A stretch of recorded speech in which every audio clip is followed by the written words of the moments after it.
main thing's the main thing, people. Miami has a way to make you look ugly, but Denver hangs on for the win. The final tonight, 103-97, and the Denver Nuggets have won 5 in a row out of the All-Star break.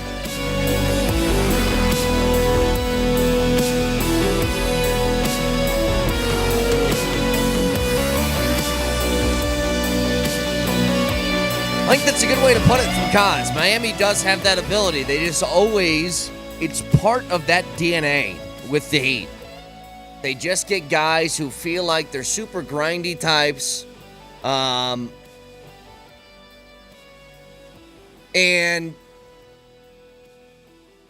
you get players like Bam Adebayo and Jimmy Butler, like they're just tough. They're tough to go against. And they make life really, really difficult on teams to just have a great day offensively. I mean, look at Jokic. He was 6 of 15 from the floor, and you had a couple of scary moments in that game. One scary thing was Jokic just wasn't all that efficient. 6 of 15 from the field, had a few turnovers, 4 of them. But the big concern was Jamal Murray in a heap again on the ground. Not knowing what the injury was, you felt like it was an ankle. That we got the report from Chris Haynes, I believe, live inside the game saying it's not something they're overly concerned about, but he's going to be out the rest of the game, so who knows how much time he's going to miss. And Jamal's had a whole bunch of just nagging, little bit of this thing, a little bit of a hamstring, a little bit of an ankle, a little bit of a knee, a little bit. It's just been like that all year for him. The bilateral, what has he been missing games for? Bilateral tibia, something.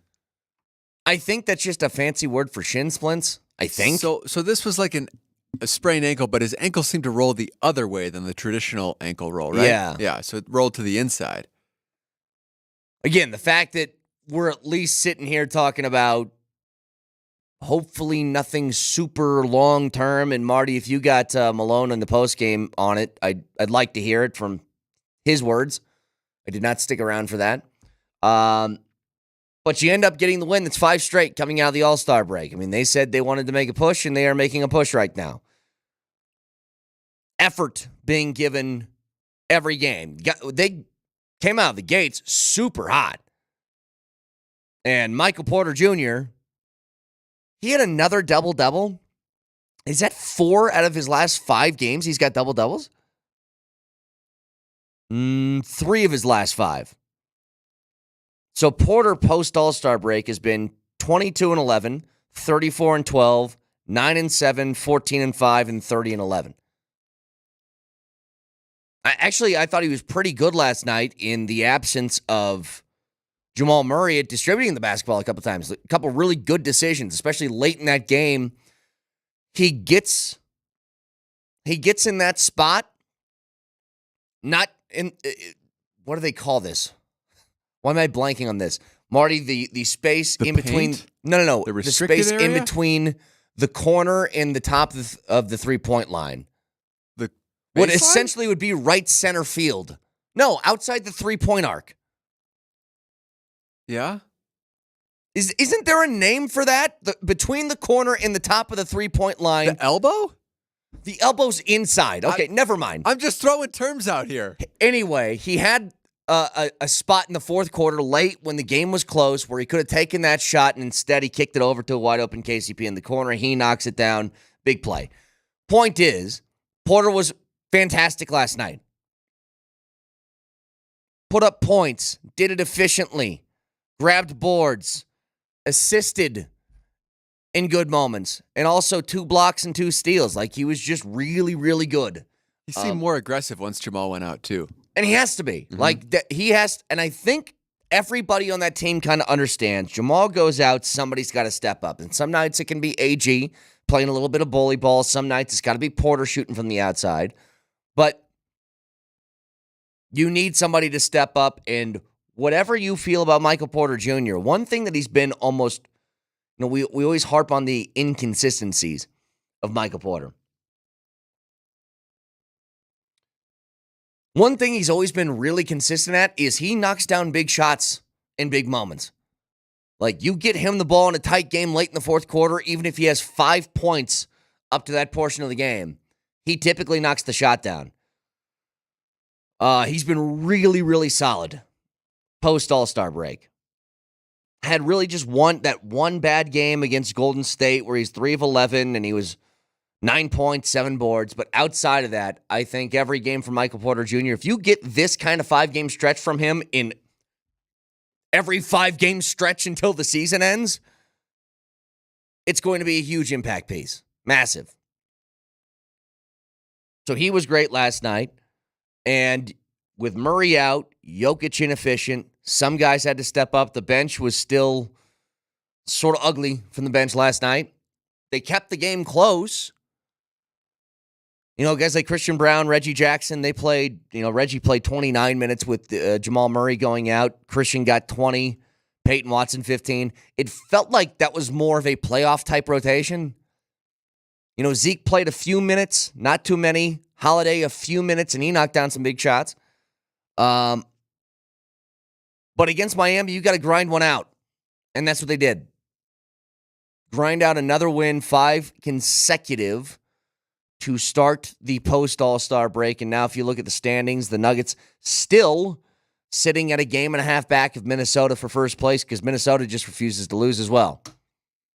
By the way, that little 40-20 rule we were talking about, well, the Nuggets now 41-19. So according to Phil Jackson's weird math, the Nuggets are officially title contenders. They're eligible to win the title. As are the Thunder, as are the T-Wolves. The only team outside of that is in that category is Boston. Because the Cavs are 38-20. Bucks are 39-21. And the Clippers are 37-20. So those are the only teams, according to Phil Jackson. Wonder how many teams on average get that per season. You think this is about average? What did you say, 4 right now? Yep, 4. 3 in the Western Conference, 1 in the Eastern. Thunder, and Denver. I don't know. It's hard to go back and check. I'm sure there's a way that you could do it. Go to some X point in the season, just say what the records were. But Nuggets playing really good basketball right now. Now 24-5 at home, the best home record. Best home record in the Western Conference. The Celtics own a 27-3 record in Boston this year at home. But you needed guys to step up, and that's what you got, especially with Michael Porter Jr. And even though Jokic was 6 of 15 from the field, it still felt like he was controlling the game. A few turnovers here and there, but this is just, I've said this before. I know you can go to guys like Gobert or whoever. I think Bam is one of the best guys in the league at defending Jokic. He's only 6'9", I think, but he's just incredibly athletic. He can shuffle his feet in a hurry. And really what you need to defend Jokic is speed. Like, size can help, but he can hit you with a little sky hook that's going to make your size null and void. Ask Rudy Gobert. But his ability to move laterally, I think, is what helps him the most. It's always funny, too. You watch the Miami Heat, and you're like, they have one really good player in Jimmy Butler. They have one pretty good player in Bam Adebayo. And then just a lot of dudes. That's how it was last year. Remember in the finals, it was like Max Strus and Gabe Vincent, guys like that, where you're like, nobody, if you signed them in free agency, would be like, oh my God, we got this guy. But there's something in that Miami Heat water that makes all these guys play well. Like, I remember Duncan Robinson could barely get on the floor in the playoffs last year. Now he's in the starting lineup. Yeah, Jimmy Butler's spitting in that water, just spreading his toughness to everybody on that roster. Feels like it. And the Heat have always been tough. Like, under Spoelstra, I think Spoelstra is like the best coach in the league. They were the 8th seed last year, so they didn't have a great regular season. They're the 8th seed right now. The East isn't like crazy. No. I'm surprised they're not a little higher, honestly. Well, they were so bad for a stretch during this year. Like, they lost it was something crazy like 12 of 15 or 13 of 15. Like really took a dip then, and they're trying to work their way out of it. They're 7-3 in their last 10 now after the loss last night. But I want to hear this from the head coach after the game, Michael Malone, on Jamal Murray. We'll see. Obviously, this is a back-to-back, so all tomorrow is going to be is meet at the plane, fly to L.A., and get ready for the Lakers. He'll come in. All the other guys will come in and get some kind of treatment, some player development prior to the flight. And we'll see. I had a quick discussion with Steve Short, who heads that group. And, if there's any hesitancy, then, he won't play in L.A. if the ankle's not right. But if he feels like, no, I can go out there. And the question is never, can I go play? I think, I can play. No, can you play effectively? Because if you're not playing effectively, you're putting everybody else at a disadvantage. So we'll see. And if he's not able to play against the Lakers because of the ankle injury, then we'll hopefully get him back for Phoenix a couple days after that. That's the thing, too. Like, he doesn't play Saturday. He gets from Thursday to Tuesday off. Yeah, Because they don't play till Tuesday. Just sit him. Yeah, there's no need. There's no point. You've won 5 straight. If you lose one, who cares? It's not a big deal. If they maybe stumbled a bit out of the post All-Star break, if they were, 2-3 or something like that, then it's a different discussion. But I mean, we were already kind of talking about, Marty, the one-off against the Lakers. Do you sit Jokic? Send the Grand Rapids Gold there. Yeah.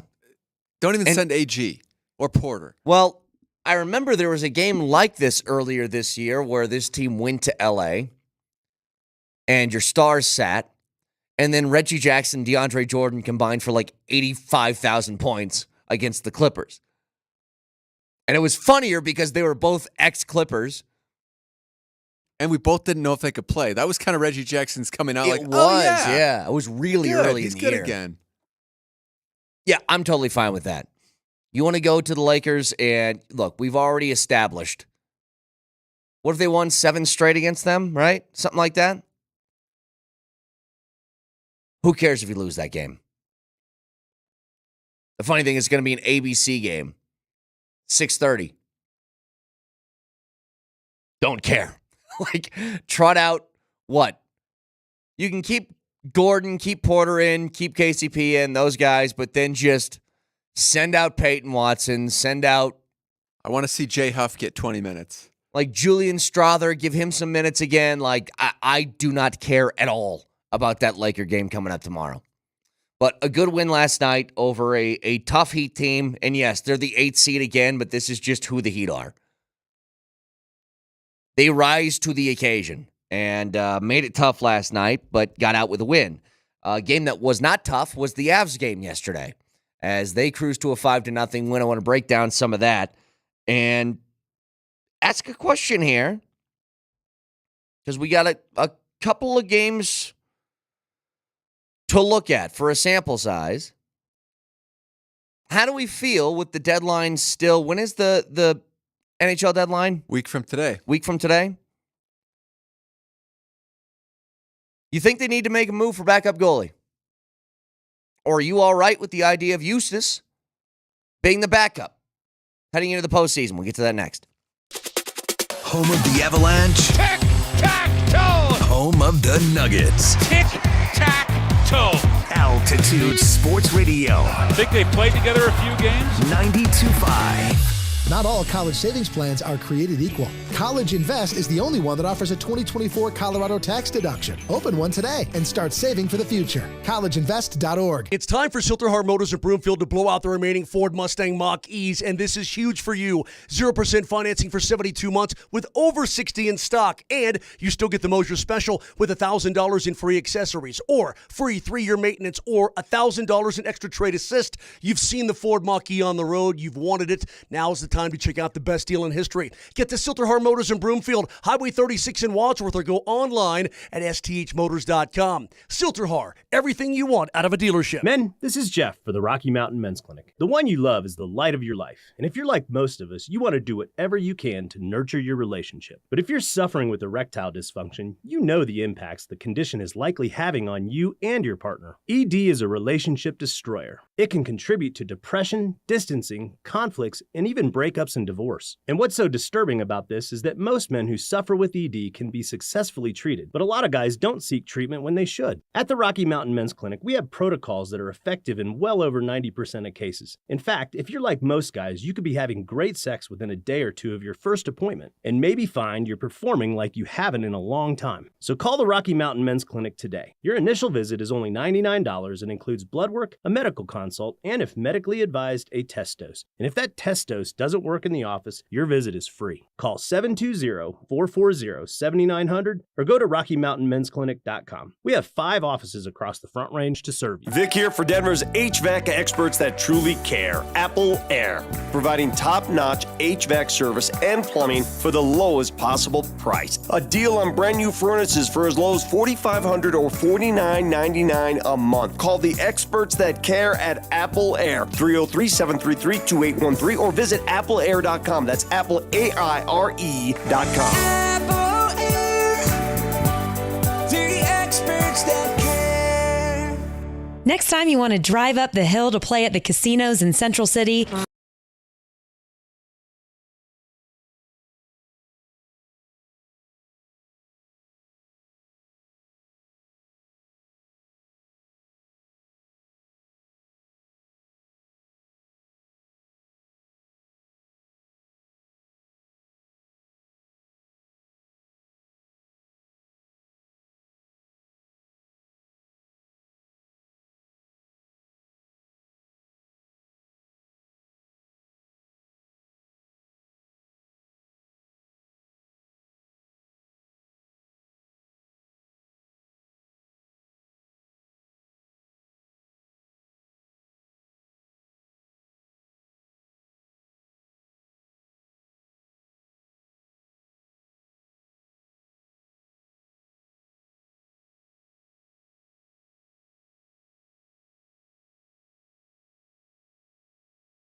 Avs dominant in Chicago yesterday, as they should be. I mean, Chicago's a 15-win team on the air.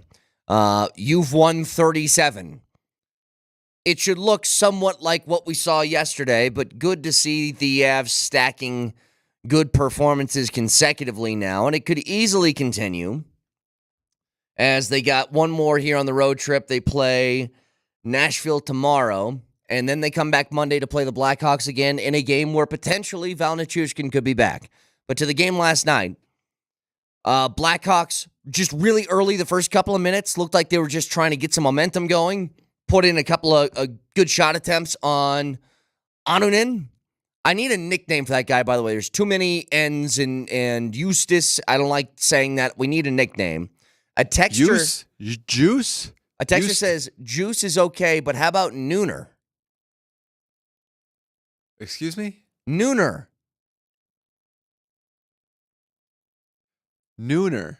Okay, maybe. Why'd you look at me like that? Like I was saying something that was like a sexual innuendo. Because I thought you were making a sexual innuendo. My knowledge is a nooner, and texters correct me if I'm saying something wrong here. That's just like a beer at noon, isn't it? I don't think so. I think it's something else at noon. Urban Dictionary, that one for me, Marty. Tell me what that means. Maybe I'm getting old again. It's a brief midday adult encounter. Gotcha. Suds So bucket? yes, you're wrong. Yeah, I guess you could use both. Maybe Juice is what we should go with then. Look up Juice on Urban Dictionary, Marty, and tell me what that means, because Yeah, I'm great. sure that's got something else to it. I'm serious. Look it up. Tell me what it means. I need to establish all of these, what could be the secondary meanings before we go ahead and proclaim a nickname for that man. Is Juice even readable on the air on Urban Dictionary? Okay, the first one just says an exclamation. Slang for overwhelmingly good. Oh, that's perfect then. Okay. Juice. What's the second The one that next you're couple scared are to read? are not good like that. All right, now one last look. Look up Brett. 2 T's. A person who is fierce, Oh! brave, Oh! kind, Oh! nice, and amazing. Wow, it sounds like a Brett wrote this. Wow. Now look up a Marty. Oh, God. Brett was a good one. God, I was not expecting An that. absolutely amazing guy. Can be the sexy boyfriend. Has gorgeous. All these words are misspelled. Somebody just wrote this. All right, now look up a Vic. A Vic is a what on Urban Dictionary? A 1/4 ounce of weed.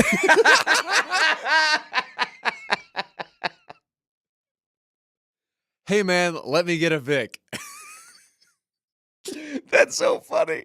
The Our second one names- is a dummy, short for victim. Okay, never mind. Oh, All right, these get pretty dark. you know what? I love how our names were an amazing guy. Somebody you'd want your daughter to marry. What's a Vic? A little weed. That's what it is. Anyway, they got after the Avs a little bit early, like had a couple good scoring chances, and Juice kept the door shut. And look, the Avs had a few opportunities. It felt like it took a minute for them to get into the game. You know, Mikko rips one off the post. About midway through the first? And they finally get one as Jack Johnson, Zach Parise go on a 2-on-1, feeds it over. Parise scores 1-0. Perfect. After that, it's just like, let's get the hell out of here. You start the second. Ross Colton cleans up a rebound.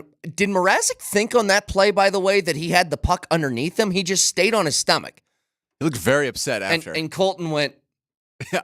whoop, thank you very It's much. like scoring in a Little League game. Like, oh, there's nobody in the net here. You know when we went to the Avs game, we were on the ice, on the glass, and during intermission, they brought the kids out with the little nets?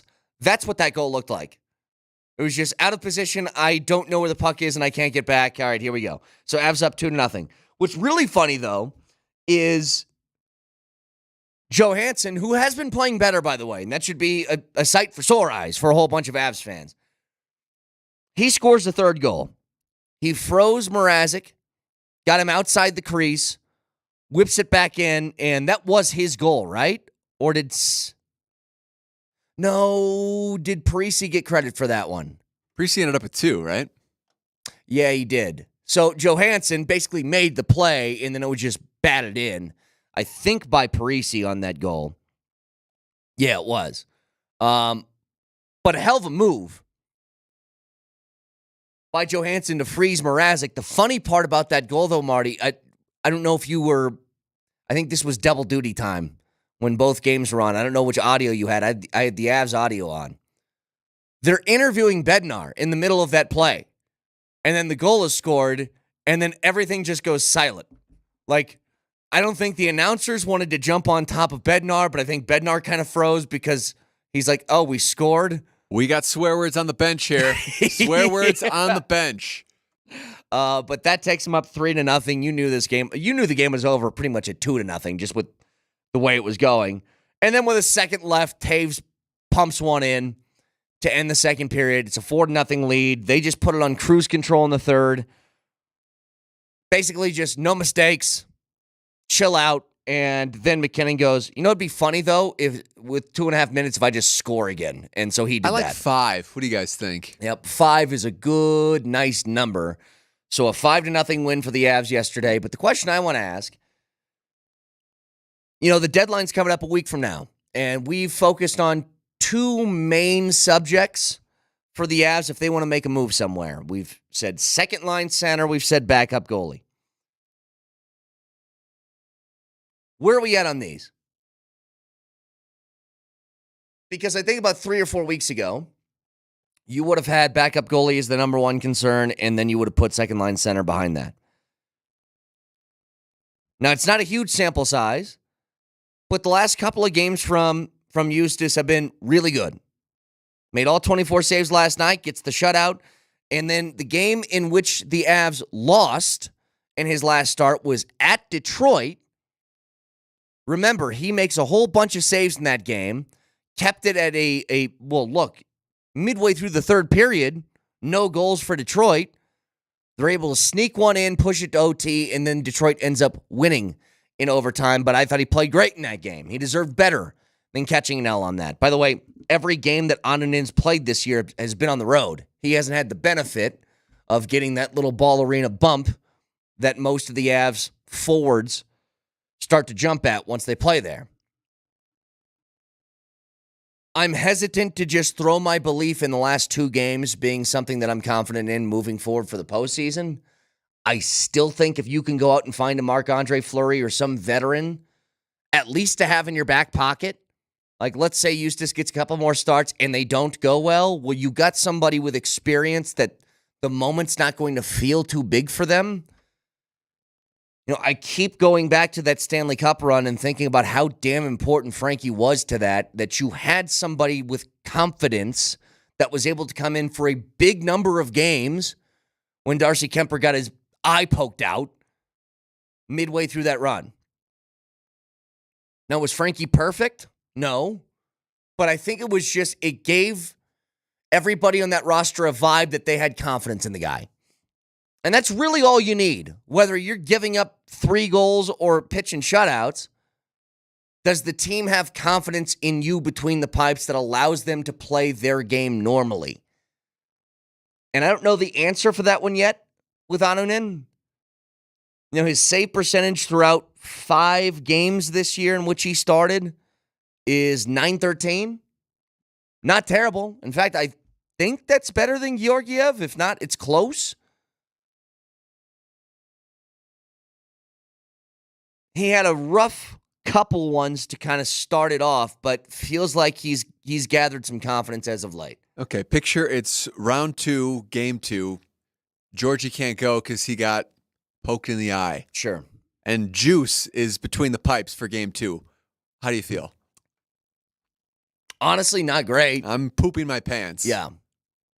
It's great that he had two good games back-to-back here, but I think you need to still get a backup goalie. If they can't make a move to find one, I feel better than I did a few weeks ago. But I still think they should. And 303-504-0925, you guys give us your thoughts. One texter says 913 save percentage in 4 games. Give him more starts. It's 5, I think, on the year, actually. Yeah, it's 5. But yes, 913 save percentage in 5 starts. Give him more starts. Like, that's another thing. He just hasn't played enough to really get a true read on it. If he gets some more consistency between there, if he's playing like, once every week and a half or so, 2 weeks, then maybe you get a little bit better look. The problem is the Annunen experience has taken so long to kind of get him into the fold that now you're just pushed up against the deadline. And as much as you'd like to see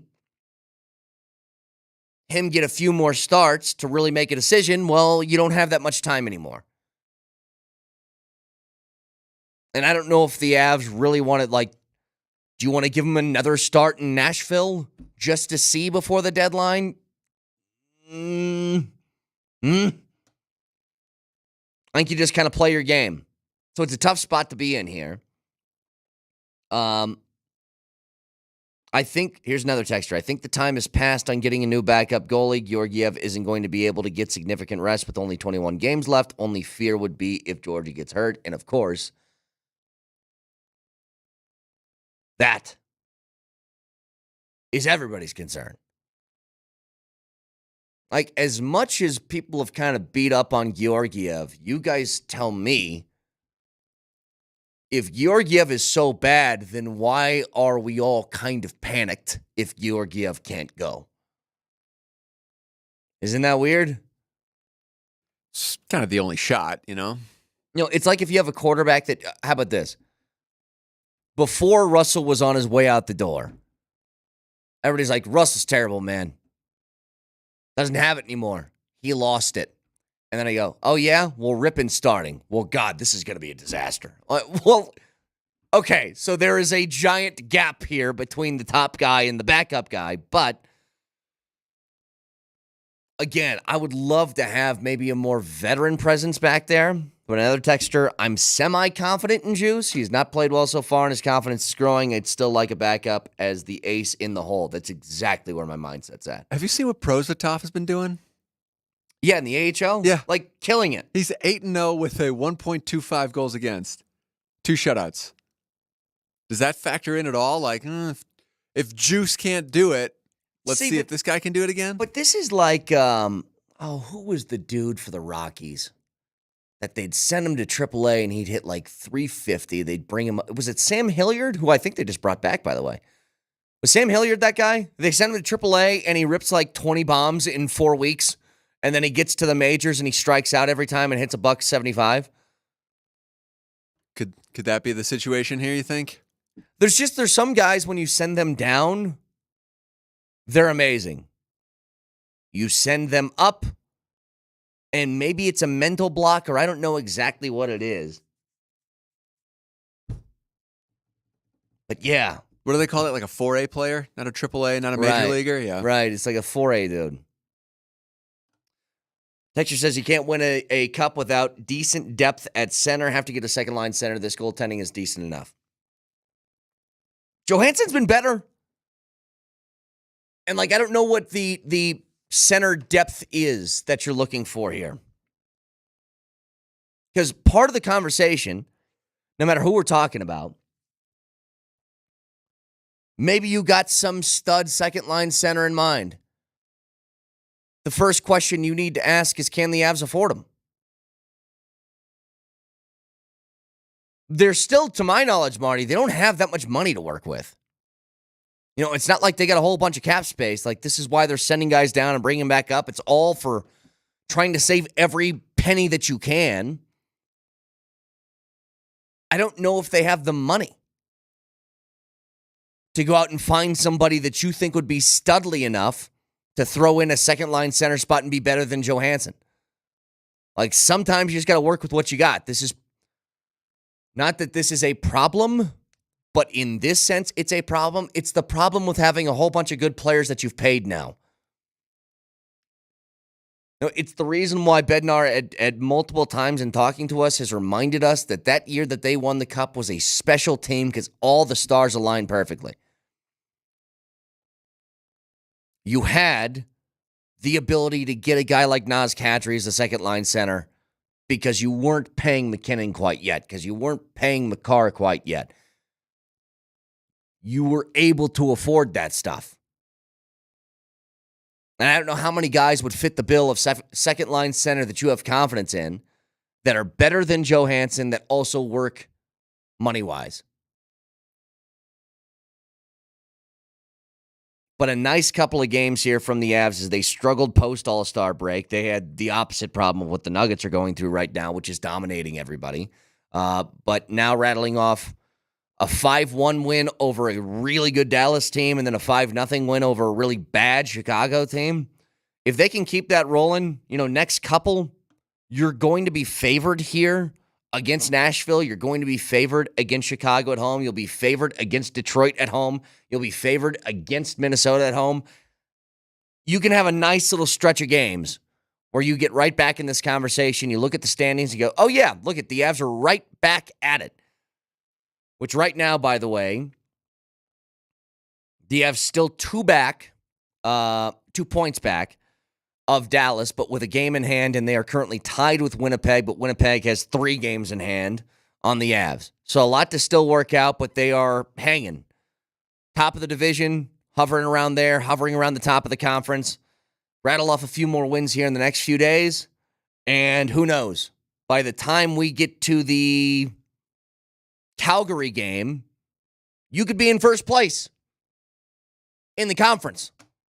Could happen that quickly. So 303-504-0925. Shop Mazda text line. A couple of really nice wins on national TV for both the Avs and the Nuggets. 303-504-0925. Back after this.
I had that moment yesterday, Marty. Got a round of golf in, made the turn, got another drink, looked at the TV, and I saw 40 times being run. And I couldn't take my eyes off it. I don't know why. I don't know why this is such an interesting thing. But did you happen to see that CSU's Mo Camara ran the second fastest 40 of any defensive lineman yesterday, 4.57? Brett, I couldn't take my eyes off of that track and field competition. The only person who ran faster was Chop Robinson out of Penn State. He had a 4.48. I think Camara is actually, he's going to be a hidden gem in this draft. Like, I don't know, he's probably, I think, probably a late day 2-ish pick, like somewhere in the third round. His problem is that I think he's less than 250, which as a defensive lineman, not all that big. You know, it's the same kind of conversation we had with Sanford yesterday. Are we talking to him again today? Yes? What time are we talking to Sanford? To be determined, but we'll talk to him. Okay. So we'll talk to Sanford, who's live at the Combine at some point today. But we were talking to him yesterday about Brock Bowers, and he goes, the problem with Brock Bowers is that he's not all that big. And it's like, he's big by human standards. He's not big by NFL tight end standards. But the difference is, look at the production. The guy plays bigger than his size. You know who else does that? Camara.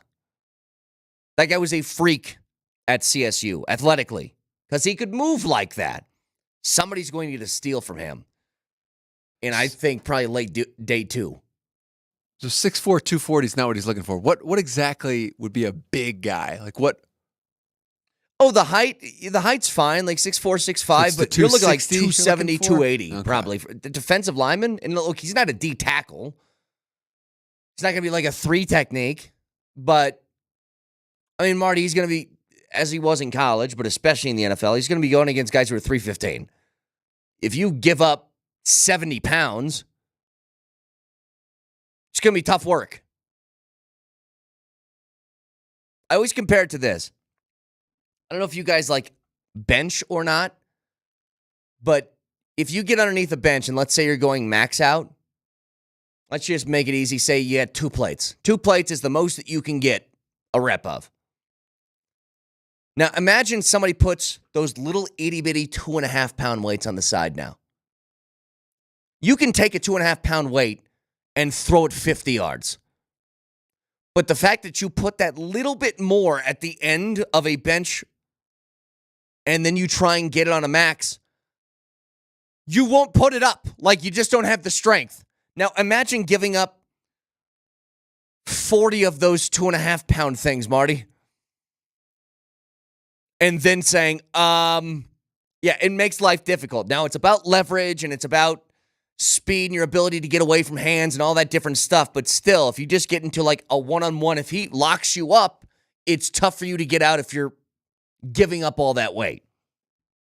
So that's the concern for him, but he plays bigger than his size. Texter says, Kamara reminds me of Shaq Barrett. Like, a little bit. Shaq Barrett was undersized, but had a whole bunch of other abilities that made him really, really effective at getting after the quarterback. No, but I watch that guy specifically because I go, if he wants to raise his draft profile, he's got to grade out well in some of the athletic stuff. And look, the fact that he was the second fastest defensive lineman at the Combine, I think does really help him. And I know we're getting really nerdy into the minutia stuff, but I think it helps him specifically. Some other stuff here, and thank God they're at least having a discussion. I can't believe it took this long. We make technological advancements in every sport, every year. You know, it's a matter of time, I think, Marty, and this is where I'm kind of old school on this. I think it's a matter of time until the MLB just goes to the robot umps, especially for a strike zone. You know, have you seen the videos of them in like single or double A where pitch, strike, and all the batter does, he turns and pats the top of his head, and that means review it. And in 3 seconds, the umpire goes, oh, ball. Like, it's that fast. Now, I kind of like the human element of the strike zone thing. Because the strike zone is not like a perfect science here. If I get into the box in a full crouch stance, is my strike zone really this big? As opposed to Cody Bellinger or Aaron Judge, who's 6'7", his strike zone is like this. It's not an exact science. But we make these technological advancements to make things easier on the refs, to get things more correct, and also to save time. The NFL, according to Tom Pelissero, is trying to make one of these advancements. And Marty, what drives me the most nuts? What's the most archaic thing I believe the NFL still does? The fumble into the end zone is a touchback. Incorrect. It's the 65-year-old men walking out there with chains to see if somebody got a first down or not. I'm like, what are we doing They're here? not even walking in a straight line. Yeah, the guy spotting the ball doesn't know where he's spotting it because he can't run straight. The chain gang could be coming to an end soon, says Tom Pelissero. The NFL tested optical tracking in 2 stadiums and in the Super Bowl last season for line-to-gain rulings. It would require a vote for approval, and the technology won't be ready for next year, but it's only a matter of time, is what they said. You know where this is especially helpful? The goal line. How many times do we see 3rd and goal, run up the middle, 15 bodies jumping on top of each other? They peel bodies off. And 15 seconds later, who knows how far that ball has moved since then, they make the ruling the guy's in. If you had, I don't know, just some sort of tracker that would tell you exactly where the ball is at the moment that the player is down, it would help. Now, I don't know how that science would actually play itself out. Because, Marty, once you go into the mass of humanity, it's kind of tough to tell when the guy's actually down to start with. But maybe there's like a buzzer that they can hit. Oh, No, I saw the knee down. Boom, he hit the buzzer. We need chips in knees as well. Chips in knees and ball. Was it the XFL or one of the other leagues that did, was it the USFL a couple years ago? That they had this little chip thing and it said exactly like 3rd and 1.28925 yards. Didn't they have that? It almost looked like the thing that tennis has. I forget what that camera is called. Oh, yeah. That's cool. That is cool. Yeah, I love that tennis Like thing. it actually shows the last little edge of the ball hitting the line or It's not. tough. There's only one variable in tennis. Is the ball on the ground? Football is with a knee. It's going to be impossible. Right. You don't. That's why I'm almost thinking they need to have a buzzer, right? If they see somebody's knee down, they just, boom, they hit it. I think you should be on this committee. Does that sound like a good idea? That sounds like a great idea. Hey, guys, what about a buzzer? That's great, son. Can you get out of here?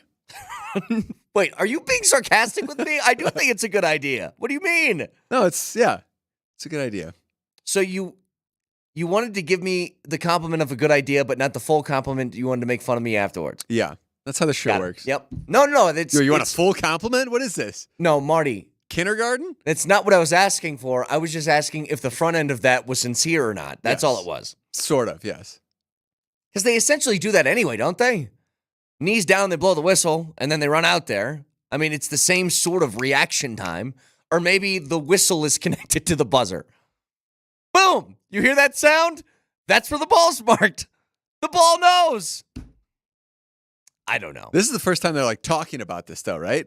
To my knowledge, yeah. They're trying to make all these other rule changes. It's like, hey, let's get the 65-year-olds in the chain gang out of here. Well, and and this is why I kind of like this time of year when it comes to stuff like this, is they discuss like bigger ideas, and it doesn't mean it's going to happen. But just the fact that they're talking about that is a positive. Secondly, the Browns GM, he was discussing another idea that I think is incredibly smart. Pushing the trade deadline back in the NFL. I have no idea why it's so early in the year. Like, that one more than anything, Marty, should be the first to be approved. Think about what happened last year for the Broncos. they're on this this terrible start, 1-5, and we're like, you need to sell everybody. And the Broncos didn't. Why? Because they felt like they were on the cusp of making a little bit of a run. And then what happened? They did. They made a run. They put themselves back in the playoff picture. But imagine this. Imagine in the middle of that, they lost to the Kansas City Chiefs. And then they lost again, and they lost again, and the trade deadline's already gone, and now you can't do anything. Like, you got to give teams a little bit more time to figure out if they're contenders or not. Think about if that trade deadline was pushed back another 3-4 weeks. Maybe the Broncos are trying to buy somebody at that point, right? If you put yourself back in the playoff conversation, maybe they go out and they're like, hey, terrible team. Do you still want this wideout? We need a playmaker. Like, who knows? But that one, to me, is the easiest. The two things that a lot of these leagues do that don't make sense, and this is why I think the NFL does this part of it right, or incorrectly, I'm sorry. They need to do it the opposite way.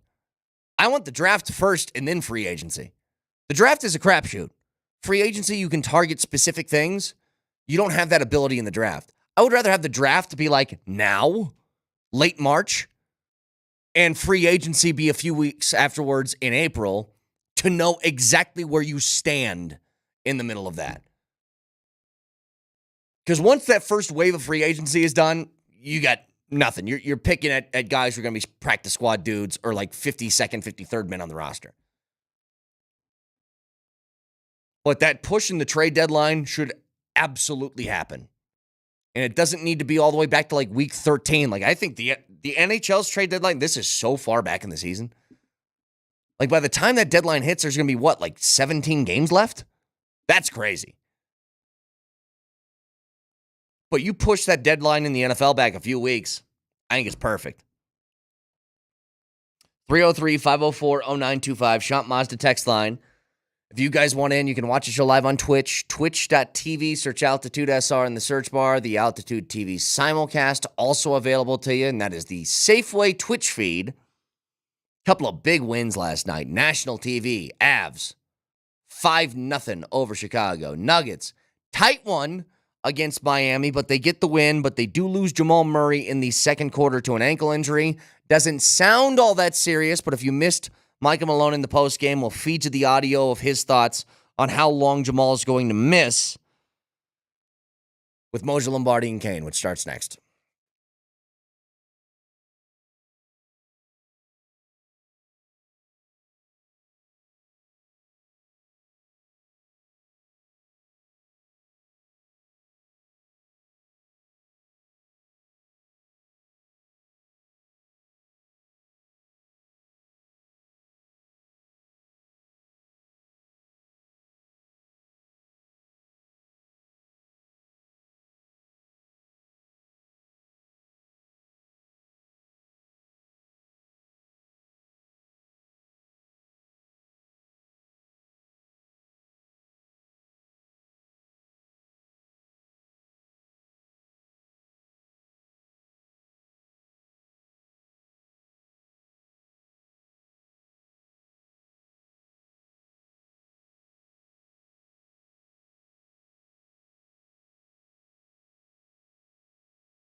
Inbound goes to Jaquez, and there's the horn.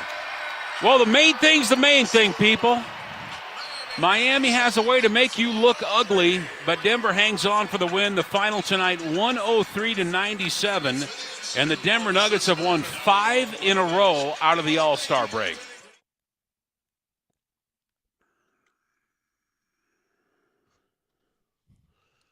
Vic, the rare nationally televised double dipperoo with the nationally televised double winneroo.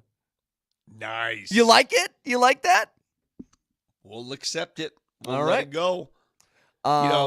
Both games were fun to watch, but the Nuggets game, as Ka so aptly put, when you play the Miami Heat, they have a way of gumming things up. Yes, they do. To the point where you're like, okay, come on, stop.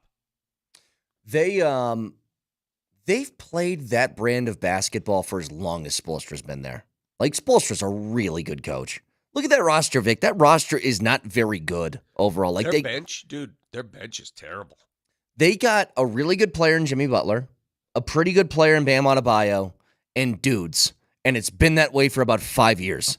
Like, they just always play tough, though. Like, guess what? The Miami Heat are the 8th seed again.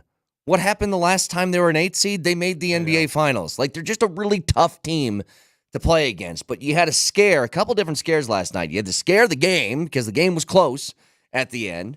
Jokic was pretty inefficient for his standards. And Jamal, again, goes down in a heap midway through the game, second quarter.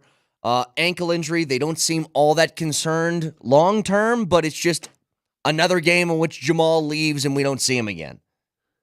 With Jamal, both injuries this season, where he's gone down and had to leave the game, have occurred on the second night of a back-to-back. The first one occurred in November against Chicago, and it happened early in the second quarter. Similar circumstances where he made a move and he's gone. And at that point, he was gone for more than a month. Yep. This time, this was accidental. I mean, rolling your ankle off someone else's foot, it happens in basketball, but it was on the second game of a back-to-back.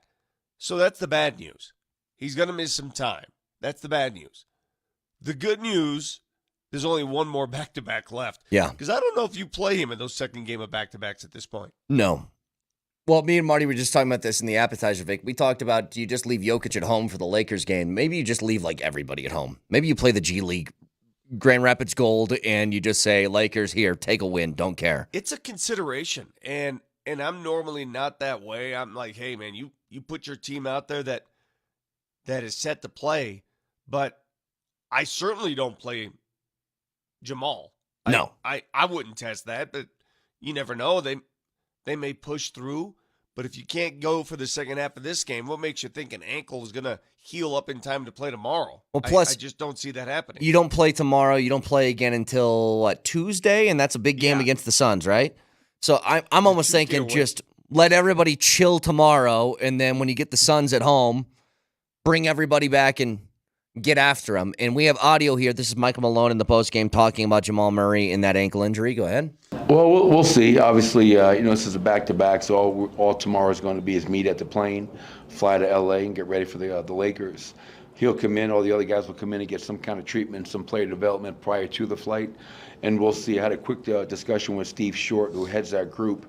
And, if there's any hesitancy, then, he won't play in L.A. if the ankle's not right. But if he feels like, no, I can go out there. And the question is never, can I go play? I think, I can play. No, can you play effectively? Because if you're not playing effectively, you're putting everybody else at a disadvantage. So we'll see. And if he's not able to play against the Lakers because of the ankle injury, then we'll hopefully get him back for Phoenix a couple days after that. Hey, Coach Malone, I'm hesitant, so he doesn't play. How's that sound? He said it best. Playing is one thing. Like, you got to get out there and play. People can do that, but can you do what you normally do? Can you do what's expected of you? Jamal, he is the master of those tough shots where he's leaning one way and then he just sort of jumps and stays in the air for a while. You can't do that if you have a bulky ankle. You can't do it. And I would be stunned if he played in L.A. tomorrow. In fact, I am not a ankle specialist, but we've all rolled our ankles before. I'd be stunned if he played next week. Yeah, maybe. I don't know how bad it is. And look, you're rifling off a whole bunch of wins here. 5 straight post All-Star break, and you're still a game and a half back from Minnesota for first place because they refuse to lose as well. But I want to get to some actual game stuff that went down because it feels like, and you need this to happen, Jamal leaves the game. And Vic, I thought Porter played a masterful game last night. He did a little bit of everything. Couple steals, couple blocks. Did you know that he's had, in the last 5 games, post All-Star break, 3 of the 5 have been double-doubles for him? 3 of the 5? Which, he's been a decent rebounder, we know this, but he seems like he's trying to turn a new leaf into being like, if Joker's not getting the rebound, I'll get it. I got it. I thought last night was Michael Porter Jr.'s best game of the season, given the circumstances, given the fact that Jamal was out and they needed somebody to carry them. There were moments in that game. Listen, Joker didn't have it offensively. He just was inefficient.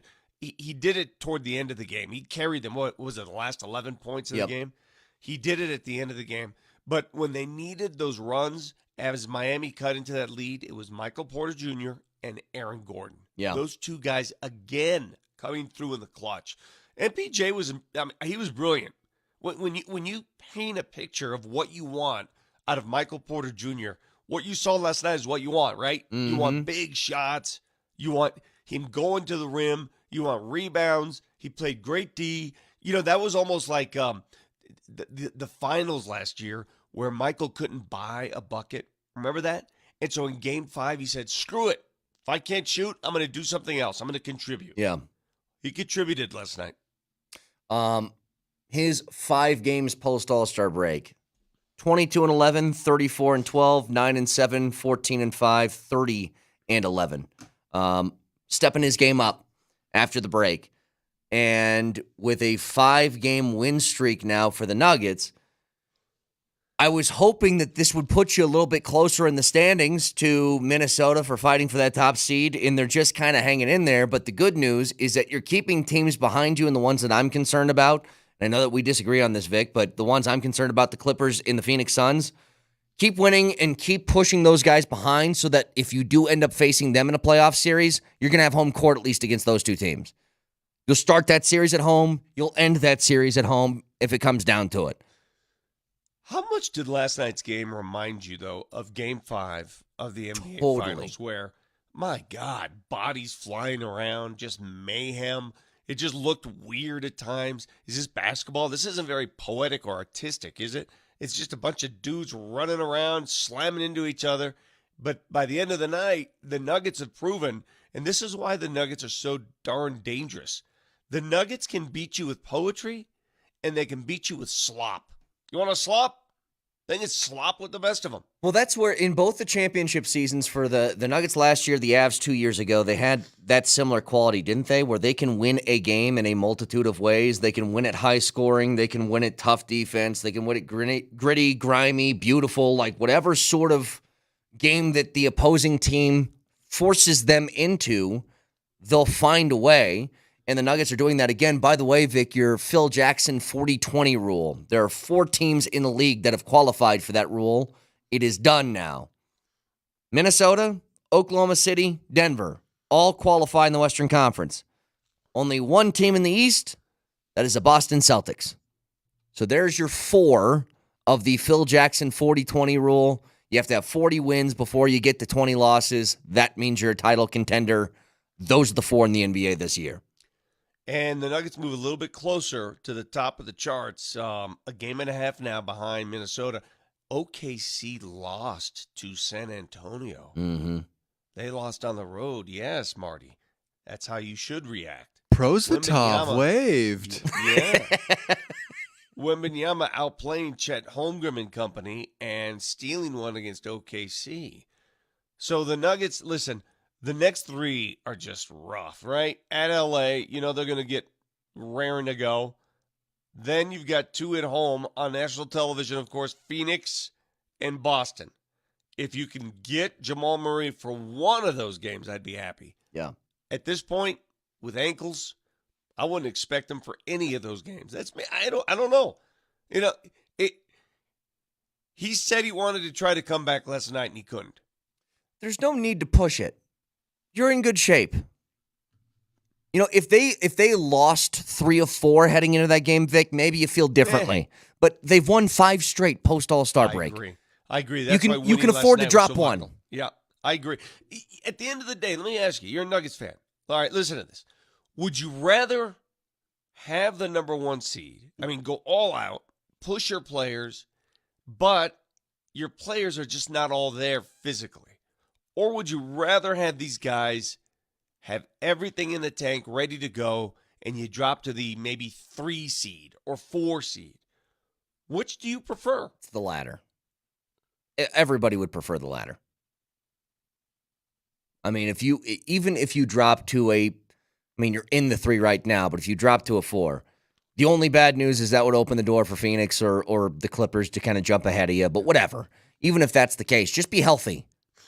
The other thing last night proved is how delicate the razor's edge that the Nuggets live on when it comes to championship aspirations. Because unlike the Clippers, unlike the Timberwolves, Boston, some of these other teams, they don't have that kind of depth.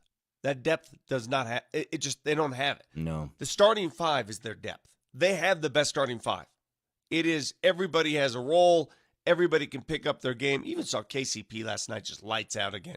Everybody in this starting 5 is tremendous. That's their depth. After that, I don't know if you can compare them to some of these other teams. So if you lose somebody in that starting 5, that depth takes a huge hit. Could I hone in on one question, though? When you say starting 5, there's levels to this. Jokic, if you lose him, you stand no chance. Murray, if you lose him, you stand no chance. Gordon, I feel like, is closer to that category than the other two. I think if the Nuggets were to lose KCP for a stretch during the postseason, they could get away with it. They could. If they lost Porter for a stretch, they could get away with it. I think the other 3 in that starting 5, I think that would mean disaster, right? If you were just to put it on levels, it's not that Porter and KCP aren't important to that starting 5. Of course they are. It's what makes them the best in the league. But I think you'd be able to sneak by without one of those as opposed to the other 3 that I consider the big 3 here. I disagree. I don't think the Nuggets are winning a championship if they're missing any member of their starting 5. Okay. It's a pretty simple – that's not even a difficult thing to ascertain. I mean – Well, if you're talking about for the whole postseason run, I'm saying for a stretch – you know, think about the way that Darcy missed, 6 or 7 games during the Avs Cup run? Yeah, different sport, different deal. Name a player. I'm not even going to go through Jamal and Joker. If you miss those guys, you're not winning. Aaron Gordon. If you don't have an Aaron Gordon, you're done. No, I think he's doing important. You're done. KCP, the backcourt defense he provides and the 3-point shooting when necessary, no, you don't replace that. They don't have anybody else that can do both at that level. The savviness of KCP. Yeah. A perimeter defense. They don't have one of those. MPJ and his ability to light it up like he did last night, they don't have one of those sitting on the bench. Doesn't exist. That's what so you lose any of those guys and it's over. And I'm not trying to be that's just No, you're right. That's just a fact. Yeah, you're right. I mean, because of look, this is what winning breeds. Winning breeds good players who command a lot of money, and then it doesn't leave money for a whole bunch else. That's what happens. When you have 3 max players on your roster, this is the razor's edge you're working with. So the Denver Nuggets, we know if they're healthy, they're a championship roster. It's champion. Mm-hmm. They're competing for a championship. If their starting 5 is not healthy, they're on a different play. It's just hard. Well, they don't.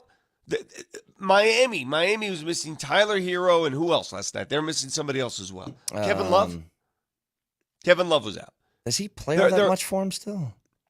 Well, Hero does. Yeah. There are a bunch of teams in the NBA where they can make do. They can because they're not as top heavy as the Nuggets are. But that's also what makes the Nuggets such a dangerous championship type team because they are so good up top. If one of those Legos comes off, it's going to fall. Well, how's this? What I love right now is the Avs last couple of games because they have been dominant and they beat up on a bad team as they should. But the question I have following the game last night for the Avs, we're a week away from the NHL trade deadline. We've discussed a lot about backup goalies and second-line centers and things like that. Where are we at with Eustace? Because he's had a couple of really good starts in his last couple of appearances. Has he eased some of the fear if you don't go out and get a backup goalie at the deadline? We'll get to that next.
Rantanen.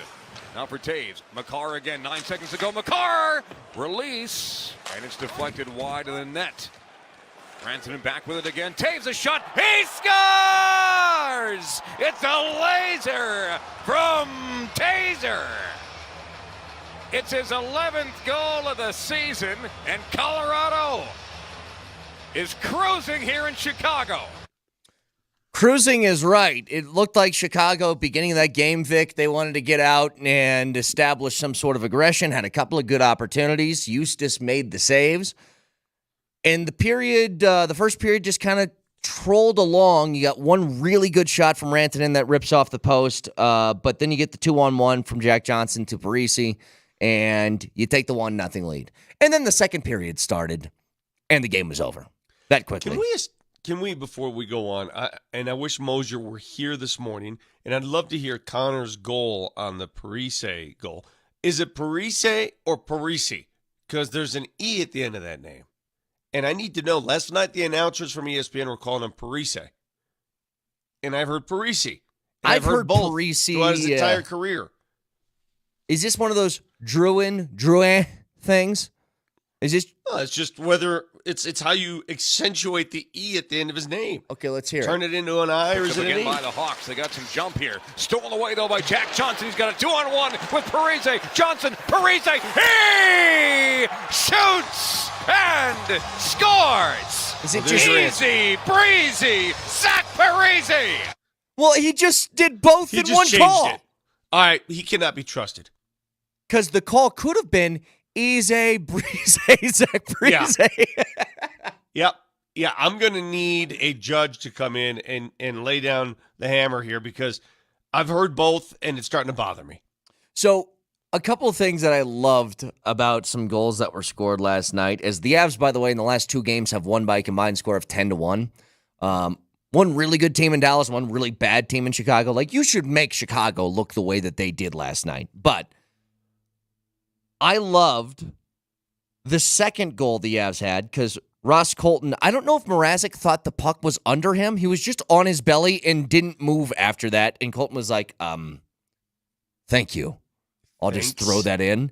But the third goal was Johansson makes this great move. He freezes Mrazek, takes him out of the crease, tucks it in behind him. I thought he scored. Now, I'm in double watch mode right now, so I saw him score. I thought that was his goal. It turns out, I guess, Parise bats it in at the last second, so he gets credit for it. But Johansson made the play. But at that time, they were interviewing Bednar live, and then the goal scored, and then it's just silent after the goal. So I don't know if Bednar just walked away from the microphone and the announcers didn't want to step on the interview, but nobody really said goal. There was 3 seconds of silence. But they score there. Taves gets the goal at the end of the second period with a second left. And what I love is they just put it on cruise control in the third, Vic. And you're like, all right, just no mistakes. Get out of here, the 4-0 win. And McKinnon with 2.5 left is like, I feel like we can get one more on the board here. Let me just throw this one into 5-0. I do want to thank the Avs for making that a laugher by the end of the second period. The game was over. That way I could fully concentrate on the Nuggets. I mean, that game was over after 2. I thought the goal of the night, the whole sequence of the night, is the one we referenced there with Parise, because Jack Johnson, in his age, making that theft along the boards, poke checking and just working his way, taking the puck away from that player, and then the assist was perfect. Yep. Just a perfect 2-on-1. The way he operated on that was awesome. So here's what I want to get to. A lot of discussion here. Deadline a week from now. Eustace Anonin, who are we going with the nickname Juice? Are we going with Justice? Are we going with not the one that I said earlier? Because I guess that had a double meaning. What did you say earlier? Juice? I thought Nooner was cool because I thought Nooner was like a beer at noon, and it turns out it's something else that happens at noon. Oh, sweet innocent Brett. I know. That old Urban Dictionary got me. That Nebraska Brett. And then I had Marty look up our names on Urban Dictionary, and basically here's what happened. And this is no joke, Vic. In the appetizer, I had Marty look it up. Brett was like, a phenomenal human who you want your daughter to marry, who's amazing. And I said, oh, yeah, what about Marty? Marty, good-looking boyfriend guy. Like, it was all good things. And I said, look up Vic, and it said a quarter ounce of weed. Huh? That's your name on Urban Dictionary, is a quarter ounce of weed. Anyway, I'm going to go with Juice. I like that one.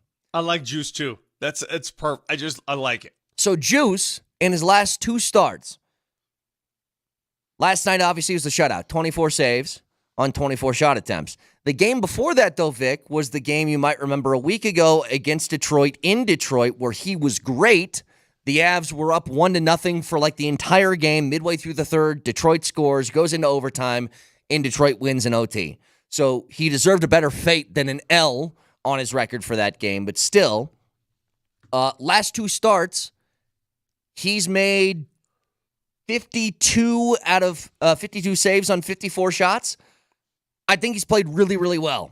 Does it put your fears at ease a bit if they don't make a move for a backup goalie within the next week? Well, again, this is the runway that they needed to make that determination. They got, what is it, a week now? A week and 1 day before the deadline? So this is the runway they needed for that decision to be made.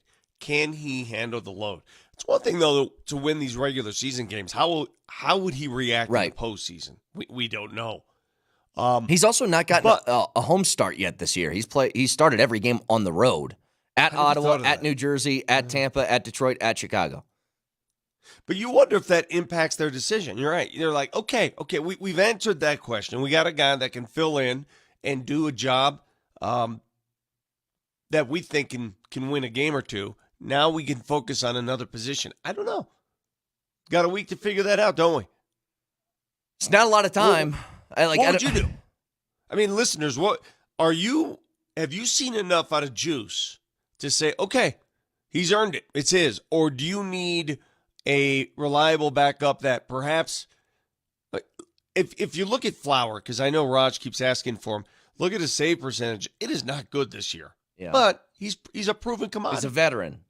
And he's been there, and he's done that, and he's not going to get all lost in the moment either because he's experienced a postseason run. That's what you what you said earlier is, okay, he's playing all right in these last couple of regular season games, but when the pressure mounts up in the postseason, do you have that confidence? The answer is we don't know. Like, it's impossible to know. At least with Fleury, if you got somebody like that, Vic, you would never say, is this moment going to be too big for him if he has to start in the postseason? That wouldn't be a question. Now, whether he plays well or not is a different one, but it's not because of pressure. And the text that we got in the appetizer, the text that we're getting through now, I'll just tell you this. I'm okay with the idea of Juice right now. I will tell you for certain, though, it'll make me feel a whole lot better, if nothing else, if you just have an ace in the hole. If you find somebody like a Fleury that if Anunin just doesn't have it in the postseason, you can make a switch if you have to. As our texters remind us, Minnesota's already announced they're not trading him. Well, I'm just saying any sort of veteran goalie, somebody that you might have a little bit more confidence in that's been there, done that sort of guy. I think the opposite will happen. I think they're going to go for another position. Yeah.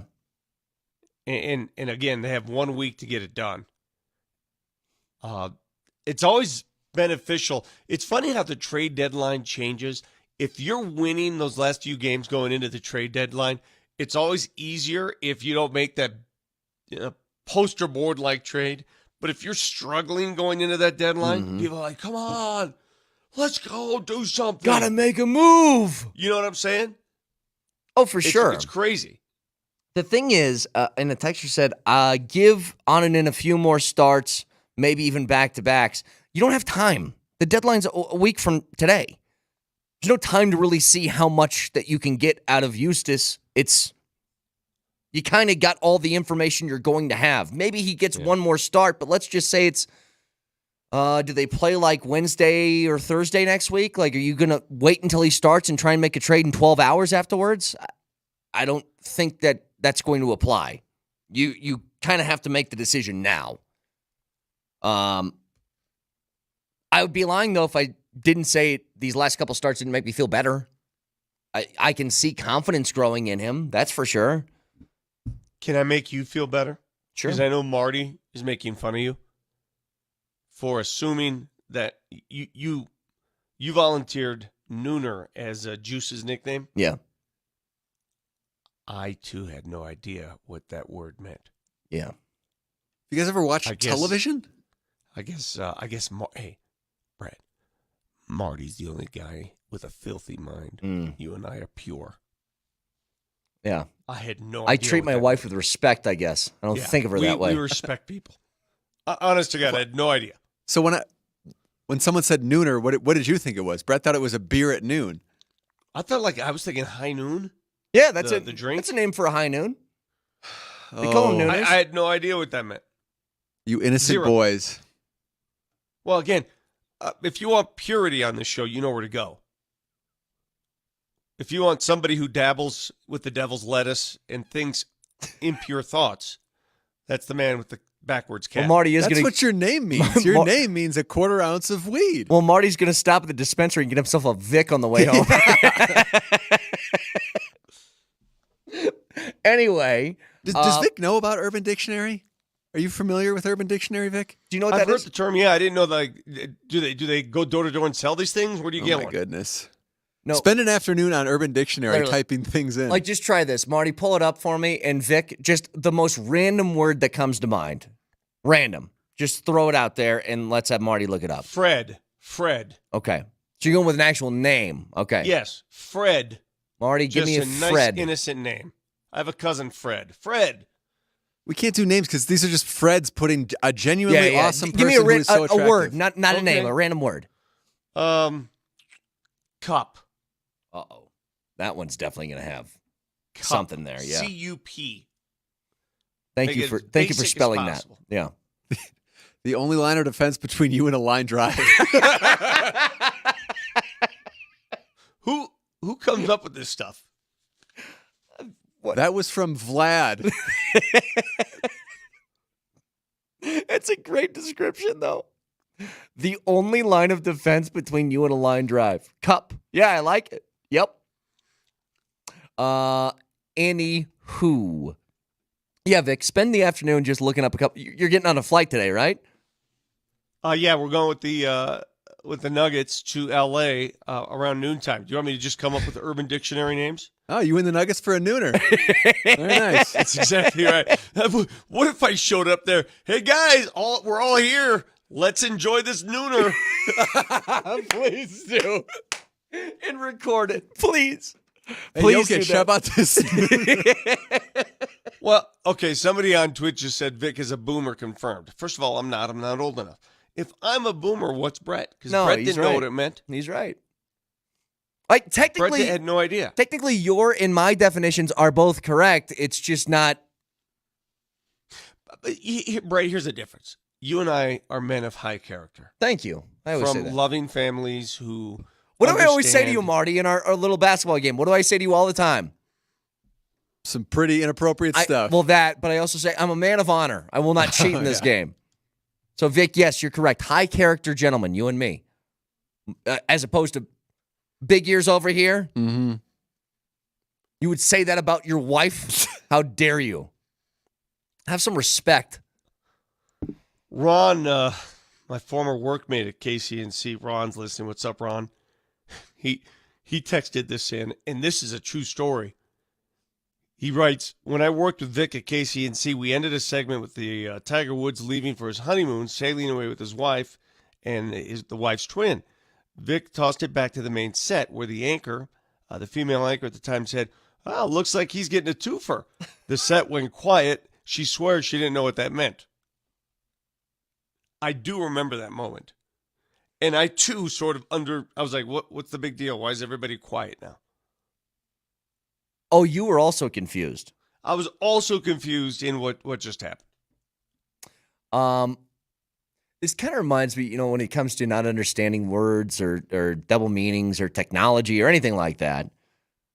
Charles Barkley last night, I don't know if you caught some of this, Vic. I did. I think Chuck was playing it up a little bit. Chuck, listen. Chuck knows how to play Chuck to the looked crowd. legit confused, though, at some things. He did.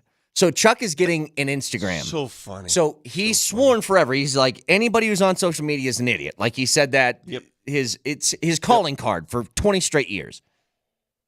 But he's getting an Instagram account. And so you said we have just the short clip here because there's another one too. Let's just play the short one though. So they're trying to teach him the phrases and what to do on this Instagram account. Listen to this part. And every time you send out a picture of you, you got a hashtag OnlyFans. no, listen. Do you know what OnlyFans is? Whatever picture you send out, just hashtag OnlyFans. No, listen to him. For OnlyFans of mine? No, listen to him. Do not listen to this dude.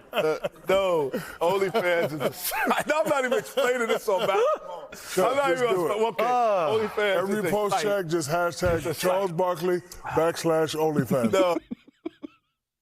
First of all, what the hell's backslash? Well, it's the Did button he mean at the hashtag? Yeah, probably he meant hashtag. That is probably. so funny, dude.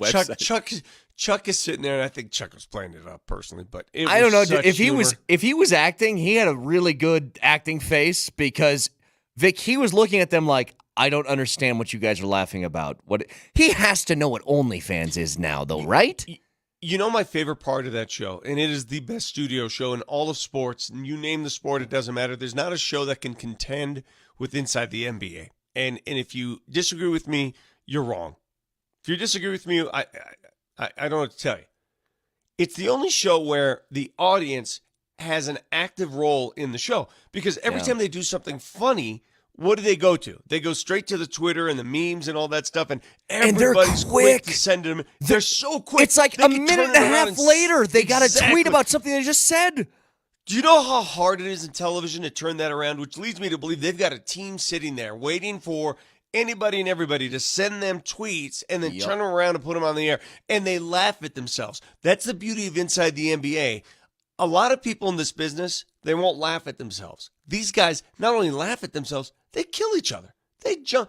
I mean, they just Shaq and Barkley going after each other. It's awesome. Well, was this the initial announcement, Marty, where he said, I'm getting an Instagram? Is this the back and forth? Yeah. Yeah, let's hear that. So at Charles W. Barkley. Yes. So you're going to be sliding in people's DMs? I don't even know what that means. What does that mean? You're going to be sliding in people's DMs. What's the W for? Wait, fool. Okay, got it. All right. Wait, you got to teach me how to slide. No, we ain't teaching you how to slide in no You learning how to slide in the DMs You would don't be need the to worst slide. possible. That is the worst possible thing you could ever do in your position. No.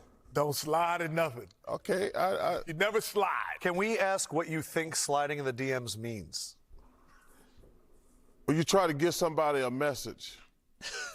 Yeah. Pretty good. That's pretty good. Give it up. Chuck knew slide in the DMs. Well, particularly when they say sliding, it's more thinking.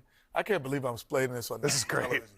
But it's simply because you're sliding into the opposite sex. You're talking to them.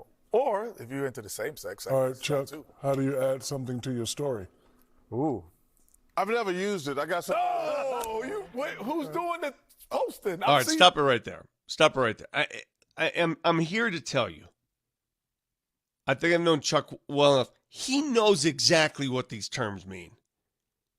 He knows what they mean. They're playing that up. They are playing the game right now. He may not use social media, but that term sliding into one's DMs, that's been around long enough. Oh, he got that is. right. He knew what that was. Yes. Yeah. But I don't think he knew the real connotation. Probably not. Like, you can't go on a business lunch. Hey, so how do I get a hold of you, sir? Well, just slide into my DMs later. So for OnlyFans of mine? No. OnlyFans of mine. I should start doing that. I don't really tweet anymore, but you know what? If I start tweeting again, I'm going to just hashtag OnlyFans. It's the best show on broadcast television. Like, there are shows, podcasts that are funny because they're allowed to curse and all that. But there's no other show on broadcast television that's even half of what that show is. Give me one. Give me anything that challenges that show. College Game Day is the closest thing. I love College Game Day. It's great because of the content, but it's also what makes that different though, Vic. Those guys talk for like 5 minutes at a time. College Game Day is a 3-hour, 4-hour show. Like they're going to have a lot more lulls in it than what Inside the NBA has. You're right. Game Day's longer, and Game Day's not nearly as funny. I mean, it's not even close. No. But yeah. No, I agree with you. It's the best. You asked me, is there anything close? I think the closest as entertainment goes is probably that, though. Someone here says the McAfee show. No, I strong disagree there. Strong disagree. It's not even close. It's hard to even compare. It's not even the same show. Not even the same concept. Yeah. In fact, when the Nuggets play on TNT, I almost look forward to watching the studio show just to see what they say about the Nuggets. Totally agree. It's it's like if you're old enough, if you're my age, you remember watching Monday Night Football just to see if Cosell would have highlights of your team. It was must view. And I think TNT is the same way. If you're watching a show where the Nuggets are on TNT, you want to watch the studio show. People are saying NHL on TNT. They're attempting the same thing. It's not the same. Close. Like Not even- I think Biz not is even funny, close. but some of those guys are still too stiff on that show. 303-504-0925. Hey, I know that the combine and stuff is going on right now, Vic, but what I like about the combine, they tend to talk about some bigger ideas, and they finally have one that's driven me nuts my entire life about the league that they might be close to fixing. We'll get to it next.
Look, if there's one piece of good local news from the combine yesterday, which who knows how much you can take out of this, but Vic, did you see that Mo Camara from CSU ran the second fastest 40 of any defensive lineman at the combine yesterday, which I think is, look, not to get into the minutia of this stuff, but I think it's really going to help him because he's a little bit undersized. He's less than 250 pounds.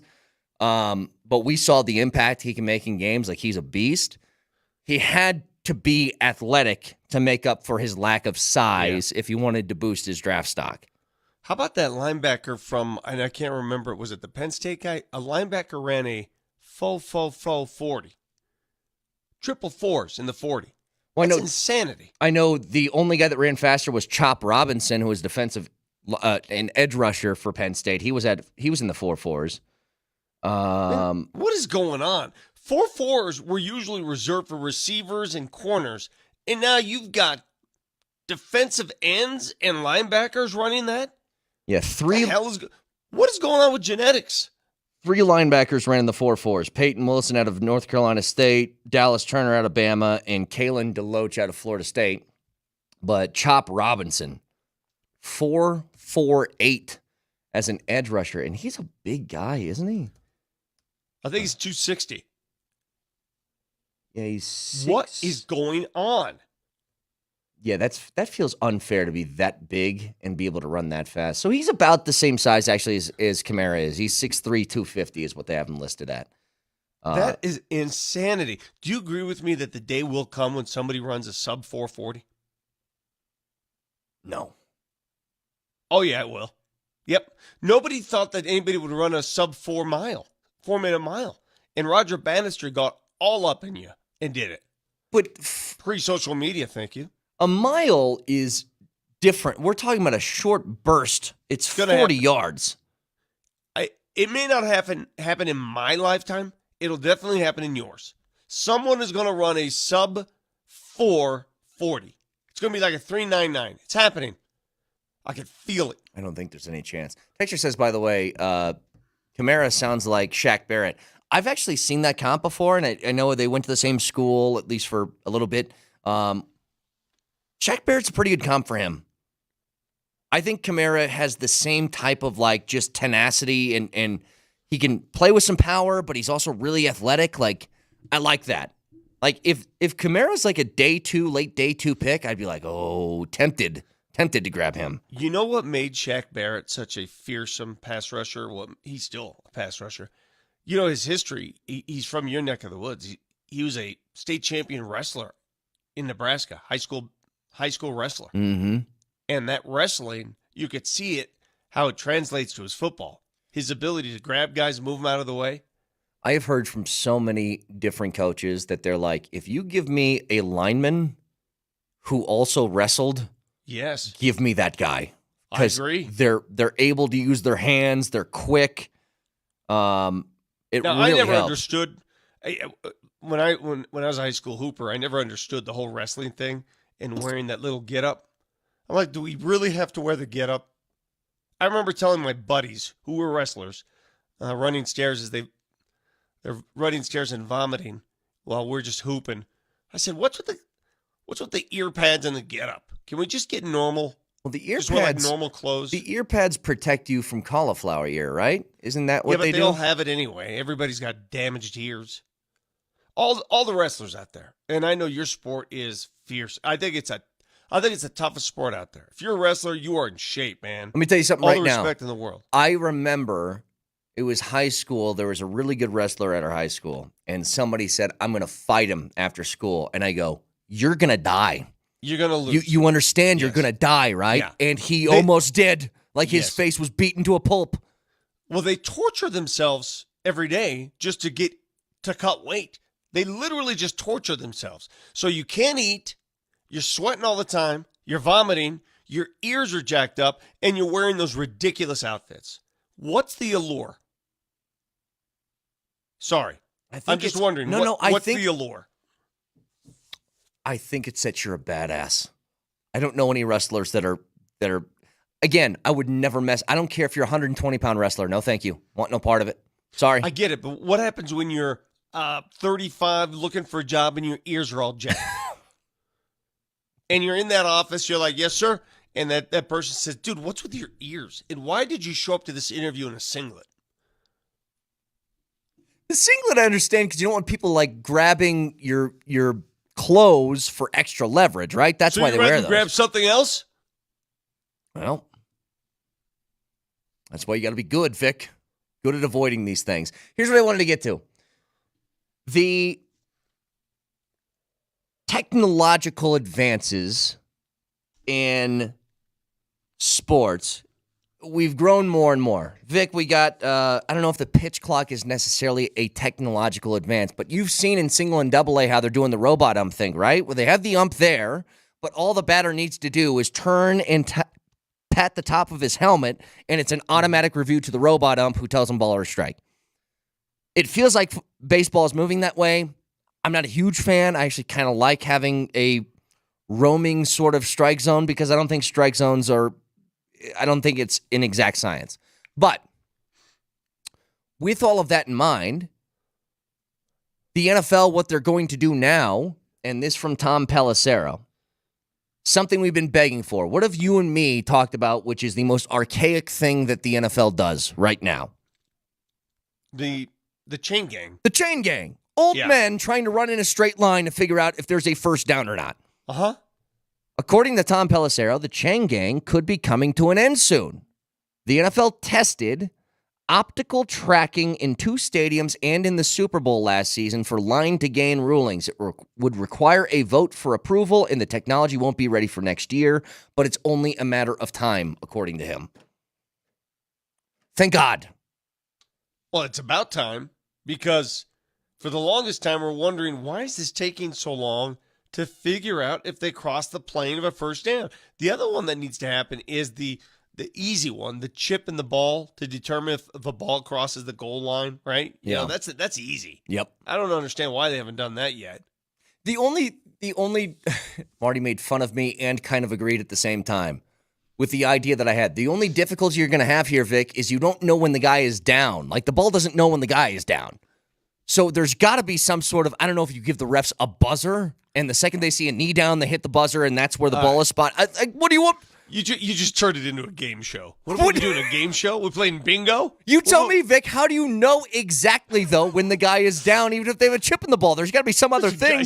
Guy sitting there with the buzzer, just waiting to hit No, it's not like whammy. There's not some guy sitting there going, bam, big bucks, no whammy, stop. I put it in the whistle for all I care. I don't know. That's the only thing that I don't get, though. Like, they can make this advancement, but the ball doesn't know when the guy is down. Unless the ball is sentient, which I don't think it is.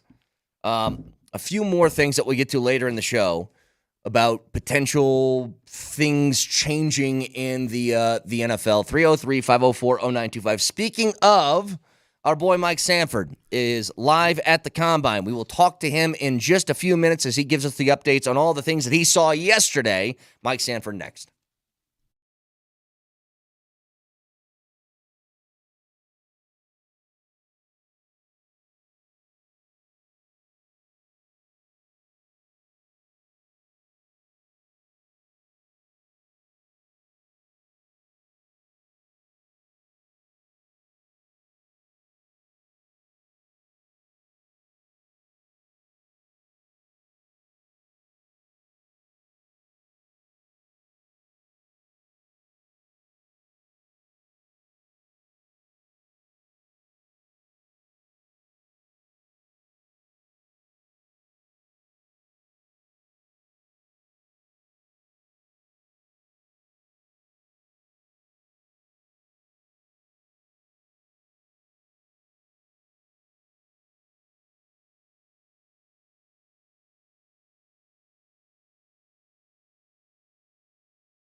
Circus Sports available right now in Colorado. Just download the app and have some fun Tonight, a couple of big NBA games. You have the Celtics 9.5-point favorites at home against the Mavs. Celtics best home team in the NBA, 27-3 this year. Also, Kings and T-Wolves, big game for the Nuggets to keep an eye on. Hoping the T-Wolves get a loss at home as they're 6.5-point favorites over the Kings. But you can check all that out for yourself. Circa Sports, March Madness right around the corner. Great time to jump on board with the good people at Circa Sports. So download the app or go to circasports.com.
Man, it was an interesting meeting. You know, it was different than the others. You know, but I felt good. I felt confident going into it, and going out of it, I felt confident as well.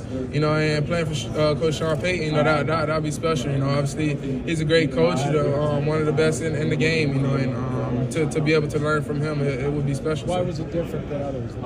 Oh yeah, man, they were tough. They were tough. They was trying to. You know, they put up a lot of bad plays, you know, but it's good, you know, because, you know, at the next level it's hard. It's hard to win, you know, I understand that. And, you know, I feel like in ways that he was probably trying to see how I reacted, you know, to those bad plays, if I could take accountability and stuff like that. And, you know, I'm always going to do that, you know. I'm always going to put others before me, and I'm going to be honest about everything. That audio from Michael Penix Jr. meeting with the Broncos is courtesy of, let me check this, our own Mike Sanford, who's at the draft combine right now. Coach, I know that you got a lot to say about Michael Penix, and look, I think it's good that the Broncos are going through all this due diligence with these quarterbacks and Not just focusing on the shiny stuff or the things they do well, but what they don't do well and how do they respond to it. Did you you had a chance to talk to Michael Penix a little bit, right? I did. Yeah, and I've been the president of his fan club now for, I believe it's like 8 months. And the very first question that I asked him directly, Vic, you'd like this, the hard-hitting questions, not the softballs, is I came at him straight up with, what do you say to all the draft critics that are saying that your stock is just rapidly falling? And he looked at me and he goes, who said that? Who said that? Huh. So it was a really good interaction. Who told you that? This guy. So, I think that was really interesting. I think there were two things that really stood out about his interview session about 15, 20 minutes ago. And the first one is the clip you just did play with regards to, the Broncos and their process. The Broncos were very thorough. They wanted to see him and how he handles the hot seat. They just came most likely came out of a situation with Russell Wilson where maybe he didn't handle some of that accountability very well. And so now they want to put their draft prospects, put their feet to the fire, and that's exactly what they did. That's such a great point. First of all, I want to credit you, Coach, because I think you're doing a great job. I've looked at all the videos that you're producing on Twitter, working out there for us in this capacity, and it just proves that it's not that hard to do what we do. It really isn't. You're doing a great job at it. But I love the fact that the Denver Broncos are challenging these quarterbacks beforehand. And if any quarterback is upset about that, if they're taken aback by that, then it's not the right guy. Would you agree? I completely agree, Vic, and you are right. This is super easy, this media thing. I mean, I've never worked so few hours and had so much production in my entire working life. But what I will say, and I'm, of course, joking, I was tired and hit the bed after 7 hours with Leggy at the Combine events, hit the bed hard at about 10 o'clock and woke up refreshed. But I will say this, that when you're going through the process of deciding between quarterbacks, whether it be at the college level and the NFL level, which is so much more with the stakes that are at stake. I think the big thing that you have to do is that you have to see how they respond to criticism, how they respond to adversity.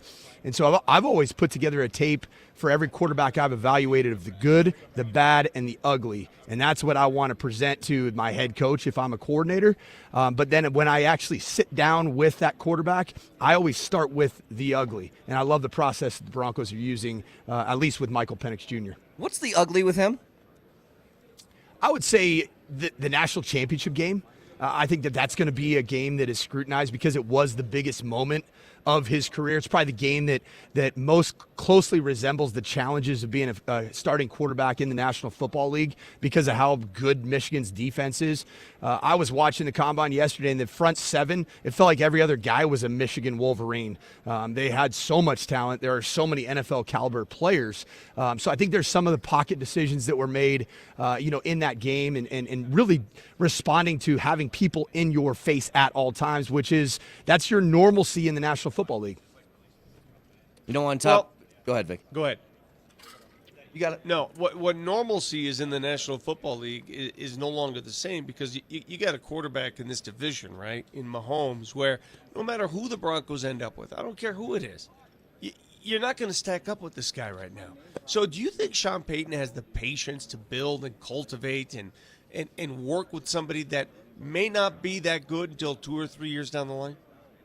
I think he has to have that patience. Whether he does or not, it's going to be tested because there is no middle-of-the-road bridge quarterback that is going to, I think, stop the bleeding in Denver anytime soon. Mm-hmm. And there has been bleeding now for 7 years. I think that this is the only option, and I go back to the fact that I love the depth of the top six in this draft class. And there are good options. I spent time talking with Bo Nix as well this morning, and you talk about an impressive young man with a lot between his ears and has been through a lot. Those two guys really stood out to me. I talked to J.J. McCarthy as well. I think that there are some options that do exist at that 12th pick where you don't have to exchange draft capital to get a quality starting quarterback that is better and has way more upside than any of these bridge quarterbacks. All right, so it's way too early, obviously, and we're going to have a couple more months to assess this. But if you had to lay a wager right now, at number 12, of the quarterbacks you talked to, the quarterbacks you've seen, who would be the Broncos' pick? Bo Nix. Really? Even with that and my short passing game?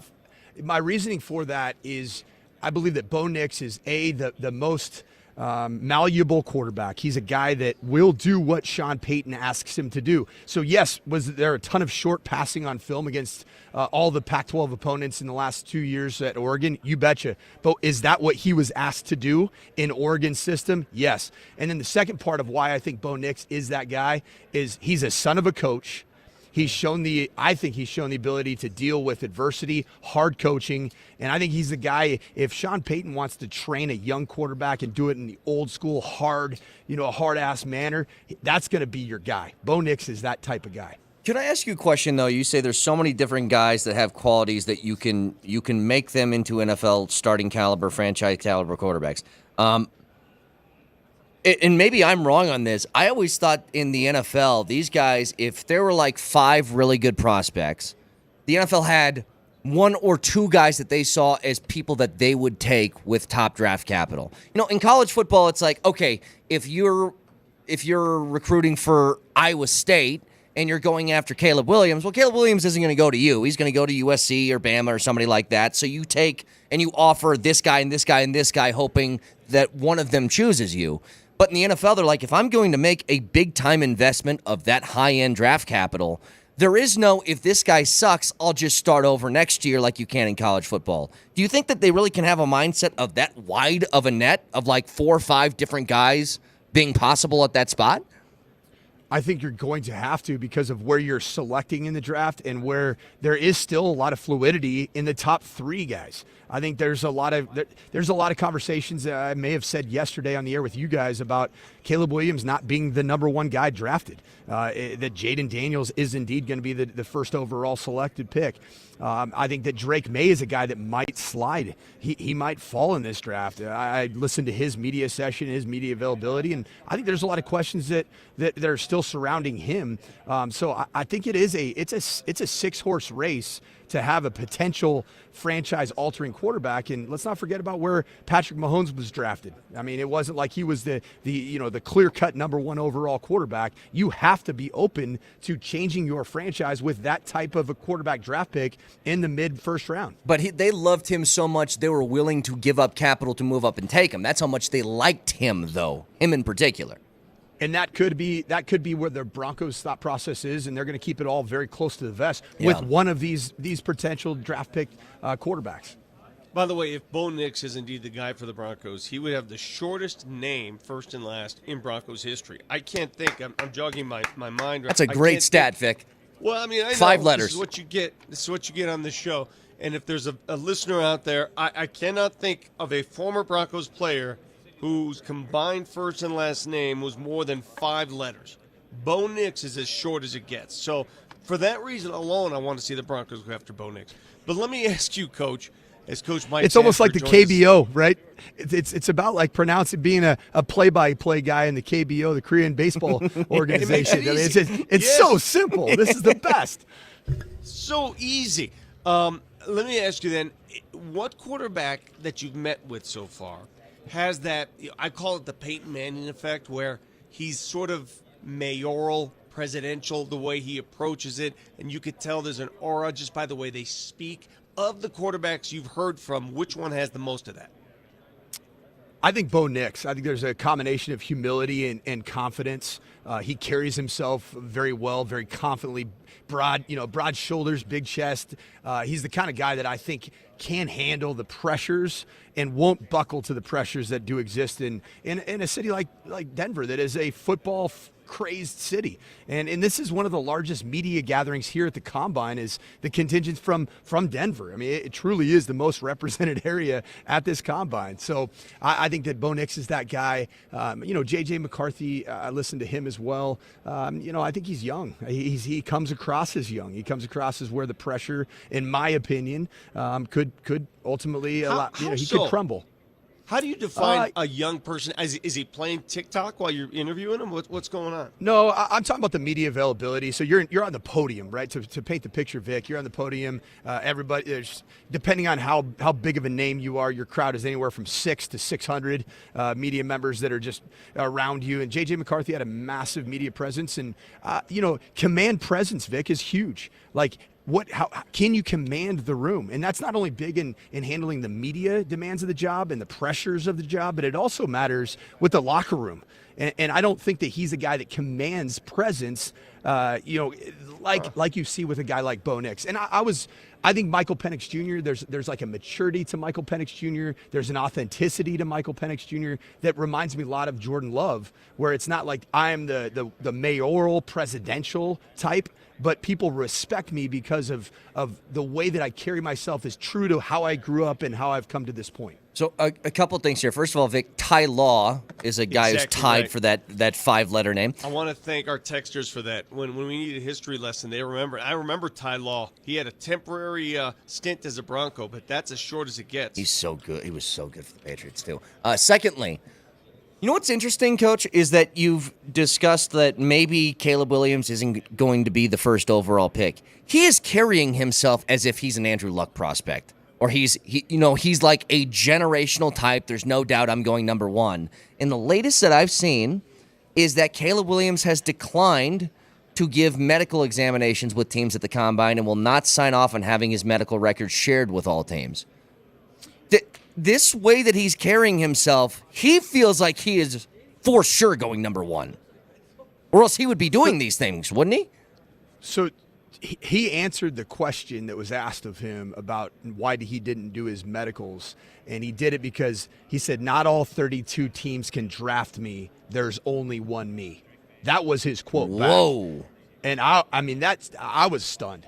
And for those of you guys that are on Twitch right now, the way that Caleb Williams conducted himself during the entirety of the media session was just like this. Standing up, hands in his pockets in his hoodie, slouched over. And to me, that rubs me the wrong way. I was going to say, that doesn't feel like a good look. That doesn't scream I'm telling confidence. you this, it screams guys, arrogance. With this position, I think it's the most it's the most criticized position. It's the most demanding mental position in all of sports. Everything matters. Everything matters in the evaluation process. The way he answered the very first question. He comes out for his media availability, and probably a East Coast journalist, probably from Philly or New York, the very first question that was asked of him was, "Are you afraid to compete?" And immediately he smacked his lips. He looked. He basically gave a non-answer, like kind of almost the next question. What's the question? And it rubbed me the wrong way. You can say that media member was out of line, but I would like to see. What is that? Because he's not throwing. He's not throwing at the Combine. He's not doing anything, Vic. He's doing nothing. Like all he's done is he's done interviews with select teams. I think his camp has even declined certain meetings with certain teams, and he's not doing the medicals. He even didn't want to do the media availability, and his team decided at the very last minute that I'm going to go ahead and do this. So I don't think he was trained and ready for the media availability, but some true colors were shown today. Does he have messages painted on his fingernails? Any message to the media or teams? Yeah, it had an expletive on his left fingernails, and then on the right, he didn't finish out all 4 nails. It just said VIC. So it was an expletive. No, listen, Coach, and I know some of the youngins are going to say, "Oh, old man talk." That stuff matters, man. Yeah, it does. does. When you pull stunts like that, there are coaches and organizations out there that say, we ain't dealing with that kind of immaturity here. That stuff really, it matters when you're evaluating quarterbacks. Vic, it all matters, and like you said, there's a maturity component. You're investing a lot. You're investing the future of your franchise when you take the first overall pick. And do you want to invest it in somebody whose character is proven time and again? And I would say that, has he had major character issues? No, he has not. Has he been in trouble with the law? No, he has not. But it's the small maturity that does really matter. And you can call us boomers, even though I'm not even close to being one. But that stuff really does matter, how you conduct yourself. There's a very famous story, by the way, of Prime when he was going through his pre-draft process. I don't know if you guys remember this. He was attempted to. The Giants attempted to give him a pre-draft written exam. Dion said, "Excuse me, what pick do you have in the draft?" They said 10th. He goes, "I'll be gone before then. I ain't got time for this." Now, the thing that always kills me about reading that is, well, what if they were thinking about trading up to get you? Like, what if that were to happen? then that stuff would matter, wouldn't it? Like, same thing applies to me with Caleb Williams. All these teams that he's like, well, we aren't talking to you because it's a waste of time. Well, what if that team's thinking about trading up with the Bears to number 1? You don't know. No, you have to treat the NFL Combine like every single team is either your future employer immediately or your future employer in your next deal. You're when you are a free agent, because the reality of first overall quarterbacks drafted in is that not all of them pan out. And you can have a resuscitation of your career, just like your guy Jared Goff has had in Detroit. But that's a job interview for your next future employer, right, even if you're not drafted by them. And I think that, like you said, everything matters. He doesn't have an agent. Caleb Williams has not signed with an agent, and some people think that that's a positive. A lot of times agents they're going to be guardrails for you to not make these mistakes, and there are mistakes happening in real time. And the overall sentiment, and certainly in the media and a little bit with the coaches, and they're keeping everything so close to the vest in these NFL franchises. But the overall feel is that I think that this thing is the pendulum swinging a little bit towards Jaden Daniels being the number 1. Interesting. Coach, listen, you have forgotten more than we'll ever know about football, so let me preface it by saying that. If I'm making a pick at number 1 and I need a quarterback, it's Caleb Williams all day, every day. So just because we're painting this picture that Caleb Williams is doing things that are rubbing people the wrong way, that does not alter my approach. I think he's an incredibly talented young man, and those are the things that sometimes you can overcome and change. And I want to paint this picture for you, the look that these players give. Because nobody gives a better look or impression, nobody in the NFL, than Russell Wilson. You talk about presidential, you talk about a caring person, you're talking about a guy who never says anything negative about anybody, never lashes back, nothing. But at the end of the day, even that personality, as presidential as it was, it didn't matter. It could only take you so far. Vic, I would argue with the fact that Russell Wilson he's won a Super Bowl and been to another. So it did matter. It absolutely did matter. Early it did. 100%. But the mistake, I'm talking about the process of drafting a quarterback and bringing him into your franchise. Russ did everything right in that process. And whether he's an elite player, a very good player, I don't think he's a Hall of Famer personally. That's my own personal opinion. But I do think that Russ, in his draft process and the way that he carries himself in a presidential manner, it acquitted him well to be an NFL Super Bowl winning quarterback and to appear in another Super Bowl. Now, it's not his fault. What he was signed for in Denver, that's not really his fault. That's what the market said that his value was.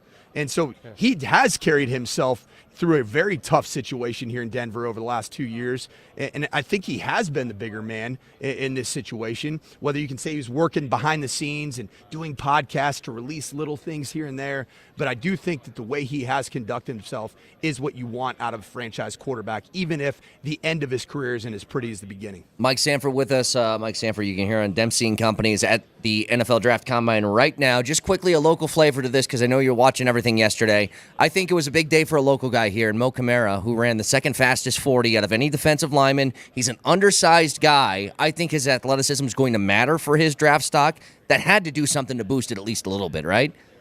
Mo Camara's on-field workout yesterday was absolutely phenomenal. He wasn't even a Senior Bowl invite. So he wasn't even considered at the top half of this combine class that was invited to Indy.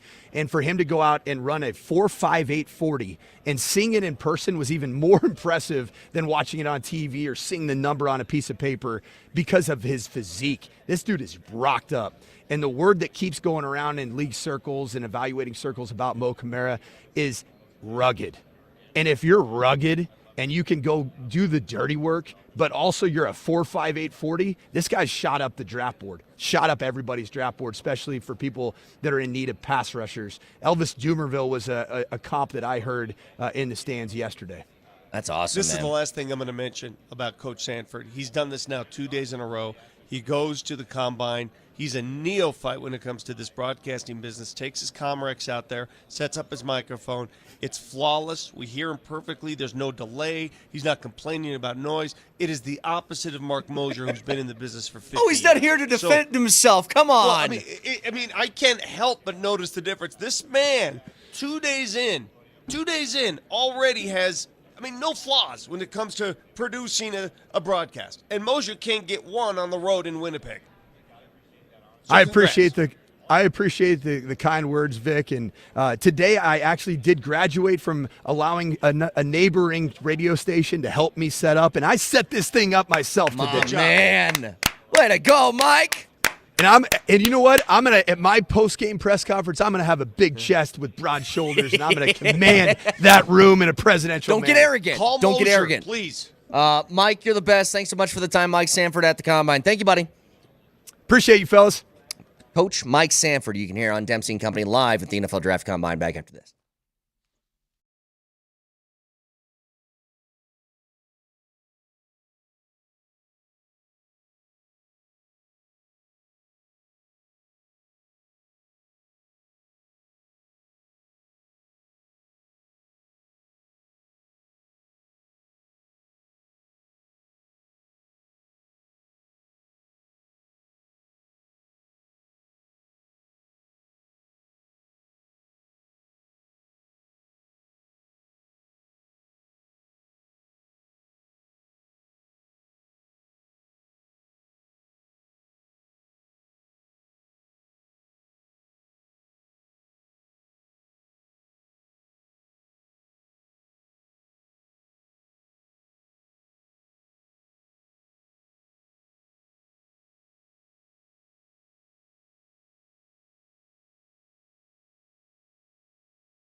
All right, so just talked to Mike Sanford, guys. Can I just tell you something?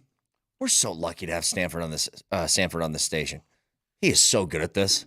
I agree. Well, I mean, how many people have the luxury of a dude who is actively in the game, in the sport for 15, how many years? 14 different jobs. I know that much.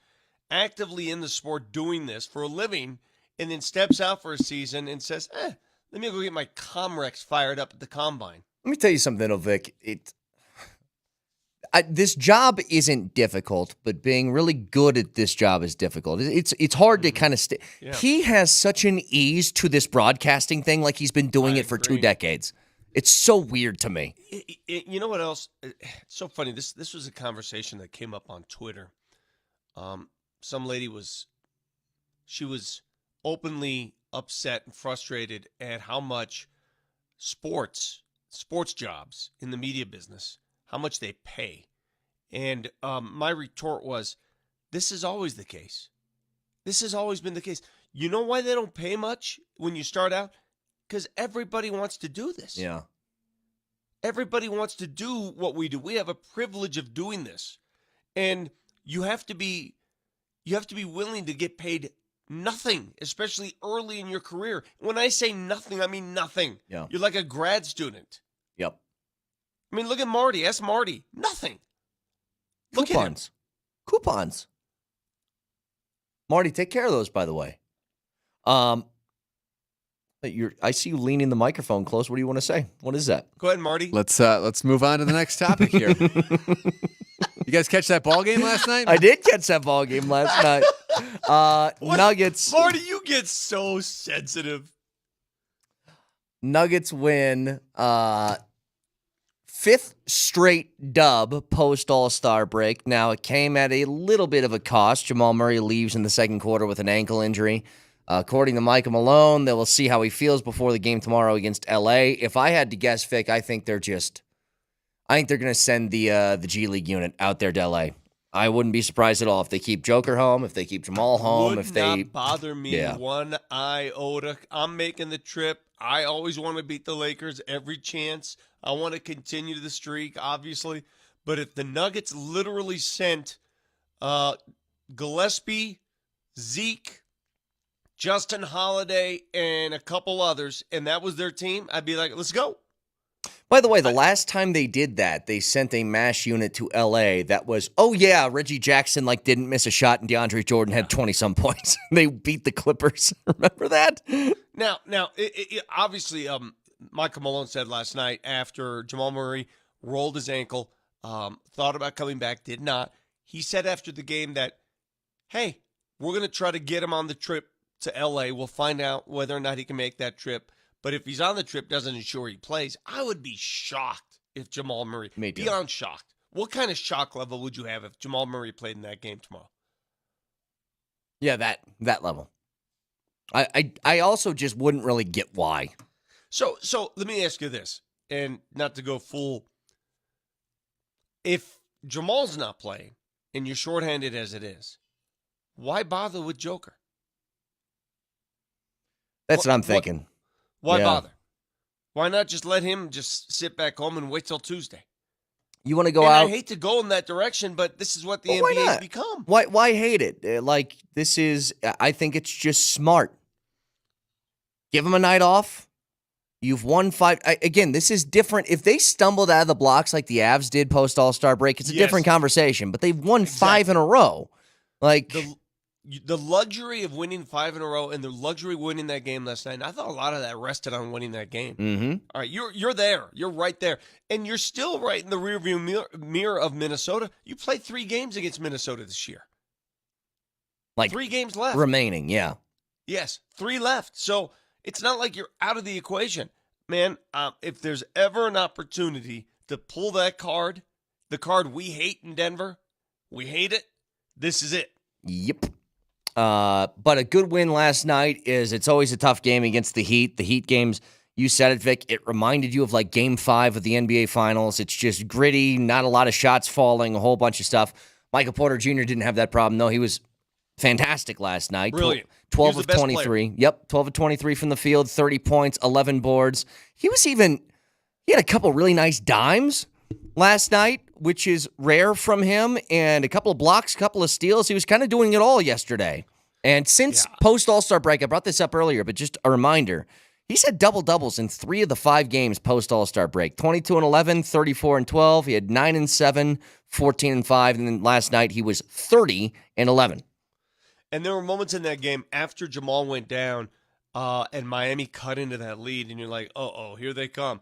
It was MPJ and Aaron Gordon doing most of the work for the Nuggets. It was those two players because, let's be honest, Joker at the end of the game took over, right? Scored the last 11 points for the Nuggets. But in the second and third quarters, when things got tight, it was those two players who did the heavy lifting. And MPJ, man, for as much criticism and heat as he has taken last night, brilliant. Just a brilliant effort all around. You get the win last night for the Nuggets as they win 103-97. I've said this before, by the way, Vic, and I know it wasn't totally like this during the finals last year. Nobody stops Jokic. I think Bam defends him as good as anybody in the league. Bam's only 6'9", but he's incredibly athletic, and he's got like lateral movement that's able to keep up a little bit better. His athleticism paired with his length makes it just a really, as difficult as you can defend Jokic, I think that he's kind of got that to him. Because there's guys that are big. There's Gobert's out there. There's guys like that. You know, Draymond's tough and physical and all that stuff. But Bam has an athleticism that's rare for somebody that Jokic goes against on the offensive side. I'm going to make a statement here, and I don't want this to come off as I'm being a crybaby or saying the refs let them get away with stuff. This is not the case at all. The Miami Heat have established a culture there, a method of playing basketball that everybody understands. They're really handsy, very handsy, and a physical team, and they gum up games. They've done it now ever since Spoelstra took over. Every game you watch from Miami, you don't think of poetic basketball. It's just sort of like, oh, geez, my goodness. That's the way they play. So I think one of the reasons why they do that, especially to Joker, is because they gum up the game so early. Everybody's got a hand in the cookie jar. Do you notice that? Yep. Everybody's reaching in there. Bam's touching and reaching. Everybody's reaching. Caleb Martin's got his hands in there. And it's sort of the way they play. Stylistically, the refs understand that's who they are. And I think subconsciously they get away with more. Yeah. They just do. They do. By the way, did you see last night? And I am not trying to start anything here because I don't think it had a factor in the game. I really don't. But I'm amazed at this. You know, one of the referees, John Goebel. John Goebel was a referee in a couple of the finals games last year. Do you know that he played a season with former Miami Heat Udonis Haslem in high school? He still lives in Miami. And not to say that he has any, subjectivity toward the Miami Heat. Yeah. Lives in Miami, played basketball with a Miami Heat player. At what line do you stop crossing and say, okay, you're not going to ref against Miami? Right? You know what I'm saying? Conflict of interest. It'd be like saying, what if a dude played juniors basketball with Nikola Jokic, is from Serbia, and is reffing the NBA Finals? Like, where do you say, okay, we're not suspecting anything, but we don't want this to look, we don't want a bad look. Can't be allowed. Yeah. They would draw the line there. Am I off base? No. Or does that one seem a little like, okay, enough? It's a little much. He reffed the Nuggets' only loss in the finals last year. He was the ref in that game. And again, I am not at all accusing him of anything. Probably a very good referee, a great official. I just think at some point the league's got to say, we don't want to cause any disturbance. You'd think. Yeah, that's a whole bunch of stuff that kind of lines up as conflict. By the way, I'm sorry. I was focused on what you were saying, but I was also distracted because I have the NFL Network on in here, and they have that. You heard that defensive tackle from Texas, T'Vondre Sweat? Uh-huh. He's one of the biggest people I've ever seen. Like, that is such a massive individual, and they replayed him running the 40-yard dash. Now, the time is not going to be something that impresses you as a 5.27, but watching him at that size run it, Marty, can you try and find In fact, I got it right here. I'll send it to you in a DM. I'm going to slide your DMs like Charles Barkley. I want you to show the video of this massive human being running a 40-yard dash, and look how, again, the time doesn't line up with it, but look how quickly it feels like he's moving. T'Vondre Sweat is massive. So I want to see how much he actually weighs. It's got to be like 360. So as Marty pulls this up, 6'4", 362 pounds is what his bio on Texas's website has. And he has he had a 26-inch vertical at 362 pounds, Vic. That's just stupid. Again, don't get me going on genetics. But look at him run. Watch this. Like, he's moving. Look at that. Can you imagine that dude coming at you? No. That is insane. That a guy hits almost 370 moves that way. The hell is that human being? Sorry, Hey, I was just distracted. Marty. He was just, all he was doing, Vic, was standing. And I was like, my God, that guy's big. Marty, you're a fast guy. You're fit. You do these runs. Do you think you could beat him in a 40? That man right there. I really hope so. He's got about 200 plus pounds on me. What did he get, a 5? Marty could run a 5. He Yeah, could I run could a 5 flat. I think so. Yeah. Yeah. We got to do that. We got to test you. I ran one, this was like 6 years ago, but I did one for fun. I was like 4.95. I'm probably over 5 now. I'd have to be. And when you run videos on our show from now on, no more the way you just did it. Put them in the board behind powder there. Oh, because it's a little choppy when you laggy. do it. Yeah, a little laggy when they do it that it's too way. choppy. Yeah, pull his 40 up behind me. I want to watch this on the big screen. Marty, learn from your mistakes, would you? For once? I want to see Just one time. I want to see a 370-pound man run like that again. I get 26-inch vertical at that kind of weight. How do you get that much weight off the ground? What is he, on the moon? Well, wasn't it Chester McLaughlin that could dunk a basketball on 2 feet? And he was a large man. Oh, Marty's got to wait for it to load, wait for it to load. Come on, Marty. TikTok. All right, let me see. Pull it up, full screen. Here we go. Everybody, we are watching a man run. Look at him, a little slow off the gate, but goodness gracious. It looks like it hurts him. It really does. No, seriously, Vic, if you were just standing at the end of that 40 and you had to take that impact, I think you would fly 20 yards. That's an actual freight train. Yes. Dude, so I know, Marty, you have one of these. I got one of those weight vests and took a walk with it the other day. You know, you put 30, 40 pounds on your body, and you're like, just 30, 40 pounds. What's the big deal? Oh, it's a big deal. Okay, Marty, Vic, grab a 200-pound weight vest real quick and be T'Vondre Sweat. What kind of weight vest would I need? All right, 303-504-0925 back after this.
Avs win 5-0 against Chicago as it feels like they're starting to hit a stride. 10-1 is the goal differential in the last 2 games. Shutout last night. Talked a bit about juice between the pipes and where the concerns lie with juice. Backup goalie in that situation a week to go before the trade deadline. Do the Avs still have to make a move? Well, if you get that kind of game out of Onanen, then the answer is no. Really, the last couple of starts, that one combined with the Detroit game. Shouldn't it be pronounced use instead of juice? Use? Use. Use was great last night. Now, granted, it was Chicago. Now, the last time, correct me if I'm wrong, the last time the Avs visited Chicago, didn't that spur a lot of unrest? They lost that game, and people were mad in the locker room thereafter. Do you remember that? I do. Yes. They did. Was that the last time they played them? Whenever they last visited Chicago, it did not end well. It was a bad loss. So first game against Chicago, they win at home 4-0. The second game at Chicago, they lost 3-2. Yes. And then they won last night. Yes. And then they play them again on Monday. Do you remember that's when Devon Taves was really Yeah. You know, we got to get it together in this room. Guys think they're playing well and they aren't, sort of, whatever that comment they're not was. playing our system. Yes. He called his teammates out for those not playing the system. Last night was the opposite of that. Last night the system worked wonderfully. They shut him out, and use was loose. Use. I'll be the first one to admit something, by the way. I think Zach Parise, or however we're saying it now, has been a lot better than I expected. I know he's a veteran. He was a very good player. I just didn't know what he had in the tank at almost 40 years old, sitting on the couch all year. But I'll tell you what, Vic, he stepped in and I think played really well in the role that they've given him. Bro, and I don't know if this is just an echo chamber, the business we're in, but remember how a couple weeks ago I just said, man, it feels like Gabe. I just can feel it happening, right? I have a little understanding of where he may stand and sit, and I think it's not far-fetched that he can play in the postseason. It's not far-fetched as it was before. Well, the guys from Spittin' Chicklets, they had the same conversation. I was watching their podcast. They had a similar conversation about Gabe. So they're hearing things. I mean, nothing's official. He hasn't said anything. The team hasn't said anything. It's just what you hear. Well, you know, you want to put it, I guess, in perspective. I've kind of left that conversation on the back burner. When it comes to him coming back, I got so burned by thinking Jamal was going to come back a few years ago, and he never did, and I was so, crushed by it that I don't allow myself to think that way. But, Vic, you've got a month and a half here before we're going to get an answer, because the last game is on the 18th of April. It's not that far away. We're going to get an answer on Gabe here sometime soon on whether he's capable of going or not. Yeah, it's so funny you say that, because I remember when the announcement was made, you're like, what? Oh, well, by the playoffs next year, that's a long time to heal. Well, by the playoffs is a month and a half. Here we are. Yeah. We're on the doorstep of the playoffs. This is it. Think about what would happen. Especially, it's not going to happen tomorrow, but Bednar told us earlier in the week that there's a decent shot that Val comes back that Monday game at home against Chicago. If not that, then they play, is it Nashville right after? Or no, who they play right after that? Detroit. They play Detroit that following Wednesday. One of those two games feel like Val will be back. You're able to get him back, slot some guys a little bit lower in that forward group. If you were able to somehow, some way add Gabe at the end of the year, my God, what that would do for this lineup. You talk about trade deadlines, that's your trade deadline. Those are your acquisitions. Well, right? The biggest acquisition you're getting is Val back in the lineup. That's for sure. That's the biggest. Nobody will be a bigger impact player than that. But the last two starts from Onanen, given me a little bit more confidence. I think it's built his confidence. And you say, it was Chicago. And to me, Vic, I don't care who the opponent is. If you hold somebody to a shutout, if nothing else, it's a confidence boost. I don't care if you're playing an AHL team. By the way, Prosvetov What'd you say his record was, Marty? He's 8-0 with a 1.25 goals allowed since being sent down to the Eagles. Rolling. He's been rolling down there. Isn't it funny? Both franchises, the Nuggets and the Avs, whenever they send their players down, like whenever the Nuggets send Colin Gillespie to the G League, he's a triple-double machine. Yeah, These guys are Gillespie. putting up ridiculous numbers. Last night in Grand Rapids, 59 points, 22 boards, 18 assists. You're like, huh? Broke Wilt Gillespie? Chamberlain's record of 100 points in a game. Oh, speaking of, Vic, I know that we do this with Jokic almost every night he touches the floor. There's always a not since Wilt, not since blah, blah, blah stat. You know who else is competing on that front for every time I touch the floor, I get one of these? Wembanyama. Every time he touches the floor, gets one. Last night, he had 28 points, 13 boards, 7 assists, 5 blocks, and 2 steals, and made 5 threes in the game. Dude, At 7'12". How the NBA hasn't put the Wembanyama-Chet Holmgren matchup on national television is beyond me. I watched some of that game. That was a fun game to watch. 2 7-foot-plus guys going at it, blocking each other's shots, dunking over each other. They were into it. And you could tell when they play against each other, they pick it up a notch. Oh, so they both do. They got their own Jokic Embiid battle going on here? I'm serious, dude. You could see it. You could sense it. And the fact that OKC loses at San Antonio, one of the worst teams in basketball, I don't believe OKC is talented. And for those of you who keep sending me these texts saying, "Oh, you're underplaying OKC," no, I'm not. I think they're one of the typical young, talented rosters that play their best basketball in the regular season. Show me in the playoffs. Prove it to me in the playoffs when the pressure's high what you can do. And I don't think they can answer the call in the playoffs. Maybe eventually. They're just really young. In fact, if I were to pick a team right now, if I were to pick one team to get upset in the first round, because OKC is going to be a top 4 seed, for sure, top 4 seed. I would pick OKC to be that team, to be upset in the first round. Yep. I'm going to call it right now. I'm doing it. So they would be matching up against Dallas. Dallas, you think about this. They're either going to get Dallas, Phoenix, Sacramento, the Lakers, someone like that. They're going to get one of those teams. Golden State. They're going to get one of those teams. And I see them losing that first round matchup. Not because they're a more talented team. They just haven't been there. It's a different game. And you know what the Nuggets have? And they showed it again last night. They have the ability to adapt. Mm-hmm. Last night felt like a playoff game. Even Michael Malone acknowledged it afterwards. It was one of those clunky, sloppy, physical. It was a playoff game. Well, the Nuggets, they can play that way. They can do that. If the season ended today, I think this is like a perfect first round of the playoffs in the Western Conference. If the season ended today, you'd have Minnesota playing Sacramento, which I think would be a great series. You would have OKC playing against Dallas. Great series. You'd have the Nuggets and the Pelicans, which I think is the best for the Nuggets because the Pelicans, decent team, but I think could take care of them fairly easily. And then you'd have the 4-5 of Clippers Suns. They would knock somebody out right away from the postseason. That would be perfect to me. And don't you have Golden State and LA just both battling to make a playoff spot, the play-in? Yep. They're the 9-10 seeds. Yep. But I'm just saying, like, let's just say the 7 and 8s, they win the play-in spots and slotted in those positions. That's what it would be. For those late to the program this morning, on Twitch, the question is asked, any word on Jamal's ankle? Is it just a sprain? How long will he be out? Well, I can't answer most of those questions. Those are 3 questions there. It is a sprained ankle. How long he'll be out remains to be seen.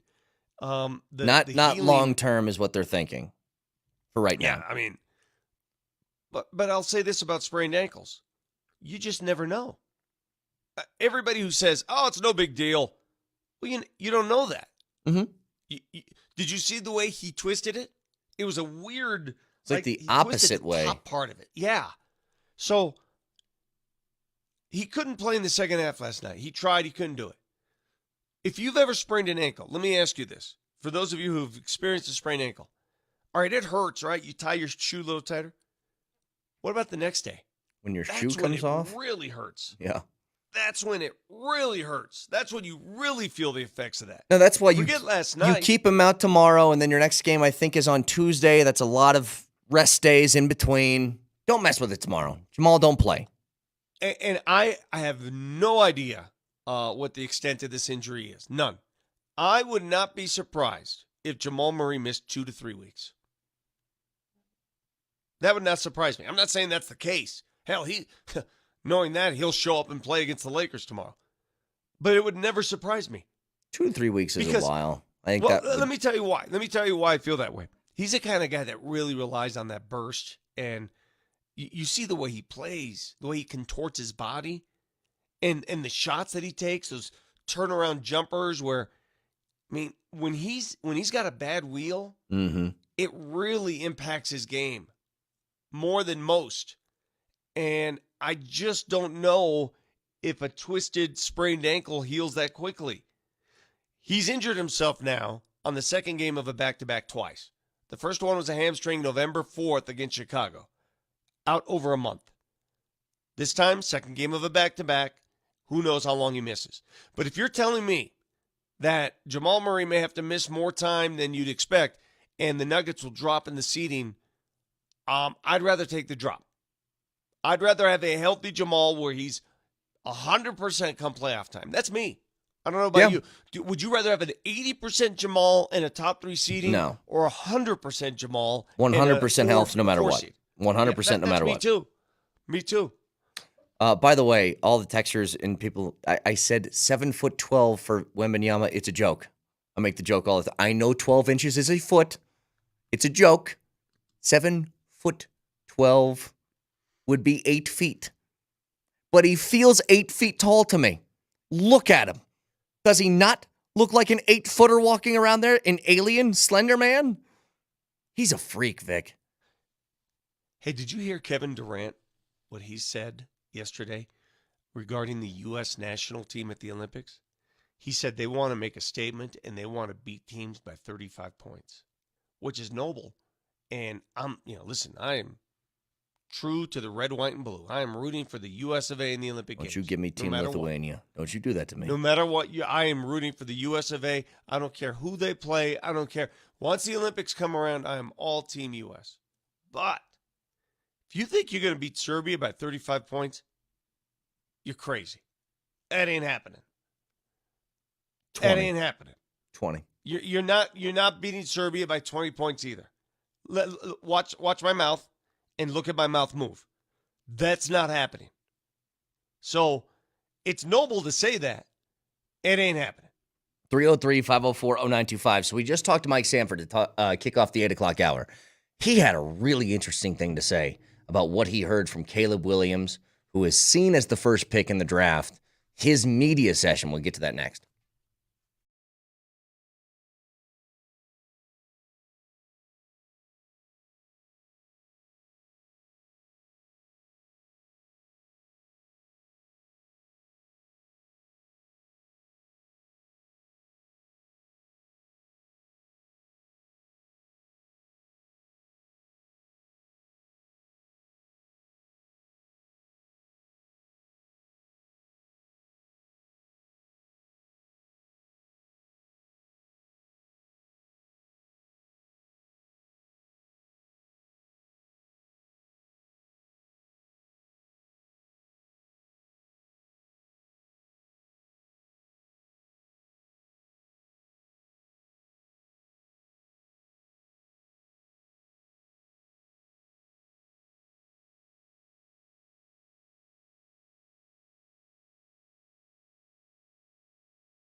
Vic, we talked to Mike Sanford, who was live at the Combine at 8 o'clock this morning, and he had a lot of good info for us. He got all of the media sessions from the quarterbacks and talked a lot about Michael Penix Jr., his meeting with the Broncos and how that went, and we'll run that audio in a bit. But the one that stuck out the most to me is, look, the biggest domino in this draft, the thing that's going to push sort of the projections and the narratives for all the other teams, including Denver, is what happens at number 1 overall.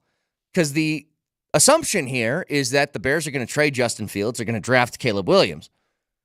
Sanford was telling us he doesn't know if that's the case right now. Not that they won't trade Fields, that feels real, but that they won't take Caleb Williams because of the way he's carrying himself throughout the last couple of weeks, but especially at the Combine. Listen to what he said about Caleb Williams' media session this morning. Vic, it all matters, and like you said, there's a maturity component. You're investing a lot. You're investing the future of your franchise when you take the first overall pick. And do you want to invest it in somebody whose character is proven time and again? And I would say that, has he had major character issues? No, he has not. Has he been in trouble with the law? No, he has not. But it's the small maturity that does really matter. And you can call us boomers, even though I'm not even close to being one. But that stuff really does matter, how you conduct yourself.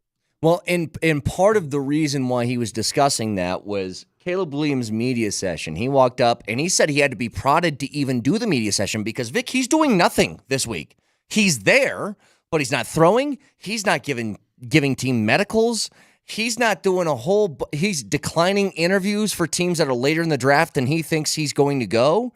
But Sanford said when he stepped up to the podium, when he was prodded into doing that, and do we have this audio, Marty? Not yet. When he was prodded into doing that, he was so arrogant in his presence that he didn't even want to answer the questions that were asked to him. I know he said this is a body language thing, but he had his hands tucked into his hoodie. He was hunched over. This is just a vibe from me, Vic. I know that Caleb Williams is uber talented, but there are concerns that I would have about how he carries himself. We always do this. We always put these guys under the microscope this time of year. We always consider whether they throw, whether they don't throw, whether they do the bench press, this and that. I always have to remind myself, because I'm guilty of this too, you just completely overanalyze. Analysis leads to paralysis, and that's what we're doing. I just pop in the tape. Just, you know what? Sometimes you walk away from the Combine, walk away from the platform, walk away from all that, all the hubbub. Let me watch a few games. Pop in the tape to remind yourself, to refresh your memory. Caleb Williams is the best quarterback in this draft. He's the number 1 overall pick. I don't care if he speaks. I don't care if he throws. I don't care what he does at the Combine. That's me. You clearly have a different take.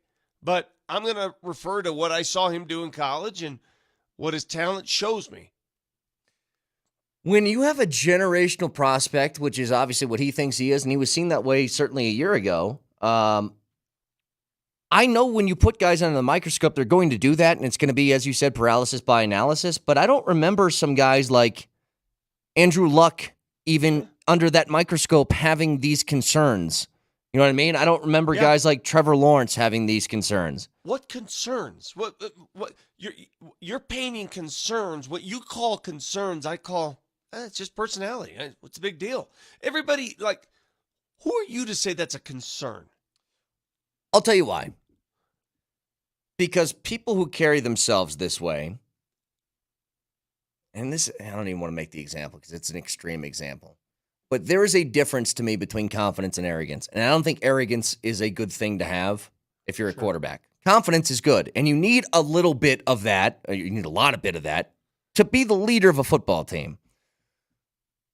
But this is reminding me like Manziel-esque stuff. Where I'm not saying he's doing the stupid things that Manziel was doing, but the way you carry yourself, I think rubs people the wrong way and can have some concerns of okay, are you able to take criticism? Are you able to be coachable? Or do you think that you know it all? Because he's like, I don't need to do anything. I'm good. That's what's weird to me. And the way that Sanford, now I didn't hear it, but the way that Sanford described his initial press, let's hear this part. Go ahead. he answered the question that was asked of him about why he didn't do his medicals, and he did it because he said, not all 32 teams can draft me. There's only one me. That was his quote. Whoa. Back. Stop right there. That's a pretty crazy thing to say, Vic. Deion Sanders said the same thing when he was drafted. Deion's a corner. Deion Sanders said the same thing. Was Deion Sanders arrogant? Yes. Did Deion Sanders not do certain things before he was drafted for Yes. certain teams? How'd Deion Sanders work out? Deion Sanders is a corner. Okay, so people say I'm flip-flopping because I think I said earlier everything matters. It does matter in the eyes of some. It does matter. There are a lot of coaches out there and a lot of organizations where you better be tip-top and presidential or we're not going to look at you. Great. I'm not saying that always matters to me in the way I assess. We all have our different assessment and evaluations. I look at him and I say, that dude's a quarterback, man. He can be my quarterback anytime. Incredibly talented.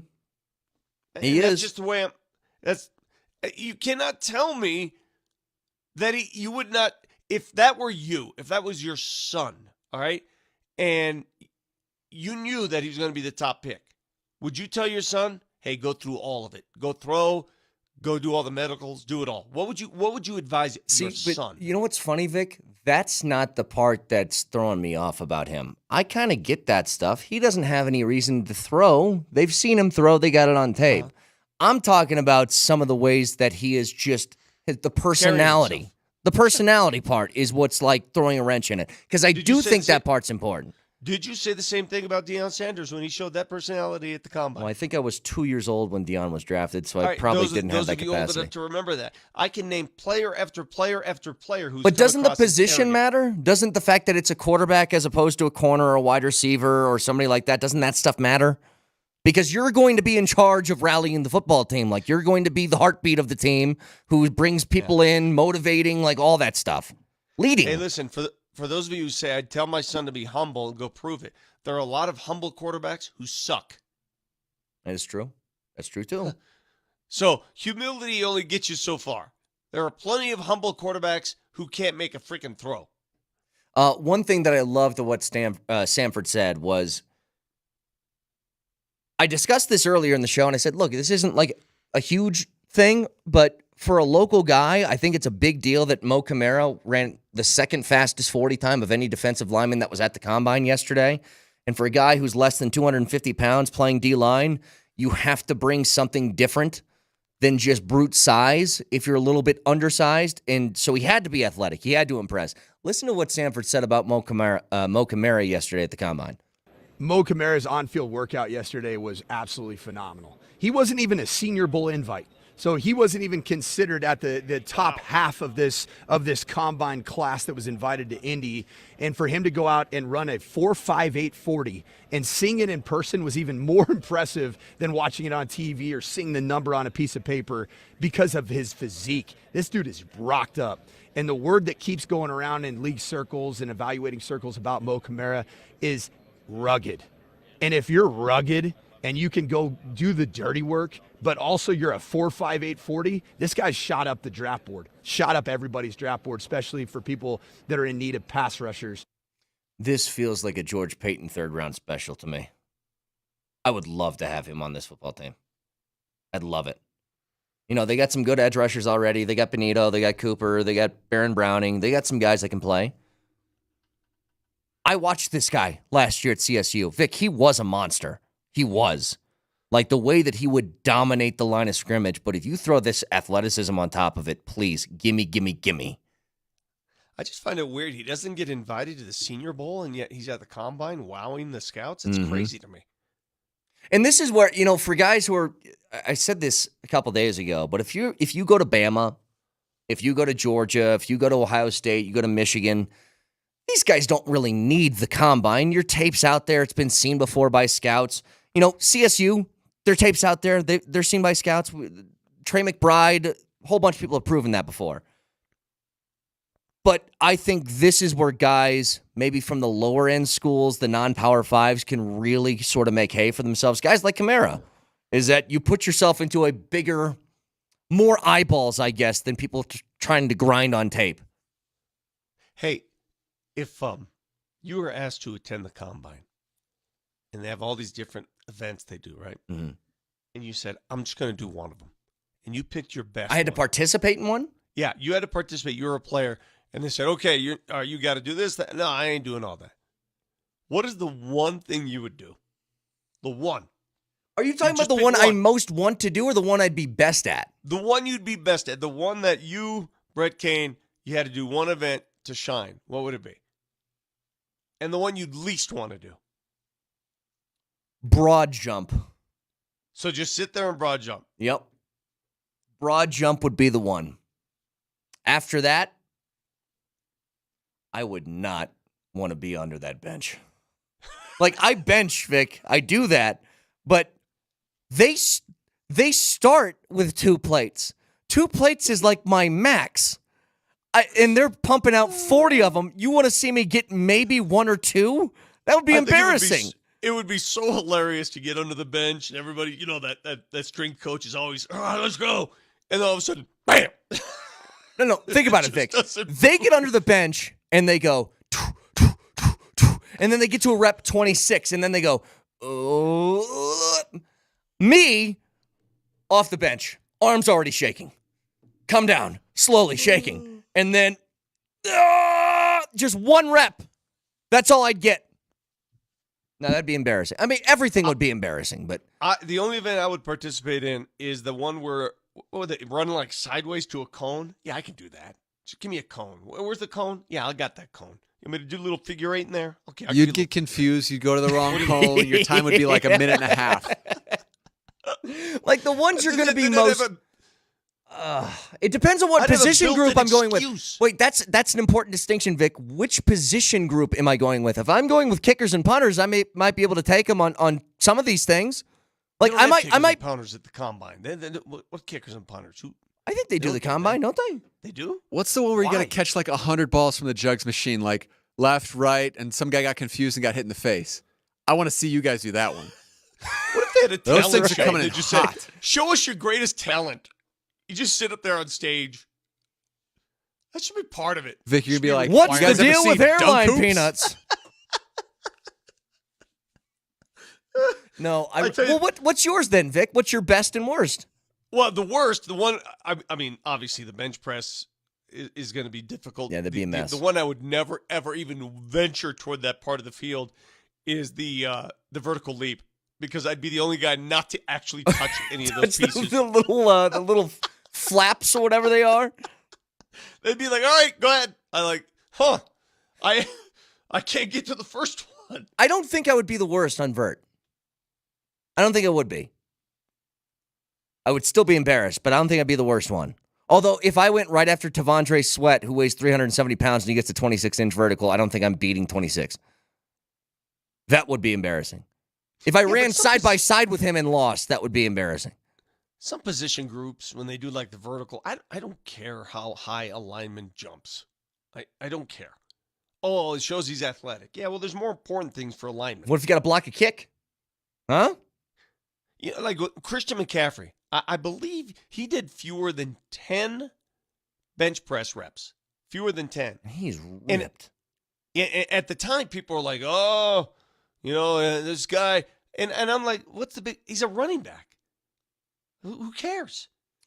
We'll preview the games coming up this weekend for the Avs and the Nuggets. 303-504-0925. Did the Nuggets even bring starters to L.A.? That's the question we'll get to next.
Vic, I'm going to ask you a simple question surrounding this game against LA. Should this player make the trip or not? Jamal Murray. What do you mean by make the trip? Play or play? Making the trip play. Or playing are two different things. Play. Should Jamal Murray play? I would not play Jamal Murray, but they may have different intentions. Jokic. No need. Gordon. I'd take a day off. Porter. Let's go sightseeing instead. KCP. Yeah, that finger can use a few more days. Peyton Watson. There are the tar pits out there. We can go watch some of the people. The point is, I'm with you on this. I don't know what the lineup would look like, but at a minimum, I think I'd just tell Jamal and Joker, take the night off. I would. Anybody else, we can have discussions about other people, but I think those top two guys, Jamal is a hell no to me. He just turned the ankle. Give him the day off. Their next game's Tuesday, extra rest, do that. Joker, I would even say him. Take the day off. It's a one-off trip. Think about where we are, though. We don't like that notion in Denver. I mean, we mock the Philadelphia 76ers all the time about this. Like we mock other teams about not playing their guys. We have arrived at a point in the NBA where not only do we openly advocate sitting guys, but we expect it. And I think this is a result of a team, and this is how the Nuggets are built. The Nuggets are deep in their top five. Heard Dead and Tanner talk about this one night, and he's exactly right. The Nuggets' depth is in their starting five. Mm-hmm. They've got marquee players in their starting five. But after that, the depth is an issue. So if you're living on that razor's edge, and it's such a delicate balance to make sure that you get to the postseason with health, with your starting five intact, well, sometimes you got to take extra measures. I think you're right. Like, this is not remotely the same to me as other guys resting across the NBA. This is one guy is actually hurt and could just use a day off. The other one, Jokic, plays every single night, and you're getting towards the end of the year. You're on a big win streak. It's a one-off trip. Mm-hmm. Take the day off. Well, a lot of people disagree with us. 0311 says, you guys are dumb, dumb as hell. Still 22 games to play. Can't let them get out of rhythm. Does this look like a team that would get out of rhythm by missing a game? What have you been watching the Nuggets? I'm just curious. 0311. Do you watch basketball? Do you think they forget how to play because they skip a game or miss a game? What do you think happens? The next game they show up, hey, what do we do now? What do you think? This is them playing golf like I play golf, where every time I stand over the ball after not playing for a while, I forget what to do with my hands? Yeah, I think this team is totally fine, okay? They can handle one night off and still stay in rhythm because whenever they play really, really well. The other factor, it is an ABC game, to which I say, I don't care. The Sixers didn't care about the ABC game, did they? Nobody cares. National TV or not. These are the Denver Nuggets. They were in the national spotlight. They've been in the national. I don't care. Who cares? It's not my problem. It's ABC's problem. Vic, as you were speaking, I was looking at this video. I'm going to tweet it out at Brett Kane Radio. And for some reason, AI, somebody had them make very famous rappers. What would they look like if they were white? Jay-Z is Troy Aikman.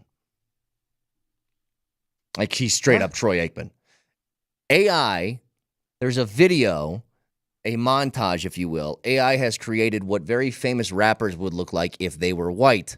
I'm telling you right now, Jay-Z is Troy Aikman. How does AI do this? What's this? Would you just go into a computer and say, AI, make me a white rapper? I don't know how that works either. You have to see this for yourself, though, because not only is Jay-Z Troy Aikman, Snoop Dogg just looks like a guy who got caught on cops. Like, they went to a trailer park and they found this guy, and he definitely is being arrested currently on an episode of Cops Reloaded or Live PD or something like that. So I'm telling you guys, you have to see this at Brett Kane Radio on Twitter. It is amazing. And I don't know how this works. AI people, how do you do this? You just go to a system and say, show me. What if I said, show me what Vic would look like if he was bald? They can just do that? Well, you could do that on your phone with the Snap Face. Okay, if I said, if Vic was pale and freckled like me, what would he look like? You can do that with Snap Face. They've got all these filters. I don't like the way this is going. But in fact, I've got one of those. Hold on a second. I kept it. What did you say you wanted to look like or wanted me to look like? I want you to be pale and freckled. Okay. And redheaded. Well, would you take pale and bald? Sure. Okay. I'll get you pale and bald here. Because I got one of those. Thankfully, the Snap Face can do all of that. Can't find it right now. Here it is. You tell me that does... Wait a What? minute. You're saying you can make yourself a pale, redheaded, freckled man with just Snap that's already built into the system? Well, look at this. This is what Snap Face did for me. You know what? Good head shape. That you is. actually looks like you could pull off being bald. Is that AI? What would this be called? When you, I'm showing A people filter. a bald version I of think myself. it's just a Snap Face is what they call AI, I guess. Okay, so maybe All right, that what is else do you AI. want? Tell me what else you want I can get for. I mean, we can get that. We can get it done. I want Marty as a woman. Okay, that's easy. We have a photo of that. Remember? Oh, The one did where we do thought that. Jesse was hot. Did you just say we thought Jesse was hot, or one member of the show thought Jesse was hot? That was Looking for you, that actually. photo looking for that photo of hot Jesse with Marty. Yeah, check under your favorites. In the meantime, you know what? We've discussed how the Nuggets, maybe they'll drop a couple of guys or not play them in this game against LA Well, tomorrow. you know what? They always zig when everybody expects them to zag, and part of me is like, they'll probably play everybody and win the game, and everybody's like, what? What did you expect us to do? The Nuggets they're counterculture to a lot of what the NBA does, which is fine as well. Either way, dude, you know what this is like for me? The Nuggets approaching the NBA playoffs right now, and you can understand this as a recent father. This is like when you have that first baby and you're leaving the hospital and you've got a 6-mile drive home. And those 6 miles that was have a never drive. felt longer, right? And you're in that car and you're driving so slowly and you're doing all that precautious defensive driving stuff that they're taught. I actually to do, rolled but down you my never window and apply. went like this. Yes, I told people, exactly. drive by me. Get out of here. You're in the right lane. You're going 4 miles an hour. You want to make sure you don't hit any speed bumps. You are so cautious. That's what it's like for me driving in these last 22 games to the playoffs with the Nuggets. Just get the baby home. Get the baby home intact. That's it. Yep. When you get there. But just make sure everybody's safe. But the other part here, and we discussed this a little bit today, the Avs, really nice couple of games here. Combined wins of 10-1 in their last two. One against a really good Dallas team and the other against a very bad Chicago team. They got a chance, by the way, to rattle off a few wins in a row, and I hope that they do take advantage of this schedule coming up because it feels like one that you can really start to take a stranglehold in the standings. They got Nashville coming up tomorrow on the road, and then 3 games at home, Chicago, Detroit, and Minnesota all the way through next week. If they win those games, and they should be favored, and I believe all of them, Victor, right now still 2 points back of Dallas for the division lead with a game in hand. Now, Winnipeg is tied with the Avs at 79 points. They have 3 games in hand on the Avs. When the hell are they going to keep up, or when are they going to make up these games? I don't know. Jeez. They play 3 games in one night. But let's just say the Avs win, what'd I say, there's 4 games. Let's say they get 6-8. That puts them at 85 points. You could be right back at the top of the division. Hell, maybe at the top of the conference if you rattle off these wins against teams you're supposed to beat here. So keep up this stretch of play. It looks like they found something. They're getting Val back, not tomorrow, but probably Monday or Wednesday is what Bednar said to us. You can start to really get on a roll here. And I always use this term for Avs fans. Put their fears at ease by rattling off a few in a row. Can I knock out a common perception, though, and I think it's myth?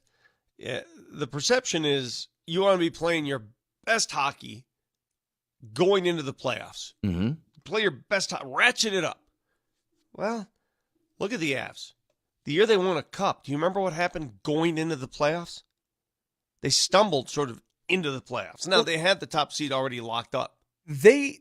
But they were resting guys. I get it, but they were not necessarily playing their best hockey going into the playoffs. The Nuggets, when they won an NBA title last year, what'd they do? They stumbled going into the playoffs. They sort of just eased in. They took the foot off the accelerator. So this whole notion that, oh my God, you better be on top of your game going in. You better make sure you got your A game. That's myth. That's a myth. So that's what we expect. You think it's more of, do they have it or not? Like, that's what it comes down to. Are they good enough or not? It doesn't matter how you finish at the end of the year. Do you have that gear or don't you? And both of those teams had the benefit of having the top seed. So that they didn't have to. They didn't have to hit the accelerator. Some teams have to do that. I remember both years, 2 years ago for the Avs, they had that falter, and I go, well, can they just turn it on? The answer was yes to a 16-4 record to a championship. The Nuggets, we asked the same question. Well, the Avs did it, but do the Nuggets? Yep, the Nuggets had that too, 16-4 on the way to a championship. From the text line, from Greeley, Matt, Vic, was it just me or anyone else annoyed how ESPN highlighted Bedard all game long with that little flare tail thing? Yeah. It didn't bother me, but it's the reason that they were on national TV, guys, is because he's the appeal. It is a crazy fascination. I mean, the team's losing 5-0, and they're on and on about Bedard. And all right, I got it. There's Bedard. Especially this late into the year. And it didn't look like he didn't do all that much last night. He was a -3. At times he looked small. Yeah, he did. And he is smaller in stature. He's skinny. He's got to get some muscle. He really hasn't played well for a big stretch here, by the way. And again, I know it's hard to really judge because his team is really bad and he's got to make up for, a lot of what they're missing. And to ask that from a rookie is incredibly difficult. But he's got 2 goals since December 29th. Hey, I know a guy who has about 2 goals. In fact, he's got more than that now since December 29th. That we were killing, and that's Ryan Johansson. I'll give you my... He broke his jaw. He missed a lot of time. I know he did, but it's like, there's a handful of games in here. I think a lot of folks don't like the national telecast and the way it's set up, whatever sport it may be, because we've become used, if you're watching the local team on your local channel, you're used to a certain narrative where you accentuate the local team all the time. And when you don't have that, and it goes to a national broadcast, there's this implication that, they don't like us. That's not the case. It's just a different kind of broadcast. They're appeasing both parties here. So I get it. And what are they really going to say? That big a deal. And what else are they going to talk about with Chicago, by the way? I mean, who are they going to highlight other than Bedard in Chicago? I mean, it's the only... If you want to work them into the broadcast, in a game where they're getting their asses kicked, by the way, the only thing you can really talk about is young superstar guy. I am a little jealous. I'm a little envious of the national broadcasts when they get to do things that we never even think about doing. Like during the Nuggets game, they're interviewing players mid-game. Did you notice that? Like right in the middle of the game. Same thing. Well, Bednar was being interviewed in the middle of a goal being scored by the Avs yesterday. I mean, we're in the middle of a damn game. They're interviewing players left and right, and I'm like, what? We would never be allowed to do that. Do the teams, can they veto that? Sean Payton wouldn't like that. I don't know how that works. I think the league basically says you have to do this. What would Sean Payton do Monday Night Football if they're interviewing him in the middle of plays or if they're trying to talk to Justin Simmons in the middle of a Broncos offensive possession? I don't know. I mean, what does Greg Popovich do every time he's in one of those situations? Right? He gives terrible answers to make them go away. I don't. It's what he does. I don't think Sean Payton is a little more media savvy. I mean, he worked in the media for a year, for crying out loud. Well, he didn't let any of his players talk to people during preseason. Doesn't mean he won't, because he did. Did he? He did an interview during a preseason game? The dude made the rounds during Super Bowl week. No, I'm saying in the middle of the game, though, like the Two lattes preseason. in the morning, 40 minutes later, I'm regretting it. Maybe you're right. I just think that he would go full Popovich. I think if they tried to do that to him in the middle of the game. Do they even do in the NFL the head coach running off the field halftime interview thing anymore? They do that in during college. The playoffs. Yeah, during the playoffs they do. Yeah, during the playoffs they do. Yeah. But I mean, I'm watching that TNT game last night. They're talking to Nuggets players, middle of the game, coaches, like, all good.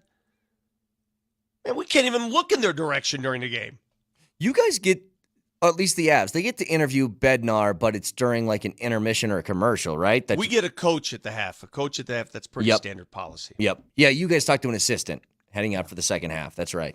303-504-0925, Shop Mazda text line. Again, you can hear those games this weekend right here, Altitude Sports Radio 92.5. Wait, who's going to be on what tomorrow, Marty? Aren't those at the same time? Or is there enough space in between where... No, Brett. You need to pay attention to what we have going on here. Yeah. Because on Saturday, the Avs are on 950 and the Nuggets are on 92.5. Gotcha, yeah. So Rapids on 950 as well.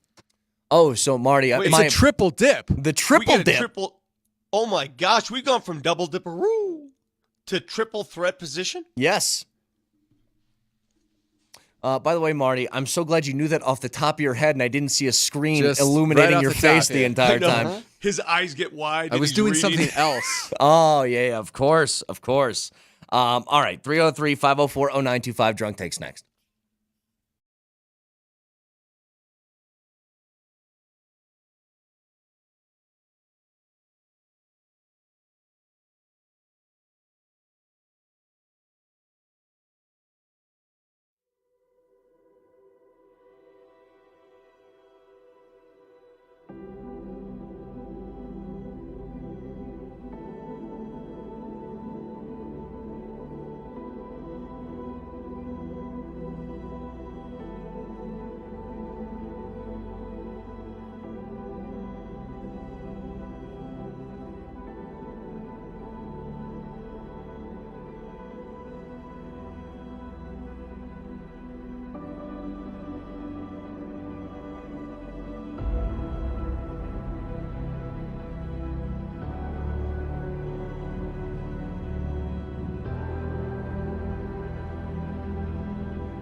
If you missed any of the show, check out the podcast, iTunes, Spotify, Spreaker, Mojo, Lombardi, and Kane. Talked to Mike Sanford live from the Combine. A whole bunch of good information from Mike, so go check that out. Before we get to drunk takes, Vic, I need your help on this, and I think you're going to agree with me. You watched True Detective Night Country, the Jodie Foster Trash. version. It was bad. I watched the first episode. I was hopeful. I was like, this is kind of interesting. And it just was terrible ever since then. Don't waste your time with it. But see, this is where I'm going to disagree. If you've watched the other seasons of True Detective, especially the first one, I'm telling Marty he has to watch this one. You have to watch it to do a comparison. Side by Everybody side. said it sucks. Why would I waste my time? Because sometimes watching bad TV is funny. Marty, if you watched Game of Thrones up until season 5 and everybody said the end of it was terrible, would you not watch? You would Well, I watch. had time invested. I have no time invested in this so far. I'm not even going to start. I disagree. I think you have to watch it. You have to. Nah, I wouldn't do that to you, Marty.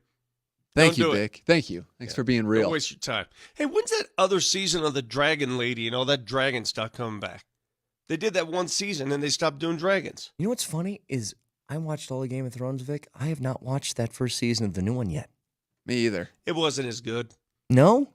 Like, would you say it's, do I need to watch it? Or is that one of those I can skip through? I mean, I liked it. I watched it, but it wasn't as good. Well, it just wasn't. What is that called, Marty? I have the fallacy. It's called like dragons. No. Bunch of dragons. No, that's not what I'm saying. No, the sunk cost fallacy. It's where you're watching a TV show and the TV show starts to get terrible, but you've already invested so much into it that you need to just see it through to the end. No, actually, Vic was right. It's called Dragons. Oh, it's called Dragons. That's right. Yeah. It's Dragon On. Dragons. Dragons. Dragon On. I like that, actually. I've had that happen. House of the Dragon. That was it, Vic. I've had that happen for so many shows, though. Like, Marty, it was a while before I just gave up on Walking Dead. I'm like, this show is becoming terrible, but I've watched like 3 seasons of it. Sons of Anarchy did that too. Oh, How many yeah, times they can their did. place explode? I It know. did like 4 times. Aren't they supposed to give me like a final season of Yellowstone too? They did that half season. When's the second half of that? Who do these people think they are that they're taking so much time between these things? Who do you think you are? I'm not going to be committed. Wait, wasn't there some sort of strike, Vic? Couldn't they not write? Oh, that is true. For a while. Yeah, there was one of those. You're going to blame it on the strike? Yes, the writer's strike was the reason for the lack of writing. So wait a minute. Here's what I don't get, though, about the Yellowstone thing. If they call it a half season, which I can't stand. Does that mean that That's you dumb. wrote a full season, but there's so much good stuff that you need to separate it into 2? Or did you only call it a half season to keep people hanging on like Vic? Is that all that happened? What's the point of that? You know the question I'm asking, right? Did they have No, I so get you. much material that they're like, dude, we have to pare this No. down? Or did they just say that to keep you hanging on?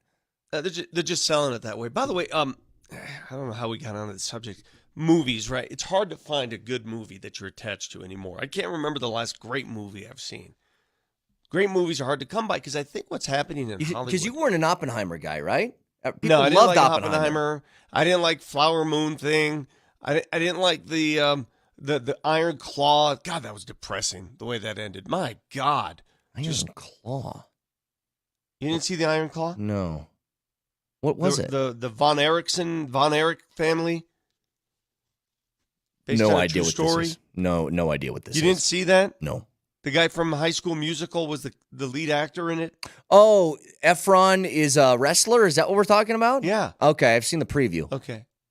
Anyway, it's hard to do a good movie because you're now going up against these series. And in a series, you can really, it takes 5 or 6 episodes to get going, but you're invested for a much longer period. The writers can get more creative, more detailed. You don't have to jam everything in and pack it all into an hour and a half or 2 hours. I think that's what we have now. We are in that Netflix era where movies are gone. Great movies are hard to do. I want to know who the people are out there that can watch. Like, I've heard people say this before. I walked out of the movie. It was so bad. How do you walk out? I don't have the willpower. Or maybe I have more willpower. I don't know, depending on how you look at it. Vic, if I start a show and I'm like invested 4 episodes in and it's terrible, I still watch it to the end. A movie could be terrible. Hour and 15 minutes in, I watch to the end. Who are these people that can just turn it off and never think about it again? Well, do you do that with series too? Because I've tried to start a couple series, but I'm out. And I have no interest in finishing it. But when you say start to watch it, are you talking about 5 episodes in and then you stop?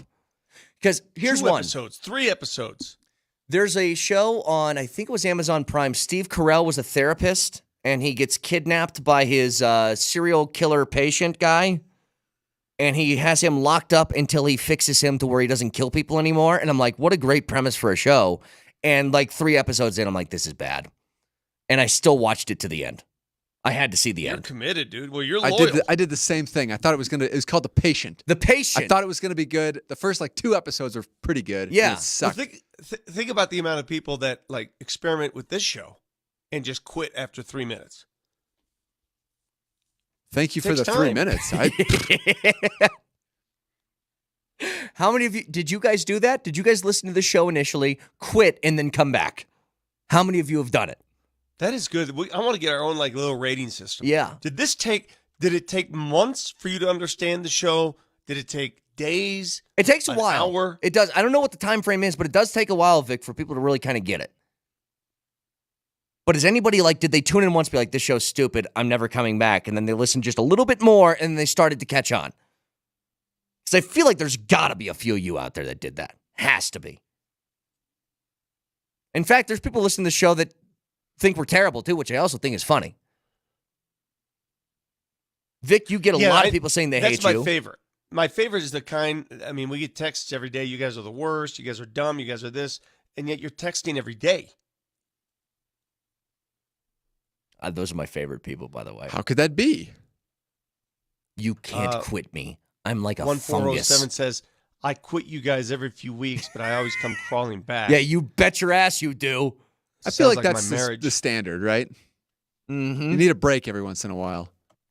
I try to quit you every day, but I just can't. This one says, there's days I just can't listen to you guys. Again, much like my marriage.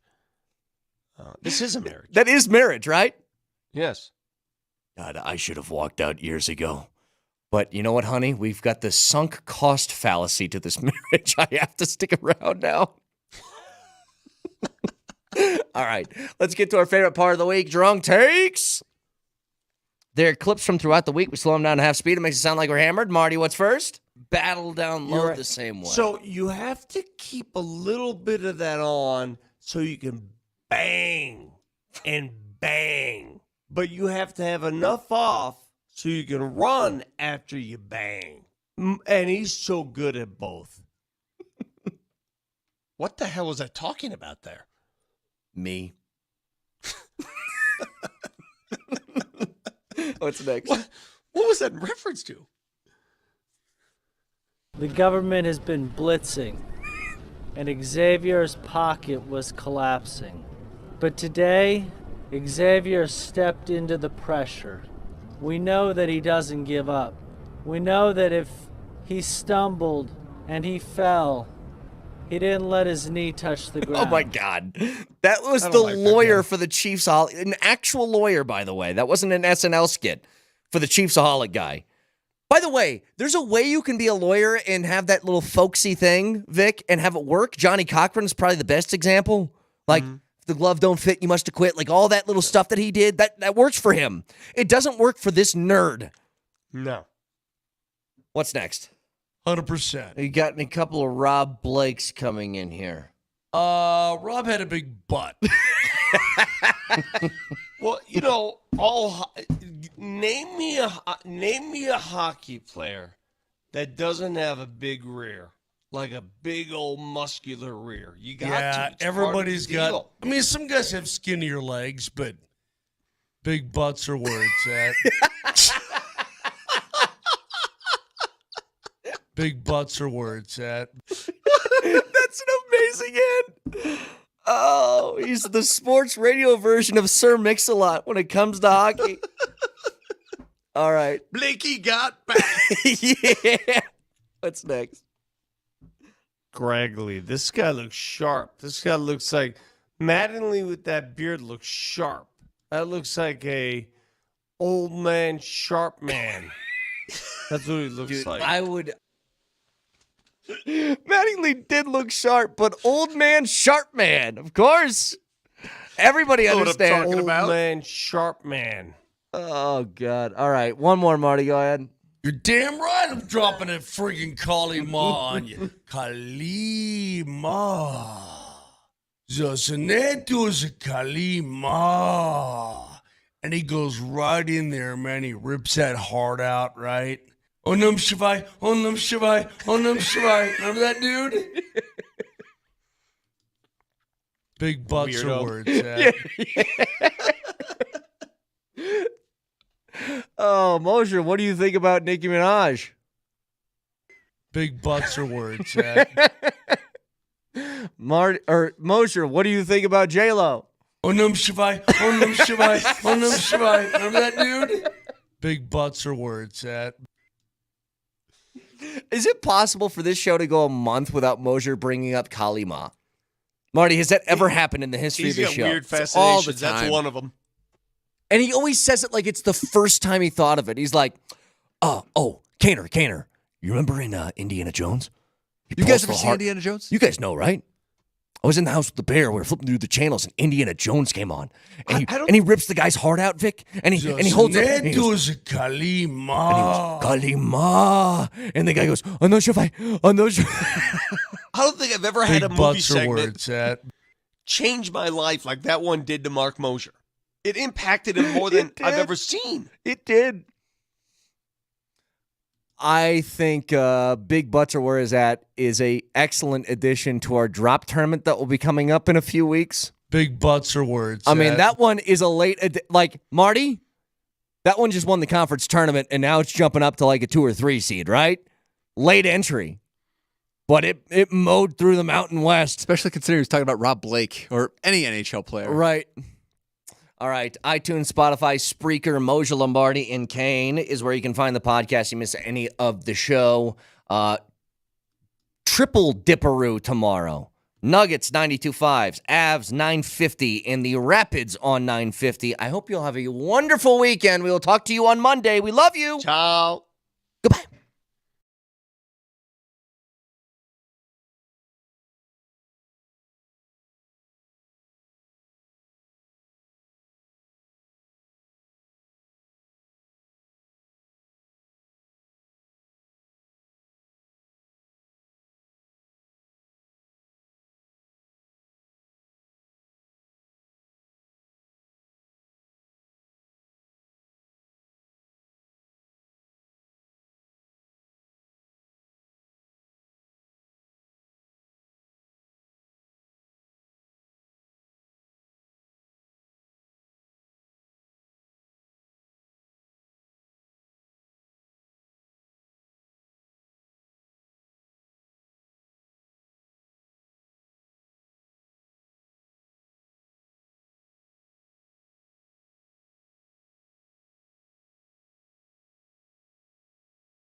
Hey, it's Friday. Woo! I'm back. It's been a couple of Fridays since I've been here. Yeah. Chris Dempsey, Mike Sanford, Steve Nelson, Josh Grismer, Altitude Sports Radio 92.5. You made it to the weekend. It's Friday. Yeah. What's up, Coach? Yeah. Coaches. Absolutely. Coach is in Indianapolis right now. Got the big smile on the face, looking good. Got a good night's sleep, all the things. What's going on, man? I did. And you know what, Demps, man? I got to say this. Even though I'm 2 time zones away from you currently, man, it's so good to have you back on a Friday, because Freestyle Fridays, they just don't hit the same without one Chris Dempsey. Dude, it's just not the same. I tried, and I couldn't do it. Apologize. No, you're good, Nels. Go ahead, Nelly. Oh my God, this is great. You know what Mike and I just did? We were 2 people at the grocery store, like, who keep going the same way. Like, no, you go. No, you go. No, you go. No, you go. I was just gonna say, Coach, you nailed it, man. It's been what, 2-3 weeks since we've had Dempsey's Curtis Blow intro on a Friday, and I miss it. We all are better when we get that going into our weekend. Like, we need that joy, that positivity, that flow. We need it. We need it in the worst way. And I tried doing it a couple times, Demps, and honestly, I felt like Eminem, man, in 8 Mile. The moment got too big for me. I mean, Mom Spaghetti was all over the place. It was ridiculous. So good. Oh, well, I'm happy to be back on a Friday. There's no doubt about that. Coach, you're out there, and it feels like all the things are happening already. In the time that you've been there, talk about what's resonated most with you so far. And I know the quarterbacks took to the podium today. We'll talk about that. But what's resonating with you so far in your time out there in Indy? Well, I think the biggest thing for me, first time that I've ever been to a combine, and then also the first time I've ever really done anything media related with other peers in the media that just aren't my boy Damps and the Nellcat over there. Being on Radio Row here at the combine space here at the Indianapolis Convention Center, it's made me feel at home, because this whole concept of having a face for radio, I mean, that's true, man. Like, that is real, and I've got the perfect face for radio, so I fit right in down here, which is fantastic. But on a serious note, I think the combine so far, my early impressions as a first timer is this is a tremendous event. And you can glean so much information about these prospects in so many different ways. You can see how they carry themselves when they're walking between the media space and in leaving to go towards the workout area. You can see how they respond to questions. And frankly, for me, coming from the background of a coach, the interview sessions with each of these prospects, particularly today with the quarterbacks, has shown me so much and given me the opportunity to, in fact, ask really hard questions, see how they're going to respond. And I did that this morning with my favorite, man. I had a chance to tell Michael Penix Jr. that I was the president of the Rocky Mountain region edition of the Michael Penix Jr. fan club. And instead, I chose Ultimate Violence. You did. So, he's like, who is this jerk? And little does he know that Mike Sanford loves him some Michael Penix Jr. I asked this question, Demps. I asked this question because I wanted to see how he would respond to some negativity surrounding his prospects of being a top draft pick. Well, let's hear that question. Let's do that right now.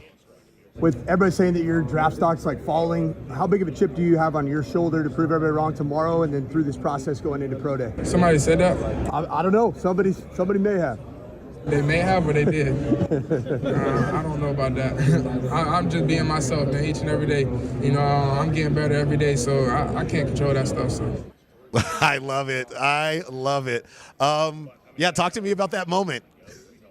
It was awesome, and I was like, I was pondering, okay, which angle do I want to take? Do I want to take the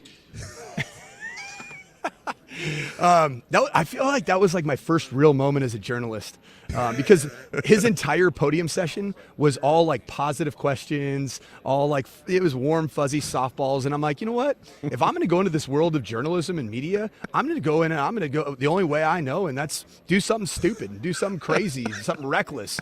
And I did exactly that. And I loved his answer. Yeah. You know why I loved his answer? And that's why I asked the questions. I wanted to see what he would say to that question, but I loved his answer because it shows me that he's not measuring his own worth based off of what the talking heads, which I now am one of, but he's not measuring his worth based off of that. He's not letting that affect his preparation as he goes into the combine. And I hope I didn't mess with him at all. Like, I hope he didn't actually not. I hope that this, I didn't break the news to him that his draft stock is allegedly falling, and that it affects his performance throwing tomorrow at the combine. I doubt it will, and that's why I loved his answer.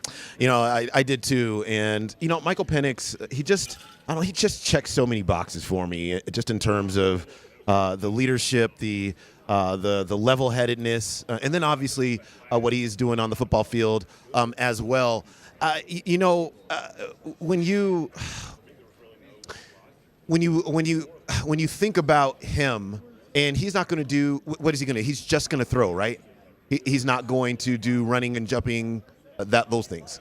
What I was actually really impressed with in his interview, his media session availability at the podium today, was that he said that he wants to show the entirety of his game at the combine tomorrow, and he left it open-ended whether he may run, jump, broad jump. I think that is I love this about Michael Penix Jr. is that he's willing to enter the arena, right? In a combine where 3 quarterbacks have already opted out of entering the arena of throwing the football. And I love that Michael Penix Jr., with all the question marks that surround his health, his readiness, his age, he's like, you know what? I'm going to go out and do everything.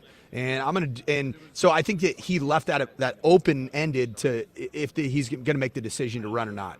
All right, some of the stars of the day yesterday. I just kind of jotted down. I saw Chop Robinson was on your list as well. Walk us through some of the stars of yesterday.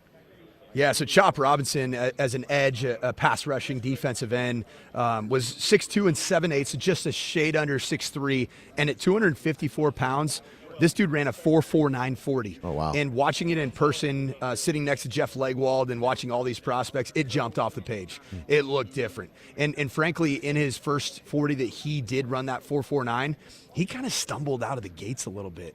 And to run a 4.49 at that size profile, at that position, and do it with maybe not your best stuff, it wouldn't shock me if he enters the low 4.4 range going into his pro day, which I think could be really interesting. Chop Robinson was, just a pass rushing problem for offenses in the Big Ten while he played at Penn State. Just very impressed with his overall workout. I think personally the biggest freak of the day came in the form of Alabama linebacker Dallas Turner. Dallas Turner, he ended up at 247 pounds. He ran a 4.47 and had a 40.5-inch vertical jump. Oh, my gosh. And also just his change of direction and position flexibility as either an inside backer, as an edge, as a rusher. He showed the entirety of his versatility. That dude was a freak, like different level freak. It's hard to kind of sort out what the Broncos might do in this situation. Quarterback is obviously their biggest need, but there's just so many good players and so many different positions, and the Broncos have needs in a lot of different ones. I mean, tight end and defensive line, and are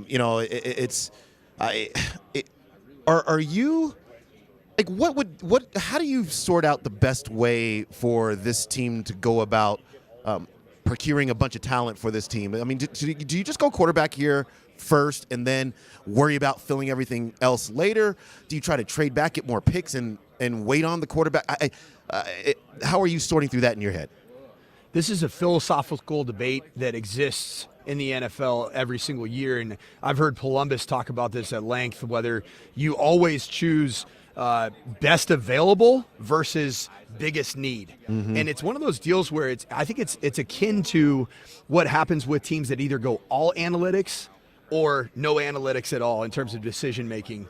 And I think that that if you are a best available guy, and that is like it's black and white, and you take the order of your draft board, overall players, and you take out the positional need, I think that if you're in the Broncos situation, you miss a tremendous opportunity with a very deep top 6 in the draft class at quarterback to fill what is such a glaring need for this team going into 2024. Yeah, I agree with you. What's your take? What's your take, Damps? Like, even from a basketball perspective, and having covered many NBA combines and NBA drafts, I mean, what is your? Is it? Are you more likely to lean towards that camp of take best available period, or to take most needed with your current situation? Yeah, I would take. I would take best available, except if I needed a quarterback, because I just think that position is so important. I think it's the most important position in sports. That's it. And if you can get that guy, then everything else will fall into place. I remember this is some years ago, so many years ago now. So like the Jets were doing this thing where they would trade back and get more picks, and they were just procuring a bunch of talent. So like the depth on that football team at the time and was really, really good. And so we're talking about was I at altitude yet? This might have been the mid 2000s, somewhere mid 2010s. But they could never get the quarterback. And so the team was just always held back because the trigger man was not there to be able to make everything else make sense. And I remember saying to a friend of mine at the time, look, what they need to do now is just, who cares about the rest? They need to go get a quarterback to make the rest of this make sense. And so I think for the Broncos, I completely understand the school of thought that is get more assets. You have so many holes on your team to fill. But the most important one is quarterback. And if you don't have that guy, it almost doesn't matter what you have around it, because we looked at the Jets just last year. That was a team that was Nelly. That's going to be an internal meme forever. That is him reacting. That is him when he said they may have or they did. That is, for those of you watching on Twitch, that is the face that Michael Penix made in response to Mike Sanford's question. That's so good. That's so good. Hey, if I'm going to travel out to Indianapolis, Indiana, be away from my family for 5-6 days, I'm going to do so with some type of exclamation point moment. And I think that his facial expression and the way he's looking at me and almost the disgust and surprise of the question that was asked, I think I achieved my ultimate mission, my ultimate goal, to make sure that Michael Penix Jr. Was going to get some type of reaction. It's so good. That face is so good. All right. A lot more about the Combine and different prospects as we go forward here on the show. But the Nuggets get a big victory. The Avs get a big victory. The Nuggets joined a club, a certain club. I'll tell you what it means and why it's so important that they did join that club when we come back.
Now into the path of Nathan MacKinnon. Does he have the speed? Of course he does. He's Nathan MacKinnon. Near side circle, a shot. He scores! Just out for a rip, are you, bud? Nathan MacKinnon.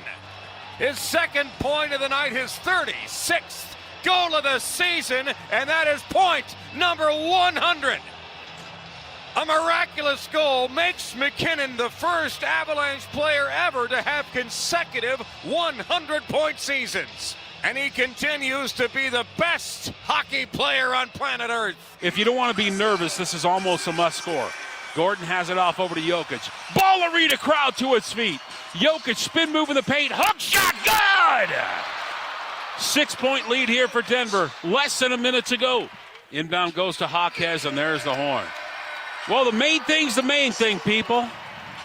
Miami has a way to make you look ugly, but Denver hangs on for the win. The final tonight, 103-97, and the Denver Nuggets have won 5 in a row out of the All-Star break.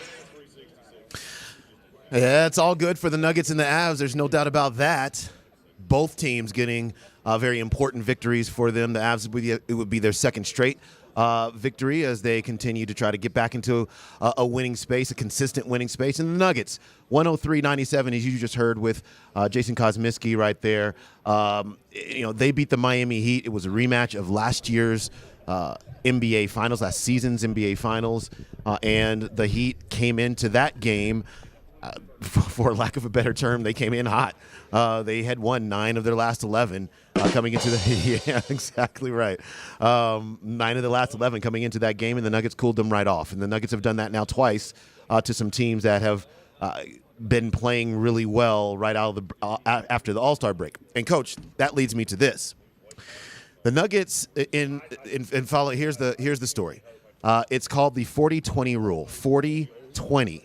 It was coined by Phil Jackson when he was the coach of the Lakers back in 2008, and his criteria for separating which teams are actually elite teams in a particular season is if they got to 40 wins before they got to 20 losses.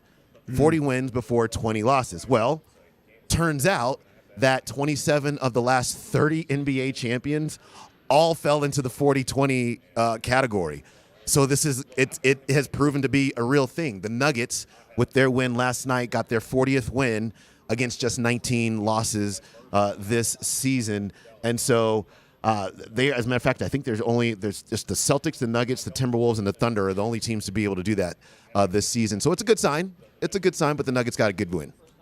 It's a great sign. So you're telling me there's a chance. Yeah. I mean, that's what all we need, right, is a chance, and to be playing our best basketball at the time of the season that we're playing our best basketball starting out the month of March is a great sign. And I'd argue that even the Nuggets last year, I think we're playing their best basketball outside of the postseason, really in the month of January. That was kind of the crescendo moment of the regular season. I get all the warm feels knowing that the Nuggets are playing great basketball going into the month of March and trending in a direction where nobody wants to deal with the Nuggets. I mean, you got the defending Eastern Conference champions, in the Miami Heat, who are also hot.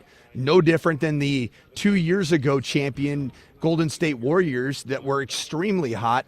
And really, that's 2 of your last 3 opponents, and you're getting W's against those teams when they are playing at their best. I think that's a great sign for the Nuggets and for being able to do something that certainly has never been done in Denver, which is to be back-to-back champions in the National Basketball Association. Yeah, they're playing really well. Nuggets 41-19, incidentally.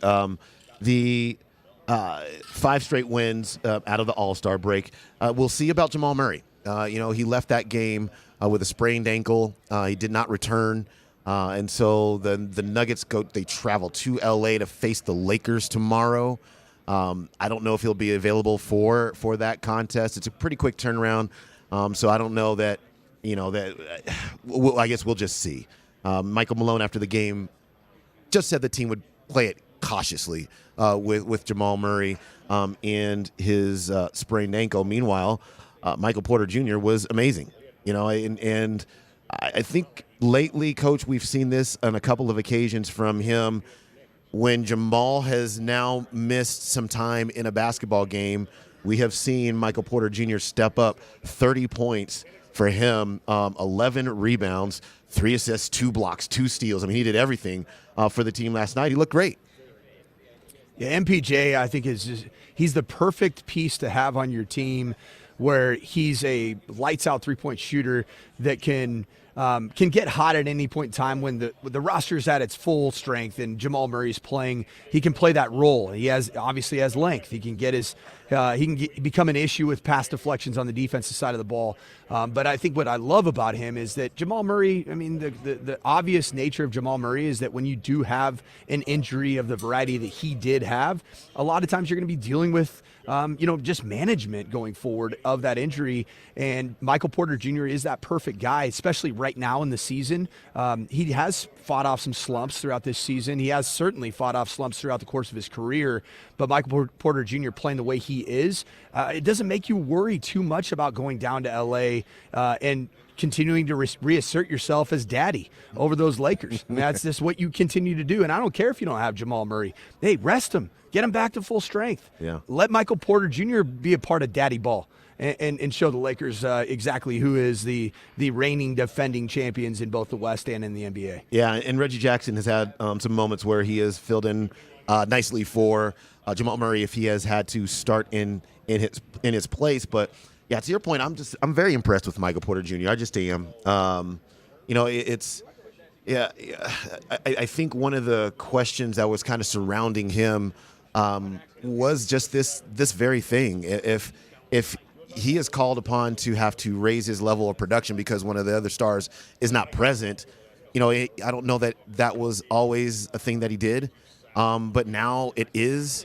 And with 30-point performances, no less. So I just think it's very well done by him because I think mentally for him, he is in a space where he understands what his role is, very comfortable with that. He has grown into being kind of a more well-rounded offensive player. And I just think that we're seeing all those things really benefit him. And so now if his role is elevated in any particular game, he can put 30 on the board. And I just think, Coach, that this is the kind of scorer he always was, but you can't get to it if the only thing you're doing is shooting a three-point shot. And so if now those aren't going in on a night, now your point production goes way down. I think he understands this more than ever, and it's making him more effective in all of the different circumstances. What I always look for in Michael Porter Jr. is on these nights where he is scoring at the clip of 30 points, and there's been several instances of him putting up those types of numbers over the last 3 weeks, which is, like we said, is a great sign for the Nuggets.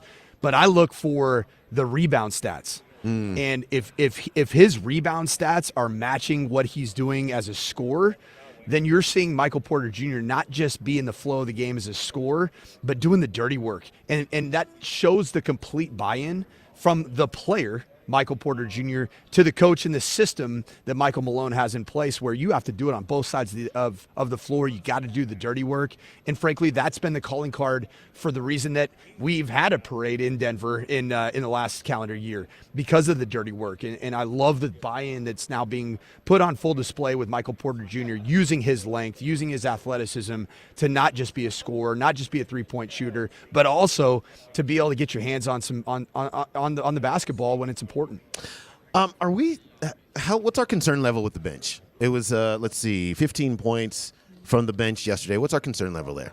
Mine's down. My concern level is not high, right? Because I think that over the course of the last 3 weeks, we've seen growing confidence from Zeke Naji, and that was a major sign to me about, okay, all right. So the non-Jokic minutes, there might be a presence that offers something that's different to an opposing team because of the length, the ability to be a rim protector. That's not Jokic's necessary game. And I like the Zeke Naji development. And I frankly, Peyton Watson consistently has impacted games whether it be through his defensive play, whether it be through grabbing rebounds, whether it be through utilizing his athleticism as a slasher to the basket.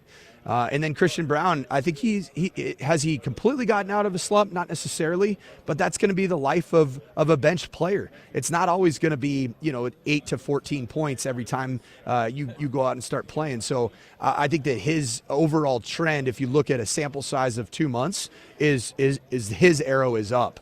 And I like the combination of what you have now coming off the bench. Yeah, I'm with you on that. And I've been trying to think about how to sort through what I think is happening with the bench, and I think maybe the way we have to look, the traditional way to evaluate the bench is obviously the scoring piece, and that is, can this bench pretty much get you to 30 points, a little bit more than that per game? Obviously, that's not the case with the Nuggets reserves this season. But they continue to win, and they're effective in different ways. And I just wonder if maybe we have to evaluate this bench a little bit more from a what is actively happening when they're on the court. So if the Nuggets go to a lineup that has 3 reserve players on the court, and they had an 8-point lead when this is happening, do they still have an 8-point lead when all 5 starters are back on the court? Versus just kind of looking at the bench points and going, well, they only scored 15 points off the bench. They must have been terrible. Because I think that there's a little bit more to the story with what they are being asked to do, to your point. And Peyton Watson and Christian Braun being your 2 main players, 2 of your main players off the bench. They're young, so they're still growing into whatever they're going to be. But part 2, they're defense and energy guys. And so if we're going to evaluate them as being significant players off the bench, maybe that's where we have to start versus what their point total was at the end of a particular game. And I think that's exactly what Michael Malone wants. I mean, that is in his image as a defense-first guy. I mean, he always breaks down every quarter of the game in terms of how they defended, what was the overall, plus minus based off that quarter, and that's how he evaluates the course of the game. I think he evaluates his bench in the same light in terms of what was the scoring that was produced by that bench unit of 3 or more players versus how many points were allowed. And so while there might not be the consistent every single game bench score for these Nuggets, they all are being brought in to energize the game, maybe even kind of give a different athletic presentation to their opponents on the defensive side. And I think it's been a successful. I think it's been a successful journey to get that accomplished for this bench unit. And we all know that at the end of the day, and this is why I don't talk a ton about Reggie Jackson. At the end of the day, when the game is on the line, Michael Malone is going to always choose using terrific bench defenders over terrific bench scorers. And I don't put Reggie Jackson in that category. Is he doing what he can? Absolutely. But does he have the physical presence, the quickness that Christian Braun, Peyton Watson do have? I don't think that. He will be utilized, but I just don't think that winning a championship will be on the back of Reggie Jackson coming off the bench and being that difference maker. Yeah, and I just think that the Nuggets proved last season that you can kind of just get away with it. You can shorten that rotation all the way down to 7 players in a game if you have to, and kind of rotate the game in a way that it doesn't hurt you at the end. So I think that this team is. Would we like to see more scoring from a particular individual? I mean, I guess, yeah. I mean, we always would, but I just don't think it's as detrimental as some people would think. On the text line, in regards to MPJ, somebody is saying MPJ is on a max contract. Why are we making excuses for him? And why are we happy when he's doing what he should? Yeah, the thing about what Michael Porter, his situation is, he's a max contract player on a team that has a 2-time MVP and Jamal Murray. And those 2 players take the lion's share of the shots. His usage rate compared to other max players on other teams is lower than that because he is Jokic and Jamal Murray are the number one and number two options. So it's hard to evaluate him. It's actually, quite honestly, it's unfair to evaluate him as if he was the lead player on the team because he's not. And so he only gets so many at bats. Exactly, he only right. gets so many at bats to be a scorer, and a lot of it is relying on camping out outside the 3-point line and shooting when you're a 40% plus shooter from behind the arc. I mean, you're in a really good space. So he doesn't get those at bats. Like, I agree wholeheartedly. Yeah. Jokic takes 17.5 shots a game. Murray takes 16 shots a game, and then you have Michael Porter Jr. checking in at 13 a game. And so that's he's got to be very effective within the opportunities that he gets. He shoots 47% from the field and almost 40% from the 3-point line. So I would say he's doing those things, averaging 16.5 points per game. The Nuggets get back to action on Saturday at the LA Lakers, and I believe that LeBron James is 9 points away from 40,000 in his career. So that's cool. That's probably awesome. I know that's cool. I know. Awesome. Go get it, and then go get daddy balled by the Nuggets and take another L on the way to 40,000 and take another L. Take that L on the way out. Yeah, it's going to be a fun game. That'll be on national television. Meanwhile, the Avs, man, that's exactly what you should do to the Chicago Blackhawks, right? Yeah, and it's so fun. I'm actually camped out on Radio Row here, right next to All City Sports Radio, Chicago-based radio people. And I'm just, as we're talking about the Avs, I'm just giving them all the looks. Where that 5-0 against our backup goalie that has Justus Anonen has been trending in such a positive direction. Yeah. Even in games where he's giving up goals or 3+ goals, there still is the flash of some elite shot stopping, and he's doing some phenomenal work, and you can't ignore it. And yes, it is the Blackhawks. Yes, it is one of the worst and youngest teams in the NHL, but he still went out there and did a job, and he's even done it against some very good teams on the road in that brutal road trip where he has had some flashy moments of stopping fantastic shots on goal. And I really like the trajectory of a very young Justus Anonen. Do you think he's doing? I go back and forth on this. Actually, I think I was in a certain camp on this, and now I might be moving into a different one, which is Anonen doing enough to have the organization basically say, you know what, maybe we don't need to go and find a number 2 goaltender. Like maybe we can make it work. He's improving to a level that we can make it work with him. Or am I crazy for saying that? And they should go out and find a number 2. I think that's still a work in progress. I mean, so the NHL trade deadline, I'll be honest, it's eluded me because I'm thinking about all things NFL down here in Indianapolis. But I know it's coming up. Yeah, it's coming in like 10 days. And I wonder if they're going to continue to put him in some maybe more spots than they normally would to just use this as a trial period to attain that data, based off of what they really need to go win a cup. Mm-hmm. Yeah, and I can't say either way myself. Just you could call it a lack of experience of knowing the true value of a number 2 goalie in the National Hockey Leagues, particularly in the Stanley Cup playoffs. But there have been positive signs in that pursuit of the data that the Avalanche do need to make that decision. Yeah, it'll be interesting to see how they sort that out here as we get closer to the trade deadline. Meanwhile, Nathan McKinnon, 100 points. This will be the second straight season. I believe he had 111 last year, and he made it back to 100 again this year. I saw a funny thing go by on Instagram, said keeping it 100. And but he's so great, and I know he has fallen into, I think he is now, he's not the odds-on favorite for the MVP. I think Austin Matthews is in that particular position right now.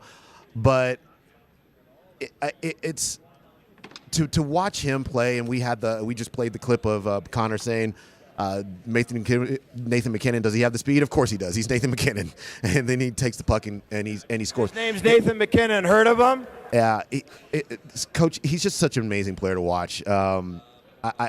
It's so much like watching Nikola Jokic and just appreciating that every single night, and now he's got 100 more points this season. Beautiful thing about Nathan McKinnon, just like we see on a nightly basis with Nikola Jokic, is that he's way more concerned about hoisting Lord Stanley than he is about hoisting Hart. The Hart Trophy is, as much as that is a massive achievement and would be a huge notch on his belt throughout the course of his career. I do think that the style of player that he is, which is very similar to Jokic in a very different way because the sports are very hard to compare, but he wants to elevate the play of those around him. And he wants to do so in a manner that gets this team, this Avalanche team, trending in the direction of getting their second Stanley Cup in 3 years. And I think that's really where his heart is, where his mind is at, and he continues to exhibit that with some very unselfish play that creates for others to put the puck in the back of the net. Yeah, on the text line, you know what the best part of the 5-0 shutout was? Connor Bedard, who ESPN could not get enough of, was a minus. Bedard! Yeah, they had the I'm gonna put that in a pipe and smoke it. Yeah, they had the his name over his head almost the entirety of the game. Did you guys just see on Twitch, the Twitch followers, who I looked at as I yelled Bedard? I looked at my Blackhawk friends over here to the left from Chicago. They didn't like it too much. They didn't like I it might too get in a much. fist fight before this weekend's I love over. it. And Either Michael Penix Jr. is going to throw a left hook at me, and there'll be a lot of power behind that one, or some Blackhawk fans that have pretty miserable existence that they're living right now.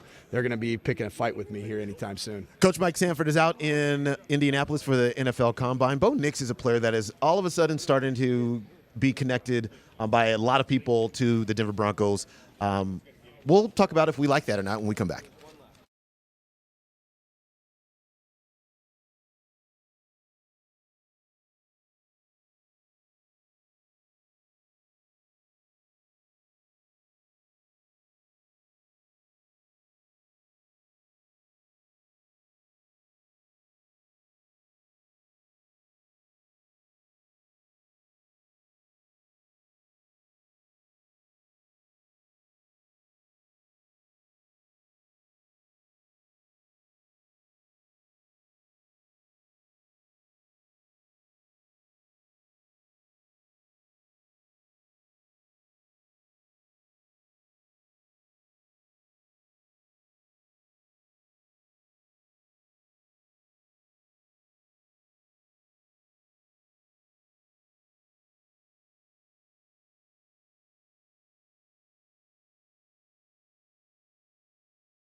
Welcome back into the program. Chris and Mike with you. Steve Nelson, Josh Grisbury, Altitude Sports Radio 92.5. Coach out at the Combine in Indianapolis. You just put something on our thread. Some additions to are these just proposals for next year in terms of what they might be able to do? Rules changes in college football is what we're talking about. The nature of the news, I believe, is that it will be in effect at some point, whether it be in 2024, but most likely in 2025. 2025. So go ahead. One of them is actually kind of interesting to me, which was, and I think I also saw this go by on somebody else's Twitter feed, but it involves the addition of a 2-minute warning in the second and fourth quarter, allowing schools to use coach-to-player communications through helmet to one player on the field. I mean, a 2-minute warning, is that something? I mean, I just feel like college football is so long already. The games are so long, and we're adding more time, more downtime. But what would be the importance of that in college football? I think the 2-minute warning's a tremendous move to just make the game look like the game that everybody else is watching, which is the National Football League. Okay. I think that's a part of it. I mean, let's just call a spade. College football is becoming NFL football junior or NFL light right before our eyes. Players are getting paid, compensated for NIL deals, which are really just code word for booster money going directly to the pockets of student athletes. So just call it what it is and make it no different than the National Football League. And I think that this news coming out from on3.com is news that I think confirms that the game is just moving towards being a professional game. It's moving towards looking and feeling and operating very similar to that of the NFL, and I think that's not going to slow down anytime soon. The one that's most notable for me of those three is the quarterback helmet communication for play calling. Mm-hmm. Clearly, the NCAA had to address this issue. This was a massive issue this year with everything that happened at the University of Michigan. It seemed like it just went away. It just yeah, it did. Oh yeah, remember that year? Oh yeah, wink, wink. There's a whole lot of that going on with the Michigan Connor Stallions situation. I hope I run into Connor Stallions. I bet he's here. At the He's Combine. probably there. I'm gonna look. You know he's there. I'm going to get my spy glasses out actually looking for one Connor Stallions because he's probably trying to leverage his fame into an NFL scouting opportunity, maybe with the Patriots. It'd be a perfect gig for him. or wherever Bill Belichick ends up landing, all of a sudden he's an assistant coach on that team. And hey, Connor, really respected your work in Ann Arbor. Would you like to come work for me at the Tennessee Titans? All right, Dan Orlovsky earlier today tweeted this: "I'll shoot my shot. Bo Nix gets drafted by Denver." Okay, I'm good with that. I'm good with that. I mean, what's your impression of Bo Nix?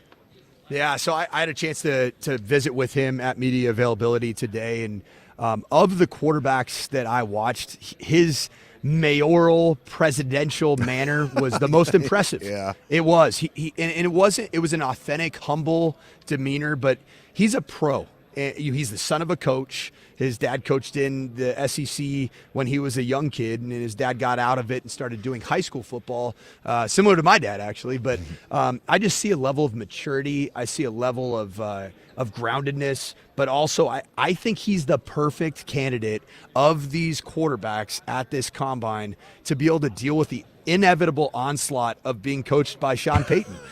And I'm not saying that Sean Payton's anything different than anybody I've been coached by. I've been yelled at many times in my playing career from high school into the NFL. But frankly, there just aren't many coaches that have that style anymore. And I think that a guy like Bo Nix that has gone through a very up and down career, has been fathered by a dad that was a coach. I think that Bo Nix actually would deal with the thick-skinned nature of what the quarterback position playing for Sean Payton in Denver in this media-crazed football market that Denver is. I think he's equipped to handle it perfectly. Yeah, and maybe from his time at Auburn, I mean, look, he played for obviously two very high-profile programs. But I think his time at Auburn might be a little more instructional, just in terms of. That's a football crazy. Like, they love that team. Football fanaticism Right. defined. Right. Auburn Tiger football. Right. That is football fanaticism, and I don't think he left Auburn because it was too much for him.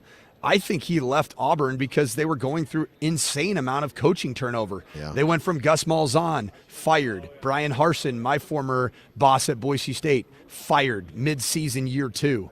That just becomes taxing for a quarterback that has so much at stake at the next level. And I think he made a really good business decision to go to a program at Oregon that's stable, that has everything that you need resource-wise.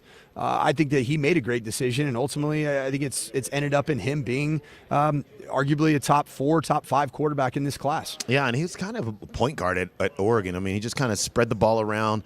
Boom, gets the ball out of his hands pretty quickly, gets it into the hands of playmakers, and those guys made plays. Is there something about the way that Oregon played offense that really that helps him translate from college to the pros? I think in the system that Sean Payton has run with the most success that he's had it, coming from the West Coast offense background, made famous, as we know, by Bill Walsh, it is about taking what the defense gives you. It is about rhythm, timing, precision, and all those things were lacking, frankly, with Russell Wilson. And Russell Wilson wants to color outside of the lines, where I think that Sean Payton would love to have a quarterback who – their main part of their game is to color with inside of the lines. And I think that Bo Nix, he operated and executed an offense at Oregon that did just that. Take what the defense gives you. Throw the 5-yard completion if it's available to you. Move the ball down the field and get the football in the hands of the playmakers and let them go be special instead of trying to make the perfect play all the time. Yeah. Would you take him at 12? I mean, or would you try to finesse that and see if you can kind of get back down, trade down, and see if he's still available? I don't know. I mean, his projections seem to be.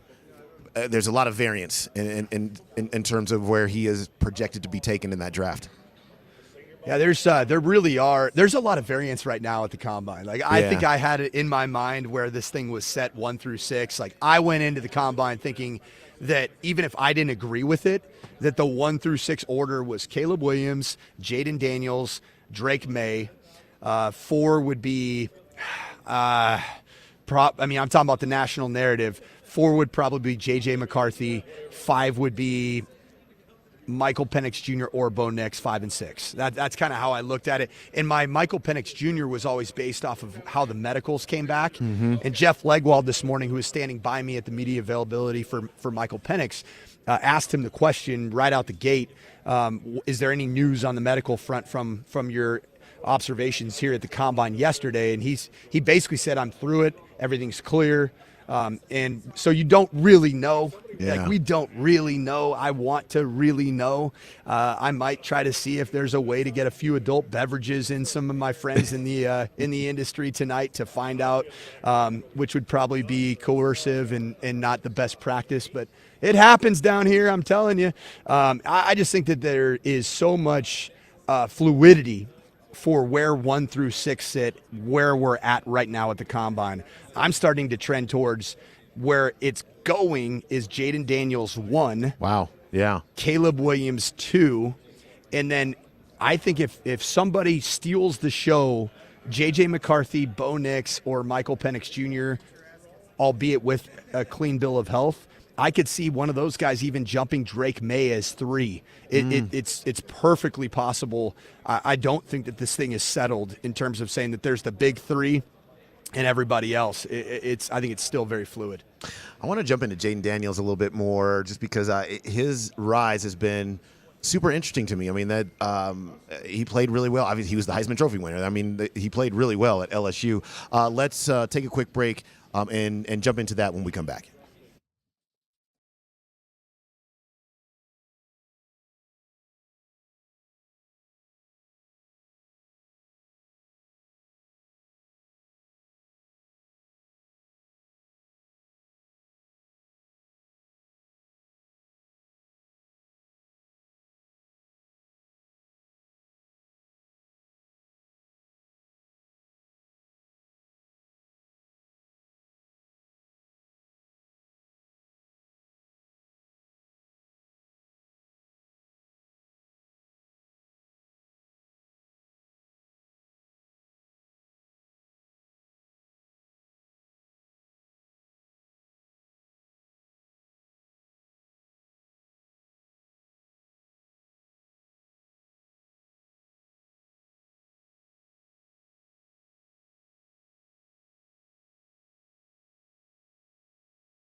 All right, we're into hour number 2 of the program.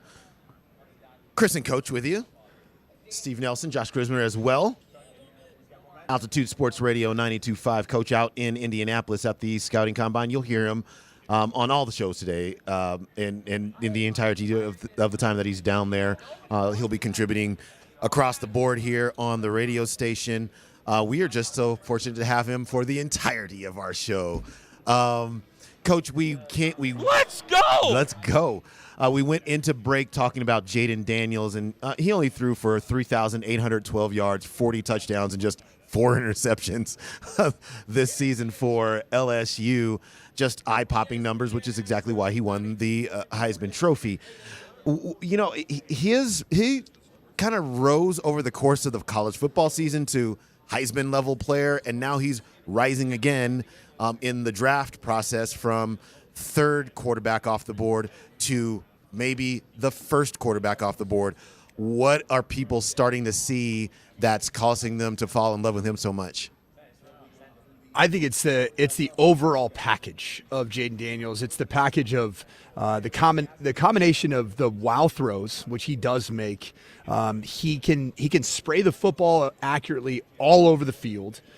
And then you look at his rushing numbers over his 5-year career at the Arizona State for several years, and then culminating with his time at LSU. His rushing numbers are absolutely spectacular. You're looking at a guy that threw for those 3,800 yards, but he ran the ball for 1,134 yards in his final season at LSU. Yeah. And he had 895 yards the year before. And even as in 2019 and 2020 and 21, he had a minimum of 220 yards rushing in those seasons where he wasn't even the starter in 2020 for the entirety of the season because it was a COVID-shortened year, as we know. Jaden Daniels, he's done work in his career. And the thing that I hear about Jaden Daniels here at the Combine, and I'm so fortunate to be able to have boots on the ground down here in Indianapolis, is just the pulse that I'm getting from coaches that have interviewed this guy. He is an incredible young man. I walked by his podium today. I didn't even have a chance to cover him because there were so many other guys to get coverage for. Yeah. But you can just tell there's a magnetic presence about this young man. He lights up a room. He's different. Like the way that he carries himself, the way he conducts himself, it reminds me a lot of how Jordan Love was when I was around Jordan at Utah State, and then seeing him go through the draft process. He's a guy that's so genuine. He's so authentic. He's so real. And I think that just bodes really well for Jaden Daniels because he's really gifted physically, but it's starting to show all the intangible things that might be questionable about Caleb Williams. And Jaden Daniels is answering those questions with a dramatic exclamation point, I am the guy. One thing that a lot of people really loved about him, so apparently at the podium, he said that the question was put to him, he's not doing testing here, testing at the Combine. But the reason that he gave for that was that he wanted to do it at LSU during their pro day so that the spotlight could also be on his teammates who have worked so hard and just need somebody to get eyes on them as well. He's going to use his star power to bring those eyes to LSU, and then hopefully those eyes are also on his teammates. You can see why he is loved so much. I mean, it's not just production; it's humbleness and leadership and the entire package. Yeah, and I always say that the greatest attribute that a quarterback, an elite one, like a generational talent, can have as an intangible quality is to elevate the game of those around you. And in that action of putting the emphasis on the throwing at his pro day, he's actually elevating the spotlight for his teammates.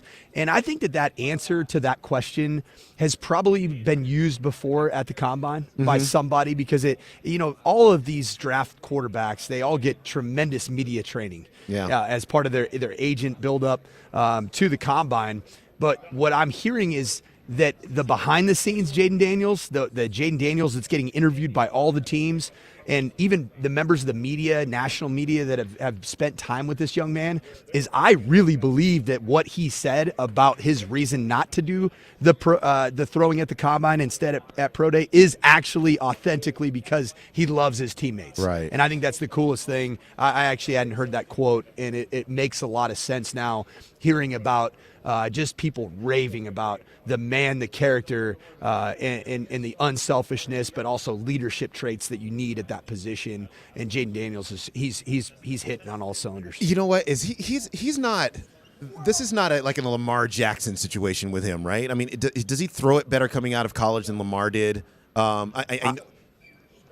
I totally think so. Okay. And I was a huge Lamar Jackson fan out of college. Yeah, me too. Because the clay was so malleable, and there was he had so many instances of throwing incredibly located passes in college at Louisville. But the question mark remained about, can he do it consistently? Is it repeatable behavior? And I don't know that he's necessarily answered that question, quite frankly, to be the top guy in the National Football League. But I do think that Jaden Daniels, the frequency of which he's thrown the ball in his entire career is more so than the frequency that Lamar Jackson had thrown the ball in his career. And he did so to the tune of an incredible completion percentage number at LSU, 72.2%. And when you're throwing for 3,800 yards, Demps, you're not just throwing the check down. Like, you are pushing the ball down the field. Yeah, I think his yards per completion or attempt, something, it was like 11.7. Yeah, there you go. There you go. Nearly 12 yards per completion. That's crazy. So the man has been pushing the ball down the field. His worst year of a full year of playing at completion percentage was his true freshman year, where he was 61% and nearly threw for 3,000 yards as a true freshman in 2019. Yeah, that's. I'm starting to fanboy and crush out a little bit on this Jaden Daniels. You can start to it's taken me a while because I was so inundated with the national debate about Michael Penix Jr. versus Jaden Daniels and the Heisman Trophy that I had my blinders on a little bit to how special this young man is. Yeah, a player that was actually in some of the early mocks, a player that was connected with the Broncos was the Florida State edge rusher Jared Verse. So what he did at the combine right now, fastest 40-yard dash by at the combine by a player with a 33 plus inch arm length and 30 plus bench reps in the last 10 years. So okay, let me just re-say that. The list of players that have run the fastest 40 at the combine with a 33-inch arm length and a 30-plus bench reps in the last 10 years is a list of two. It's Jared Verse and it's Myles Garrett. And the question I have to you is, obviously we know Myles Garrett is just a complete stud for the Cleveland Browns. Should the Broncos even I don't think that this is a particular area of huge need for them. But should they be looking in this area at all? And obviously, this is a player that's he was really good at Florida State, and he's putting on a show here at the combine. No, he is. I had a chance to watch his entire workout yesterday, Demps, and to be honest, yes, the measurables they definitely they check every box for Jared Verse of Florida State. What I would say is that his performance in the drill work was substandard to the elite standard that was set by Laiatu Latu of UCLA. Yeah. Laiatu Latu. That's a tough one to say. I've been really working on that one. I think even this morning in my video that I released on our socials, and if you haven't checked those out, I'm putting out a ton of work with Raj and producing social content. But I talked about just Latu from UCLA. That guy put on a show yesterday. Jared Verse is the combine freak. Laiatu Latu from UCLA is the most technically advanced pass rusher that has all the counter moves, not just the freakish athleticism, but has all the counter moves that we see with the Bosa brothers, that we saw with Von Miller. Like, you sometimes cannot measure all of that technicality at a combine, but I saw it yesterday with Laiatu Latu in all of his drill work. And it was spectacular. And then the other guy was Chop Robinson. So to say that there's a world that exists where you end up taking what I would say is the third best edge in the draft at number 12 and bypass on a quarterback, that would be absolutely bananas. I would have the same reaction that the Jets fans have every single year that they draft anybody, which would be I would be booing and throwing things at my television. I would probably go viral. Latu, incidentally, I remember him really wrecking Colorado's offensive line, and so I just had to look that back up. Yeah, 4 tackles in that game. 3 of them were sacks in that game against CU. And I'll tell you this, not only Latu and his dominance in the season was on display yesterday on the combine floor at Lucas Oil Stadium, Mo Kamara from Colorado State. There is a major buzz going around about Mo Kamara, and I'm not saying just here in Denver, just on the the kind of the home body. Like there's people around me right now on Radio Row just raving about Mo Kamara's. Is it Kamara or Kamara? We'll get it. But yeah. Mo Kamara will say about his performance yesterday, ran a 4.58 40, and his physique was, he looked unbelievable. He looked like an action figure and was able to back it up with tremendous drill work. Mo Kamara has made himself a lot of money here in Indianapolis. He will remember the city of Indianapolis for years to come because generational wealth is on his way in the near future. Yeah, so I was looking at the Colorado State football account on Instagram, and they have the video of him running the 40. It's a thing of beauty. It really is, and he was a major player for them. It just is. It's the combine is interesting for me a couple of reasons. One, there are players everywhere. There are players everywhere, and we don't know them all. You have the players that have a national name that we all kind of gravitate to over the course of a football season, and then you have a combine that a Mo Kamara could come on, and yes, if you are watching Mountain West football and the CSU football, you know what kind of player he is. But now everybody is turned on to, and now you're going back and watching tape if you didn't understand. And so I think I love the combine for that aspect as well. It was so fun for me to sit with Jeff Legwald, who's been to every single combine in the history of the event.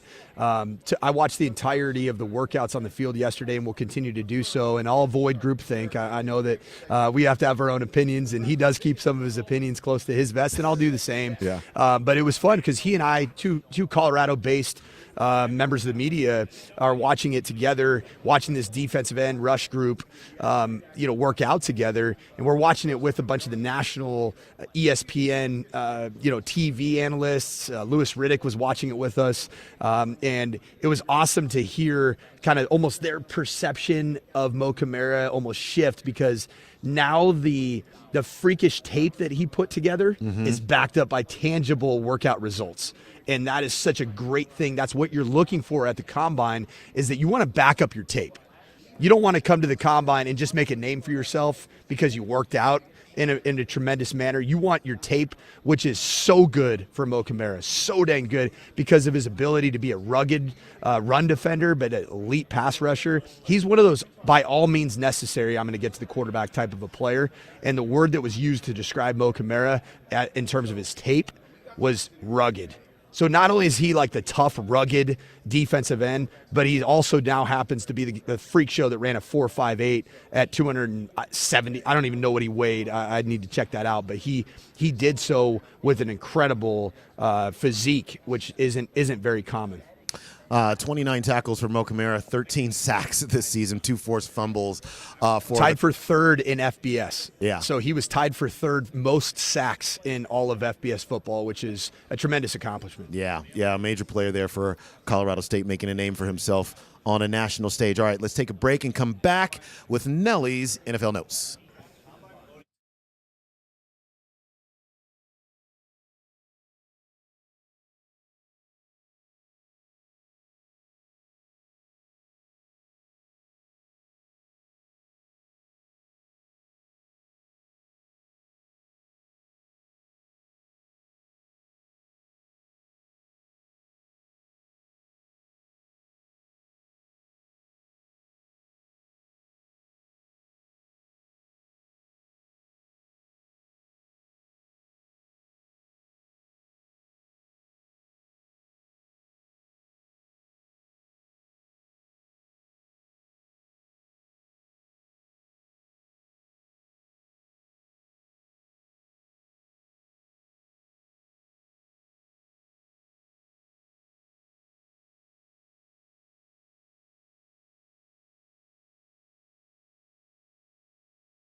All right, 11:20 on any day is Nelly's NFL Notes.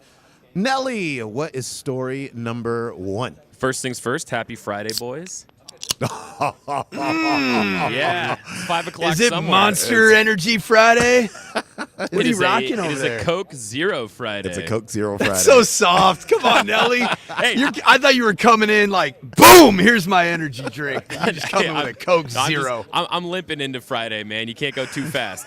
It's like coming up from Don't scuba peak diving. too soon, Nelly. Exactly, Do not peak exactly. too soon. Well, a quick question before we get into actual news. So, Mike, you're in Indianapolis for the Combine, and there's a famous steakhouse in Indy, St. Elmo's, which is actually known more for its famous shrimp cocktail than anything else. So we got a question earlier from one of our Twitch chatters. What flavor of Zin pairs the best with a shrimp cocktail and the cocktail sauce? Well, I think you got to come in strong because that is I had a chance to sample on Media Row the cocktail sauce, which is very horseradish forward. It's a nasal clear, and so far this combine it's been all about Zen Spearmint 6.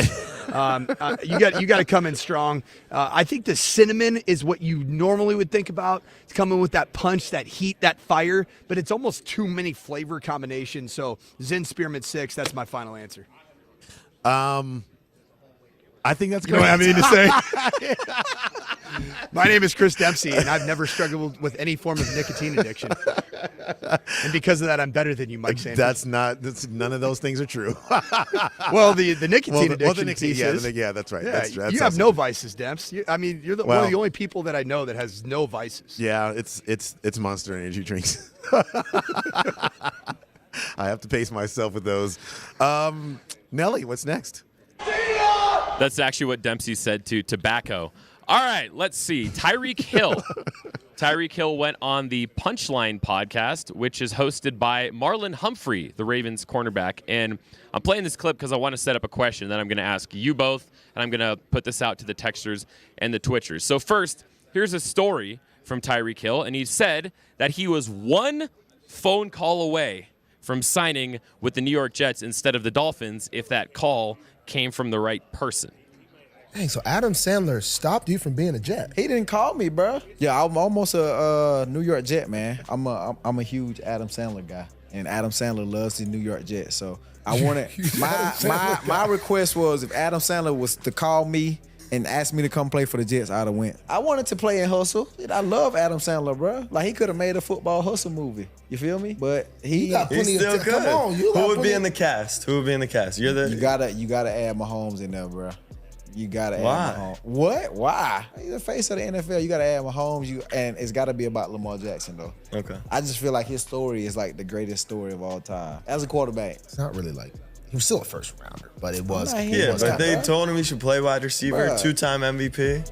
So Hustle, in case you forgot, was that movie from, I think, 2 years ago that Adam Sandler made where he played an NBA scout that was down on his luck until he discovered Nuggets legend Juancho Hernan Gomez, who turned both of their careers around. So Tyreek Hill is saying he would have made a movie with Adam Sandler that's comparable to that. So my question for you two, and for anybody on the text line, 303-504-0925, or any of our Twitchers, if Adam Sandler was going to make a rags to riches comeback NFL movie, who would you want it to be about, / who would you want to be in it?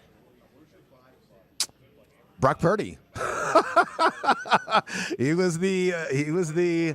I mean, I guess I don't know what his, what kind of prospect he was in high school, and then getting into at Iowa State. But he was the last pick in the draft, man, and he just showed up in the Super Bowl. I think that's amazing. Now look, is he a super interesting person? I'm just gonna guess he's probably not a super. He doesn't strike me as like a super interesting person. So the story itself is gonna have to carry versus. Well, now hold on, Dempsey. Do you know how Brock Purdy spent the bye week this year? Farming. That's right. He went back to Iowa with his out there fiance, harvesting that corn. with his fiance's family. Yeah, there was that Packers running back who plays Farming Simulator at midnight. My quarterback goes and actually farms. He's a man of the people. Don't you tell So me you he's said not my interesting. quarterback. Yeah. My quarterback. All right, my quarterback. You are in possession of him. Okay. No, I'm Mike I got to Terrell go. That's my quarterback. I got to go with this is so clear. This is such low-hanging fruit. It's Gardner Minshew. Oh, well. Adam Sandler, like Yeah. Gardner Minshew. Yeah. There's so many things about who Gardner Minshew is that would be so fascinating. And he hasn't necessarily had the riches part of the rags to riches story, but just his overall personality, his look, his vibe, even his journey in college football from where was he? East Carolina to go to Washington State and play for Mike Leach. Mike Leach, there'd be so many great things to watch with Gardner Minshew and particularly just his overall just stash and long hair and headbands and the whole look. And your production budget won't be killed by the fact that he lived. Does he not live in a like an RV of some sort or a van? Isn't that what he does? A van down by the river. That's right. He's in a van down by the river. He would be interesting. He would be interesting. And that's an interesting character. Brock Purdy, not so much, but I like his story. Nelly, what's next? Let's bring back this clip of what I like to call Mike on Mike violence. Mike Sanford entered the scrum, the media scrum at the Combine, and asked a question to Michael Penix. And I'm just going to let the tape speak for itself here. With everybody saying that your draft stock's like falling, how big of a chip do you have on your shoulder to prove everybody wrong tomorrow and then through this process going into pro day? Somebody said that? I don't know. Somebody may have. They may have, or they did. I don't know about that. I'm just being myself, man, each and every day. You know, I'm getting better every day, so I can't control that stuff. So. And to try and set the scene, I'm going to bring up a picture behind Dempsey. This is the face that Michael Penix made when you were setting up that question, saying his draft stock was falling. This is the actual face he made at you. Sanford, explain yourself. Oh, Demps, I got to ask you a question. I'm man. taking a selfie with it right now. This is Demps, this is my first time doing an interview. Like this literally this week in Indianapolis. I've never been on the asking side of a press conference in my lifetime. Yep. I've been on the answering side of a press conference, and many questions have been asked of me that pissed me off. Was I or was I not out of bounds with my question for Michael Penix Jr.? I think you were not. You're the pro. You were not out of bounds. You were not out of bounds. I mean, you know, the fact of the matter is that he right now in the last few weeks he peaked right before the national championship game, and ever since then they've been kind of slicing him down to size a little bit. So, like, that's a fair question to ask. I mean, you know, you did. I completely expected him to do the obligatory chip on the shoulder, prove the doubters wrong, go that route with the question. Yeah. And when he looked at me as I was asking the question, I was like, oh, this got real. This got real in a hurry. That look behind you, Demps? That look behind you right there? I was like, oh, okay. This Michael Penix Jr. probably thinks that the entire state of Colorado and the city of Denver hates his guts. Well, because he was asked earlier about what his interview was like with Sean Payton, and the answer that he gave was that was different. That was a different interview, man. And we're like, what do you mean by that? Like, it was tough. It was tough. He showed me every one of my bad plays and asked me to account for every one of my bad plays. He's like, man, I'm never going to Colorado in my lifetime. I'm not going there for vacation. Those people are cutthroat, man. They're violent human beings over there in Colorado. And little does he know that we actually love him so much. I love you, Michael. I know. I love you so much that I almost like had to show my love in a strange way, which sometimes does happen, right? Like you show your love in weird ways because we're humans. It's so good. Mike, I think the question was amazing. It takes guts to stand up there and ask that question. You got those. So Next question. Next question. Do you want me to leave that picture up behind you, Dempsey? Just to yes. That's I really do. Michael Penix is standing on business there. You better you better be ready, man. Speaking of standing on business, this segment is brought to you by Mountain High Appliance. We are Colorado's most complete local appliance store with locations in Denver, Louisville, Littleton, Colorado Springs, and Glenwood Springs, offering every major appliance line and brand. MountainHighAppliance.com. Now, I feel like every year at the Combine, some player gets asked some question that has nothing to do with football, and they give a stupid answer, and then everybody on the internet loses their mind and says that their draft stock is plummeting, whether or not that is the truth. And in the latest example of that, Tyler Owens, the DB from Texas Tech, who's supposedly faster than a speeding bullet, he's slated to post one of the top 40 times the entire combine. He said yesterday to the media scrum that he does not believe in outer space or other planets, and then went on to say that he has started to see the flat earth stuff online and that they bring up valid points. Oh, no. So he pulled a Kyrie Irving. Everybody knows you never go full Kyrie, man. Is this going to affect Tyler Owens' stock at all, or is this just another internet thing that'll be gone in the next 24 hours? Well, first off, has he ever been to Colorado? He would understand that the earth is not flat, first and foremost. Second of all, he spent the last 3+ years in Lubbock, Texas. And I think if I spent 3+ years in Lubbock, Texas, I would start to believe that the earth is flat and there is no outer space, because that is a tough place to live. I have nothing else to add to that. I just wish we wouldn't do this. Let's just, the earth is round. It's round. That's what it is.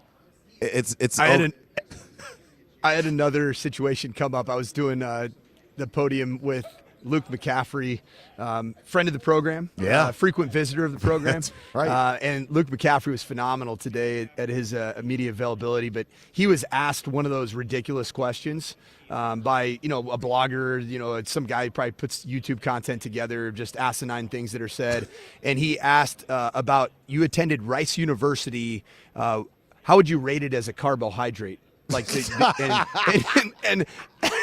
Luke McCaffrey looked at him and he said, he had the perfect answer for him. He goes, it's not a carbohydrate. Rice University is one of the greatest institutions in the United States of America. And I'm like, yes, sir.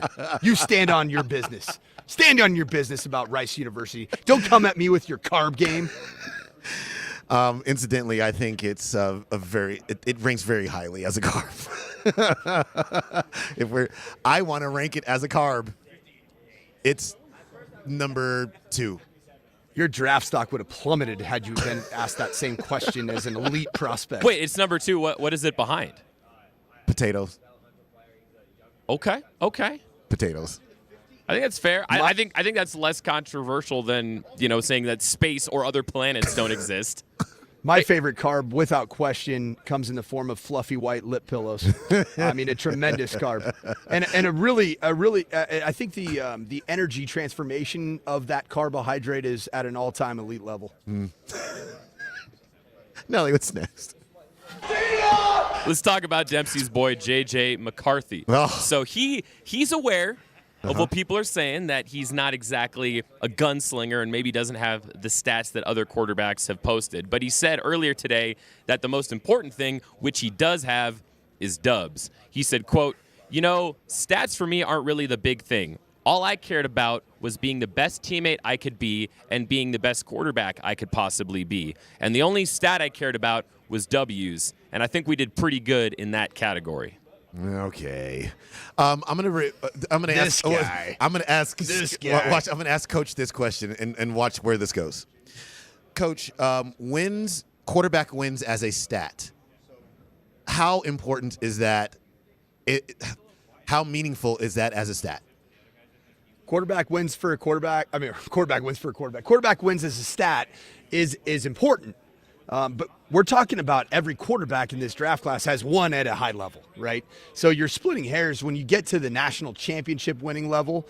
I think a lot of times that the national championship winning quarterback is oftentimes the guy that was surrounded by the best defense, the best running game. In this case, there's no question that J.J. McCarthy was a benefactor of that defense Michigan had, of that running game behind Blake Corum, an elite offensive line.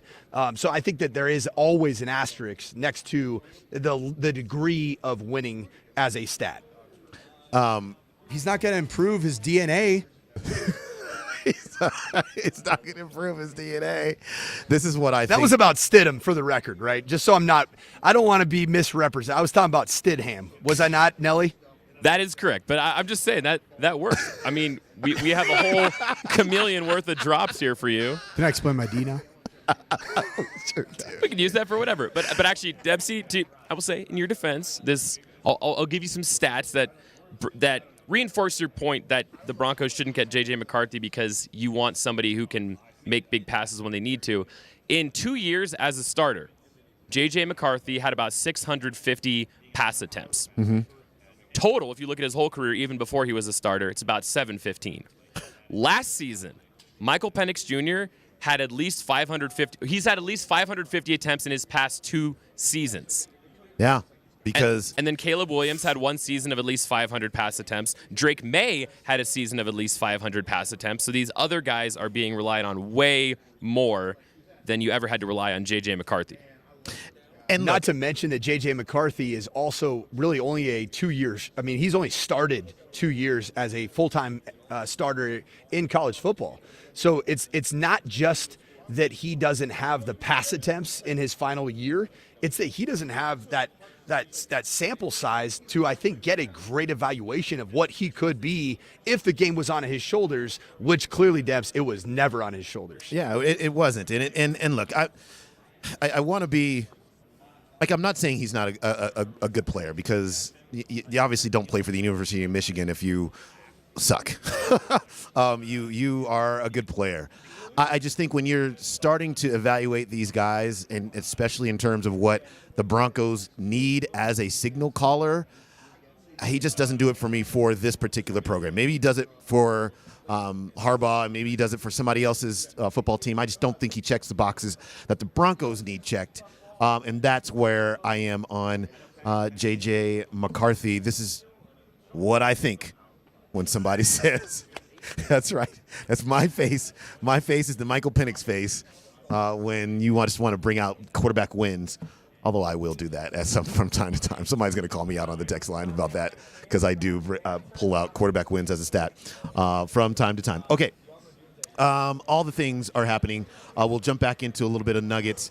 Also, Draymond Green with a hilarious exchange with a studio host that he had a problem with. We'll play that when we come back.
Okay, we are back on the program here, the last segment of the program here. Dempsey and Company, Christopher Dempsey, Mike Sanford, Steve Nelson, Josh Grismer, and you, Altitude Sports Radio 92.5, and a special guest hooking up right now. Our special guest is going to be Tyler Columbus. Tyler, what's going on, my guy? All right, here's what I got to know. Here's what I know from Mike Sanford.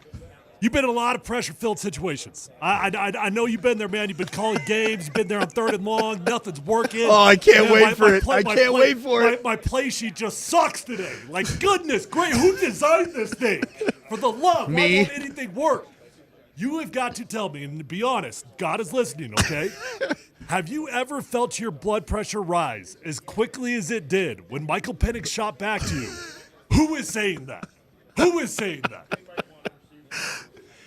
My answer should have been Vic Lombardi, Scott Hastings, Tyler Columbus, Moj, and Kaner. But me and Dempsey have stayed strong the whole time. Your draft stock is perfectly good. But I'll be honest, Tyler, I did not expect it, man. I did not expect that reaction. And I was freaking out. And I even, just like I'm a human being, I was like walking away like, did I do something wrong? Like,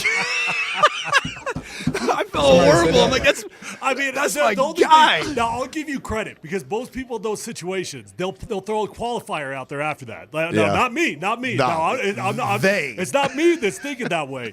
But I do give you credit because I'm actually amazed that on the backside of that, you're in like, hey, dude, like I'm standing on the table for you. I'm standing on this. Not me. I'm just telling you, I got people I work with. His name's Darren McKee. He calls you out all the time. It's so good. Well, I appreciate that. Yeah. They may have or they did. Yeah, I'll let you guys carry on with your program here, but Tyler, I got a quick question for you. Yeah. I got a quick question. Okay, so do you think that was having gone through the process yourself and the media training that comes with going to the combine, do you think that was a raw answer? Do you think that was a rehearsed answer?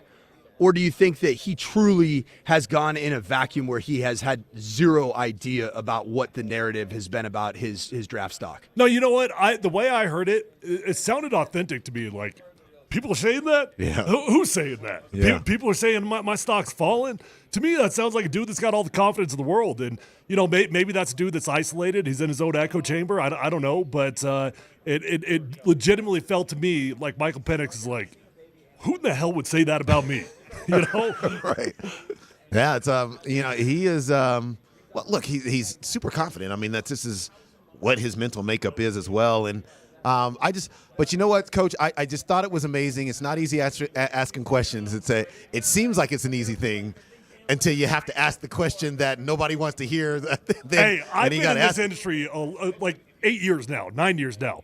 I haven't even been in that position. So I give him credit. I do. Because that is not an easy thing to go from the other side of that podium to this side. Anyways, I bow out now. I just had to come in here and call you out on the fact that I know that your face was turning red when that happened.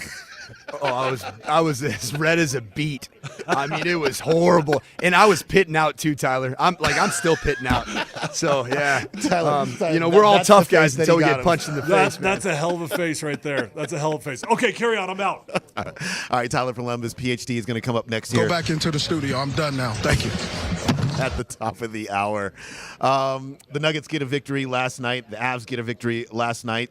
So all is well with the winter sports ball arena inhabitants. The Nuggets get 103-97 win over the Miami Heat in what was the first meeting between the two teams since the finals. It's super late in the season for one of those things, too. They're going to return to Miami on March 13th. Meanwhile, the Avs get a 5-0 victory over the Chicago Blackhawks, as well they should. And yes, I understand that they lost to the Blackhawks earlier this season, which is also why they should have beaten them the way they did, beat them like a drum. Nathan McKinnon now 100 points on the season. There's just a couple of fun things I thought have happened here in the last couple of days. One of them involves Draymond Green. And so Draymond, he is a fiery individual. Let's just put it that way. During his suspension, all of us had something to say about the type of player we thought he was, all the things. And none of it was really positive for Draymond Green. But the issue is is if you have to maybe cross paths with him and maybe ask him a question in a post-game show, maybe you got to couch some of your strongest hot takes on Draymond Green, because then when Draymond is on your show after a game, it could go down like this. Welcome to Toyota Warriors Postgame Live. Bully Fezzi, Bonte here. And first of all, let's talk about MSG. What is it like? I'm shocked you're talking to me. The way you was talking about me when I got suspended, I am very shocked you're talking to me. Really? Really? Yeah, really? Yeah, go ahead, though. Yeah, go ahead. Hey, tell me about Planet MSG. You guys go there once a year. There's a lot of Warrior fans out there. Describe the energy out there at MSG. It's always fun game. Dan, what's going on, man? You out there in New York? What up, Fezzi Phil? Yeah, well, you had your say, and then Draymond had his say. And that, Coach, is hilarious.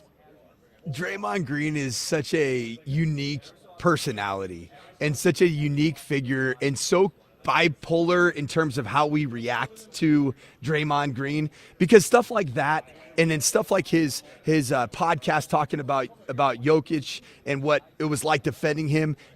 I mean, I'm back in on loving this guy, man. And 4 weeks ago, I'm like, this dude is he should be banned from the NBA. And I'm like, the NBA needs this guy. We all need some more Draymond in our life because he's just so out there, man. Well, Draymond I mean, what do you think about him? Draymond Green, the media member, is going to be amazing. I agree with you on his podcast. And when he was, quote, commentating on the All-Star game, and it was just him and Chuck insulting each other back and forth, what he says in his podcast, like Draymond Green, the personality is fantastic. He just needs to stop going Mortal Kombat on a basketball court. Yeah, he definitely does. He went all Mortal Kombat on Dante DiVincenzo in that game against against the New York Knicks that they were interviewing afterwards.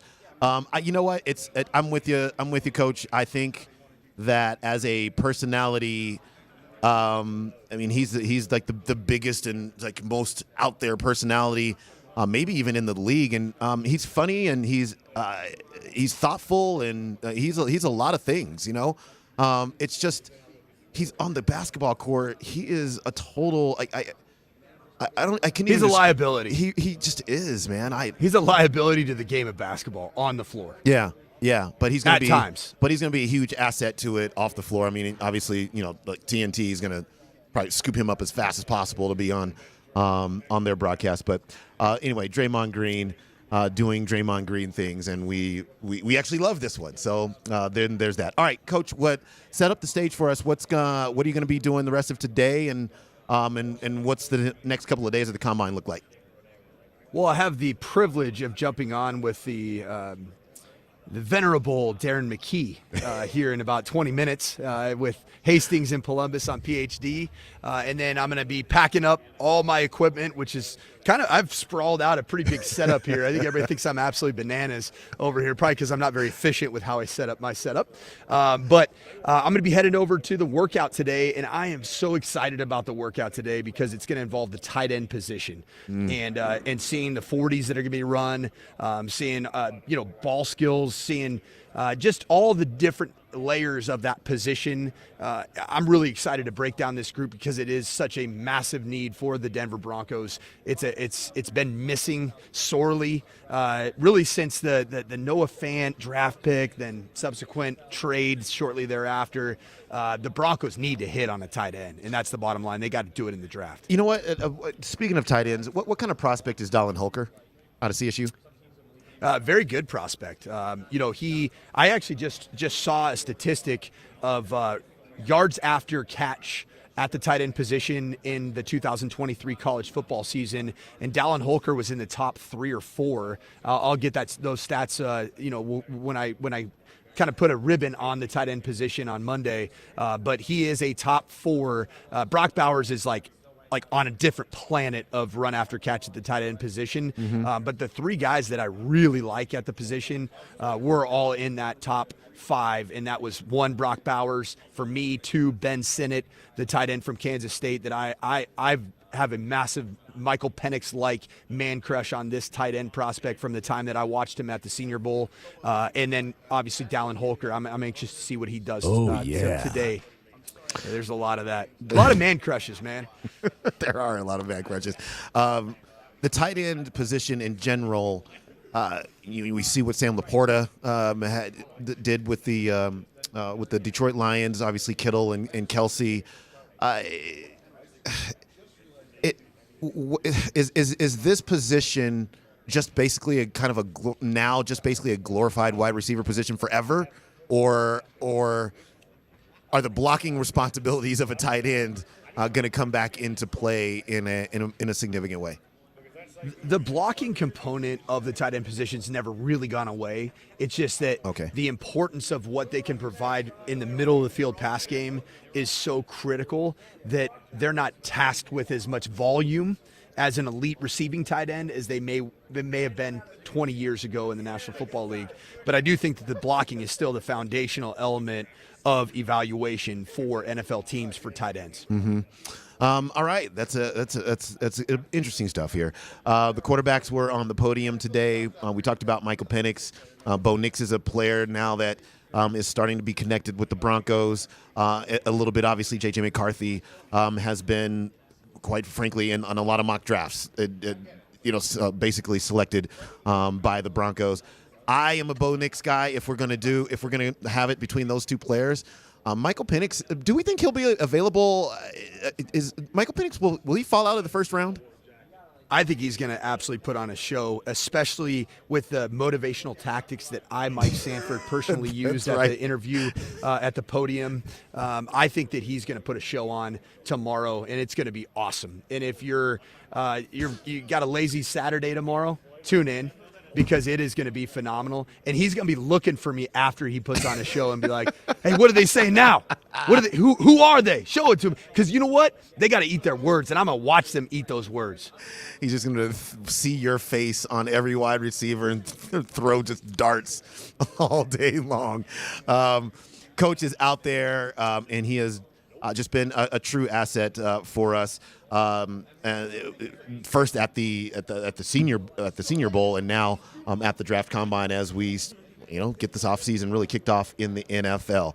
The Nuggets get back to action on Saturday at the LA Lakers. We'll see if Jamal Murray plays in that game. Jamal Murray left yesterday's game with a sprained ankle, did not return right prior to halftime, as a matter of fact, and that kind of cleared the way for Michael Porter Jr. to have a huge game there. But so we'll see about the availability of Jamal Murray as they will play at the L.A. Lakers in a game where LeBron James in the first quarter probably will pass the 40,000-point mark. He just needs 9 points to get there. I'm sure I don't know if they'll stop the game or not.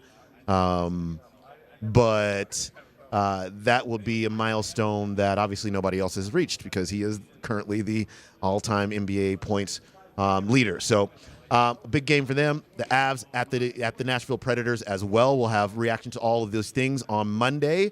And that's going to do it for us. You're going to hear Coach Sanford here coming up on PhD as well. So, Coach, we appreciate you there on a Friday, a football Friday there in Indy. Thank you, sir.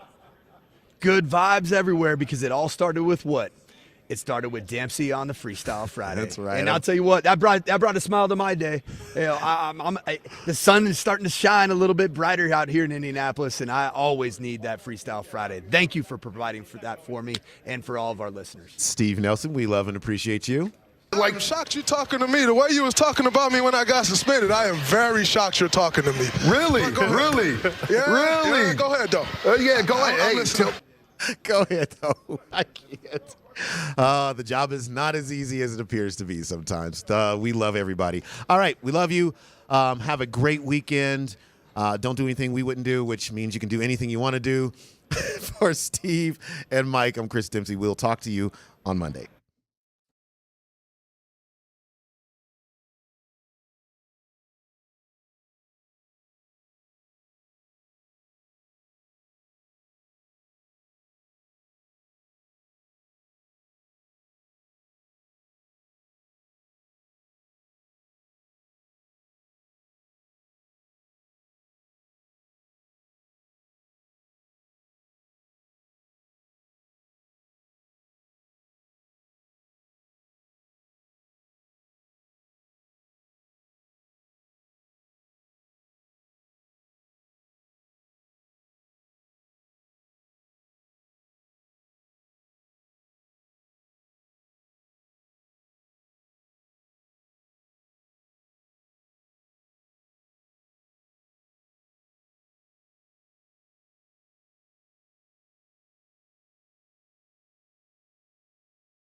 What you gonna do?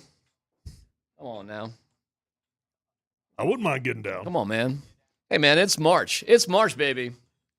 March in Denver, Colorado. Oh, my goodness gracious. The Front Range from Highlands Ranch to Erie. And you want to just Lafayette, Broomfield, Arvada, Louisville? Should I just keep going? Keep going. Westminster. Westminster. Hey, it's a Funky Friday with your boys. And, man, it is awesome to be here. Scotty is on his way to Los Angeles with the team, and questions remain about Jamal Murray's ankle. Hopefully we get some insight there. Mike Sanford doing a hell of a job out there in Indy. Can't wait to hear from Mike. He's got the whole setup, the microphone. Put his foot in the fire and he got burned. Put his foot in the fire and he got burned. Oh, how so? What? You haven't heard the Michael Penix interview? I have not. Oh yeah. Oh yeah. We'll get to that. We'll get to that for sure. Really? I mean, we can come out with it right now if you want to. But Mike put his foot in the fire. I give him credit, man. Hey, he's never been on the other side of that podium, and he got up to that Michael Penix interview. He got a question in. Yeah. I'm not sure it went the way he wanted it to. Really? Yeah. Oh my, you got my interest peaked. Yeah. Dan, you got it? Well, Dan's getting Scott Dan's on getting right Scott now. on. Okay, So okay. Scott's about to board the plane. But something to look forward to for sure. Very shortly, and we'll see if we can get Scott, or we might have it even sooner than that. But okay, well, I'm excited. You know, it's quarterback talk, so we'll hear from plenty of the quarterbacks today. And the Broncos, Tyler, talked to 7 quarterbacks. Yep. 7. Well, they got to look at them all, D-Mac. They got to think about them all. We will get to all of that coming up, but on the way to Los Angeles via an airplane this time instead of a burro, it is Scott Hastings. Scotty, fun game last night. What, if anything, do we know about Jamal at this moment? Well, I checked the injury report. Excuse me. It has him listed as day-to-day. So I don't know if that looks good as far as him probably being playing. Those are usually real doubtful, but it didn't say doubtful or out or anything like that. It just said day to day. But the last one I did was after the game last night, so I do not know. I'd be shocked. I mean, you put the stereo out there earlier this week. You know, you wouldn't even play Joker. If Murray's even a little sore with that ankle, I mean, if you don't play him, that means you'll give him Friday, Saturday, Sunday, Monday. Right.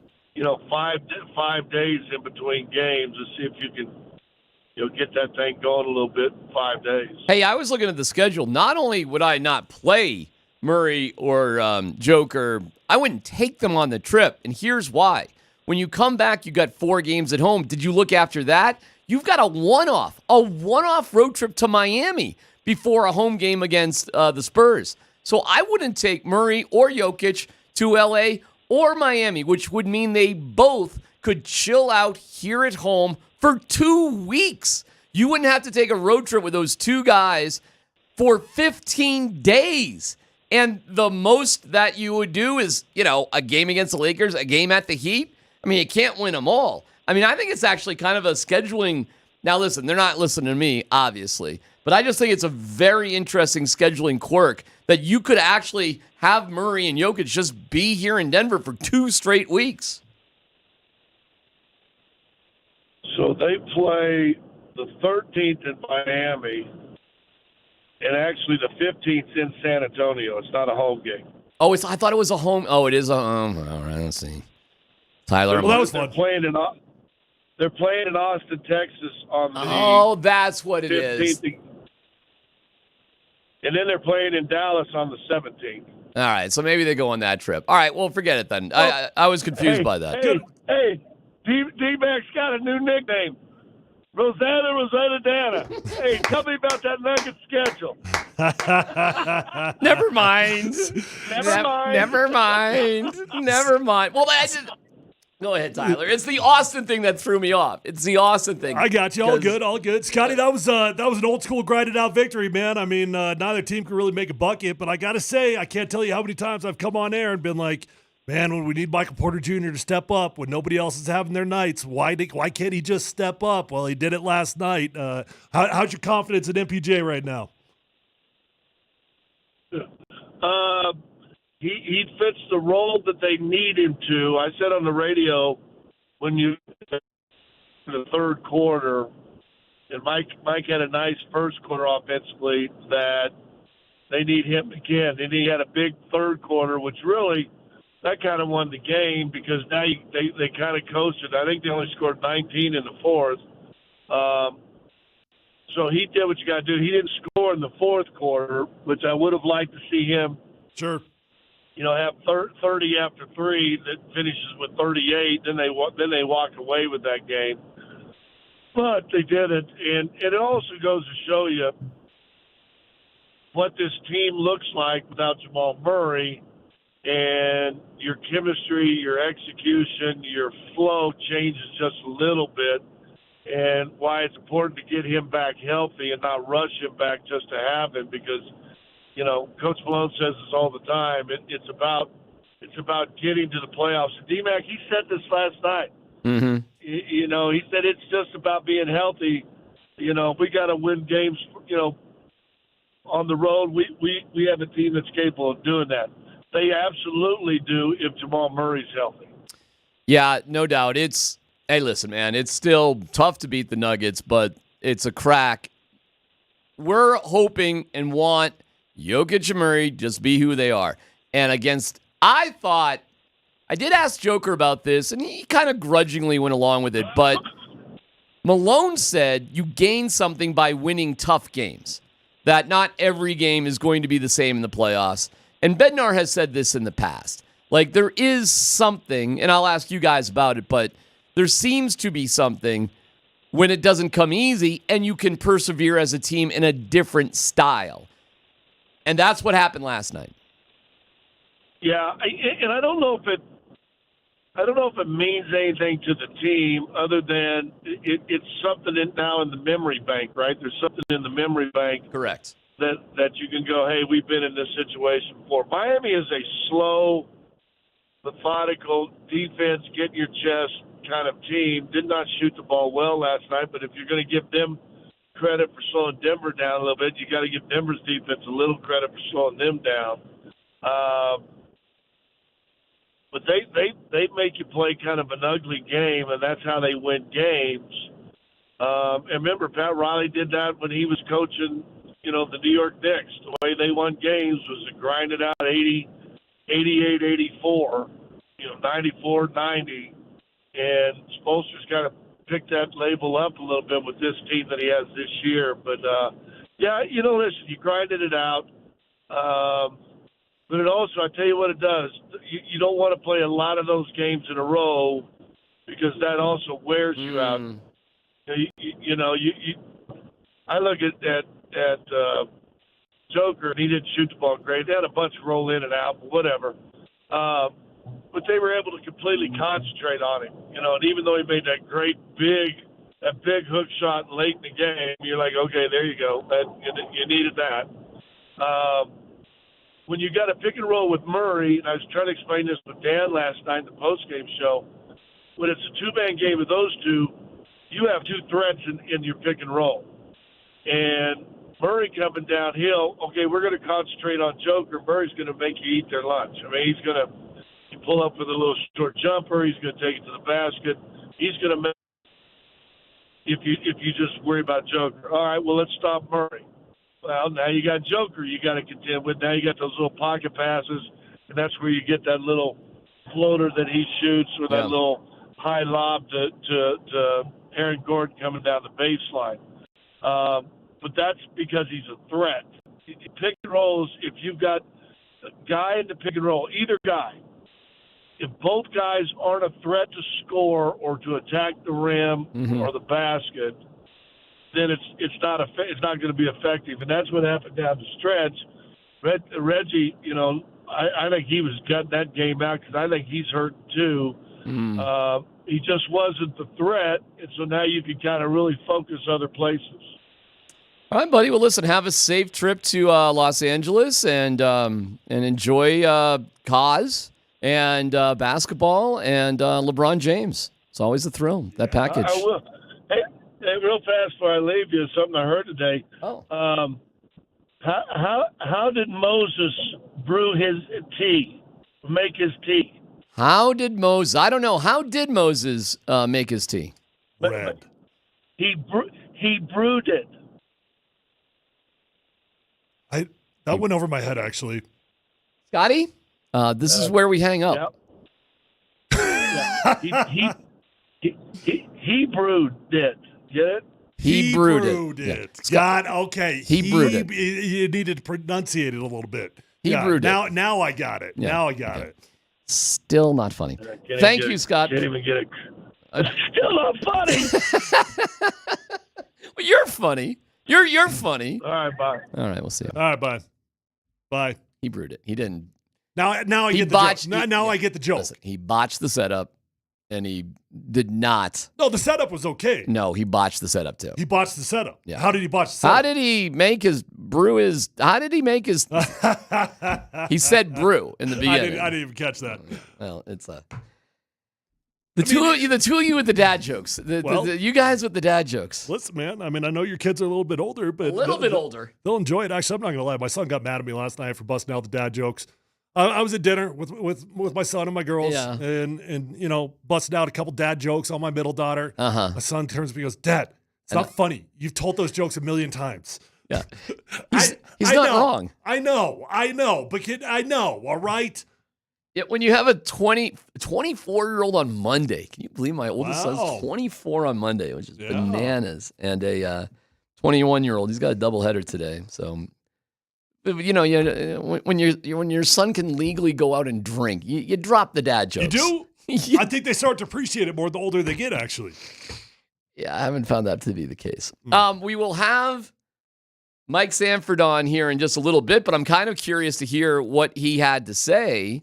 So, do we have that, Dan? Is this so? Set this up again. I mean, so the scene is Mike Sanford's out on. He's got his foots on the ground out there at the combine, his feet on the ground, and you know he went up in his favorite guy of all time, Michael Penix. Now I don't know if he got in the scrum with any other guys, but I do know that he got in the scrum with Michael Penix. Okay, he got a question out. Okay, put his foot in the fire, and he got burned. Let's hear it. Let's go. Man, it was an interesting meeting. You know, it was different than the others. You know, but I felt good. I felt confident going into it, and going out of it, I felt confident as well. You know, and playing for Sean Payton. Stop, Dan. He's looking for when. Did you talk to Dan about this, Tyler? Well, I thought the people listened to the station. I guess it was it was the whole conversation of the previous show. Okay. All right. Dan, do you know what we need is his specific question to Michael Penix. We need Mike Sanford's question to Michael Penix. Do we have that, Dan? Well, it's definitely in the system. He's saying no. It's definitely in the system. Right. They played it for the last 2 hours. Can you read Dan's mind right now? Like, why didn't you just tell me this before the show started while you were sitting in front of me for 15 minutes on the couch? You know, it was such a huge part of the show. I just thought it was like it was went without obvious. saying. Yeah, went without saying. Dan, how do you like hosts that just assume things go without saying? I love it. Yeah, it's got to be the best, right? I mean, Dan just magically provides. All we got to do is pay attention to our own shows and stuff. I'll tell you what. Why don't we take a quick little break? Okay. Hey, I'm going to tell you, sometimes like you set things up and then it just takes too long and the payoff isn't there. Oh, this is definitely an example of that. The payoff is still there. The payoff is still there. I promise you. Well, you got to stick around and hear this coming up next.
Hey, it's D-Mac for the Rocky Mountain Men's Clinic. Oh, Jeff is a great guy. Everybody's a great dude over there, man. It's awesome. I've been over there myself, and the testimonials and the stories are through the roof. So say things are a little stagnant in the love life department. It may just be that the low T that's impacting you is impacting everything. Sure, maybe you're just, put on some weight, or you just have poor sleep habits, but the love life not being the same could be as damaging, if not more than anything. Listen, this happens. Don't need to feel bad about it. Guys starting early to mid-30s start losing 2 to 3% of their testosterone production every year. It happens. Find out where you sit. Go to RockyMountainMen'sClinic.com. Take the low T quiz on the website. 10 questions. Done with it in 2 minutes. Schedule a consult. They'll review your results. $99. And listen, if you sign up for testosterone treatment the day of your appointment, your visit is free. This is a great thing to get back in the right rhythm of life. Call today, 720-440-7900, RockyMountainMen'sClinic.com.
Yeah. Yeah. Yeah. So you think the payoff isn't going to be there? No, I'm like you think I prolonged it too much? I messed it up. I didn't get it over to Dan. I didn't communicate, and now this is going to be a dud, right? Well, now we can bring on Mike. Now we can just have Mike on during this whole thing. Hey, man, you look awesome, Mike. How you doing, pal? How we doing, D-Mac? Sorry, man. The hardest thing to get here as a media member is actually the greatest supplement on planet Earth, the cheapest supplement, water. So I walked about 2.5 miles to make sure I'm loaded up for my 8-hour segment of watching combine workouts with Jeff Legwald up in one of the OGs of combine coverage. So, Solid. Man. Yeah. All right, why don't we so set this up, Tyler? Now that we're all Mike, I brought it up in the first segment, but the fellas actually have not heard your question to Michael Penix. So I set this up as in Mike Sanford gets out there, gets boots on the ground out there in the combine, goes up to his favorite dude of all time, Michael Penix. Yeah. Actually puts himself in the scrum, which is not an easy thing to do. I give you credit for it. That's not an easy thing to do. And you threw your foot in the fire, and you got burned.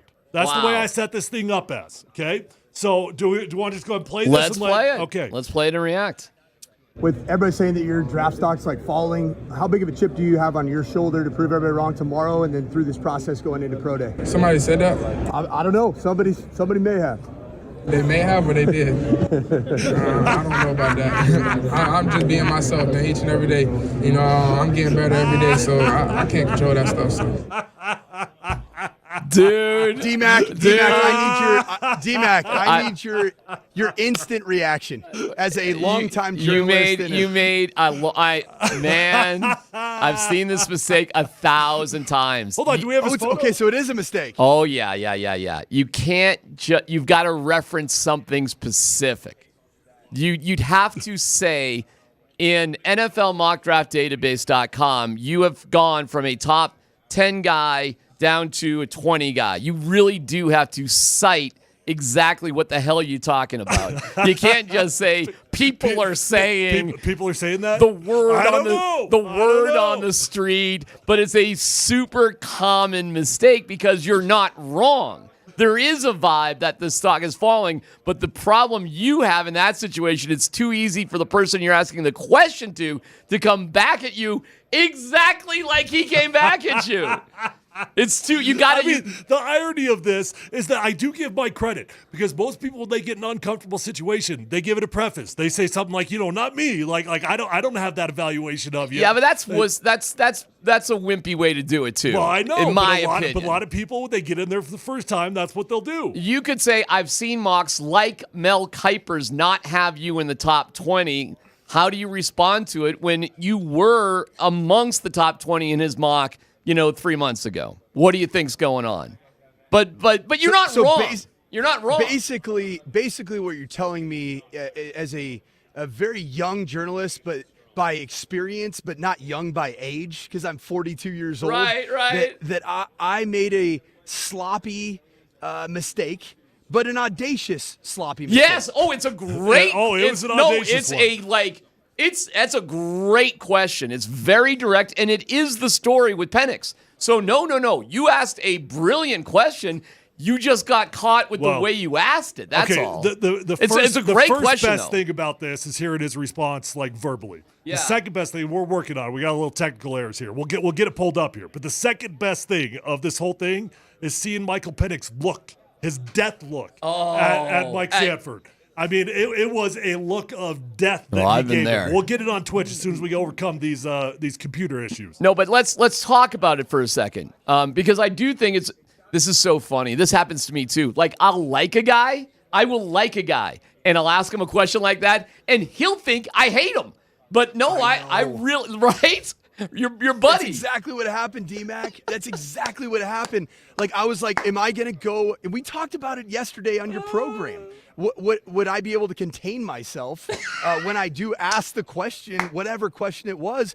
And so I think the aspiring journalist in me is like, I'm going to throw myself into the fire right now. Why not? Perfect time to do it. I just don't know why he didn't just start listening. Darren McKee, maybe Vic, but Scott Hastings, boy, really down on you. But not me. I'm good. Yeah. Did you find him afterwards?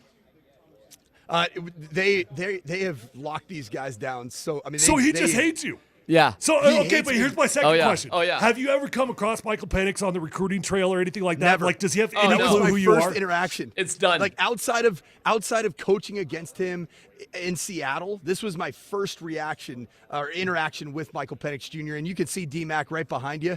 You can see that look that I received from Michael Penix Jr. That's from my phone interviewing Michael Penix Jr. Oh, man. If we can ever get Alex Ryan-Emi to post this interview, I did record this, and that is the actual still fantastic. image from the interview. So Dude. keep looking out for your socials because that one's going to drop. All right, but I give you so much credit because it is the story with him. Okay, it is. Why is it happening? Why has he fallen off? And I don't know.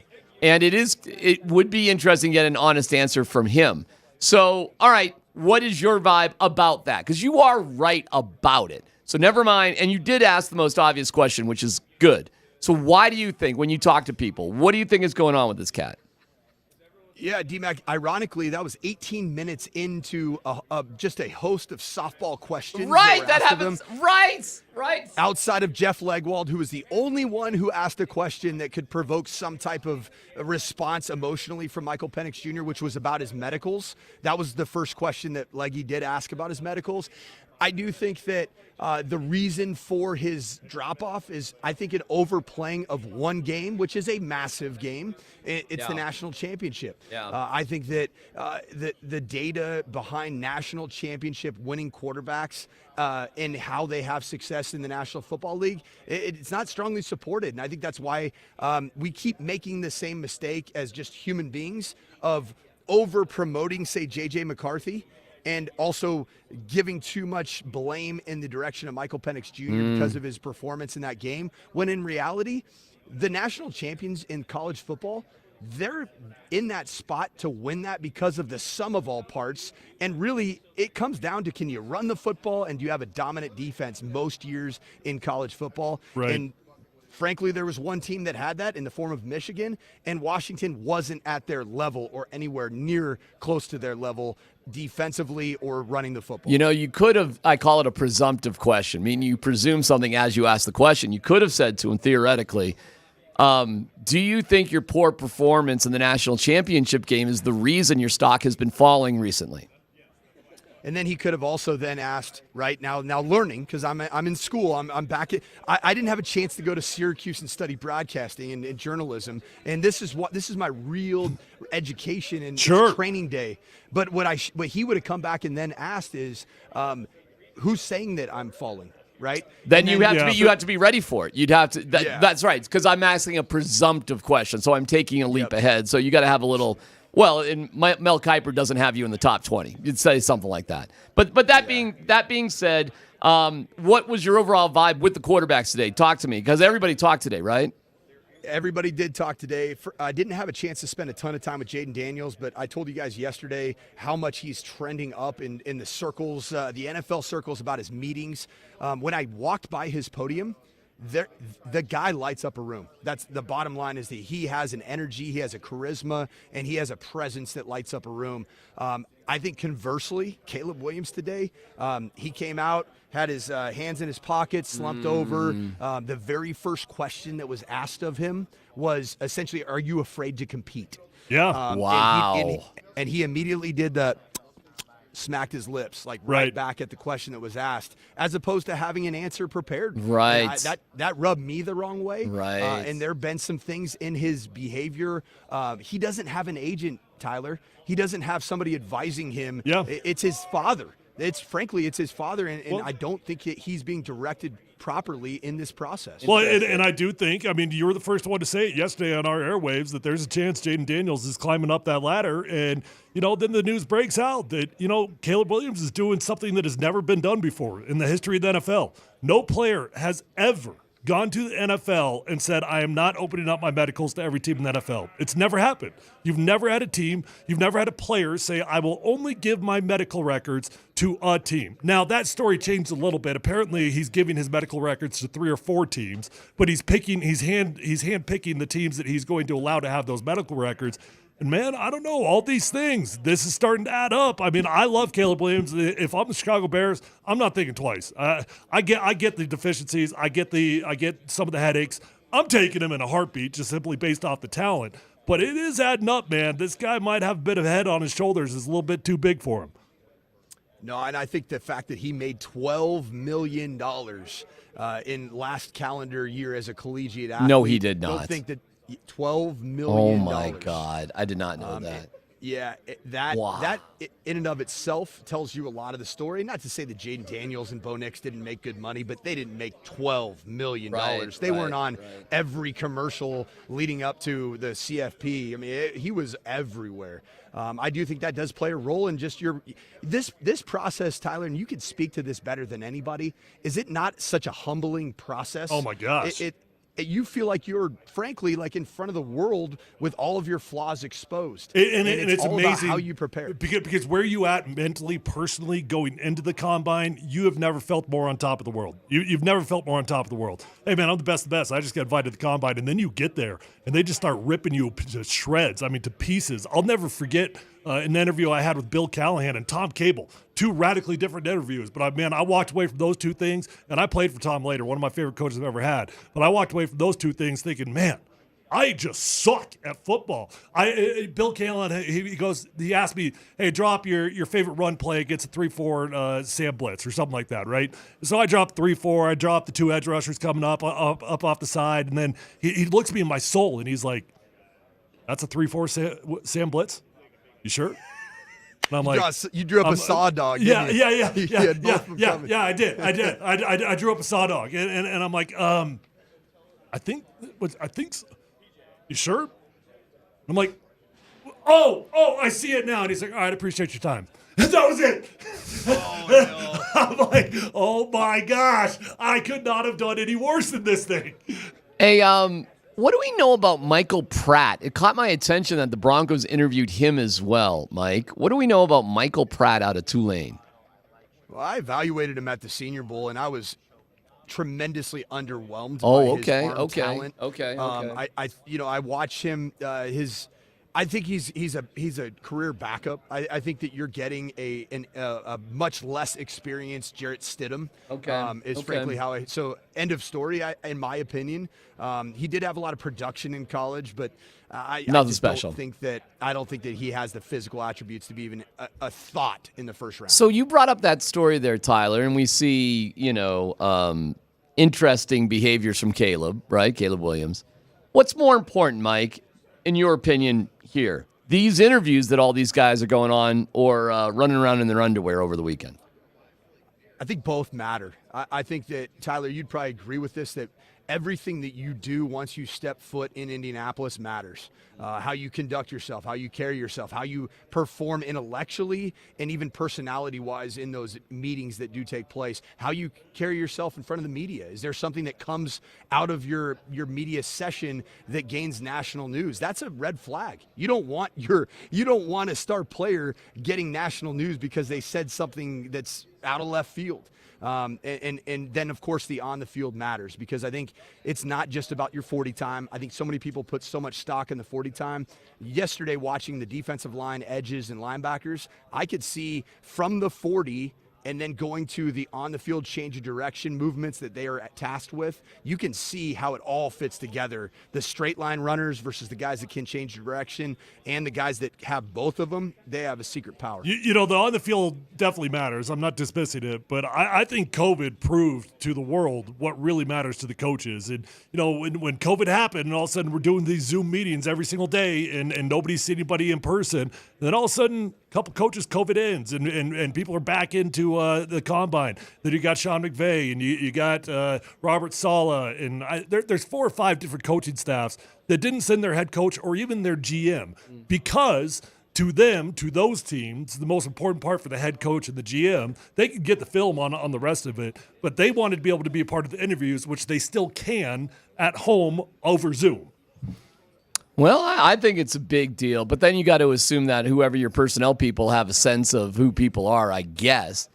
But Marvin Harrison Jr. didn't even show up. Is that right, Mike? He didn't show up for his media session today? I never saw him. Yeah, and I was buzzing around. I mean, it's a combination of quarterbacks and receivers at the same time. There's a lot going on. There's massive crowds, and I targeted. I wanted to hear J.J. McCarthy, Caleb Williams, Bo Nix, and Michael Penix Jr. That's where I put all my eggs in those baskets. Just so I could you get probably some haven't even content. heard the storyline, but the storyline is that Marvin Harrison just bailed. He didn't show up for his presser or whatever it was, right? And nobody knew where the heck he was. Now I did see I haven't seen anybody confirm this, but I did see Chris Carter put out there he was getting a medical deal done. Like, everybody relax. Like, he didn't bail on it. Okay. But Chris Carter was the only one that I saw put that out there. All right, well, there you go. That's the buzz. How is Well, I have Rome Odunze anyway as my top receiver in this draft. I love the guy. Okay. I absolutely. I think that he is a difference maker. I think he has the full skill set.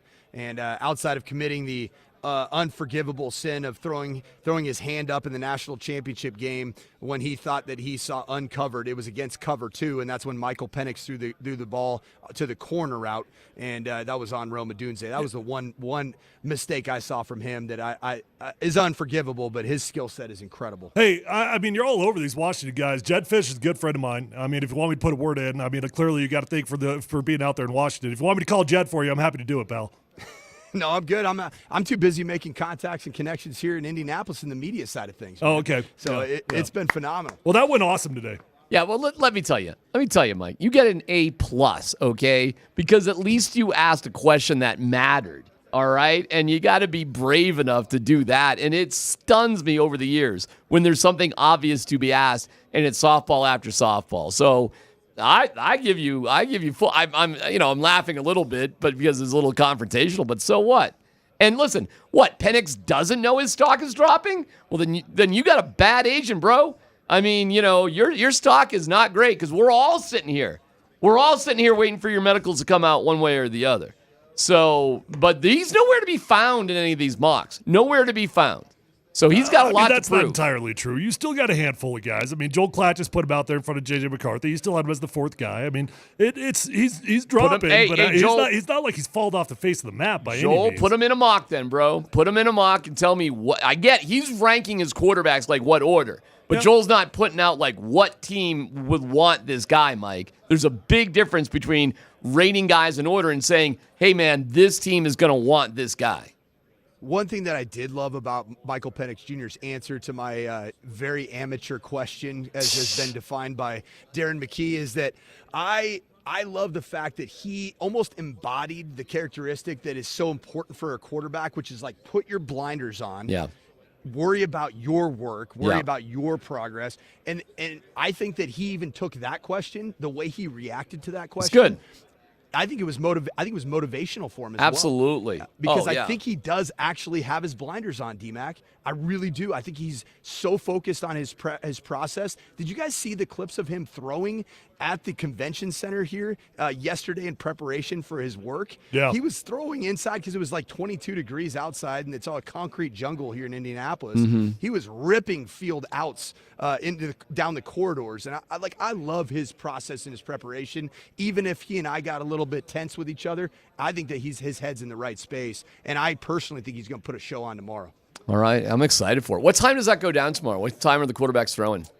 So Eastern time, it's 1 o'clock. So the coverage will start at 11 a.m. I can't wait. It's going to be quarterbacks, running backs, and wide receivers. Dude. And I'm actually on my way right now, D-Mac, to watch my favorite position group, not named quarterback, the tight end position in their workouts. And I think that's going to be tremendous data, tremendous value for me. Every offensive coordinator always says that it's all about the big boys, but they never, ever mean it. Brock Bowers is not participating, right? He had left that up in the air. Oh, as okay. of his interview. All right. I have not gotten the update on that. I think that was more about if he was going to run the 40 or not. Oh, okay. I was under the impression yesterday in his interview session that he was going to participate in drills. When the bar is closing, what is Jeff Legwall's behavior? Like how is it when the lights come on and Leggy's the last one standing in Indianapolis? How is that? Well, I'm just going to define it this way. Because we're so obsessed with getting the Denver area the best coverage possible, both Leggy and I were staying at the same. I think we ended up staying at the same hotel. We didn't even participate in any of the late night activities. So, I was asleep and woke up this morning at 6 a.m. What would you say if your wife wasn't listening right now? I would say the exact same thing. I got DoorDash in my room and went oh to my sleep. God, oh my Lord. Okay, listen, enough. I gotta.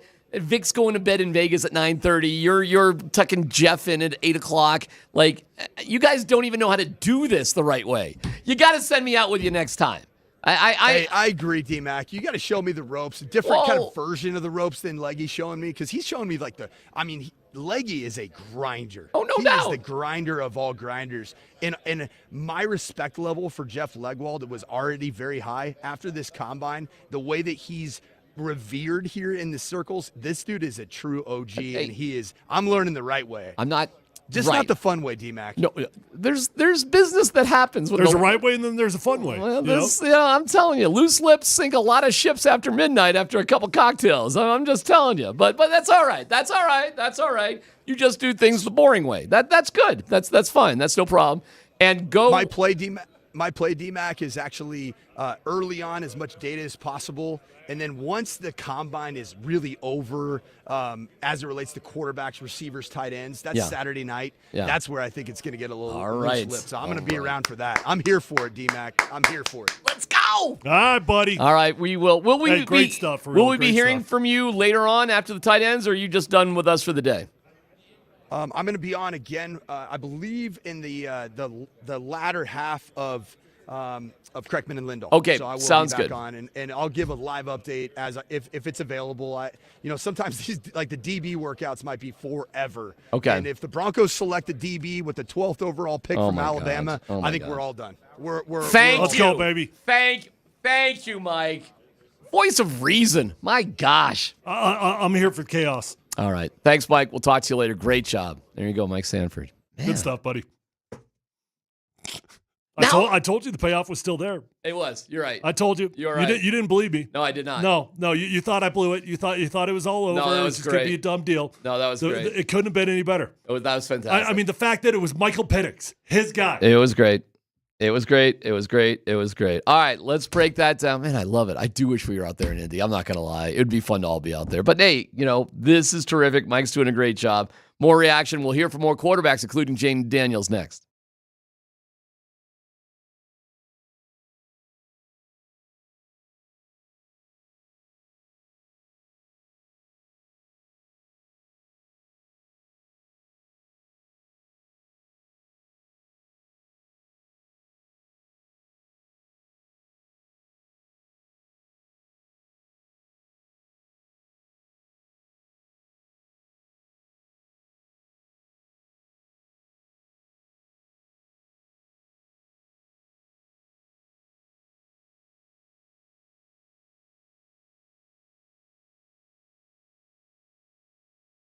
All right, guys and gals, it's time to start taking your health serious. If your workouts aren't going as far as they once did, maybe you've gained a little weight, maybe you're just not looking good, feeling good, sleeping as good as you want to, pick up the phone and call my friends at Revitalize Health. This is Tyler Columbus here, and I've been working with Revitalize Health for 7 years. That's right, I said 7 years. I would not keep going back unless they made a huge difference in my life.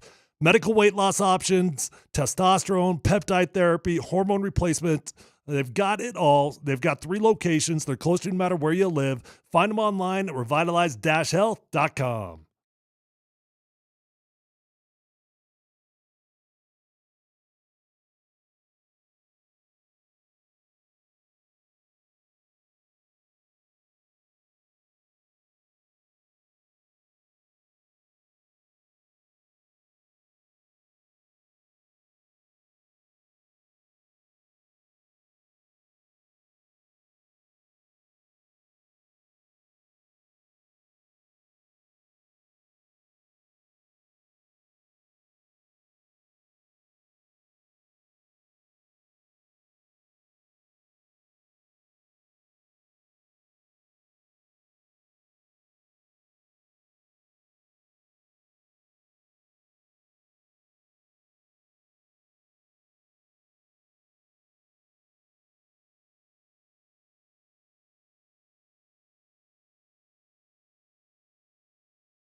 Good morning, everybody. Are you afraid to compete? How do you respond to people saying that you're worried to be compared side by side with your peers in medicals, measurements, and workouts? Are you afraid of being measured against those guys one-on-one? Is that why you're not doing things? No, not doing things. It was a decision by me and my team, my family, and it comes down to that.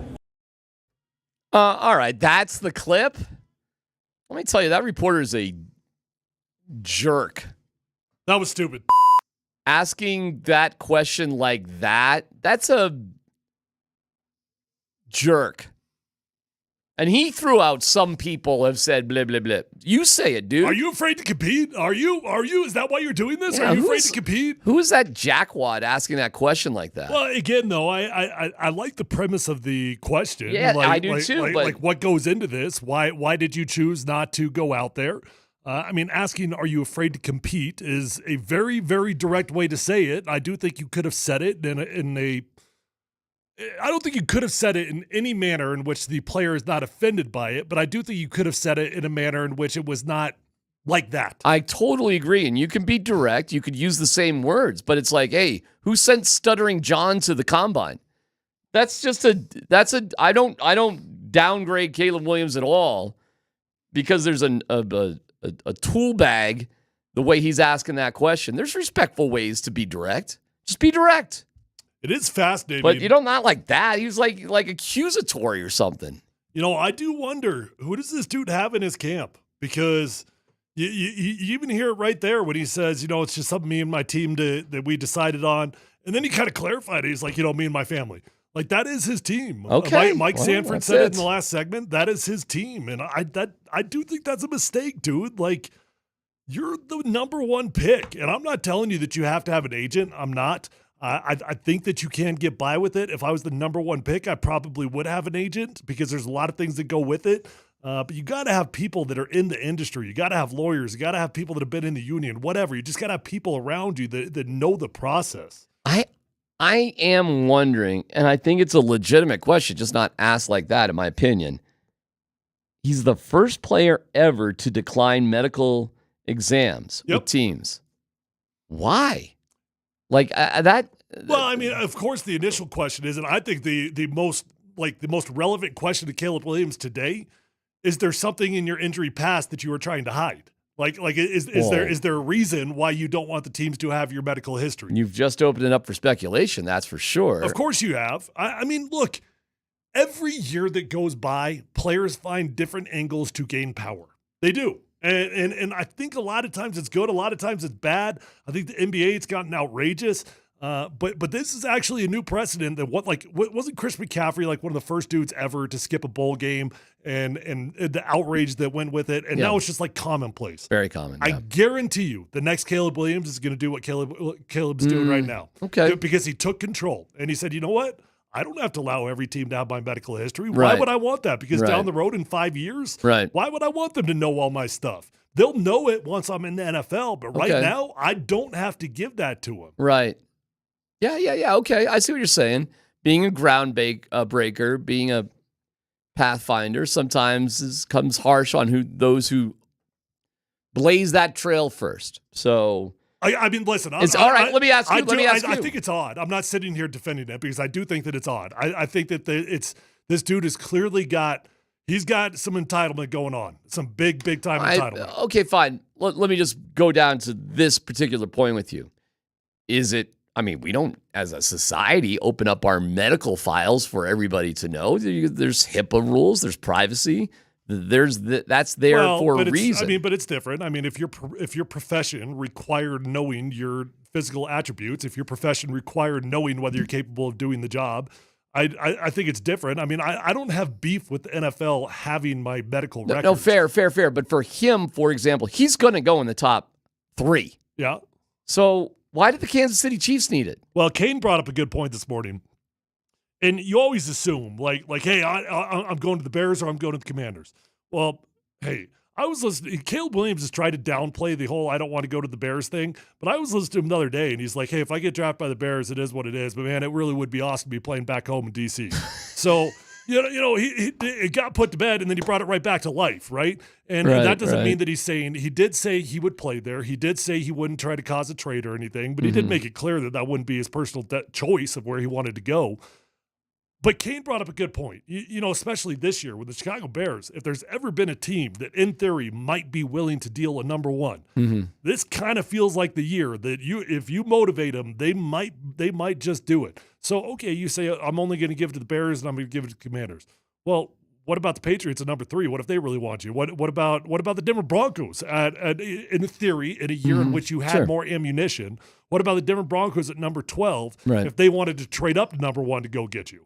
Well, I mean, if the most preposterous thing is the Bears would trade down and then draft Caleb Williams, but I don't know why the Patriots would move up if they they may, I don't know, because maybe the Commanders get Jaden Daniels. Who knows? Meanwhile, the Broncos are talking to all these guys. You're looking into theoreticals. I mean, my point is just simply there are other teams that could angle for that number 1 draft pick, and if you don't provide them your medicals, well, they're out. Do you think a team would not move up for Caleb Williams because of this? Do you think the Patriots would not try to do a deal because of this? It would play into it for me. If I had to give up a Trey Lance type of trade, where I'm giving up one of the biggest trades of all time, I'm giving up multiple first-rounders, I'm giving up second-rounders and some ammunition. This would scare you off. It would be I'm not telling you it would be a deal breaker, but it would be a part of the conversation. Absolutely. Like, are we really willing to do this? And we're going into it sight unseen. You want to buy a house without getting an inspection? Right, you want to bypass that inspection? No, absolutely not. I got one coming up soon, actually. Okay, interesting. There's definitely some question marks surrounding Caleb Williams. I see him. Yeah. No doubt about it. I say all that. It's a no-brainer if I'm the Chicago Bears what I'm doing. I'm taking Caleb Williams, and I'm not thinking twice. If you take Caleb Williams, nobody's going to be critical about the pick. Now, do you have the right coach? Theoretically, you got to figure that out, and the right supporting staff, too. You got to figure that out. I don't know, D-Mac, but I guess I'm borderline in your camp at that point. I'd rather the player, and I'll figure out the coach later. Exactly. But this is like the movie Draft Day with Costner trying to do something risky because he just believes in something that's contrary to popular opinion. The Bears have zero risk in terms of their decision if they take Caleb Williams. They only run under scrutiny if it's not Caleb Williams. But that goes to how good are you at evaluating quarterbacks? We have a list of the past 5 years in terms of, who got it right and who got it wrong. Plus, Jaden Daniels talks to the Broncos. We'll hear from Jaden Daniels about that conversation with the Broncos coming up next.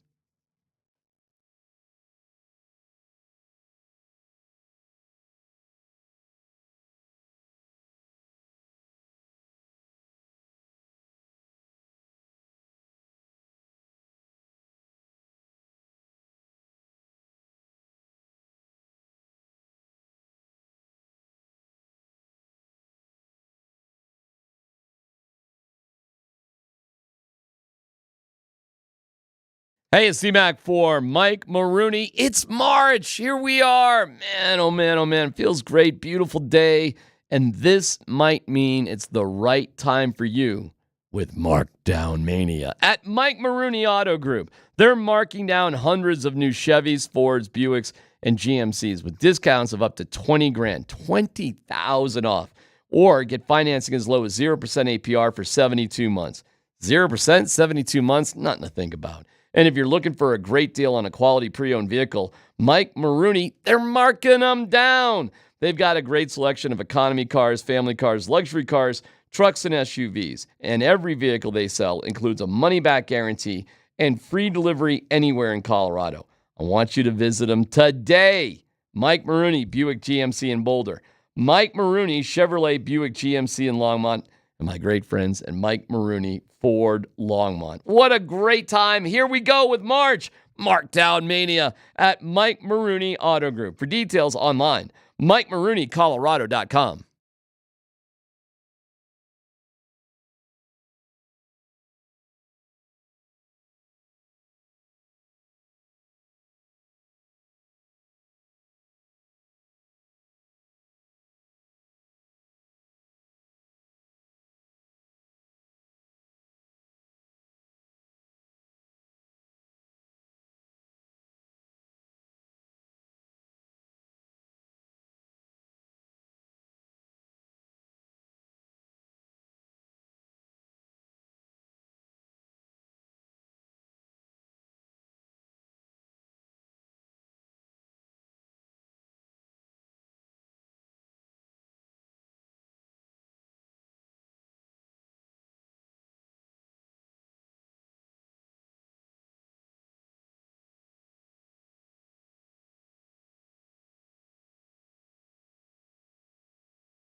Can't touch this.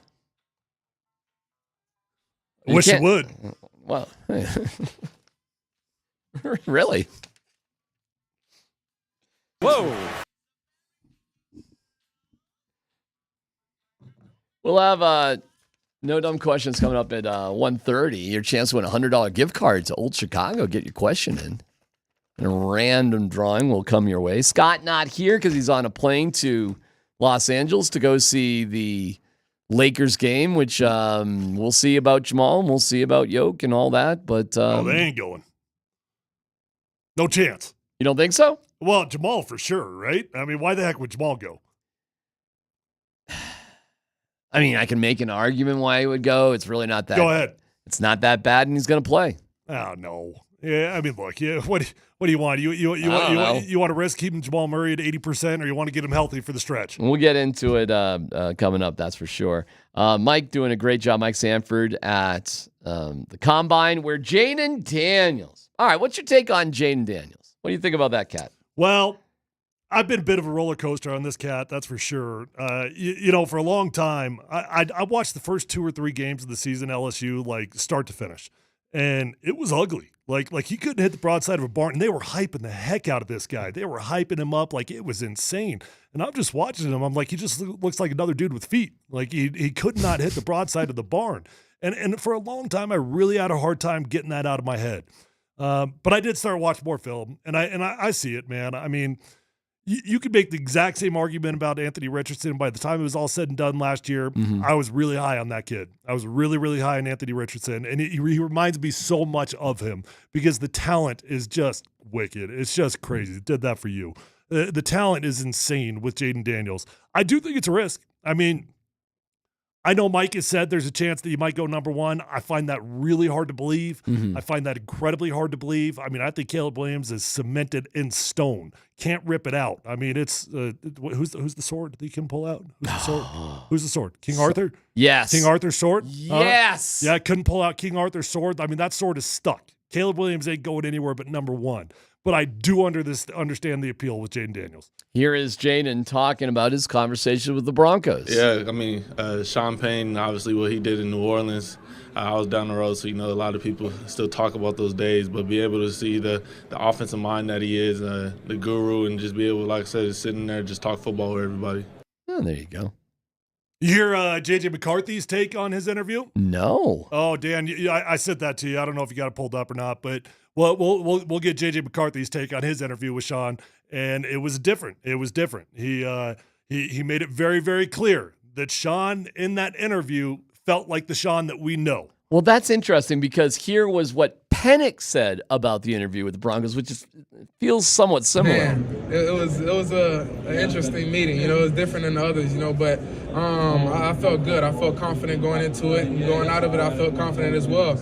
You know, and playing for Coach Sean Payton, you know, that'd be special. You know, obviously he's a great coach. You know, one of the best in the game. You know, and to be able to learn from him, it would be special. Why was it different than others? Oh yeah, man, they were tough. They were tough. They was trying to. You know, they put up a lot of bad plays, you know, but it's good, you know, because, you know, at the next level it's hard. It's hard to win, you know, I understand that. And, you know, I feel like in ways that he was probably trying to see how I reacted, you know, to those bad plays, if I could take accountability and stuff like that. And, you know, I'm always going to do that, you know. I'm always going to put others before me, and I'm going to be honest about everything. Okay, forgive me. That was actually the one I was thinking of. The Michael Penix. That was the one I was thinking of. Oh, okay. Well, let's break that down. Yep. The Broncos were different than everybody else. And then when he was asked an example like why, he said they put up bad plays of his to look at. What do you think about that? Well, see, that experience, that's actually interesting to me to hear him separate that, to hear him separate that. Different than the other teams. That was actually different than other teams. Because, dude, if I'm being honest, that's what my every interview was like when I was going through the process. Every interview was about the negative stuff. Every interview was about my shortcomings. Every interview was about the bad games, the bad plays, you know, the guys that I found the hardest that I could play against. I mean, however Sean Payton is going about it, That is my experience with the combine. So it's actually fascinating to me to hear that there's other teams going about it, like showing them a highlight reel, like, hey, dude, how'd you do in this play? What were you thinking here? That to me, that's actually interesting. And if I were running an interview, and I guess call me old school, I would go about it the Sean Payton approach because I would want to put him under pressure and I would want to see how he reacts to it. Does he blame somebody else? Does he have an excuse for it? Does he step up to the plate? Does he say, yeah, we saw that. We made an adjustment in the second half. Here's what we did. We didn't let it happen again, right? Because you do want to get these guys under pressure in these interviews. And the real goal of it is to see if they'll crack. I'll give you an example. Sure. And totally unrelated to football. Totally unrelated to football. But Tom Cable, when he was doing my interview, he coached up at CU for a long time. He's a legend up at CU. And I'm doing an interview with him, unrelated. Like, so he's going through, like, are there any red flag stuff, right? And there was absolutely no red flags on me. There really weren't. But he's going through it, and he's trying to manufacture it, right? And he's like, all right, man, I've checked out your sheet. I've checked out what they've said about you, but it looks a little bit too clean. Let's keep it real. Let's go through this. Let's keep it real. Let's just keep it real. Like, just be honest with me. Like, if you're just going to be honest with me about what your college experience with it was like, I got no problem with it. But you know, your checklist is clean. So he's like, all right, look, I know what it's like up in there in Boulder. When was the last time you spoke to Joint? And I'm like, actually, and this is God's honest truth. I swear to you, people make fun of me. God's honest truth. I never spoke to Joint in college. Never, not a single time. I'm like, I never spoke to Joint. He's like, no.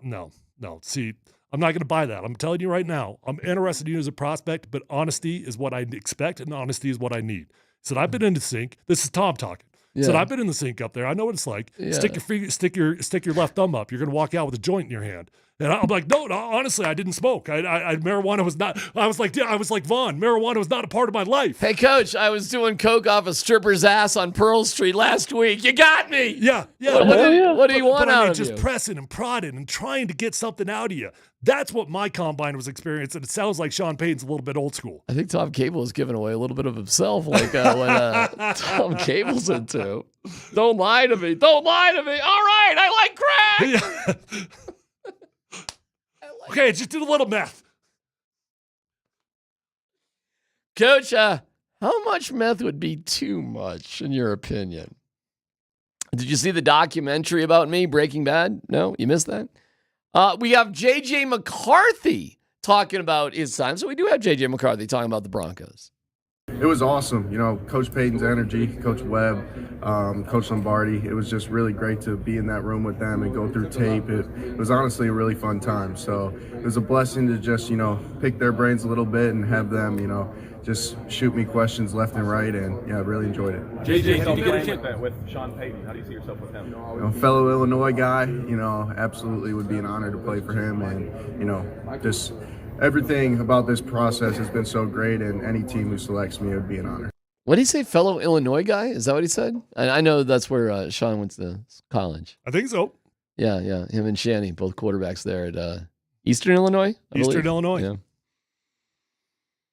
Didn't get a whole lot out of that one. What a process, though. Heard Drake May talking about his experience as well with Sean. And, you know, it was very generic. Michael Penix by far gave the most insightful answer out of it. Drake May went into the old typical, well, you know, I know Javonte Williams, who's a UNC guy. Oh, right. You know, just start talking about almost Rust-like. Yeah. Well, you try to find connections wherever you can, of course. Yeah. I'm excited about tomorrow. I am. And, hey, man, Daniels, May, and Williams, you're not throwing? Okay. Let's see. And we know because, you know, the Berto and Spring were doing this list, and they went through like the top chosen 5 quarterbacks. 2016. And this is in order. I did not hear this. They were doing a fun little exercise. They were doing it last night. Goff in order. This is how it went. Okay. 2016. Goff, Wentz, Lynch, Hackenberg, Jacoby Brissett. That's the first 5, and then Dak Prescott was also in that draft. Okay, so hold on, let's go through it. Goff, that was a hit. Yep, for sure. I'll give Wentz a hit. He was the MVP and led a team to a Super Bowl. He didn't win it, but he was right there. No, I'm going to give that. Yeah, I'm going to give that a hit. For what you wanted to get out of him, you got it. Yeah. Now keep going for me. Paxton Lynch. Okay. No. Miss. Hackenberg. Miss. Brissett. Miss. That's a first rounder. No. Is his pick 91 overall. Okay. Well, I mean, it's hard to call him a miss at that spot. I agree. Because he's had a very nice career. I agree. And then Dak Prescott is like the shining star at 135. Okay, but of the 3 first-rounders in that class, you actually hit on 2 out of the 3. You did. 2017, Trubisky, Mahomes, Deshaun Watson, Deshaun Kaiser, Josh Dobbs. Well, Trubisky's so obviously. You hit on 2 of 5. You hit on 2 of 5. 2018, the famous draft. Mayfield, Darnold, Allen, Rosen, Lamar Jackson, and Mason Rudolph was taken in the second round. But that's like the Power 5. That is a historically well-known draft class. See, that's your go-to class, right? That's a fascinating case study right there. Because if you really want to talk about if it's a hit or not, I'm not calling Baker Mayfield a hit. I'm not calling that a hit. He's going to make $30 million a year. He's going to get a $56 million signing bonus. It took a long time to get there. It took a team to the playoffs. It took the playoffs. I'm not counting that for jack squat. I'm not drafting dude number 1 overall to get me to a playoff game. He was drafted number 1 overall. So what are you doing with Russell Wilson? I am not drafting dude number 1 overall and calling it a hit because he played in a playoff game. Not doing that. So to me, I'm not calling Baker Mayfield a hit. I'm not calling Josh Rosen a hit. I'm not calling. So Josh Allen was obviously a hit. Sam Darnold, obviously not a hit. And Lamar, 2-time MVP. But see, Lamar is an interesting one because he's a hit. Well, of course it's a hit. All right. Of course it's a hit, but I'm not counting it in like it's not in the same conversation because you moved up to the last spot of the first round. The last spot of the first round. To me, that's not the same gamble. For sure. Definitely not. So not a gamble. I'm just not evaluating it. Smart move, though. Smart move. Yes. Smarter to do that than just to wait in the second round. And the Broncos, I mean, of course. But really only one dude out of that class really, truly hit. Not including Lamar. All right. I mean, Mayfield's going to make it. All right. I'm not going to argue with you about it. I will say this, though. That one stings the most. Because the Broncos were in position twice on the 2 guys that were the most successful. They were there for Josh Allen, and they easily could have been there for Lamar at 31. Yeah, easily. I mean, I'm not going to blame on Lamar because, look, every single team in the NFL missed on Lamar Jackson, including the Baltimore Ravens. They had a first-round pick in front of Lamar Jackson. They did not select Lamar Jackson. Not. Do you know who they took? Hollywood. I don't know. You were close. Was it Hollywood? Hunter Henry. Oh, Hunter Henry. Okay. Tight end. I thought he was Chargers. He might be. I could have got that wrong. I think they took a tight end. We'll have to look it up. I think they took a tight end. Look it up, Dan. I know they picked somebody in front of him. Yeah, they did. And to me, that is a failed evaluation of Lamar Jackson because you did not like him. You didn't like him. Let me go through 2019. Kyler Murray, Daniel Jones, Dwayne Haskins, Drew Lock, Stidham, Minshew. Ofer. Absolutely over. Hayden Hurst was the Hayden Hurst. Oh, I'm 25th overall, and then they took Lamar at 32. So not Hunter Henry, Hayden Hurst. Hayden Hurst. Boy, that is the absolute definition of a mile long, 3 inches deep. I mean, it's close. A tight end. You got a tight end. I mean, I was like, same guy. White dudes.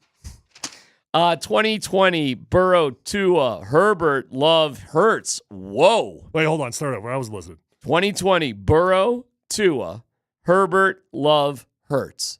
Yeah, I mean that's the biggest hit. That might be 5 for 5. I mean, that's going back to John Elway, Dan Marino. That's probably what a class. That's the greatest class that we've had in recent memory. And Love was the most like I don't know, but looks all right now. Nobody missed. Bananas. 2021, Lawrence Wilson, Lance Fields, Jones. Wilson. Oh, Zach Wilson. Zach Wilson. Lawrence Wilson, Fields, Jones. Did I miss one? Trey Lance. So you got one. Oh, boy. Nobody hit. You don't think Trevor Lawrence is a hit? Not really. Like he's going to be playoff quarterback. Like he's going to be good enough. He's going to be good enough that he's hard to get rid of. And then guess what's going to happen? You get to that new contract and you're like, oof. I'll roll the dice with Trevor Lawrence. I think that's I'm calling that an over. 2022. But because you also got to keep in mind, number 1. That's different than number 7. That's different than number 12. That's number 1. I got you. Pickett, Ritter. This is like only one quarterback in the first round. 2022. I'll go through it, but I got something else for you. Pickett, Ritter, Willis, Corral, Zappy, Howell, Purdy. Over. You got lucky with Purdy. Yeah, Purdy doesn't count. No, he doesn't count. Over. So what will this class most resemble? Because there'll definitely be four guys. I bet it resembles the Hall of Fame 5. Because this is going to be, and if anybody doesn't know the Hall of Fame 5, you should be. Apparently, you don't ever listen to DMAC. But Hall of Fame 5 is the Sam Darnold, Josh Allen class, and every single one of those guys was considered more or less like a dream candidate, right? And this year, I do believe is going to be the fastest rush on quarterbacks in the first round that we've had in maybe a decade. Meaning, I think you might truly have 4 guys drafted in the top 10 of quarterbacks. You could, maybe not, but you could easily. And I don't think that you're going to hit on maybe more than one of these guys. But are you saying it's like that class, meaning there are a couple that might be superstars? Well, I could see Caleb Williams being a superstar. Because whatever you want to say about that class, the Hall of Fame 5. Yeah, you're not doubting Josh Allen, and Lamar Jackson's won 2 MVPs. Yeah, I mean, I think you'll probably walk away with 2 guys that are playing a decade plus of football out of this class. So how fun is this? Well, it's not that fun because we don't get those guys. You never know. What do you mean you never know? You're not getting Caleb Williams. You're not getting Jaden Daniels. Oh, it's got to be one of those guys. It can't be a guy. Well, to me, those are the guys that are going to be the hits.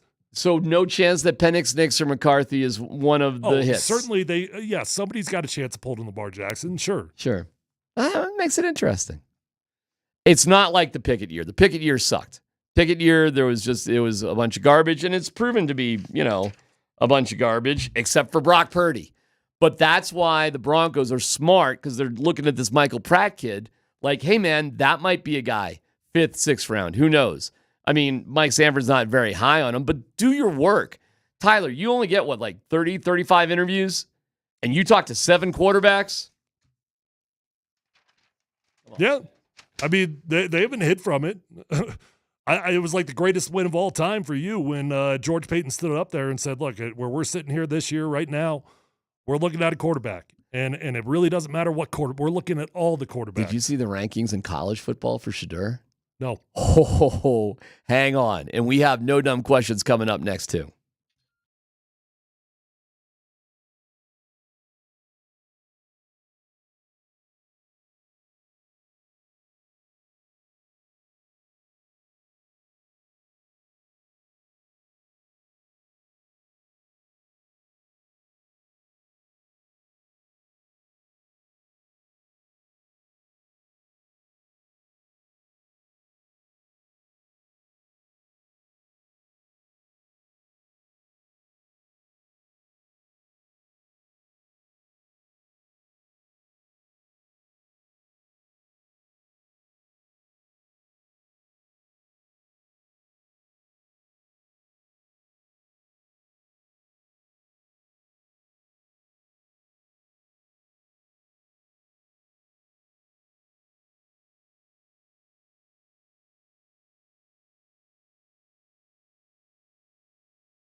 All right, check this out, man. We'll get to no dumb questions here in a minute. 303-504-0925, and you could win a $100 gift card to Old Chicago. Tyler? Yes? Am I in trouble? Oh, God, no. Oh, see, I can already see now. The problem with this song is I can tell just by putting this song on. I can tell you're about to mock something about the University of Colorado. Let's go, Buffaloes! Give me my theme music. Give me my theme music. Perfect, Dan. I'm going to give you from 1 to 10. From 1 to 10. Ranking. Oh, keep it here, Dan. Keep it here. Ranking the top 10 college football quarterbacks Give it to in me. 2024. Number 1, Shedeur Sanders. This is according to ESPN.com. See what I'm doing for Mike Sanford? Yeah. Number 1, not Shedeur. Carson Beck out of Georgia. Carson Beck. So number 2, Shedeur Sanders. Not number 2. Who's number 2? Dylan Gabriel from Oregon. Dylan sucks. Number 3. How did they even know that? I mean, he's been playing behind Bo Nix for, okay. Okay. Number 3. Number 3, Shedeur Sanders. Quinn Ewers. Okay, well, that's a good football player, holding off Archie, It's great. When's Arch Manning going to play? Yeah, is it Arch? Arch, not I think Archie. He goes by Arch. Goes by Arch. Not Archie. Yeah, Archie's okay. Maybe Jughead. My bad. Yeah, Arch. He's Number holding 4. off Arch, Number but 4. that's a good football player. Number So 4. you know what? If Shedeur were to fall behind yours, I'm okay with that. So number 4. 4. Shedeur Sanders. Jalen Milroe from Alabama. Well, Alabama guy. Alabama. It's Alabama. That's hard to fight. I mean, they grow them off trees out there. Right, but okay, Alabama. I've not seen this list, by the way, but I do know. Number 5. That just logically going through this list, that Ewers, okay, I get that. Alabama kid, makes a lot of sense, played for Saban. Right. So, all right, so clearly, Shedeur Sanders. Right. 5 is Noah Fafita from Arizona. Had a good year. He did. He had a good year. Jedd Fisch, I mean, he just did have a good year. Jedd Fisch just got hired out in Washington. He was a huge part of the reason why Jedd Fisch is now taking over for a team that was in the national championship game last year. I mean, so that makes sense. Well, I mean, yeah. Even though it's Arizona. I think it's stupid, but I understand why somebody might come to that conclusion. Right, so we're at number 6. Number 6. Right. Shedeur Sanders. Jackson Dart from Ole Miss. Well, this is just... Ole Miss. It's an SEC school. It's an SEC school. No, not only is it an SEC school, this dude has an NIL deal for a private jet. This dude has a private jet NIL deal. He gets to fly wherever he wants to go for philanthropy, for training. I think for a few vacations here and there. So he could Jackson Dart all over the country? Jackson Dart could dart out of there in 1 second. So although I think that's stupid, Lane Kiffin isn't going to know what to do with that type of talent. I guess I could. Okay. Oh, you got that? I'm struggling, but I'm getting. I understand NIL, private jet. So number 7, Shedeur Sanders, Jalen Daniels, Kansas. Now maybe it's because his name sounds so much like Jaden Daniels, and his name is Jalen Daniels. People are just confused. That's the thing. These Mom's Basement guys. Who'd you say did this list? Somebody from Mom's Basement. ESPN.com. Yeah. Oh yeah. It's definitely from Bristol. I mean, it was Lakewald hanging. I mean, who does Lakewald live with? I mean, goodness gracious, this guy though. Who is he again? What school? Kansas. Oh, Kansas. Kansas. But I don't know. Did you see those new uniforms they got last year? Oh, they were pretty They good. got some red ones. I mean, they were some pretty dope uniforms. And they are a good basketball And here's school. the problem with our society. Yeah. Is that you can't see beneath the surface. You just see the shiny objects. But I do understand ESPN, pretty stupid. Lakers, they love LA, Los Angeles, right? Look at those uniforms that Kansas has this year. So although it's a dumb argument, I understand how they put him there. Okay. Number 8. Shedeur Sanders. It is Shedeur Sanders at number 8. Number 8. Here we come to get you. So at least he's at number Here 8. we come to get you. Should I read the review let's on Shedeur? Colorado's start to the season ended up being a mirage on several levels. Ouch. Check your eyes. But not regarding Sanders, who transitioned well from the FCS to the FBS, finished 9th nationally in completion percentage, 10th in passing yards, 4th in interception percentage, despite the team's late season challenges and an incessant pummeling that left him with a broken back. My back is broken. Spinal. Tyson Spinal. Sanders set CU single game passing record in his Buffs debut. Boy, wasn't that great, that TCU game. Boy, oh my God. Do you remember that? Right now, do you remember that game? I mean, birth my kids and then the TCU game. I know, man. It's like, I know. Oh. 348 passing, blah, blah, blah, blah, blah. So all sorts of good stuff. He will enter his first full season with Pat Shurmur, who took over in November. Yeesh. Is that a positive? Sanders ultimately must do his part to limit sacks and hits after taking 52 sacks and being pressured on 39.9% of his dropbacks. What's a good percentage of pressure on dropbacks, Tyler? I have no idea. Ish. No, really? I have no clue. You guys didn't get a grade sheet? We didn't talk about the percentage How much you sucked? Like deep level analysis. Like, here's the deal. Tyler, that was a good block. That was a bad block. Coach never came in and said, listen, guys, we're averaging 23% on drop back pressures. We got to be at least 15. I have no clue what any team I ever played for, what our numbers were. Did you ever, you never got any analytics put your way whatsoever, ever? Not college like, and pros. Like that? Yeah, no, nothing. No. That's wild. Okay. All right. But how did they really evaluate you guys as a unit then? Like, I mean, we're getting the job done or we're not. And a lot of times the problem with those stories, a lot those analysis like that, stats like that, they don't matter. Is it does not take into account for quarterback play. Right. And you know what? And I don't want to get kicked out of the Buff Club already, but Shedeur is responsible for a lot, and I mean a lot of those sacks and hits last year. He should be one of the top quarterbacks on NFL draft boards for 2025. Yeah, this isn't saying, because not all these guys are going to be eligible for, or, declare for the draft. Not all of them. Some are younger guys here. So even though he's 8th of this ranking, that doesn't mean he'll be like the 8th quarterback taken. It's not the same thing. No, actually, I really am surprised he's at 8th. That does feel low to me. I would figure he'd land somewhere in the maybe 4 to 5 range. I would not think he's going to come out and be number one. Look, when you only win, how many win? 5? We won 5 games? 4 games? How many games did we win? I can't even remember. How many games did we win? You won 4 games. 4 games. We won 4 games last year. Because you lost to Stanford. That's right. And you gave up a 29-point lead. That was not ideal. But when you win 4 games, you're not going to find many quarterbacks in the top 10 list of national rankings. Okay, see you. Shedeur Sanders has every skill in the bag. When is the spring game? It's in April. All right. You have any interest in going to the spring game? Oh, no, I'll be there. Yeah. I'll definitely be there. Because that's where the alumni are going to be. It's a prime weekend. It's not a spring game. Sorry, that's right. You're being offensive here. What are you wearing for the fashion show? I got this.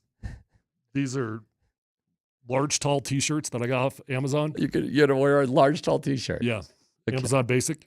It's time for No Dumb Questions. I think I just got one, but I snuck that in. Columbus, Hastings, and DMAC present No Dumb Questions. This is your safe space. Send us your not dumb question now. You're a smart guy. Tweet it, text it, or Twitch it. It's No Dumb Questions. Hey, I know this segment is called No Dumb Questions, but sometimes there are. With thanks to Old Chicago Pizza and Tap Room. Visit oldchicago.com for a location near you. Got a lot of people asking if I got the gift they left me on the porch last night, based off the story I gave at the end of the show yesterday.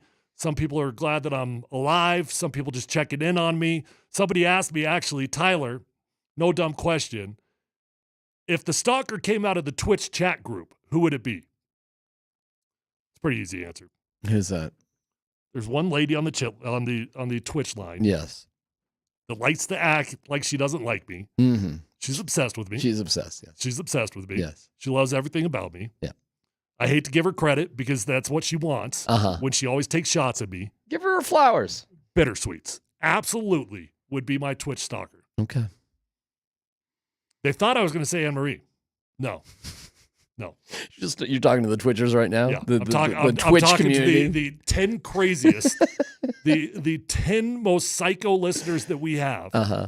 Well, actually, right now, I think there's about 200 on there. But, hey, what's going on? Good to see you, Twitch. Yeah, good to see you guys. But brought to you by Safeway. That's who I'm going to go with. Safeway. I appreciate the support, though. Okay. No dumb question. When watching the Avs on national TV, on mute, and listening to Connor's play-by-play, why is Connor ahead of play shown on TV by 15 seconds or more? That is because Connor McGahee is a time traveler. And it is,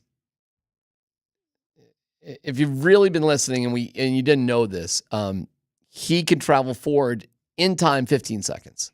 I can't believe you all are still listening. Now, it's still an interesting thing because, yes, that is an advantage to be able to travel forward I in time. thought you were going to say Justin Timberlake, but... No, I know it. I know the movie. But he can only travel 15 seconds ahead in time. I wasn't talking about a movie. Well, I was just going with you one way or the other. I was talking about Janet Jackson and Justin Timberlake. Oh, yeah. Wardrobe malfunction? Yeah. Delays. If you could go into the future, but you could only go 15 seconds ahead in the future. Wow. Do you think you would be a multi-millionaire? Wow. So what? That's a fun question. You can go in the future, but only by 15 you had seconds. One superpower you get to utilize at one time in your life to take advantage of like some extreme situation in your life, and it changes everything.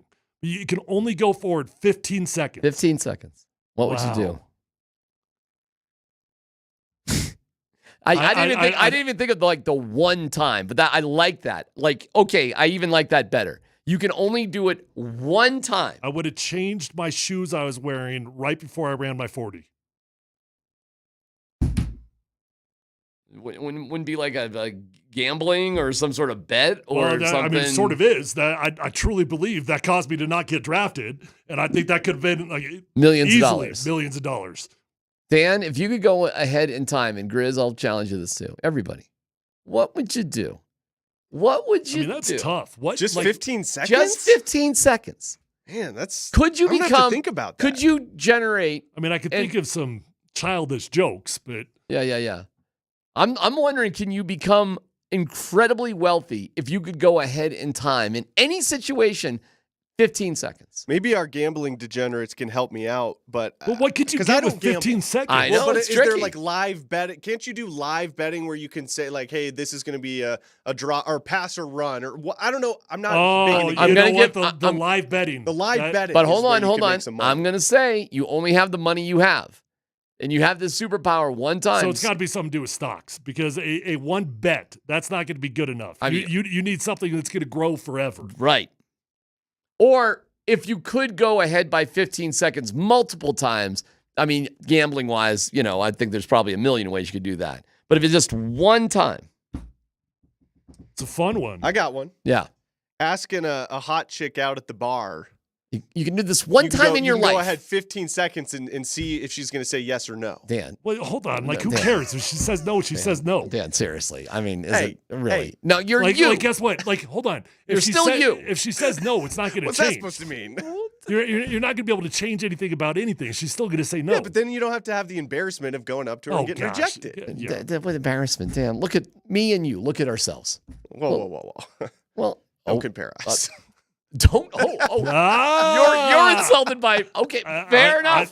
Fair enough. Well played, Dan. I respect that. Fair enough. I'll just say about me, I don't look like Josh Grismer. No, I don't look like Good Raj. I don't look like Mike Sanford. I don't look like Tyler. I look like me. Figuring out if the hot girl at the bar is going to inevitably say no is a waste of time. What's the cutoff time before you have to purchase the Powerball and when it drops? Yeah, that's a good one. Now, that's thinking right there. I don't know. I don't think 15 seconds would be enough. It's probably like an hour or something. Probably something like that. Yeah, 15 seconds probably ain't good enough. Probably not enough. No. There's got to be something out there, though. 15 seconds would make the difference. And I think we'd all think of a lot of situations in our life if we could rewind 15 seconds. That would change a lot in our life. Give me a 15-second rewind, give me a do-over for 15 seconds, that would change a lot. Here's a good one. I would have fast-forwarded 15 seconds about 5 minutes ago and turned off this part of the show. Oh, we love you. Hate to break it to you, but people love this segment. Kevin told us. Yeah, but it's science. But maybe not this part of this segment now. We've got science that says it. All right, if you could be a GM on any team in the NFL right now, who would you choose? Chicago Bears. Yeah, no doubt about it. I mean, are you kidding me? They have so much power right now. It's crazy. It would, like we talk about this with Caleb Williams, and it is a no-brainer. And I'm going to tell you, they're fools if they don't select Caleb Williams. Mm-hmm. But I understand the temptation. I get it, man. You've got so many puzzle pieces that you can move around with. And if you're a GM, like you are in heaven right now. I get to move back from number 1 to number 3. I could select an extra first rounder. You know what? I don't even need a quarterback. So I'm holding on to Justin Fields. I'll move back from 3 to 5. Then I got 9 on the back end. You could easily, if they wanted to really move around this year, they could walk away in the next 2 drafts with 5 first-round draft picks. Who's the team you wouldn't want to be a GM for? It's a hell of a job right here, dude. I was just going there. Pretty thankless. I don't know of a more difficult task at hand than the Denver Broncos GM right now. I agree. You're powerless. It's the, not your vision. Not only that, but I'm just thinking about the finances, all the things you got to work through. Finances are brutal. Your hands are cuffed right now.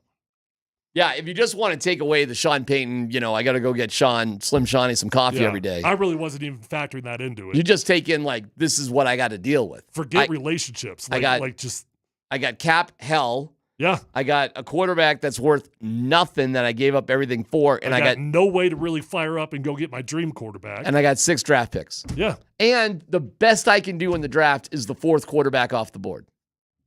The best. And even that is risky because you've got the Seahawks, Raiders, and Vikings. Vikings are ahead of you. But you've got maybe the Seahawks and Raiders who may want a quarterback. And are we sure we know what Atlanta wants to do? And you're at 12? Dude, it's not an easy task. Not easy at all. These guys got their hands full. The Avalanche had a wonderful game. Zach Parise will join us after 2 o'clock. Let's Football Go as well. And we'll try to just, be better, according to this texter. Shut up, texter. Do the best we can. It's PHC on 92.5.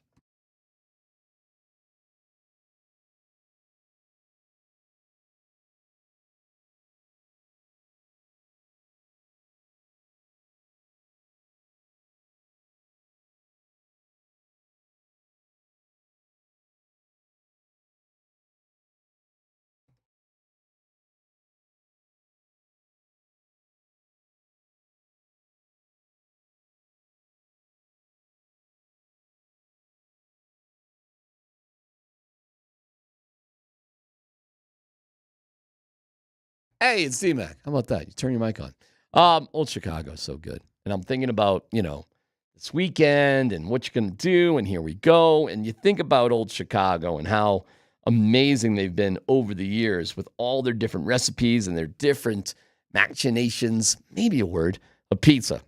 The chicken bacon ranch pizza, where ranch is the sauce, is unreal. It's so, so tasty. And the weekend is here. Hey, man, you got over 100 local and legendary beers to pair with whatever meal you want.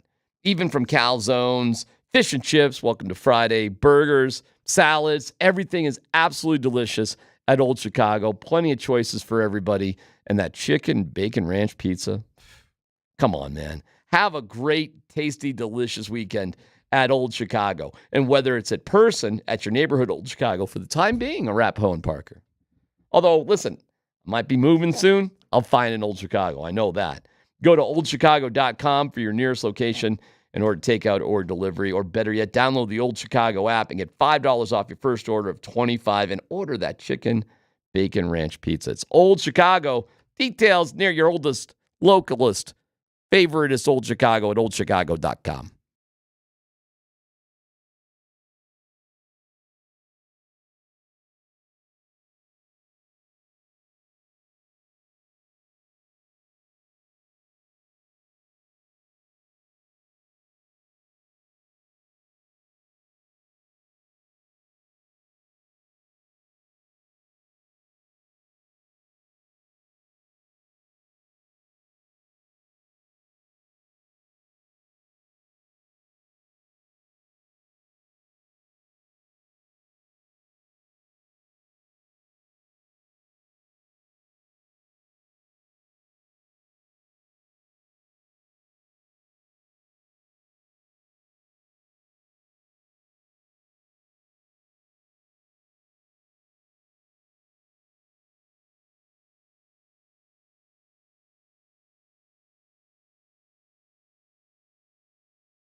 Last night, Jamal Murray went down with an ankle injury, and it was scary for sure. Well, we'll see. Obviously, this is a back-to-back, so all tomorrow is going to be is meet at the plane, fly to L.A., and get ready for the Lakers. He'll come in, all the other guys will come in and get some kind of treatment, some player development prior to the flight, and we'll see. I had a quick discussion with Steve Short, who heads that group, and, if there's any hesitancy, then, he won't play in L.A. if the ankle's not right. But if he feels like, no, I can go out there, and the question is never, can I go play? I think, I can play. No, can you play effectively? Thank you. Because if you're not playing effectively, you're putting everybody else at a disadvantage. So Thank you. We'll see, and if he's not able to play against the Lakers because of the ankle injury, then we'll hopefully get him back for Phoenix a couple days after that. Do you know how refreshing it is to hear a really smart championship-level coach just use common sense, Tyler, when it comes to athlete sports, production, all that sort of stuff. So when we started this week with Brandon Marshall interviewing Russell Wilson, and Wilson was like, week 4, first year with the Broncos, lat, torn, Raiders, but, I want to play. Yeah. It's like, okay, dude, but how I get your desire, but as a coach, a coaching staff, and even as a player, you got to be honest with coaches, I think. I know you're on the bubble. I know you've done it. You play no matter what. I mean, I get it. But Russ isn't in that situation. No, I mean, very few guys have the luxury, the benefit of being able to be honest about their injury situation. But, right now, I mean, I think this thing's a no-brainer. Sit him. Let him stay at home. I mean, this isn't even a conversation. He's probably just saying the right things publicly because it's what he has to say. I would be shocked if the decision has not already been made. And, the Nuggets don't even have to worry about the same rule. The rules were put in place for these national games. You're playing against the Lakers for 2 All-Stars. Denver Nuggets never have to worry about it. They can sit Jamal Murray and Nikola Jokic at the same time, any game that they want to. Yeah, the Nuggets on TNT last night, ABC Saturday, TNT on Tuesday, TNT on Thursday. Yeah. Get it, man. We're not going to just, Embiid didn't play. I mean, it turns out he was hurt at the end of the day. I'm rolling my eyes, but yes, we didn't know that. That was a big national TV game, too. Listen, man, what I like about Malone right here, and what I think was silly hearing the Russ stuff is, dude, were you hurt or not? Because if you were really that hurt and that was really bugging you, you should have sat your butt down. You should have been more honest with the coaches. And the coaches should have been more in tune with what was going on. How did that just get by everybody? How are you so blind to it? I think you have just latched onto that way too easily, just assuming that Russ was hurt. Like boy, he can't go. I'm taking him as his word. Are you calling him a little bit of a fibber? I'm sure he had an injury. What are you saying? I never saw anything, and I do think when you've got an injury that significantly impacts you, more times than not, you can see players in pain. And I never saw that. I never saw a moment that I was like, oh, that dude can't be playing football right now. Honestly, if he had never told us, and it did leak out that year. I don't know if you remember, but as the season was getting worse and worse, it started getting leaked out by his camp that Russ had some serious injuries that he was playing through. Now, I get it. Through his camp. Okay. Yes. To explain. The poor performance, yes. Right. But my point is, if it's that huge, if it's that big, did you ever see Grimace? Did you ever see him in pain, rolling over? I never saw anything. You know what I saw, Tyler? I saw a dude who was underwhelming in training camp. Yeah? Was that pre or post injury? Well, he said he hurt himself in week 4 against the Raiders. Okay, so I guess that's my point. But he also, in that Brandon Marshall said there was a knee thing going on too. That might have been during camp. But man, we're during camp. There's no pass rush. It's just not the same. And it was still pretty underwhelming. It was. Let's keep it real. It was. I didn't see any drop off from training camp to week 4. I'll put it that way. Same thing. I mean, it looked like the exact same guy to me. And then it got worse, theoretically. It's hard for me to just buy into this narrative. And I guarantee you he was hurt. That's not what I'm saying. I'm not calling him a liar. I'm not saying he didn't have an injury. But I'm having a hard time buying into this narrative that he couldn't perform because of an injury when I saw the same guy from the day he got here. He was trying to say to Brandon Marshall, too, I wasn't in the same shape I was in going into camp because Brandon was kind of. You sure that didn't have anything to do with the 6-week European vacation? That didn't play into it at all. How about his secondary pastry chef that he employed? Right. My second shift, that was the greatest thing ever. Kareem Jackson, KJack TV, fluff interviews inside the locker room. My secondary chef and KJack. What? You're what? Yeah, my secondary chef. Secondary chef? Yeah, my full-time chef can't work 7 days a week. What does that mean? What does that mean? The backup chef. Was that the answer? You can't work 7 days a week? Yeah, basically. It was like, well, of course, it's the weekend. Yeah, I mean, because we could never make meals 2 days a week. 5 days a week, that's nice. But 2 days, that's no, we cannot do that. No matter where you come from in life, at what point when you can afford the secondary chef that you forget everything that you used to be? Right. Absolutely a part of the narrative.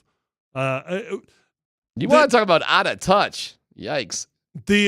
Just real quick, circling back on the Jamal situation, though. Yes. The Nuggets are at a very weird. They're in an interesting point of the schedule right now because the finish line feels tangible. It's you can see it, right? Sure. Like you can 22 see games. You can see the sunlight coming down the tunnel here a little bit. 22 games, yeah. But it's not that bright. Like you just see the daylight cracking through here a little bit. So this is such a no-brainer with Jamal Murray. You want to play him right now and risk getting him 80% for the rest of the season, or you want to sit him down right now and then once you see that real sunlight coming through, you need him at 100%. Well, listen, winning on the road. Let me look it up real quick. I'm going to say, what do you think the Nuggets are? Just off the top of your head on the road. I don't know what it is either. I'm going to look it up though. What do you think they are on the road this year? Boy, I don't know. Let's take a guess. Like, what do you think? 500, under 500? I would say, they're not over 500? What do you think? Just take I would a say guess. over 500. They are over 500. How many games do you think they're over 500 on the road? 10. 3. Yeah. And you say, oh my God, that's not really good. And you look at the Timberwolves, and they are 9 games over 500. And the Oklahoma City Thunder are 5 games over 500, as are the Clippers. Okay, so they're good. So 10 was that was stupid. I mean, No. well, it is. Oh, I mean, okay. to get 10 games over 500 on the road, that's an elite year. In fact, there's only one team in the NBA that's 10 plus 10 on the road this year, and that's the Celtics. Yeah. My point being is but you're 24-5 at home. So losing a game on the road just is not that big of a deal as long as you can stack your wins at home. And with 4 home games after this Lakers game, those are the games that mattered. That win last night mattered. Well, the other question right now, though, and I've heard differing opinions of this, even on this own station sometimes, does seeding really matter for the Nuggets? Or is it just getting there and getting healthy? And I think it's pretty easy sometimes to take for granted how good this team is. Yeah. And you're just like, just get into the hunt, man. Just get me to the dance and you're going to be good. I don't know, dude. Like Scott has made it very, very clear, and we've seen it with our own eyes. This team is fantastic, like best team ever when you got your 5 starters out there, but you got some issues coming off that bench. So I'm actually, it is a delicate line, man, and I say it's easy to sit down Jamal Murray, but I'm not in the camp personally of just getting the dance. I do think seeding matters for the Denver Nuggets. Well, you're going to be home no matter what in the first round.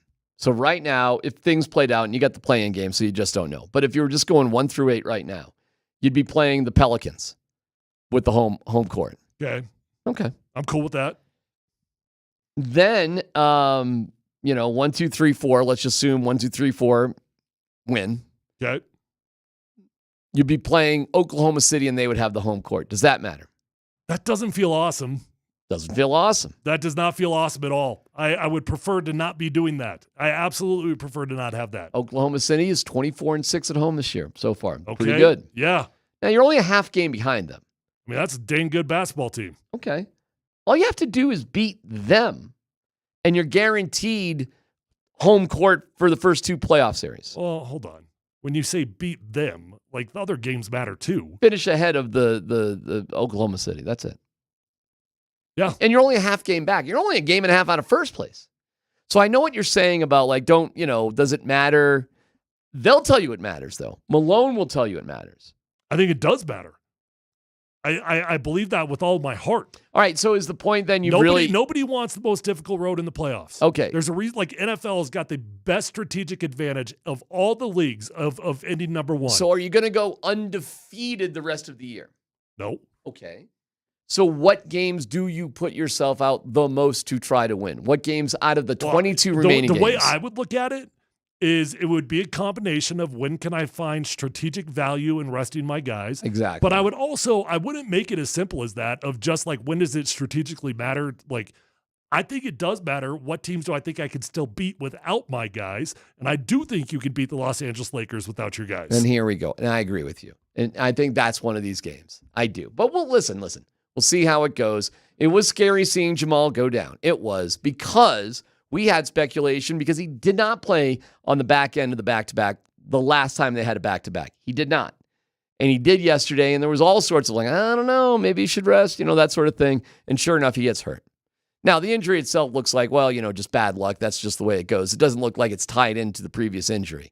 But I'm telling you, I'm sitting right next, talking to Dan and other people. It felt like, oh my God, well, here you go. Like the worst possible nightmare is that this is a game you might have got away with or a player wasn't going to play in and they get hurt in the game. So listen, do what you can against the Lakers, but I know what you're saying. You don't want to see anybody getting hurt in that game, right? You don't want to see anything, super dumb happen. By the way, did you catch what bizarre thing happened in last night's game? One of the weirdest things of all time. I don't think so. I'll tell you what that is. One of the weirdest things of all time. Plus, Mike Sanford, I think he went through a breakup with his whoopee. With his what? Well, you started that with a W. Like he started had a breakup with his what? With his what? Breakups are hard. Yes. And you'll hear it coming up.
All right, here we go.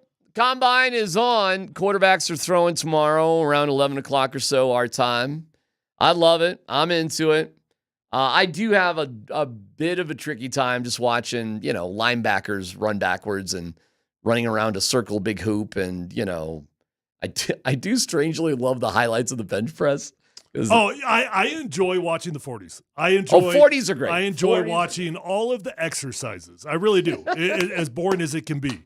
The actual on-the-field workouts, like positional drills, the only one that's compelling to me is the quarterbacks. Okay. I think we're on the same page then. 40, I can watch 40s all day. Yeah. 40s are great. I mean, I don't, that's legitimately fascinating to me. Seeing me these too. human beings. Dude, I think it was Texas, had this big defensive tackle, ran like a 4.4 at 9. And It's I'm amazing. Like, how, why? No.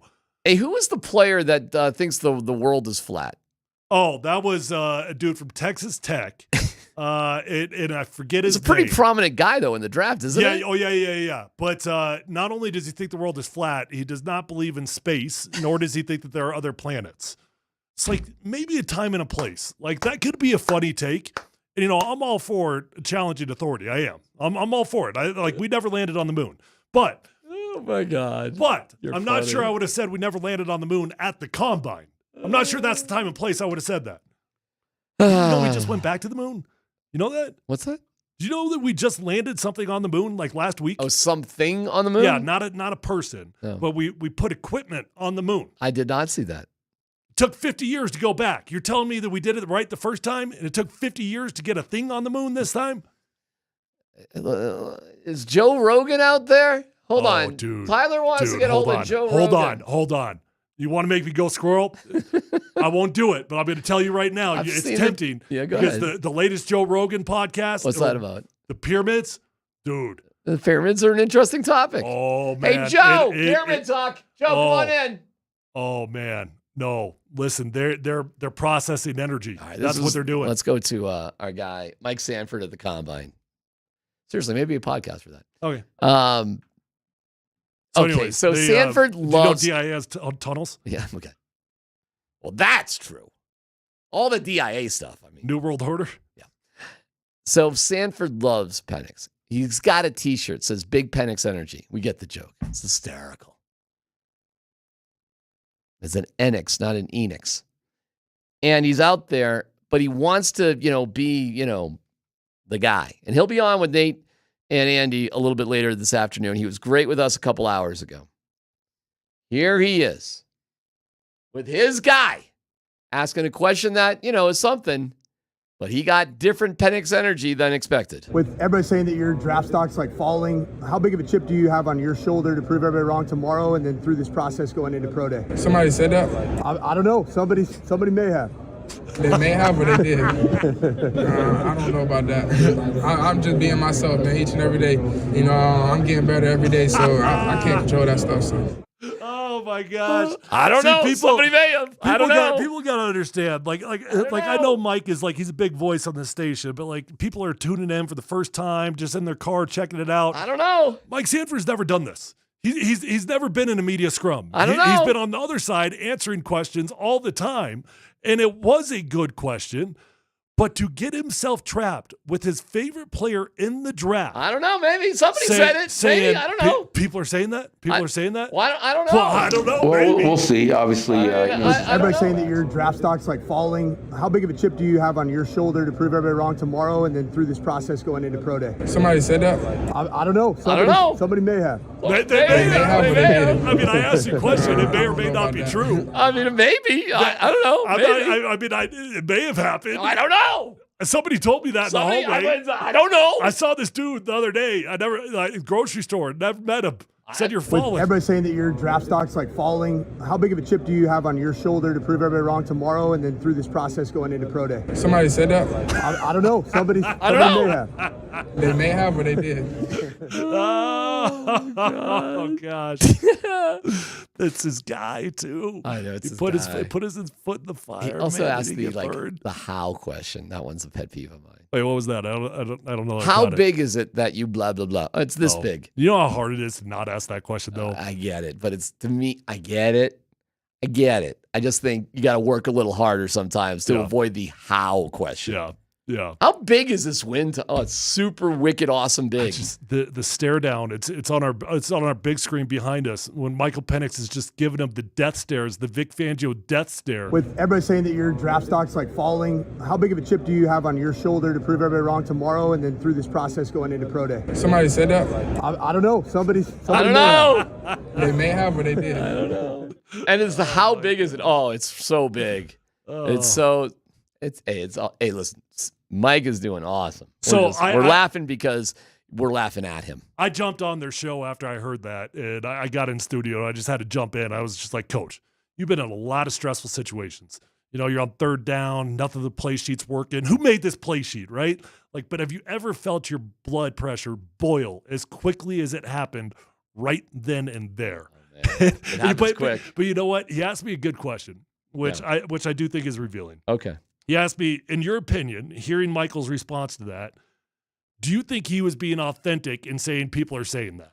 Like, is he living in his own echo chamber? No, I think does he not know it? He knows it, but you did not say who said it, so you opened yourself up. So he knows it. Of course he knows it. You know what?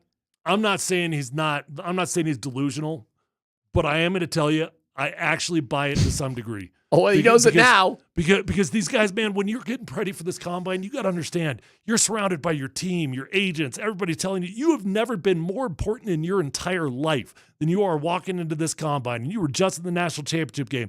And it's not so much you're not aware of it, it's just you're so confident that it's going to end up being wrong that you don't welcome. Like, it's almost like, this is where Russ bothers me. Like, every now and then, like, I love the positivity, but like reality check every now and then is pretty good. It's pretty healthy for human beings also. Yeah. I think right now Michael Penix is in that stage that, like, that's not a reality for him. Justin Fields said, I'm rolling my eyes, he had to delete the Bears off of Insta because he was going on vacation. Meaning he's so addicted to his phone, I guess, logically, Tyler, right? He's not going to put his phone down. You're not going to put your phone down on vacation. You just don't want to be reminded of, taking a break. I'm not putting my phone away. I just don't want to see it. To think that a 22, 23-year-old young man isn't addicted, I'm addicted to the phone, that you're not addicted to the phone and can easily look up all this stuff that we talk about is ridiculous that you're not aware of it. You know what? But it is interesting because maybe you've heard something that I have not heard. I've never heard of Mel Kiper. I've never heard of Todd McShay. I've never heard of any of these guys.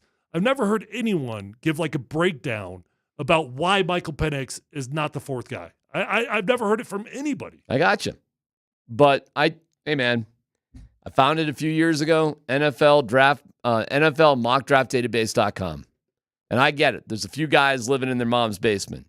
Few. But that database is full of them. Okay. But there's a lot others out there that have similar thinking, who are talking to GMs and are connected and do this.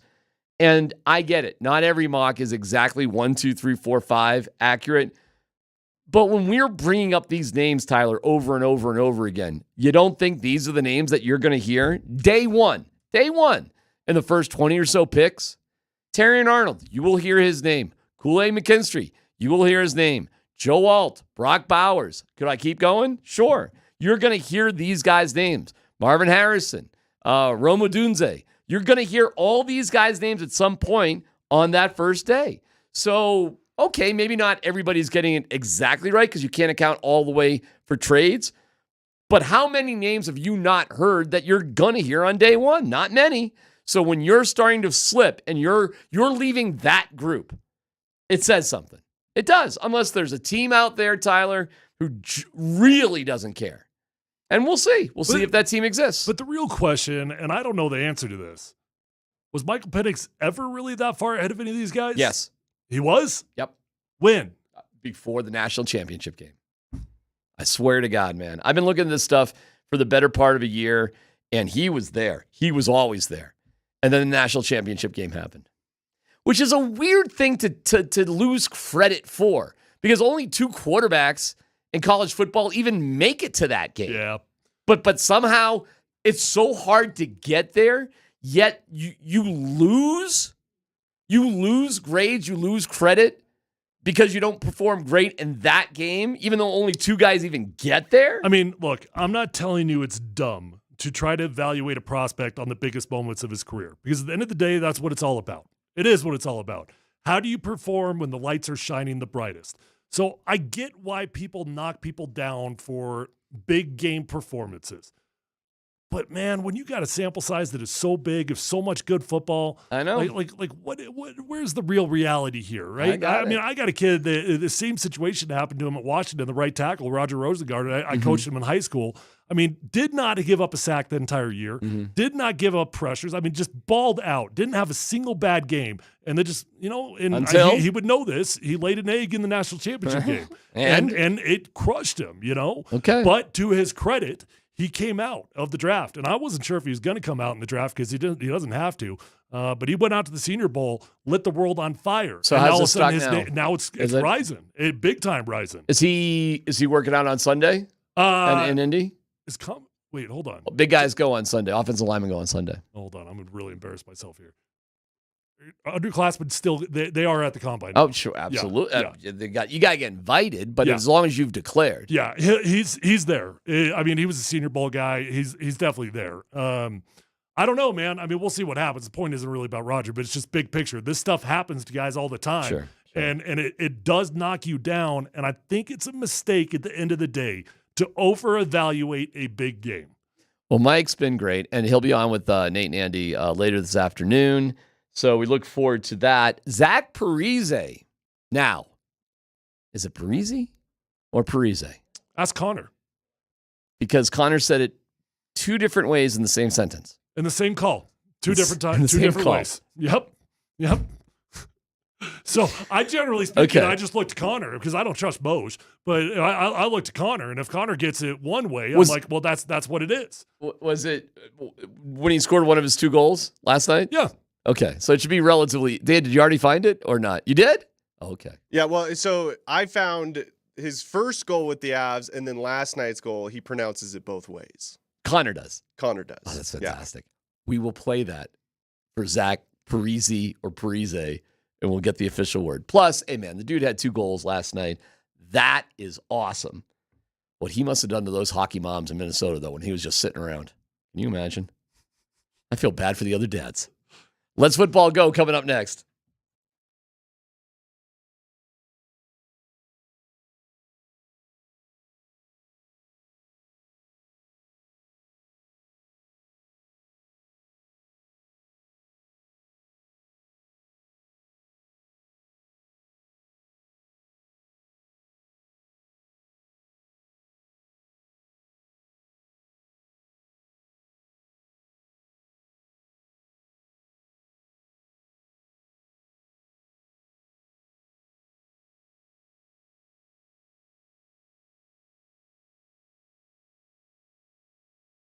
Hey, what's up, guys? Tyler here for my friends at Revitalized Health. I've been working with them for 7 years. You don't keep going back to the same spot for 7 years unless they made a huge difference in your life. Guys, they're going to help you look better, feel better, sleep better than you have in a long, long time. And I'll keep it honest. I had a hard time with my sleep after I retired, and my body does not respond the way that it once did in the weight room. So I hooked up with Revitalized Health, and I'm feeling like a young man again. They can help you out with testosterone, peptide therapy, hormone replacement, and medical weight loss options. With 3 locations, they're close to you no matter where you live. You can find them online at revitalize-health.com.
Hey, this is Tyler here for my friends over at Phil Long Ford. Guys, every single car that I bought since my rookie year has been from Phil Long Ford of Denver. And I keep going back because I always have a great experience. I know that car shopping can feel a bit cumbersome at times, but not at Phil Long Ford because they've got the largest inventory in the state of Colorado. Whether you're looking for a used vehicle or a new vehicle, they've got the largest selection and they've got the best deals. And you can check out all those deals online at phillongdenver.com. They've got incredible inventory arriving daily. They've got cars and trucks on the lot for you to choose from, or you can always go online and get exactly what you want. And check out their incredible line of electric cars, pickups, and vans with the latest technology. They've got the largest selection. They've got the best deals. They're going to get you in. They're going to get you out. And once you buy a car from Phil Long Ford, you will be a customer for life because you will realize that it is an experience that is different than other car dealers in Colorado. Go check them out online at phillongdenver.com and let them know that Tyler sent you on over.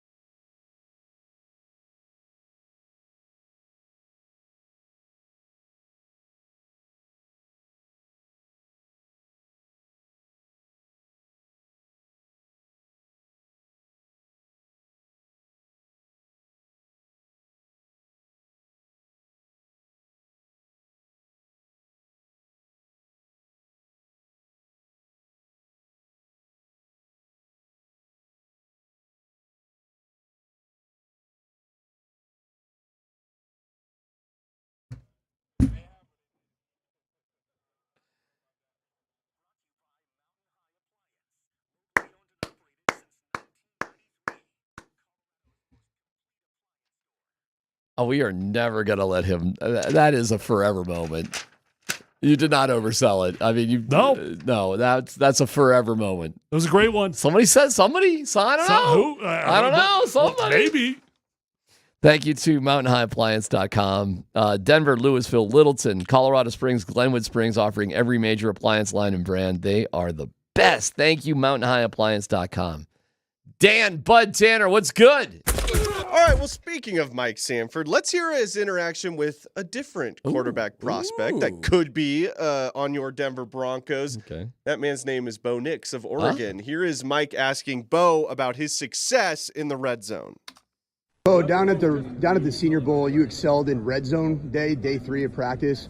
What is it about your game, and what is it about the importance of the red zone that's going to translate? Hey, pause it just for a second. Pause it for a second. He is pulling a little bit of the Chris Farley interview right there, don't you think? Man, you were so good at the Senior Bowl in the red zone. I mean, you really were amazing, like in the red zone, weren't you? How much lower can I rub you? I thought he was. Whoa! I thought he was a little down on Nix. I didn't think Nix was his guy. I think he's got a lot of respect for Bo Nix. Is it J.J. McCarthy? Matter of fact, I'm pretty sure he said multiple times that Bo Nix is the ideal fit for Sean Payton. All right, let's go to this Chris Farley-esque interview where, go ahead, play from the top. Oh, down at the Senior Bowl, you excelled in red zone day awesome. 3 of practice. What is it about your game, and what is it about the importance of the red zone that's going to translate to being an elite quarterback in the National Football League? I actually love that question because of course you do. A lot of teams that keep you to hold you to field goals, they have a really good defense because many offensive teams can move the ball, but the defenses that hold you in the red zone, that keep you from scoring in the red zone, that's usually the difference in the game. So I know how important the red zone is. We had a lot of success in the red zone this year at Oregon, and I think it goes back to preparation. You got to make sure you hit the ones that are open, be aggressive down there, but at the same time control your team and take care of your team. And I think that's just, the more you can put the ball in the box, the better. The more you can limit field goals, the better. And save your field goal kicker for the times where you really need it at the end of halves or end of games. Or when you, all right, that's good. That's good. All right, I didn't. So I'm sure Bo Nix said something in there. Yeah, and I'm sure there was something compelling. But all I could think about is how specific that question was, or how specific the compliment was, not the question. Yes. But the specific nature of you had a really great day on day 3 at the Senior Bowl in the red zone. Not like just a generic day 3, not like a great Senior Bowl, not a great year at Oregon, but you had a great day 3 at the Senior Bowl in the red zone. Dude, those 4 reps in that 12-minute segment were unbelievable. And you know what? That's a good point. I bet he didn't get more than 5 or 6 reps. How could you? Yeah. Dude, on your 3rd rep out of 5. So did Bo Nix say anything? Here's what he said. Here's what Bo Nix said. Not only did Mike with the stuff with Penix, but he got the, that's a great question answer from, I love that pat on the back. Which is another one, like, if you get that from, like, a coach or an athlete, it's always, oh, look at me. But when you think about it, it's kind of like, oh, I guess I just set you up. Like, this, I guess I'm your PR person now, Oh, boy. Great question. Of course it was a great question. You were just telling him how amazing he is. And like your 4 reps in a 5-minute period on a random Wednesday in Mobile. Hey, Cecil Lammey thought it was a good question. Yeah, I bet. Forget about those 61 starts you had and the difference between going from Auburn to Oregon and maybe not declaring for the draft last year. I want to break down that 35-second play. A squirrel here, but I didn't quite catch it when you said it previously. I can't remember the dude's name, the quarterback from Oregon that is ranked ahead of Shedeur Sanders. Oh. How the hell is that dude ranked ahead of Shedeur Sanders? I don't know. How is he ranked ahead? I don't know. Has he played? No. No. Like, he just gets ranked ahead? Yeah. It's great. Awesome. ESPN.com. All right, next up, Dan. All right, so having the 3rd overall pick in the draft is not going to stop the New England Patriots from looking outside the organization for a quarterback. This is per the Boston Herald. So Baker Mayfield has supporters within the Patriots organization as the Bucs quarterback is set to hit free agency this month. We talked earlier this week about Baker's looking at $30 million per season. So that was the rumor out of Tampa, $56 million, 30 per. That was the rumor out of Tampa. Now, while Mayfield is one of the Patriots' targets, New England hasn't shown interest in Vikings quarterback Kirk Cousins, who's also a free agent. But given who the offensive members of the Patriots coaching staff are, it shouldn't be a surprise because Alex Van Pelt was Mayfield's offensive coordinator with the Browns for 2 years. Right. And coached him to his best season back in 2020 prior to his comeback season in 2023. Also, quarterbacks coach T.C. McCartney was an offensive assistant with the Browns and worked closely with the quarterbacks in the 2020 and 2021 season. So, could this shake up the top of the draft if the Patriots were to sign Baker Mayfield? Yeah, for sure. I mean, that would make that 3rd pick tradable for sure. I mean, you wouldn't pay that kind of money and draft a quarterback. You wouldn't do it. That would be so stupid to have a $30 million a year, $56 million bonus bridge quarterback, Tyler. That makes no sense whatsoever. So yeah, it could. I mean, it could. It sounds enormous, but you got to keep it in context here. So the $56 million bonus. So in reality, it's a 2-year, $23 million per year deal. That's what it is, because that's the guaranteed money that's coming out of that thing. And so if you walk away with a $23 million contract, Geno Smith was making like, what was it, 17, something like that? I don't think so. Not that much. I thought it was way less than that. Well, I don't know. I mean, I thought it was around 17, but I could be wrong on that. But I mean, a $26 million quarterback, they are telling you are bottom tier. That is not that much money, and it's only that when you think about it, don't get caught up in the numbers. You got to think about how long they're committed to the dude. And if it's a $56 million bonus, it's a 2-year commitment. Okay, you're not wrong, but that is just a lousy way to do business, in my opinion. That just makes no sense to me whatsoever because... I thought you thought Baker was the dude. I do, but I don't think he's a bridge dude. I think he's the dude. But... dude. But... You said doo-doo. I did. He's not apparently a $40 million quarterback because if he was, he would have got that from the Bucs already. It would have already happened, and he's not. So he's not there. So he is a level below, at least according to the team that knows him the best. The problem is if you draft a quarterback in the first round, Tyler, and you don't allow him to develop through reps, how is he going to get any better? That's why it's remarkable to me as good as Jordan Love really is, because what has he been doing for 3 years? To just have a guy, and I think this is a problem with the NFL, like how do you get reps? How do you develop? Well, once the season starts, the training camp's over, you're not getting reps. It's incredibly challenging. I mean, on any given practice, a normal backup, this is not talking about quarterbacks, A normal backup is going to get about 10 reps during live period. Right. And that's about it. A quarterback, I'm telling you, like a live period with the real offense, like the number one, 0. Right. None. So you just sit there and watch, and you're supposed to get better? How? And that would just feel like a waste of a pick. Like, why did we do this? So that would surprise me. But then again, I don't know. Jordan Love's a pretty good deal now. Looking like a pretty good deal. Hey, man, you did everything I wouldn't have done. You picked a quarterback in the 20s, and you sat his ass on the bench for 3 years, and it seems to be okay.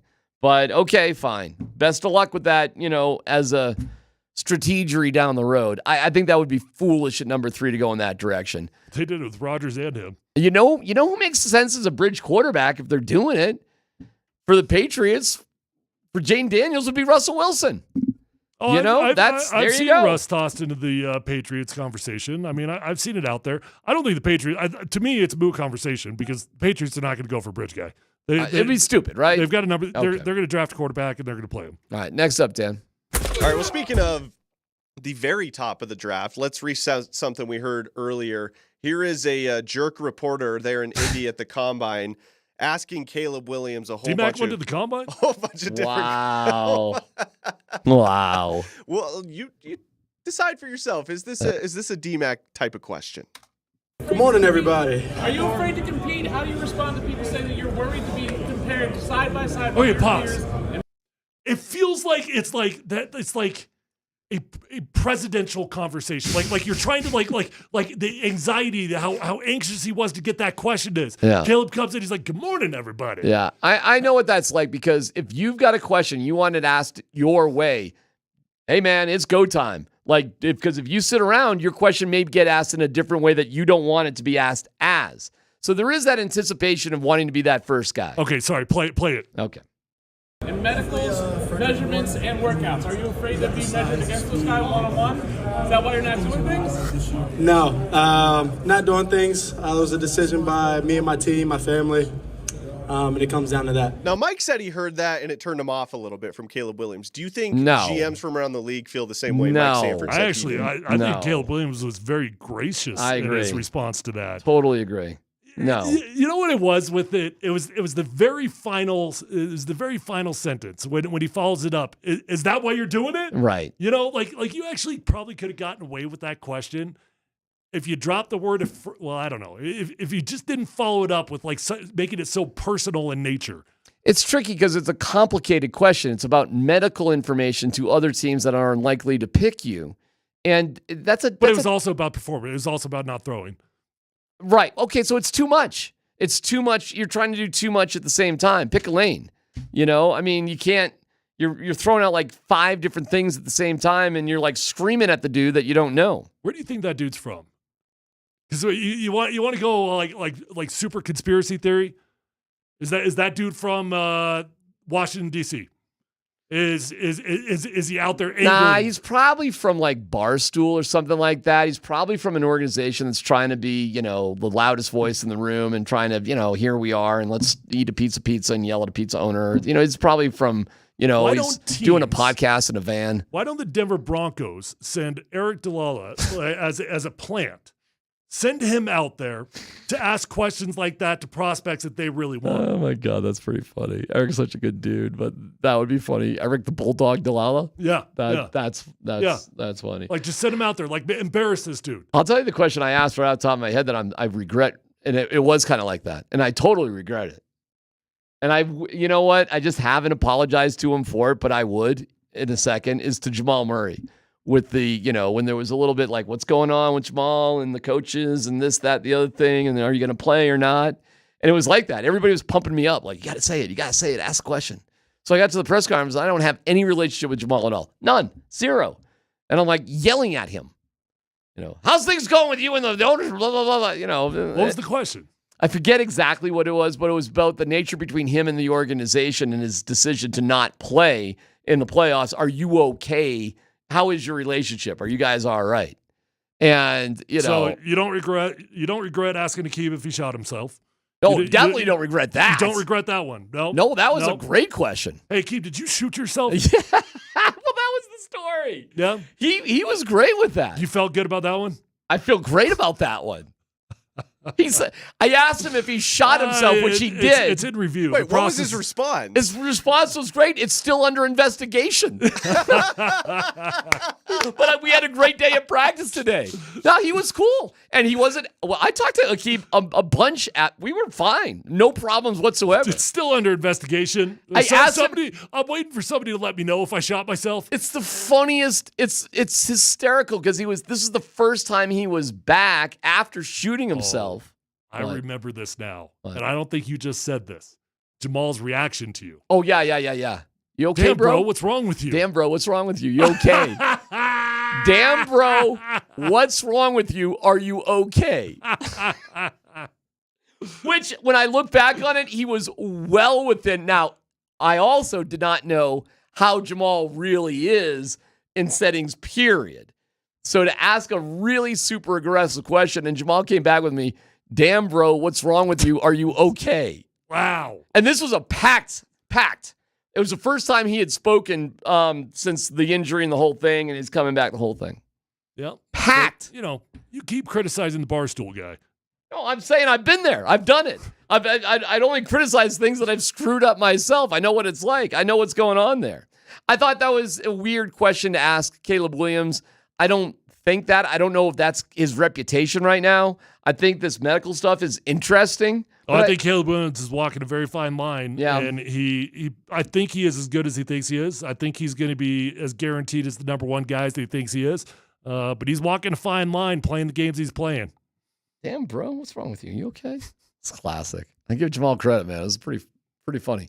Do we have any more? Are we done? Good. One more. Last one here, real quick, guys. So 6 teams plan to submit a proposal to the league that will push the NFL trade deadline from week 8 to week 10. The Browns, Commanders, Eagles, Jets, Lions, and Niners are set to propose a later trade deadline that would, in effect, lead to an increase in trades. It's unclear if the proposal would be approved by the owners at next month's annual league meetings in Florida. Would you guys like to see the trade deadline move from week 8 to week 10? Absolutely. I think it's way too early in the NFL. Tyler? I'm trying to think.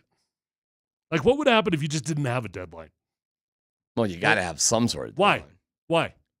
Well, because you got to freeze the rosters. What are you going to do, trades in the playoffs? Why not? I don't know, man. I think because teams would tank out and, you got to make a decision at some point. I think it would lead to some incredible unethical actions if there was no trade deadline. Yeah, I suppose. But then how late is too late for the unethical decisions? Is week 10 that's like, you're honestly, because you know who you are by then. You do. Well, the NHL is close to 60 games in, if not 60 right now, and their trade deadline's in a week. Halfway through the season does feel too early. It's too early. Yeah. It's too early. I like that. That's a good idea. And now they're making, kickoffs, punts, and that's an okay idea. All right, so we have the calls of Connor saying Parise and Parise, right? So we're going to get Zach on, and we're going to figure this out. He had 2 goals last night. Huge win for the Avs. Yes, that's right. This is PhD on 92.5.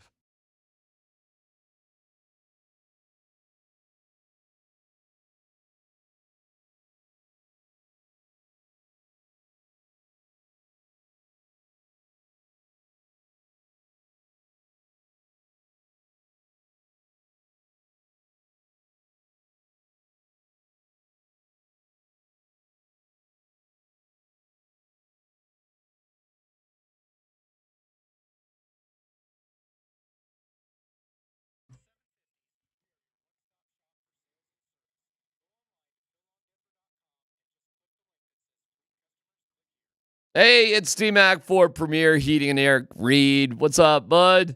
Go Rams. Listen, man, Premier Heating and Air, this is a relationship I've had for more than a dozen years. Oh, my gosh. They've been so meaningful in terms of making my home more comfortable to live in, saving me money, being more efficient. Just great dudes. Really great dudes. You have a chance to actually talk to them. Down at the home show, they got a special home show offer like free furnace with the purchase of an AC, 60 months, 0% financing, and more. So, hey, man, they're down at the home show. They'll love to talk to you. Bring up my name, and it could be good or bad, however you want to do it. And you get exclusive offers through this Sunday. It's Premier Heating and Air. Proud to be associated with them for more than a dozen years. Call and book your appointment today. Again, mention my name, DMAC. Exclusive offers for being an Altitude listener. There you go. 720-547-8009.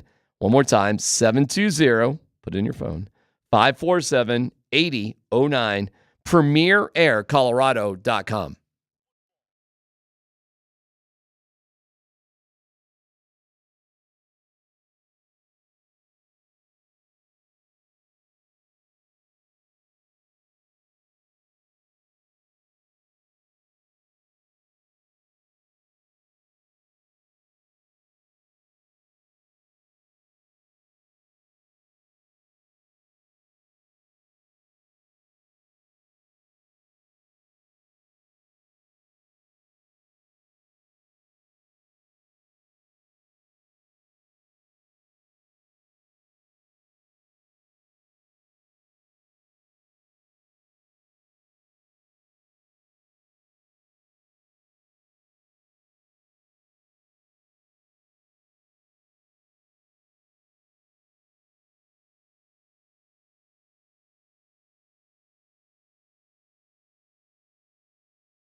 Stolen away, though, by Jack Johnson. He's got a 2-on-1 with Parise. Johnson, Parise, he shoots and scores. Easy breezy, Zach Parise. His second goal in Avalanche colors, and with 2:02 to go in the first period, it's Colorado 1 and the Blackhawks 0. All right, you might have to play that again because, well, he goes with easy, so he's got to go Parise if he says easy. One more time with that call. So let's see. How Stolen away, though, by Jack Johnson. He's got a 2-on-1 with Parise. Johnson, Parise, he shoots and scores. Yeah. Easy breezy, Zach Parise. Well, hey man, I mean, are you gonna make it work, or are you gonna do it right? Great. He goes Zay twice. We're assuming that Zay is correct because he did that twice. But you can't rhyme easy with easy peasy. Zach Parise. Right, doesn't work. You got to go Parise if you're gonna rhyme it with easy. I'm dying to talk to Connor about that because I don't know if he knew. Because he obviously wanted to. He might have just been pot committed to the shtick before he realized that it wasn't going to fit. Right. I'll assume he just wanted to, in his head, okay, Easy. Okay. I don't know. I'm pretty sure Connor pre-plans those things. I do too. I'm pretty sure those things aren't just rolling off the tongue. Well, Tyler, he doesn't have anybody to talk to except for himself. I mean, what are these conversations going to sound like? Oof. I'm sure he practices a lot of things. Stares in the mirror. By himself. Practices the game show voice. Easy peasy. Zach Parise. Have you met a human being who should be a game show host? No, I mean more than Connor McGahey. He, Drew Carey. I don't know how long he's going to do the job, but I mean he's the next man up. Listen, he is an amazing talent on so many levels. We did the Broncos game show. It was it was before the first week. Did of the he host season, it? And he hosted it. I bet he was amazing. I don't know if he's ever hosted anything like that before. I mean, he probably has. I don't know. It was like he's done this a million times in his life. It's like say hey McGahey. He's got the perfect little stupid little jokes It's that fit perfect. into it. It's just the whole shtick. Like he's funny enough. Yeah. To not be overwhelming. How come you don't laugh at my dad jokes? Dude, you're not Connor McGahey. No. Anyways, hopefully we'll have Zach on quickly. Relatively. But nice win for the Avalanche last night. I know Chicago stinks.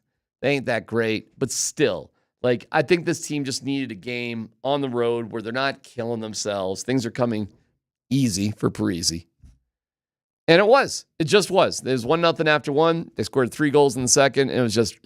Hey, Eustace playing good hockey for the last few games. You don't want to go with the last name? Antonin. What is it? What is well, it? you always said Antonin. What? No, I'm not throwing a T in there. No, yes, you did. No way. Yes, you did. No hold way. on. I didn't say current. Way. I did not say currently. I'm telling you, you used to always say Antonin. No. Yes, you did. All right. Yes, you did. Okay. And then you changed it. And I remember, how do you not remember this conversation? I had a conversation with you about it. Dude, and I'm like, so which one is it? And you're like, well, I used to think it was Antonin. Now it's Antonin. All right, well, let's get the man on.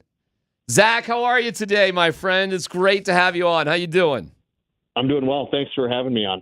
All right, we're going to play a call from Connor McGahey, our play-by-play radio voice. He's incredible. And you're going to love this because I bet this has been happening to you your entire career, which is lengthy and glorious. But listen for your name being pronounced 2 different ways in the same call. So Go ahead, play it again. Stolen away, though, by Jack Johnson. He's got a 2-on-1 with Parise. Johnson, Parise, he shoots and scores. Easy breezy, Zach Parise. So for clear it up, what should it be? I say Parise. Okay. My dad was French Canadian, and so that's where the whole thing. There's a accent aigu over the E, so that's where you get the Parise. But I don't speak French, so I just kind of stuck with Parise. Oh, so you're kind of giving a free out there, though. So either way, you're more or less saying it's correct. Tu ne parles pas français? Excuse me. I never learned English. No, I never learned it. I always say that when we were young, he was trying to learn English, so he never taught us French. That is so funny. Well, listen, I do want to get with the Avs with you, and your story is fantastic, and congrats on a great game last night. That was awesome. But just real quick, and you brought up your dad who played for Team Canada, and you've legendarily played for Team USA. What was that dynamic not only like in your family life growing up, and what does it mean to you to be such an established part of Team USA hockey? Well, it was great. He was a U.S. citizen, so when we were young, he got his citizenship. So he always said, because he got that question a lot when we were going to the Olympics or the World Championships. He's like, everyone would say, "Who's your dad cheering for?" And he says, "Well, as long as my son's playing for the U.S., I'm cheering for the U.S. Otherwise, I'm cheering for Canada." So he was on board with us, and for me, it's been great being able to play for all the national teams and the Olympics. I mean, some of the most fun I've ever had playing hockey was that Olympics in Vancouver and Russia. So it's always so cool to be able to do that. Zach, I obviously want to get into the Avalanche and everything, but I'm just so fascinated by your story and, to be sitting there. And you know what I'm really curious about? When you're sitting there in the first half of the season, What does your training regimen look like? I mean, are you enjoying a little bit of being in the downtime? Are you training every single day? What did that look like? Were you preparing for this moment? I was. I trained in the summer after the season ended. I wasn't planning on playing. After last season ended, I was content with being done. And then I still worked out, though, just because I liked to do it. I didn't skate or anything. And then I went on a golf trip over to Ireland and Scotland with 10 or 12 guys. And when I got back, it was early September. When I got back, all my buddies that played in the NHL, they all left for the season. And that's when I kind of got the itch, like, gosh, I know I can still play. And these guys are gone. You kind of miss it a little bit. And then, so I started skating. I had some conversations with the GM in New York and started skating that was late September. And then just kind of treated from then on as if it was my summer training and wanted to get myself ready to play in January. Well, it sure looked like. Well, so why didn't you go back with the Islanders then? Why is it the Avs, not the Islanders then? That was a tough one. I think looking at the situation, the Islanders were not, and they're still not, but they were not in a playoff position. And just being where I'm at in my career, I needed that one last opportunity to win. Right, and that's really what it came down to.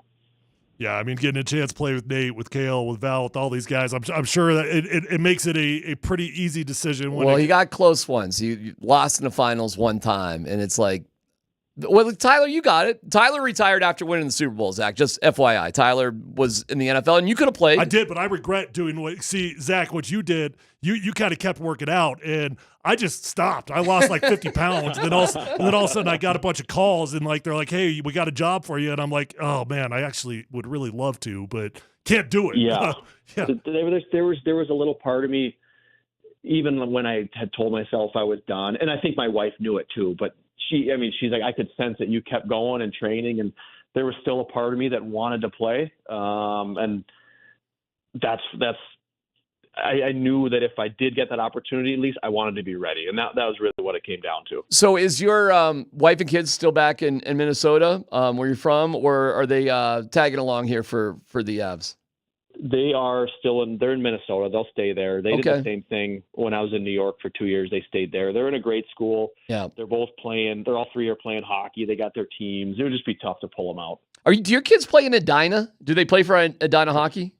They do. They do. You know Edina hockey? Well? I do. And I'll tell you why, because I was at a squirt tournament up there in Fargo with my hockey kid a bunch of years. My son was up there. Yeah. Dude, I know we're talking about squirt hockey. I've never seen a 10-year-old team as good as Edina in my life. It was at the Shield Center. I swear to God, it was one of the most unbelievable things I'd ever seen. So in case anybody cares, Edina youth hockey, Zach, it's got to be one of the top clubs in the country. Got to be. So my son's on the squirt team now, and I got to coach their team for the first, 3/4 of the year while I was home, and it was awesome. And I'll tell you, I couldn't believe how good some of these kids are now at 9. It's crazy. I mean, I feel like a lunatic saying it, but at 9 and 10, right, some of these kids right now are so good, and it's impressive. Did they play in that tournament this year? Did your kid play in that tournament this year?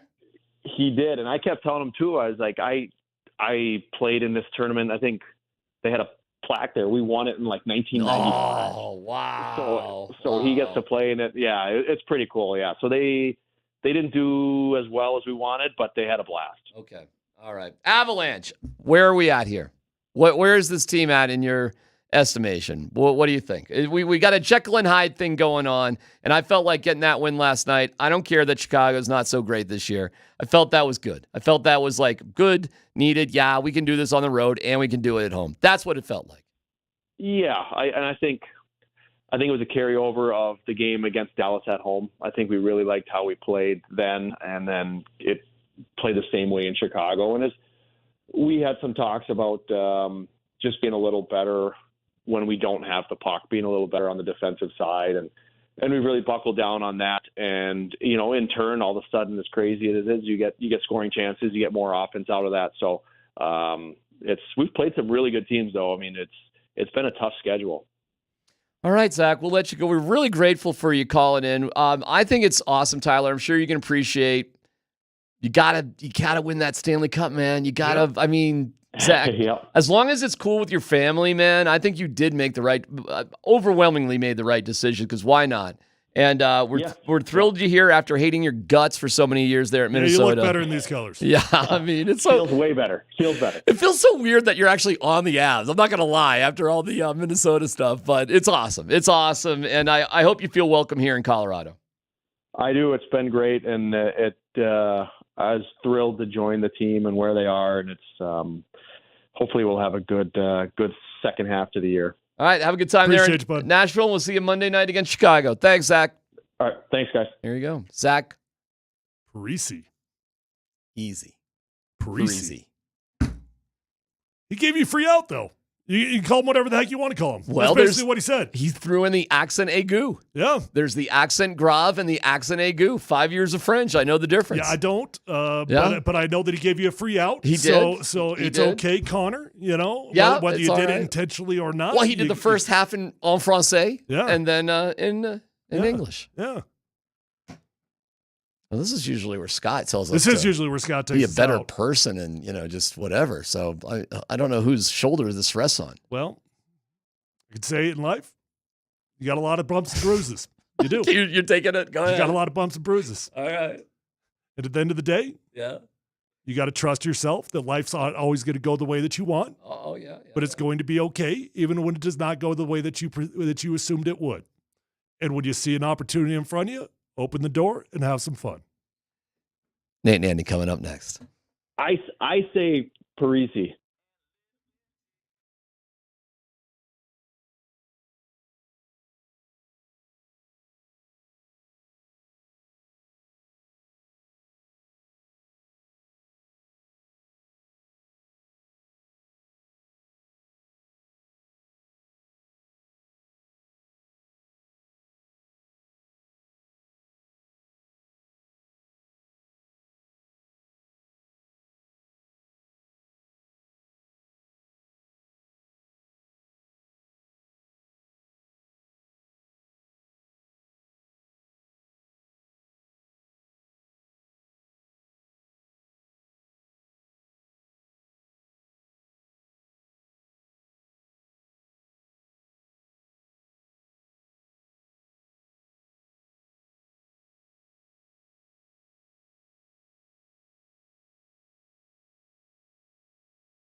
a Ska Friday. We're interrupting the interrupters to talk sports with you on the Kreckman and Lindahl Show on Altitude Sports Radio 92.5. I am Nate Kreckman. That is Andy Lindahl, and we are with you until 6 p.m. today. Oh, there is so much to do on our fine radio program this afternoon. We're going to spend more time than any human being ever should in Indianapolis, Indiana. Both Jeff Legwald and Mike Sanford will join us to combine their combined thoughts today here on this show. Legwald coming up at the bottom of this hour. By the way, bottom means 3:30. Plus, our pal Adam Mares is going to be with us in the final hour of the show today to talk about those Denver Nuggets who sweep the back-to-back, Andy. They take care of business against the Kangs, and then last night, a little bit of a hang-on, but that's how it's going to go on the second night of a back-to-back to defeat their foes from the Eastern Conference, the Miami Heat. Okay, the Jamal ankle thing, which I don't think is a terribly big deal aside, good God, I enjoyed that basketball game last night.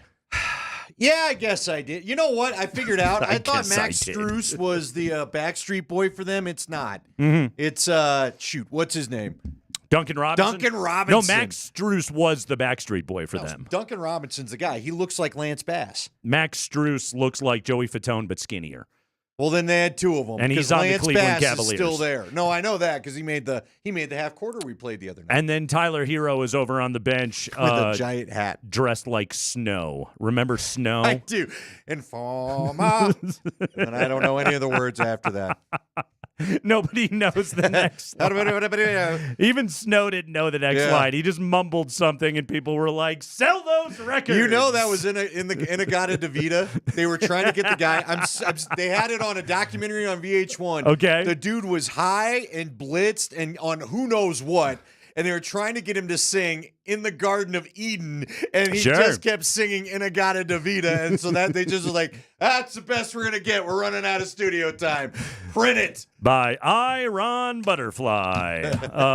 Yes, but yeah, last night slugfest of a game, Andy. That was a basketball game played between two teams that are very familiar with one another. That fourth quarter felt like deep in the playoffs. Yeah, I think both teams. Now, the Nuggets, it kind of became, I felt like I don't think the back-to-back home thing's as big a deal, but it does kind of catch up to you late fourth quarter. I think it did last night. The Nuggets had that nice lead, then got sloppy with one possession after another, missed passes, just not grabbing the ball. They looked tired at the end of that game. They did look tired, but I think both teams show you do got to be able to play a little bit of defense if you think you're going deep for the old Larry. Sure do. And if you want the Larry. And the Miami Heat play some defense. I thought the Heat, especially second half of that game, I thought the Heat played really well. Bam Adebayo is so good. And he is just, offensively, the versatility of what his game is able to do. He has the handicap of being like the third or fourth best big man in the NBA. Although, I don't know, maybe Wemby's already passed him on that list. How about but Wemby and Chet last night? That was fun. The highlights of that. That was an awful lot of fun. But yeah, Bam is he's really good. His offensive game is growing in versatility. It's just defensively, unless he has absolute perfect position on Nikola Jokic, Joker he's just too big. He's just too big, too strong, too nimble on his feet, and he can do what he needs to do. Now, Jokic didn't have a great shooting night last night. He was only 6 of 15. He missed all 3 of his threes in that game.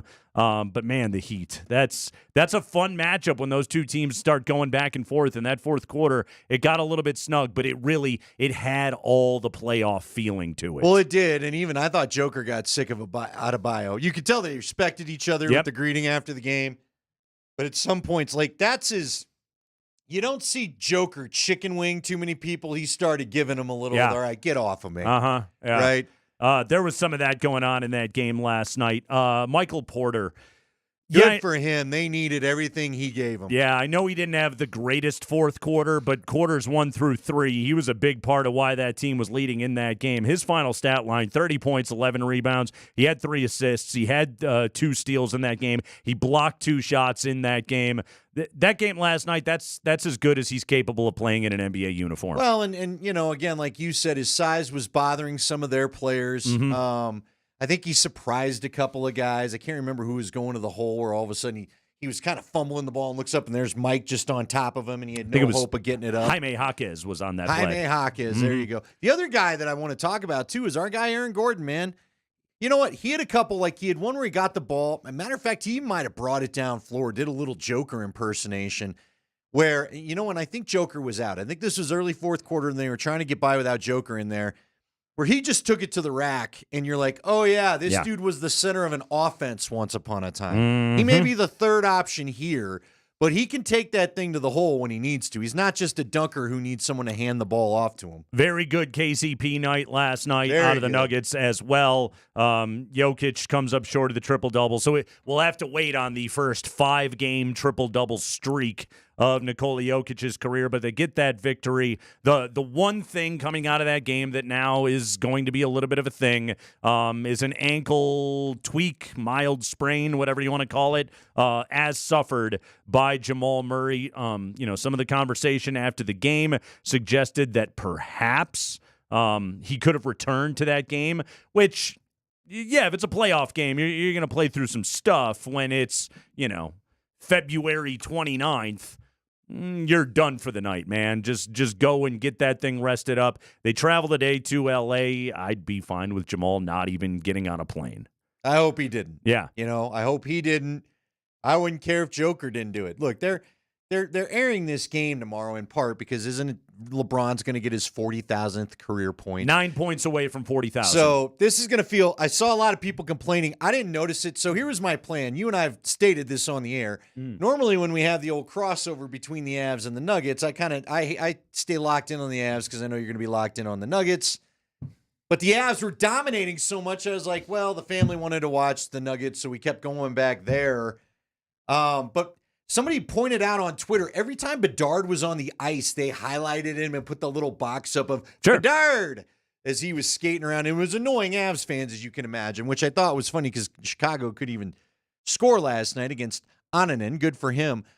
But that's what tomorrow is going to be for LeBron. They won't need to put the little box up that says LeBron, but you'll know where he is. It's all they'll talk about. It'll be almost, you can't really miss of the career and all that kind of stuff.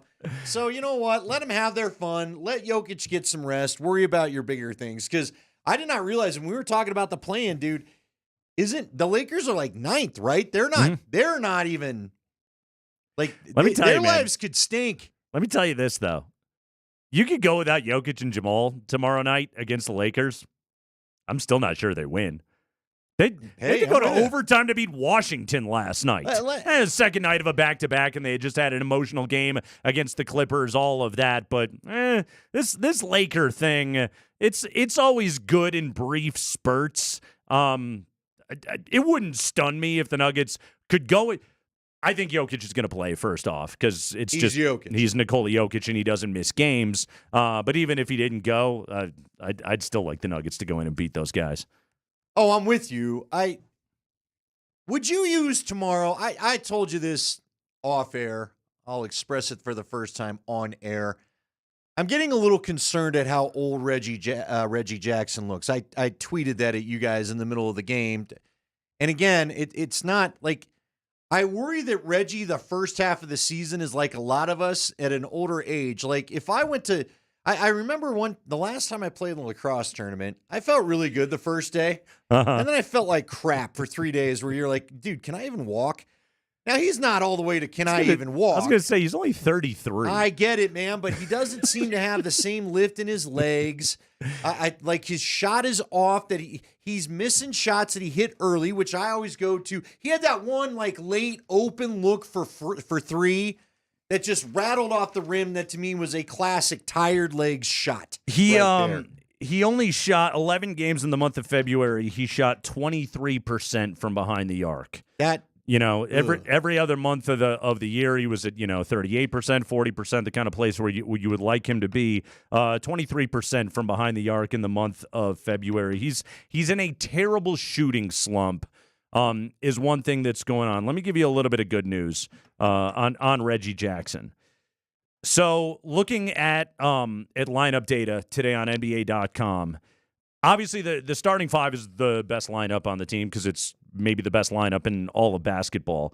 But of five-man lineups that have played at least 60 minutes together this year, the Reggie with the rest of the starting five, KCP, Porter, Gordon, Jokic, it's the second best lineup on the team, at least by net rating. Defensively, it's actually a little bit better than they are with Jamal out there. Offensively, obviously, you take a step back because you're taking the best pick-and-roll combination in the NBA off the floor. Like, now, granted, everybody's awesome when they play with Nikola Jokic, but Reggie he's good when he plays with Nikola Jokic. He's not great because he's not Jamal Murray, but he's good when he plays with Nikola Jokic. That lineup has been not excellent, but I would call it at least sufficient to sometimes borderline good this year when Jamal's not been able to go. Yeah, but I'm worried about the recency right now. Okay, he was good first part of the season. He was a lot of fun first part. As a matter of fact, he and DeAndre. Yeah. But you might need to pull a DeAndre and let the guy rest, okay? Like, I would take tomorrow's game. I would make sure you got Pickett and Gillespie ready to go, and I would just say, boys, you're both playing. Who wants to be on this team come playoff time? Who wants to be my emergency go-to point guard? And let's figure this out. Because I don't know that we've seen a healthy dose of either of them. I do know Coach Malone loves Colin Gillespie every time he gets a chance to talk about him.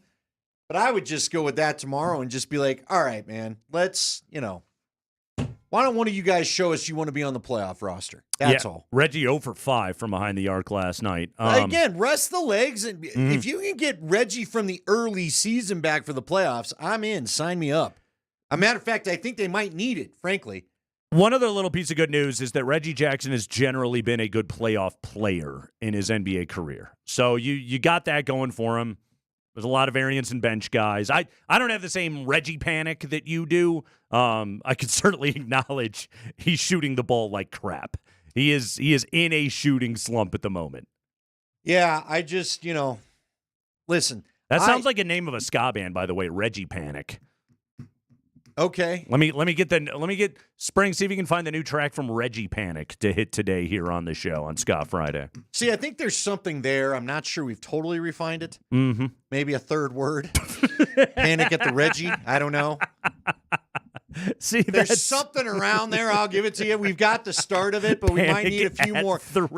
We might need a few more beers to discuss this. I think Reggie Miller was suffering from some Reggie panic during the game a few times last night. Reggie was interesting. Hey, by the way, we all got to go follow Charles Barkley on X or Twitter or whatever.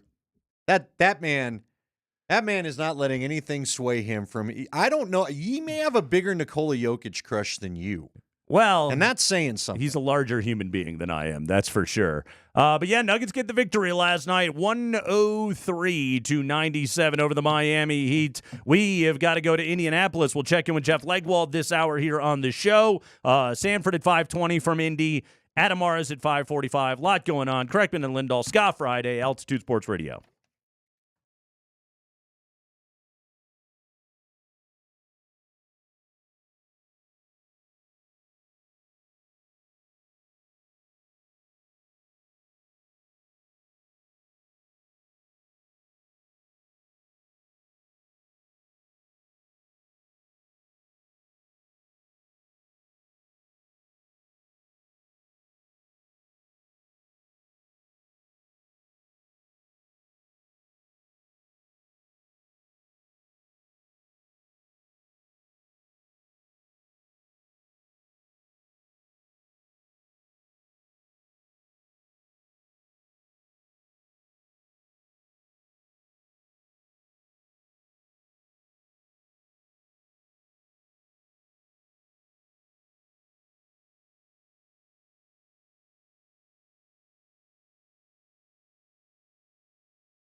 Hey, happy Scott Friday, everybody. It is Kreckman and Lindahl on Altitude Sports Radio 92.5. Did you know you can watch the Kreckman and Lindahl show on Twitch if you so desire? Our Twitch feed is brought to you by Safeway, which now offers drive-up prescription pickup with your drive-up-and-go groceries. Save time while Safeway brings your prescriptions to you. Plus, you get $30 off your first drive-up-and-go order. See Safeway.com for details. All right, Andy, we got a tweet earlier today from Dan Orlovsky, who once ran out of the back of an end zone. And Dan Orlovsky with an interesting take on what the Broncos could be doing at number 12. He tweets, "I'll shoot my shot. Bo Nix gets drafted by Denver." Dan Orlovsky has a Bronco Bo Nix. Yeah. Mm-hmm. I feel like Bo Nix. I keep telling you, I feel like you like the Bo Nix. I do. Would you prefer the Bo Nix over the Penix after a couple of the interviews so far? Well, it's, There's still time. As long as the Bo Nix is only occasional. Well. Mm-hmm. 3 hours on a Sunday. Yeah, I feel like there's too much smoke around J.J. McCarthy. Uh-huh. I just, Sean Payton's an old school coach. We're well aware of that. Mm-hmm. And I just don't think he'd let his business get out like this. Okay. You know what I'm saying? Yeah. So there's a part of me that feels like there's just too much ooh la la around J.J. McCarthy for that to be a real thing. But who knows? Maybe. That's the other problem at 12, right, Nate? At 12, you're the victim of the run, period. If they all want to go get quarterbacks, and we already know, they don't have a lot of power to be jumping up anywhere, I don't know that they can do much about it. So I don't know that he wants anybody knowing what he wants to begin with. Well, I have a feeling some of these quarterback prospects could give you the runs. Bo Nix, who started his college career at Auburn back during the Nixon administration, Bo Nix was talking to the media today. He was at the podium, and our buddy Mike Sanford, who we'll talk to coming up at 20 minutes after 5 o'clock, Mike Sanford asked Bo Nix about how he performed in the red zone drills, Bo Nix in the red zone, how he performed in the red zone drills at the Senior Bowl, and Bo Nix sure did use words to answer the question. Here we go. This is from earlier today, Mike Sanford and Bo Nix. Oh, down at the Senior Bowl, you excelled in red zone day 3 of practice. What is it about your game, and what is it about the importance of the red zone that's going to translate to being an elite quarterback in the National Football League?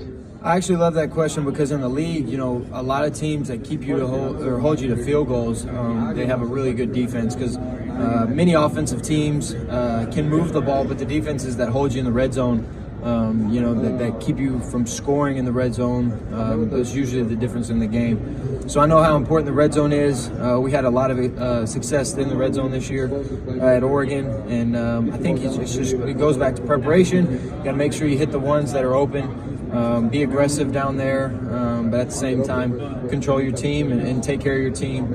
And I think that's just, the more you can put the ball in the box, the better. The more you can limit field goals, the better. And save your field goal kicker for the times where you really need it at the end of halves or end of games, or when you do need to get bailed out because you didn't score. But every team wants to go in there and put the ball in the end zone, and every defense wants to keep you out of it. Yeah, I don't care if we ever use the field goal kicker. Quite honestly. In conclusion, the red zone is a land of contrasts. Yeah, yes. So let's see, what did I take out of that answer right there from Bo Nix? Andy, teams that usually score less, they almost always lose. Yeah. Yeah. You wanna be aggressive, but also sometimes not as aggressive. And touchdowns preferable than field goals. Yeah, you got all I think that? That about covers it. It is important, which he's right. It is important. Yes, 9 years in college, I hope taught him that. So good for him. What I liked about it is Mike's specific question of day 3, you looked really good. Because, again, in the red zone? Hey, listen, you know what? That tells you Mike's an honest guy. You want to know why? Mike was not impressed with Bo Nix until he had that red zone session on day 3. And I think that's why Mike very specifically said that one period where you looked good. Hey, what'd you take from that? It's because Bo Nix knows touchdowns better than field goals. If he's going to go, if you're going to make him a band name, doesn't he have to become Bonix? Like Onyx? instead of Bo Nix. Bo Nix is the lead singer of a U2 cover band. Listen, he can be Bo Nix as a solo act. Bo Nix and the Frightening. Bo Nix in the Red Zone. All right, so Bo Nix, who seems to understand that you want to score more, which is awesome. In all phases of life, Nate. 513 says, Nate, give the kid a break. He's only 32. He's just a pup. Bo Nix is actually older than Reggie Jackson. Yeah, I don't know if you know that. Reggie Jackson's going, hey, man, I don't think you qualify for rookie status. So let's hear some more about what was going on there at the combine. Let's hear from Michael Penix. Yeah. Okay. Yes. Penix. Boo. We went from Bo Nix, but now that we're done, it's just back to Penix. Michael Penix talked about his meeting with the Broncos, which, this very much sounds like what it would be like to hang out with Sean Payton all the time. Here we go. Man, it was an interesting meeting. It was different than the others, but I felt good. I felt confident going into it, and going out of it, I felt confident as well. And playing for Coach Sean Payton, that'd be special. Obviously he's a great coach, one of the best in the game. And to be able to learn from him, it would be special. Why was it different than others? Oh yeah, man, they were tough. They were tough. They was trying to. They put up a lot of bad plays, but it's good, because, at the next level it's hard. It's hard to win, I understand that. And, I feel like in ways that he was probably trying to see how I reacted, to those bad plays, if I could take accountability and stuff like that. And, I'm always going to do that, I'm always going to put others before me, and I'm going to be honest about everything. So. Hey, what would you say you were doing here, where the ball went not anywhere near where it was supposed to? What I'm going to need you to do on this play is keep your eyes downfield, not lodged up your behind, Michael, if you don't mind. See this guy open here? He had problems with the last guy in this. That's where it's going to go, right? Next time, if you're playing for me.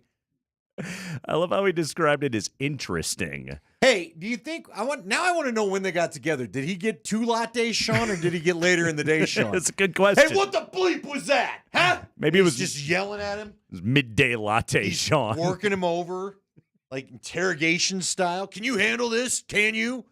This is what Mondays are going to be like. Like the old your friend goes out with a new girl. How was the date? Interesting. Really? Sorry to hear that. Oh, okay. What are you coming back with?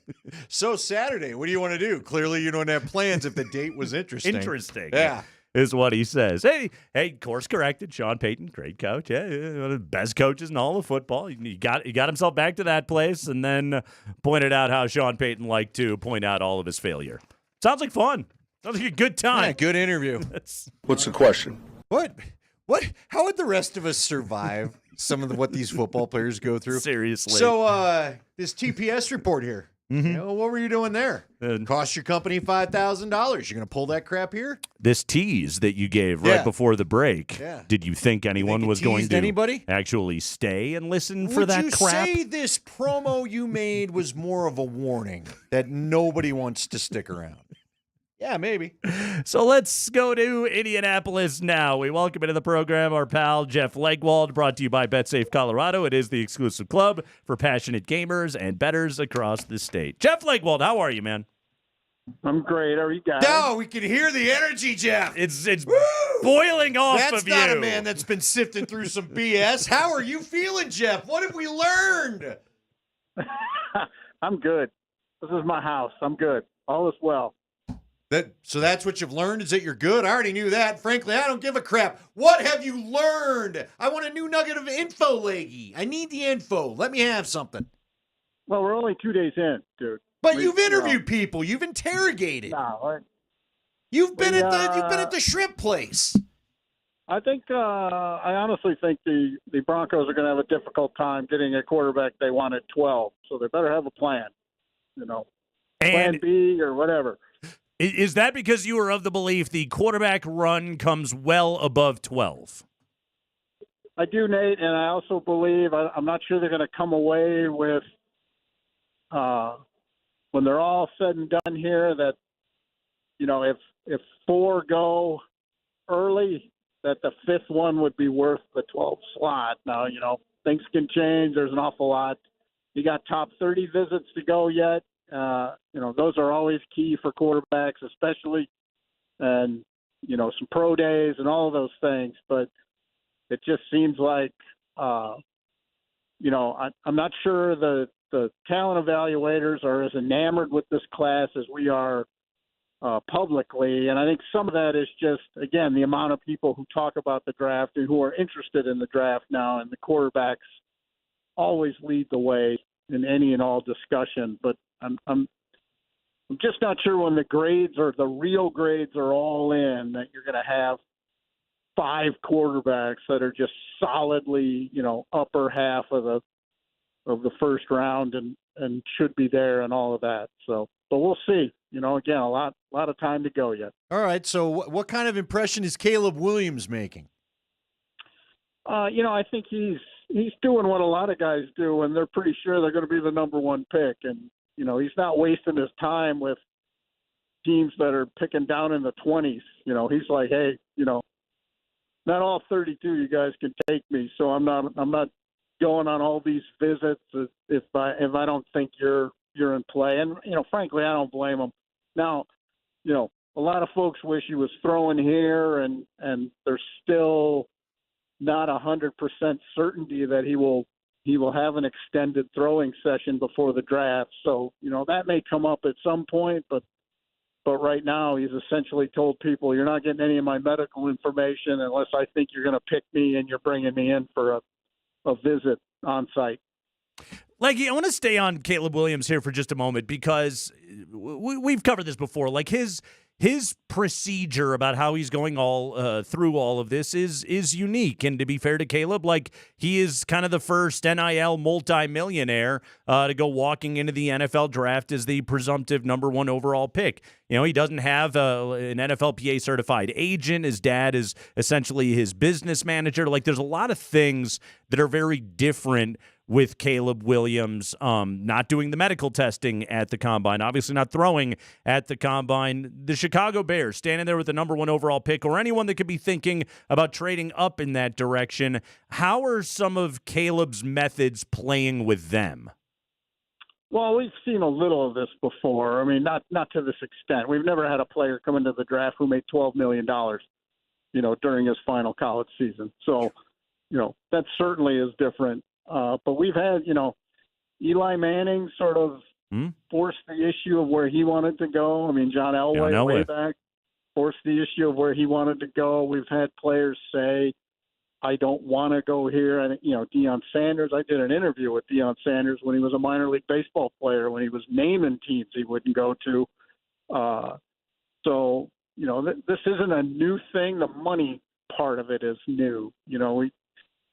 We just saw Jackson Dart, the quarterback at Mississippi, sign an NIL deal with a private jet company. So he essentially can fly anywhere he wants for free. So I mean that part of it is new territory. So some of the curmudgeons in the league are going to have to get used to it. But from the football perspective, I will tell you, I think you will see in the final weeks before the draft a lot more discussion about how the QB1 question is a lot closer than maybe the public thinks it is right now. I think Daniels will make or the level of support Daniels has among evaluators will become clearer as the draft comes closer. I think if you're holding me down, I think I would say Caleb Williams is still, the odds-on guy to be the number 1, but I think that decision will be a lot closer, or it will be revealed that it's a lot closer when we get closer to the draft. All right, Mo Kamara. Mike Sanford, I think he's been close to you most of the time. Day. It's my dude. He said that he ran impressive yesterday, and it was impressive to watch. You've been there a lot, maybe a little harder to impress. What'd you think of the young man's workout from CSU? No, that's how you do it. That's how you show up in Indy and show what you can do. And the concerns people have about Kamara are just sort of the traditional physical things. he does not have a big reach, so that can be an issue for pass rushers from time to time, especially guys who are under 6'2", which he is. So, it's stuff like that people are questioning. But, again, you want to impress people in Indy, you do what he did. He showed up and he had a hell of a workout, and it will, I always say that, people don't move players a ton on the board, but he will get some adjustment after people go back from here. Talking to Jeff Legwold, he is joining us from Indianapolis, site of the Scouting Combine. Jeff Legwold joins us on the Ramos Law Hotline. Car accident, you require Ramos Law, medical doctor and attorney, ramoslaw.com.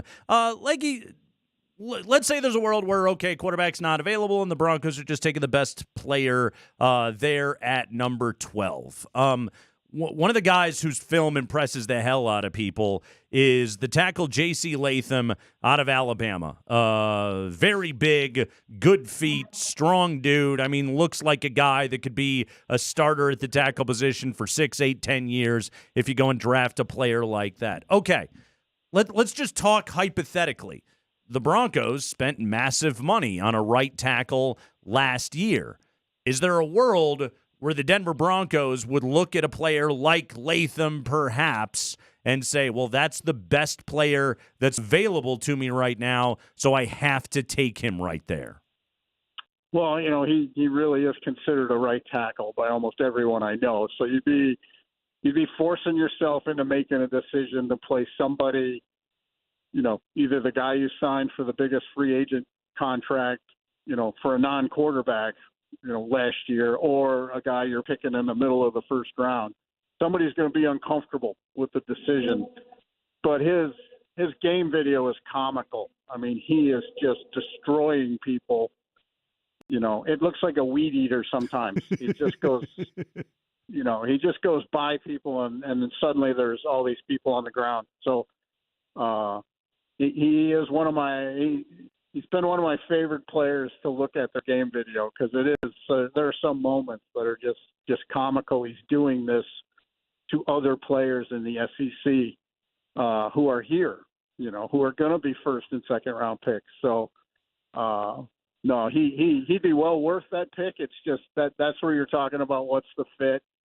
And I think to do that, his grade would have to be significantly higher than the next player you have on your board to do something like that, because you're going to make a decision that's going to make one of those players uncomfortable, and you're going to have to adjust things in your offense to do it. You know what? We talked yesterday about how much we'd love to see this team get a great tight end. We haven't really had that, space-changing tight end since Julius Thomas. How many of those are going to be available? How deep is this tight end class are you gathering? Well, it's not very deep. I think there's only 13 of them here, 13 or 14 of them here. They're running tonight. I'm very intrigued to see if Georgia's Brock Bowers is really going to work out. When I asked him yesterday, he was at least playing the card that he had not decided yet. And, usually that's a no at the combine, but he did say he was thinking about, at least running or something. So we'll see if he does. I think scouts will be more than happy to see that, but he's by far the best multitasker and probably the most athletic overall of the group. Leggy, before we have you jump off here on a Friday afternoon, do you got a boo yet here? You got a favorite at this combine? You got a whoopee? Do you got a player that you have seen that you have looked at and been like, hell yes, this guy's going to be a real player that maybe not everyone's talking about? Well, it's probably the same guy I had at the Senior Bowl, Quinion Mitchell. He just finished an amazing workout with the corners here a few minutes ago. So he was a first-round pick coming to Indy, and he's really a first-round pick now. And, if you're not going to get a quarterback at 12, that's just the kind of player you want to get at 12, because you're going to plug him in, and if you keep him, he's going to play there for like a decade. Quinion Mitchell or Terrion Arnold as cornerback 1 in this draft? I would have Mitchell right now, but that's a question with no wrong answer. I'll say that. Come on, Jeff. Arnold. You want an all-pro corner? That's so boring. We're already crying about it everywhere. We want to trade the one we've got. Why draft another one, Jeff? Yeah, I love. You can't have enough corners, man. This is modern ball. You're in the nickel all the time. Get some corners, baby. Jeff Legwold, everybody. Get some corners, baby. Put it on the man's tombstone Put it one on day. the T-shirt. Jeff Legwold, ESPN. That's where you see his stuff. That's where you read his stuff. He is the man. His appearances, as always, brought to you by BetSafe Colorado, the exclusive club for passionate gamers and bettors across the state. Jeff Legwold, beautiful work, my friend. Thank you. Thanks, fellas. We'll see you. All right, good stuff with Jeff Legwold right there. Mo Camara. Good for him, man. Good for him. Let me tell you the day that I became a Mo Camara guy. Last summer would have been late July. All right, Mountain West Football Media Day. You're in Vegas. I'm in Las Vegas. I'm at the Circa Resort and Casino, which rules, and we're going to be visiting you from there soon. So I'm at the Circa. I get on the elevator. Yep. Okay. Now it's I got in late the night before, and you look like you do now. I look like I do now. Andy, you're disheveled. You know me. I'm not a big email reader. I don't. Same. I don't always. Maybe it's one of the problems with the show. Check off. I don't always. One of us got to read the emails. Check all the details. Okay. So I don't know where I'm going. Okay, I just get in the elevator. You're wandering around. Yes, but there's a very large man in a green Colorado State polo that is already in the elevator, and I was like, "You are Mo Camara. Do you know where I'm supposed to go?" And he shook my hand. He introduced himself. We had a great chat on the elevator ride down. We got out. He was like, "You follow me," and he walked me to the place. That's right. The 21 or 22-year-old college kid was showing the 43-year-old supposedly loser professional member of the media. Or loser, one could say, where he was supposed to go. And then all Mo Camara did was go out and have a first-team all-conference season and kick complete ass and dominate every game that he played in. But it was that day where I was like, you know what? This is my kind of guy right here. He's already more responsible than I am. We took a little swing during the season. That missed somehow, despite you being heavy voice of the MWC. C, if you will. Can we try again? Can we get him on again? Let's get Mo on the show. Can we just try to get him on? We'll see if he remembers the moron that he Hey, I'm the guy in the elevator. I didn't know where he was going. Oh, I remember you. Yes. Mo Camara. He rules, though, and he's having a great combine, and we're excited about that. It is the Kreckman and Lindahl Show on a Scott Friday.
Hey, we're here on a Scott Friday. Craigman and Lindahl, Altitude Sports Radio 92.5. We're with you until 6 o'clock today on the show. We'll go back to Indy. Mike Sanford will jump on at 5:20, plus Adam Mares will join us in the final hour of the show. Real quick, Andy, there was a great breakdown. Zach Lowe put a little film breakdown today on his Friday column of Nikola Jokic, and he called something the most terrifying sight in all of basketball. Really? And what he talked about was when Jokic comes down with a defensive rebound, and it's he kind of is very specific, but on a longer defensive rebound, when Nikola can turn up the floor and start the break on his own, and he sprints, man. He plays freaking hard. It's like that thing Draymond talked about last week of just how hard he goes up and down the floor. But when Nikola is in front of the opposing center, the guy that's guarding him is behind him, and the Nuggets have the numbers advantage, like, this team doesn't run. They don't. Like, the Nuggets, the pace numbers, transition numbers, Nuggets have some of the lowest in the NBA. And it's because they're the best half-court team in the NBA. They're built to dominate when the game goes into a slog. But when Nikola does push tempo, like, that's when that's when the ball starts popping. They can get that secondary break. They get those open corner threes, or Nikola just goes and again, you have to pay so much attention to him because he'll go coast to coast on your ass. He doesn't care. But that's when he can drive and kick. That's when Porter and KCP can get those kind of looks. But he called Nikola Jokic leading the break the most terrifying sight in basketball. Interesting. Yeah. To me, it'd be Nikola Jokic checking back in when the Nuggets have a lead. That too. Because you're not going to – we saw it again last night. You may get close. Right. But you're not going to overcome it. Yeah. He buckles his team down to make sure they stay a basket or two ahead of you. He got that bank shot last night when he was doubled, when he split the defense. He wanted to call on it. He had a possession where he pushed it from 4 to 6, where he just backed on Bam and turned and hit a little baby hook. And then he banged 2 free throws, which essentially put the game away at the end of that thing last night. To your point, like, yes, it was there was Miami sniffing around, and there was Nikola Jokic just being like, nope, you guys don't get to do this tonight. This is my building, and this is where I go and win. Nuggets have won 5 games in a row. They are 41-19 on the year. They got a road date in L.A. with the Lakers tomorrow night. We thoroughly anticipate we will not have the services of Jamal Murray in that game. You know what's so funny? You said it right there, too, is that they're built – it just really tells you what they've gone from in the George Karl era to their now dynastic era, hopefully. They're built to win the slog. Yeah. Which they never were. I never understood. Why not more fast break? Run people out of the – and you know what? When the Nuggets were doing that, which is what George Karl and the North Carolina kind of philosophy was, right? Yep. Just never – it's amazing to me how the really good teams just don't let you do that in the playoffs, period. Yeah. The key difference being here, everybody plays hard in the playoffs. Sure. Everybody gets back on every single possession, and the game just, it slows the hell down. It gets so physical. It gets so tough. You know, the Nuggets had a moment there. Carmelo was a great half-court player and was an excellent individual scorer, and you could give him ISO possessions, and he could go and get a bucket. But, yeah, this thing right here, like especially those early 2010s George Karl teams, yeah, they could run you out of the gym when you came into the Pepsi Center. Like they had no problem just burning you and scoring 135 points on a given night, and then they got into the postseason, and suddenly that didn't work so well. They never controlled pace in postseason. Right. The Clippers did it to them. The Spurs did it to them. The Jazz did it to them. This team has the single greatest orchestrator we have ever seen in a Nuggets uniform in Nikola Jokic, and they got a guy in Jamal Murray that I would say, you know, probably Carmelo, Alex English, and Jamal, I would say, are the 3 best at getting their own jump shot anytime they need to in the half court game. So you'd say Z-board? Z-board. Did you see last night? Aaron Gordon had a Z-board. Yes, he did, and he got the putback. It was a quality Zabord. Okay, hold on. I want to ask you a quick question since we have just a quick minute. You may. Because I don't think it deserves long discussion. From Purple Row, Brittany Habe, and I hope I'm pronouncing that right. She's the Rockies manager of baseball research. She's left the organization.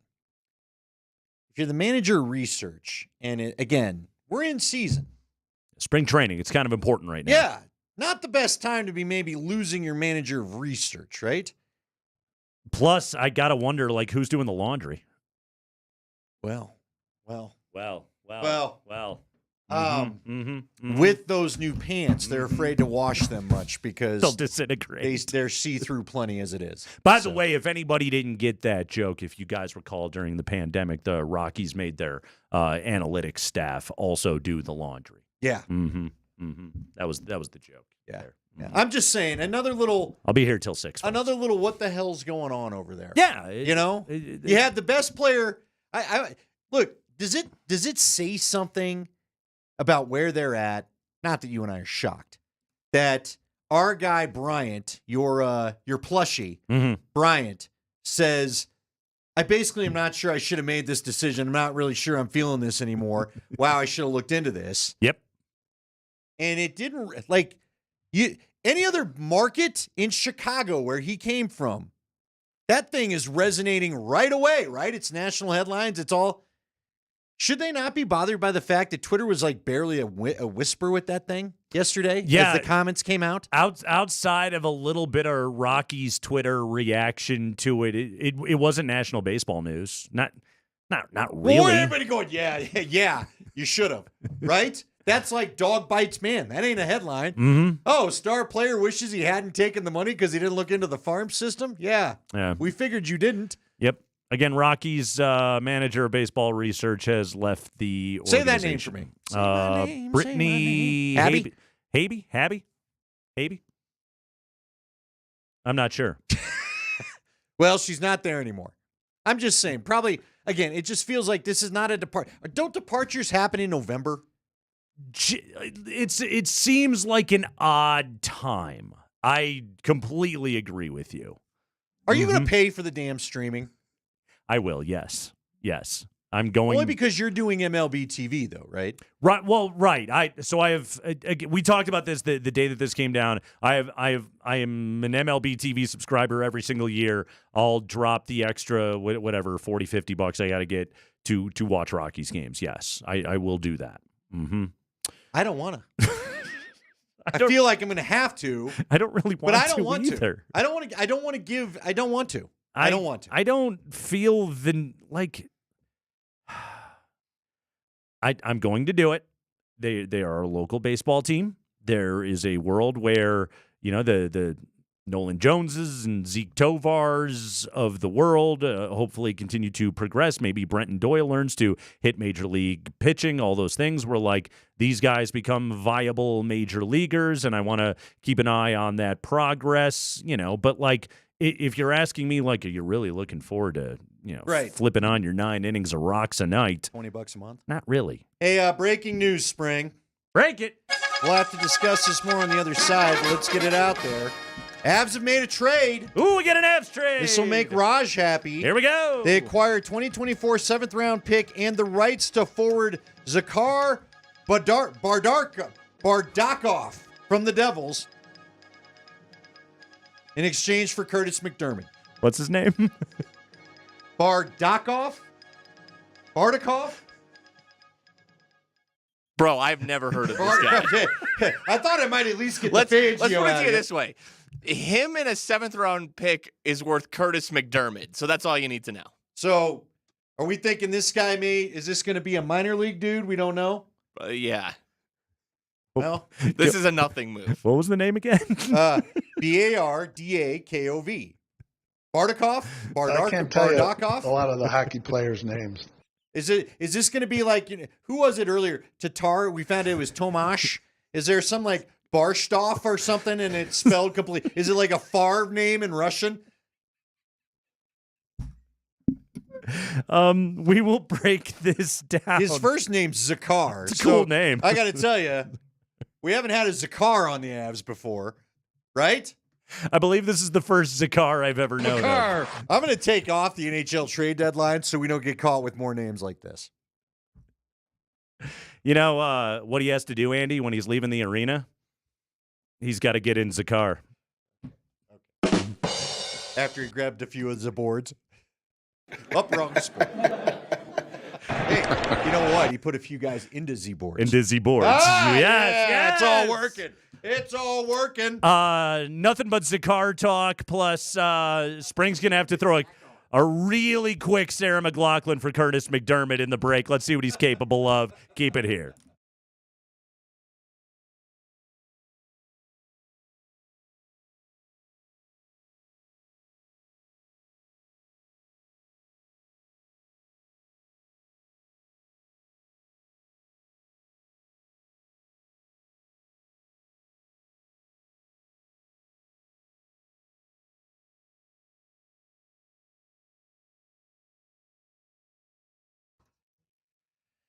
Hey, it's Andy Lindahl from my friends over at Colorado Off-Road. Jerry Jones. Matter of fact, we had a good listener, our friend Melinda, stop by asking about the business yesterday.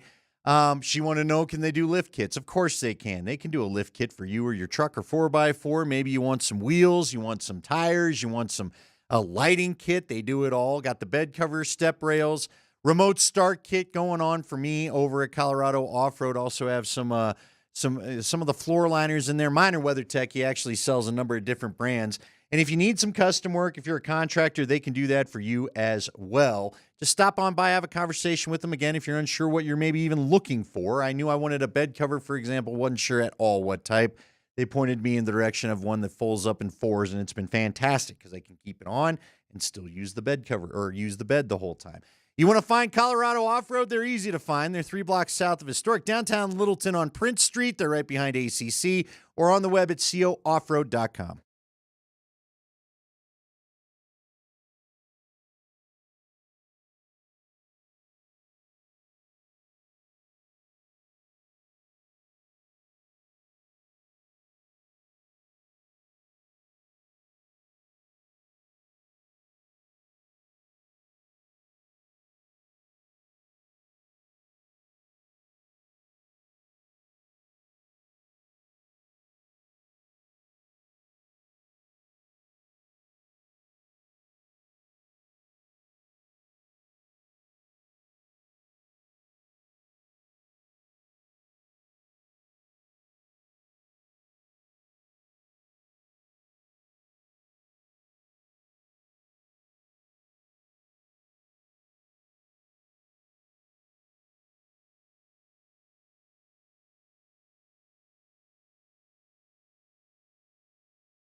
Avs have made a trade. Ooh, we get an Avs trade. This will make Raj happy. Here we go. They acquired 2024 7th-round pick and the rights to forward Zakhar Bardakov from the Devils. What? Zakhar Bardakov.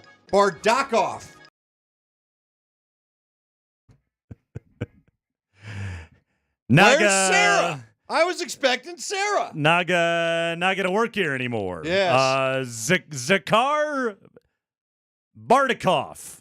Here's the deal. Bardakov? Let me tell you why Bardakov is our new favorite guy. Okay. Okay. All right, this is new dude of Kreckman and Lindahl. Avalanche forward Zakhar Bardakov.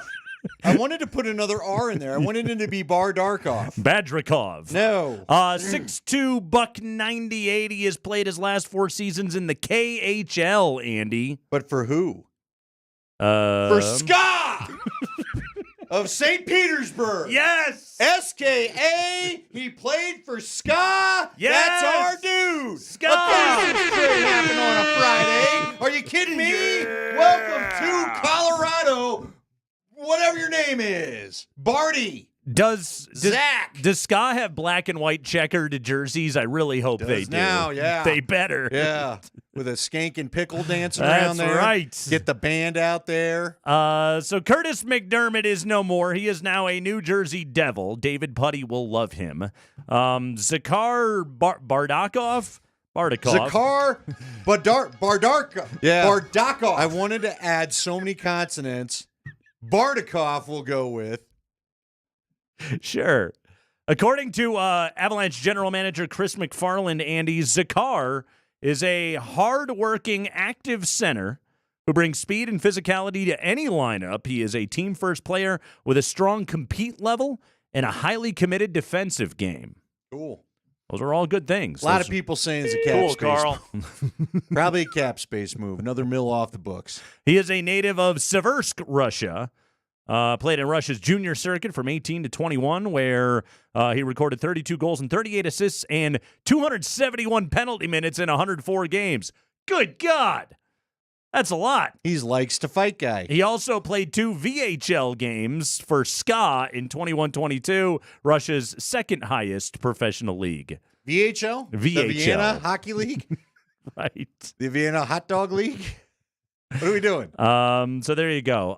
Pour one out for Curtis McDermott, who has been an Avalanche since July of 2021. They got him from the Kraken, suited up in 131 games in an Avalanche uniform, 5 goals, 8 assists, 167 penalty minutes, and a member of the 2022 Stanley Cup Championship team, where he once famously fell over backwards while holding the cup in a bar. And that was after the parade. Mm-hmm. That was like a bowling alley. Then the cup people took it back for a minute, said, you guys need to chill with this thing. They got it repaired. And I think then they got to take it to Vegas. But yeah. Yeah. You know what, Dermy? I think Dermy was a good Av. I think he's a necessary guy when you have this much talent on this team. But I don't think he was ever the same after his tilt. I'm forgetting the guy's name, the guy from Calgary. Who was the big forward from Calgary that got him in the fight? The old Boston Bruin. Lucic. Milan Lucic. Knocked him out pretty good. And I just don't feel like Curtis was ever the same after that. He just wasn't the same guy this year, I don't think, that he'd been in the past. 2 goals this year for Curtis McDermott. Mm-hmm. Yeah, well, they moved him to forward. He was supposed to be a D guy. He did okay. Listen, does this $1 million free you up to go ahead and get Sidney Crosby? Yes. Huh? Yes, get sexy with this move. We're free. I want some Sidney Crosby in my life now. I don't know if this one exactly freed up Crosby space, but it's a good start. Well, we'll take it. The rumor has 2 firsts, Bo Byram. Uh-huh. I think there was like a third in there, or maybe they're getting a third back. Okay. So now with the extra mill and Bo I don't want Bo gone necessarily. I mean, if you trade Bo, you better be getting someone that's going to stick around for a couple of years. But Sidney Crosby be fun, right? You'd tune into that, wouldn't you, Nate? I would very much tune in for You'd that. make time. Yes, very During much your so. intergalactic continental Midwestern basketball league, you'd find a way, right? I'd find time somewhere. Did you catch the intergalactic? Planetary. Hey, do you know the intergalactic league? Listen, he's from Ska. All hail Zakar. Zakar Bardakov. We call him Zach. And don't forget about that 2024 7th rounder either, which the Avalanche pulled down. Hey, is a hockey seventh rounder about as good as an NFL seventh rounder? I didn't know they had 7 rounds, to be honest with you. Might be worse. That's the old NBA third rounder that they were like, there you go. I don't need this round. Okay. Well, we got a transaction today. We got a transactional Friday. Hell yeah. Hell yeah. Someone just said on the text line, we've got a Zakar Sakarov. Can we get him? The 2 Zachs. Is that really a guy? Yeah. Zakar Zakarov. Hockey IMBD and everything. Okay. That's important. How many Zakars can we collect for this team? If the Avs win and Zakar's on the roster, I bet you they're the first team to raise the cup with a Zakar. That Jay Leno's a big Zakar collector. Dude, it just keeps coming for you, stops. don't you? It really you want doesn't. this guy on the roster so bad, don't you? Zakar! I wonder what kind of call Connor comes up with him for that. It's going to be good. You got a fast Zakar. Does he sing if the guy scores a goal? I hope so. Connor has to sing fast car if Zakar scores. That's the deal. See, if Connor... There's nothing else. If he commits to that, it would be with the understanding this guy will probably almost never score, and that makes me just want to have this guy just put up hat tricks. And you know what? I will lend him my acoustic guitar so he can just pull it out and give us a couple of a little of the riff, couple strings. 430 says, when he gets sent to the minors, can we ask, dude, where's Zakar? That's all right show. here. It's all right here. Yes. This is good. Yes. This is good. We're on to something here. Dan wants a Zakar line. Makar to Zakar. Back to Makar. Zakar, Makar. Makar. Over to Gerard. It's a good Friday. It is. All of a sudden, it's a good Friday. It really Just like is. that, the clouds have cleared. Zakar's in our life. Now, don't say his last name. Yeah, hold on. Let's go back. Barkdar? Again, let's revisit. This is from last hour here on the Kreckman and Lindahl show. Fast reading breaking news. This is Andy Lindahl just hairpin turning on a sheer cliff. Trying Toots is the cat to report on the Avalanche Bardarkov. trade. But I still want to add an R. I cannot say Bardarkov. It's Badark. Here we go. This was breaking news last hour on the Kreckman and Lindahl show. Avs have made a trade. Ooh, we get an Avs trade. This will make Raj happy. Here we go. They acquired 2024 7th round pick and the rights to forward Zakar Bardakov from the Devils. I'd tell you to Bardakov, frankly. He was Babar the Elephant. We're going to find out his name's Brad. Actually, in Russia, it's just Brad. Oh, cool. Great. What line is Bardakov going to play on? I think we got to find out if he's up with the big club first. Is he going to play? Can he be on a ring with on a line with Kiviranta? Can we get that as well? After you've survived Scott, Cogliano, he's good to go. Good. He's got a robust resume ready to go. On Team Ska, you know what the coach is always yelling at the players? Pick it up. Pick it up. See, they did that in Goldfinger. How many other songs do they do? That's Superman. Mm-hmm. By the way, we'll have tickets to the Denver Ska Fest. They do it in at least 70% of ska songs. How many other? Give me another one. Big part of the genre. Listen to the entire thing. No, you give me a song right now since it's so easy to come up with. And then say Bardakov. It's every ska song. It's Kreckman and Lindahl.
Yay, Scott Friday. Nate Crackman, Andy Lindahl, Altitude Sports Radio. Mike Sanford joins us coming up at 20 minutes after 5 o'clock.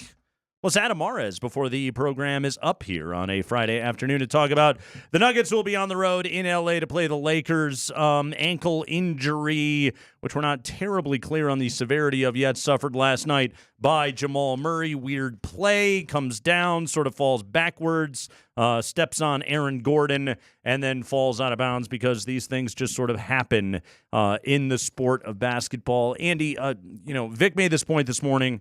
And I think he's dead on. And I think this is just the way that we've got to acknowledge this. And this echoes a lot of what we've been saying as well. You got the starting five, you can win an NBA championship. If you don't, you probably won't. Yeah, it's that simple. Yeah. It's pretty easy math. Mm-hmm. Now, we're not talking about like a guy missing a game or two. If Jamal has to miss a night, and I just bring him up because unfortunately he's the one that keeps getting all these injuries. Yeah. You can survive that. If someone's going to miss an entire series, that's going to be very tough to overcome. Yep. Especially the later in the playoffs you get. Nuggets led by as many as 16 last night in the fourth quarter. Heat kind of clawed their way back in. It started with an unfortunate moment last night when our buddy Peyton Watson got a little over his skis. Dude. I actually got mad at this, and I kind of felt bad. Trying to tomahawk this sucker. Did you see the post-game interview with MPJ? I did, and that gave some explanation to it at least. And Porter did a good job. He said the right things right there. His guy. Yeah, I thought MPJ did a good thing. He stuck up for Peyton Watson, which, look, guys do this in the sport of basketball. It's a thing that happens.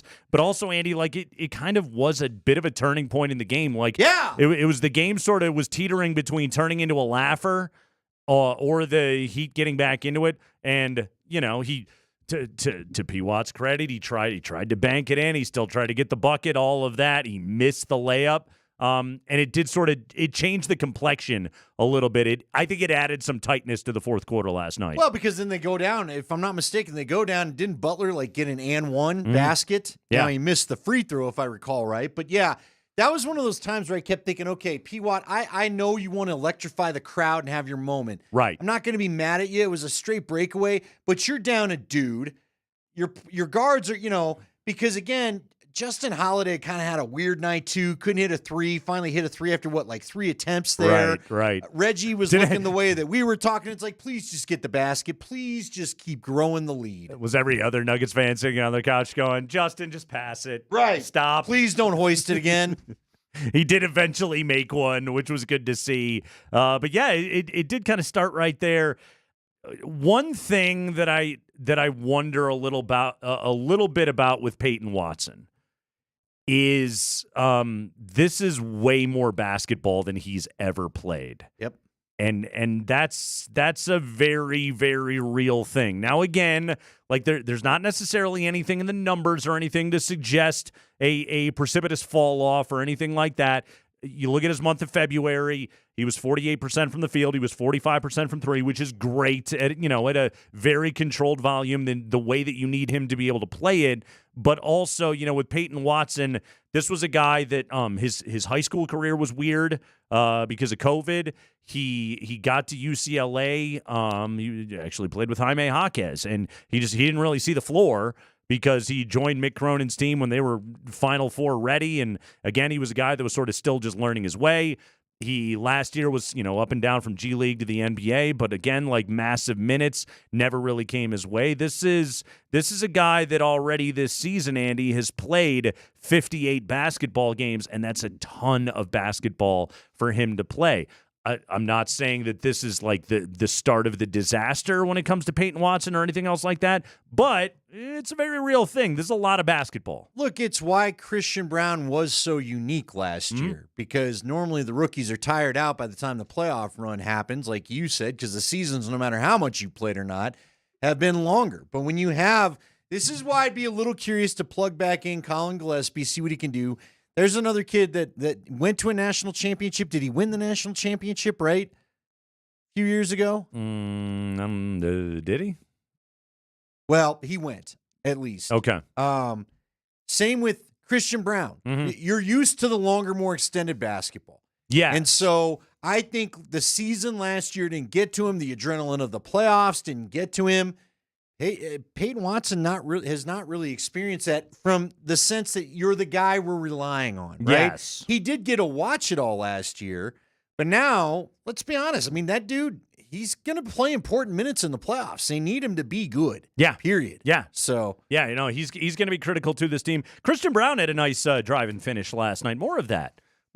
Just attack and, use your strength and finish through contact, all those things. He had some nice steals, too. Yeah, I thought Christian Braun played really well last night. I think he's been playing really well just in general of late. I do think, shortening things up to the playoff rotation, getting him on the floor with the guys that he's familiar with. He's mostly playing with Watson, with Reggie. They bring him in and sort of use him with Jokic and Jamal right away to end that first quarter and sort of, work their way through that. I think that Christian Braun is flourishing a little bit right there. Again, this is a guy that, we were looking, I think, for a step forward this year. I think it's natural for us to put expectations on a guy that was really, really good in the postseason. And where I've come down on Christian Braun is if he can just be what he was last year in the playoffs, I'll take it.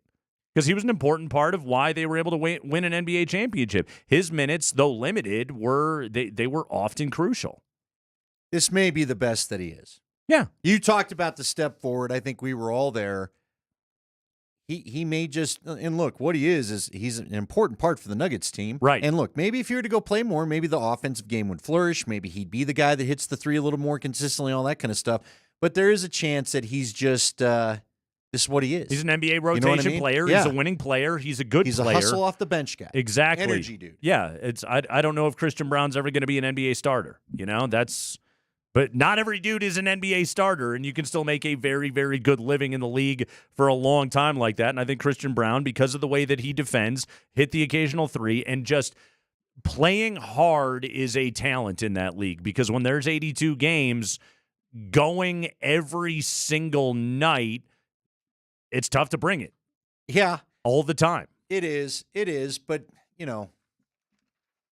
I like the defense. I think there's a lot of things he can add to the playoffs, just like he did last year. You brought up the important point. He got in there and he went cruising down the floor a couple of times. He's done this a bit in the last month, I feel like. Mm-hmm. Getting the layups to fall again, getting the and ones, finding a way to just the easy basket, right? Yeah. Sure, it'd be great if he could be the true 3-and-D guy and get the three ball consistent. But right now, I think with what he brings, he needs to get those layups going again. Love how he jumps in lanes. Love how he anticipates things. Nikola seems to not mind playing with him out there, which is another big key. What do they do, though? I know you're not ready to jump on the Reggie panic, and I'm not trying to push it forward full throttle. Reggie panic. But are you going to see Reggie panic at the disco? Mm-hmm. Is Justin Holiday good enough to give you some kind of role if Reggie has some off nights off the bench? Michael Malone likes Justin Holiday. He does. He does. You can tell that he does like him. He does trust him. Does he have a touch of Bruce Brown's defense at least? A mild smattering. That ain't good. I would say he's not exactly his brother out there, the he's good not one. Drew Holiday. Exactly, but he's still a good player. By the way, good catch on that, Andy. Gillespie was on the Nova team that won an NCAA champion. He was not really a rotation guy, but he was on that team. That was his freshman year. But he's seen it and he's lived it, I guess. Exactly. But, when you're playing with Jalen Brunson and Mikal Bridges and Dante DiVincenzo, not going to be a ton of minutes coming your way. What are we doing with Zeke? Another interesting Zeke night last night. Wasn't bad, but, that was another one of those nights where I think you kind of were hoping, let's keep this thing going. You know what I mean? Right. It didn't quite keep going. No, he only played like 6 minutes in that game last night. He didn't see the floor very much last night. Now, it was a big Jokic night. He got 38 minutes of Nikola, especially without Jamal in the second half. They went back to Nikola a little bit earlier. So it wasn't much of a Zeke night. I mean, honestly, Andy, Zeke could see the floor in the playoffs, and it might be at that level. He might play 5, 6, 7 minutes, brief spells of his time out on the court. But you know what I want when he's out there? And look, sometimes the ball doesn't come your way, but when it does, it's some rebounding. You know what's driving me nuts about last night and even that Golden State game for a while? The second chance opportunities. I almost wanted to cuss right there. Just get the ball, get up the floor. Don't turn it over with the dumb pass. Don't let them knock the ball like it was becoming volleyball. Now, sometimes that works to the Nuggets' advantage where they're good at playing volleyball to each other, whatever, and get it up. But it feels like the last couple games in particular, that Golden State one the other night, they just kept giving them, that's how who went off in the first quarter for them? Golden State, Steph, Klay Thompson. Klay. Mm-hmm. That's how Klay got going. They kept getting second chance rebounds for him and popping it back out. He gets a second look at it. Well, sooner or later he's going to hit it. Of course. They've got to start grabbing. And again, when Zeke's in there, if you can bring that, hey, man, that'd be cool. I really wish don't you feel like there's going to be a night in the playoffs where you're probably going to have to give Nikola a couple extra minutes of rest and someone's going to have to do it for him? I don't know if it's going to be DeAndre. What do you think's going on with DeAndre? Just that it feels like Coach doesn't want to play him. Old. Yeah. Old is what's going on with DJ. Well, I mean, what happened? Why aging? Why just not play him? It's a hell of a thing. I honestly, I do think they know they've got to pick their spots for Jokic rest nights down the stretch, and Malone is sort of, I think he's saving DJ. For those? Right. Save him for the lower leverage minutes. And it sounds like that's a diss to DeAndre Jordan. Like, somebody has to do that job. That is a valuable NBA job, to be a starting center on a night where your all-world dude is not able to go, and there's just going to be nights where you're going to need 25, 27 minutes out of DJ, and he's got to be able to do that. And because they are going to have to start to pick out the rest spots for Jokic. You look down the stretch here at the schedule, Andy, and you got the 3 games against Minnesota that you obviously and very clearly want to get the rest of the way. You got one more against the Clippers in LA. That's very early on in April. You got a couple of Dallas games that are in there. You got Boston. You got Boston's not terribly important, but you got a Phoenix game coming up here next week. Like, those are the ones you absolutely have to have. You start to look at the schedule and you're like, okay, Memphis at home, like San Antonio at home, Atlanta at home. Like, all right, how do we pick and choose those spots where you can get Jokic out of the lineup? Those are 3 good candidates. Again, I might have just went ahead and done that, tomorrow. The Laker game? Yeah. Mm-hmm. By the way, real quick, you mentioned the Suns. So I was watching the highlights, right? Watching the highlights after the game. Always get a kick out of those guys. They mentioned they throw up the Suns highlight. Good nights for Booker and Durant, and Beal's out again. Yeah. Hamstring injury. Yep. What do you think's going to happen there? That's it. It's white knuckle time all the way for those guys. I don't think the Suns are legit. I just don't. And when they've had their dudes, they've been pretty good and they've been able to get on runs. I don't trust them. I just do, especially Bradley Beal, to be able to stay on the floor. Devin Booker's great. And Durant is great, obviously, but I don't think the Suns are legit.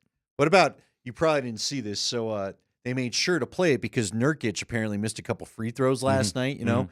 So Yusuf Nurkic is talking in the post game, and he was getting, I can't remember who they played. It was Houston. He was getting a little physical with a couple of the guys in Houston. And after the game, they asked him about the free throw shooting and how it was off tonight. So he said, well, I'm not a Shaq. Don't think I'm a Shaq. I can usually hit my free throws. So they played that, of course, for Shaq. And Shaq came back and said, what you are is a passenger. You'll never have my rings either. Yeah. What do you think of that? I guess it's like, okay, that's the one ding you can take at Shaq, is that he was a lousy free throw shooter. But Nurk needs to pick a different battle, doesn't he? What did he win? 4 rings? Yeah, like he's pretty good. He's an all-time great NBA big man, which you distinctly are not, Yusuf Nurkic. Yeah, you're a nice player, and that's kind of where you top out right there. You want to hear some quarterback sound? Should we get quarterbacky again here? Who we hear it from? Yeah, sure. So more people are getting to know Sean Payton. Okay, yes, they are. Yes, they're including some of these prospects. It's MTV's Singled Out Sean Payton edition. Here we go. J.J. McCarthy, national championship quarterback out of the University of Michigan. There have been a rumor or two connecting J.J. McCarthy to the Denver Broncos. J.J. McCarthy from the podium describing his meeting with the Broncos. It was awesome. Coach Payton's energy, Coach Webb, Coach Lombardi. It was just really great to be in that room with them and go through tape. It was honestly a really fun time. So it was a blessing to just, pick their brains a little bit and have them, just shoot me questions left and right. And, I really enjoyed it. JJ, how do you met with Sean Payton? How do you see yourself with him? Fellow Illinois guy, absolutely would be an honor to play for him. And, just everything about this process has been so great, and any team who selects me, it would be an honor. That's a lie. There you go. That, baby. Hey, this is all fantastic. I love you guys poking and prodding at me and sending me back for the same knee. Also, I'm from Illinois. I don't want to hang out with Sean Payton. Well, I mean, maybe if he went to the University of Illinois, you'd feel differently. He went to. I don't feel like John and Sean and Jeff want to hang out either. No, it doesn't really seem that way. No, you're Illinois guys. Boy, you Illinois guys are everywhere. How did your Illinois guy get to Michigan? Well, see, here's the problem. Okay, is educate me, educate me into the pitfalls of the alumni or the Illini, and being an Illini alumni. Yeah, it's because we've got many a pitfall. Here's the problem. Okay, is if you have a better option than Illinois, you take it. You go there. Okay. This isn't going to get you This isn't going to get you in the old Alumni Hall of Fame there, correct? Probably if they're not. Tuning in. This isn't going to help you. But I don't know if anyone's been watching Illini football low over the years, as I have. And let me tell you, I envy people that have the option to not do all that. Sure. So for those that missed it earlier. Like again, so we got TVs everywhere. Over here, they're saying Penix is the 6. We'll ask Mike Sanford. I feel like it's starting to line up, and who knows what we know, right? There's always a surprise. Yeah. But it feels like it's starting to go. Williams, it is interesting. Even the top is starting to be debated. Like apparently, Orlovsky's got Daniels as his number 1. Okay. So Daniels, Williams, May. Get those rumors going. But those are the top 3, right? That's the top shelf. We can agree. Daniels, May, pretty and Williams. It's pretty much a consensus, yes. The second little shelf you can pick from, I think it's starting to go McCarthy, Nix, Penix. Yes. Right? Yes. After that, you get into your Michael Pratts, your Spencer Rattlers, et ceteras. Hey, let's hear from Spencer Rattler. Oh, you want to hear from Rattler? Because I got a question for you about these. Now, where's Rattler? What shelf is he on? Spencer Rattler? I told you we need to do this with drinks. Let's do this with booze. Go ahead and hear. He's down in the cooler with the rest of the canned beer. Which hey, you know what? My kind of guy, Spencer Rattler. Let's listen to him right here, Spring. Broncos went really well. That's a team, that is an interesting situation. Met with Coach Payton, all those guys. It was a great time. I had great talks with them. What were your impressions of Sean Payton? Talking about it. Very experienced, as we know, knows a lot. Was impressed with my film, and we had great talks, and it went well. Well, it's the second guy to call the Broncos interesting. Well, I do think it's again, I want to know what time these guys are all meeting them. Is it 2 lattes, Sean? We've got to know what point of the day you interacted. You know what's funny about this is, Andy, I could make a pretty strong argument that low over these last several years, the Broncos. That's the second low. Over these last several years, the Denver Broncos have been arguably the least interesting team in the NFL. Well, especially for quarterbacks. Yeah. Yeah. Just hey, if you like 7-win seasons and fired coaches, let me introduce you to the Denver Broncos.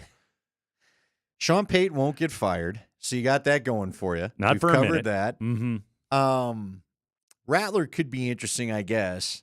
I just don't think this team, like, are you really trading into the top 10 for J.J. McCarthy?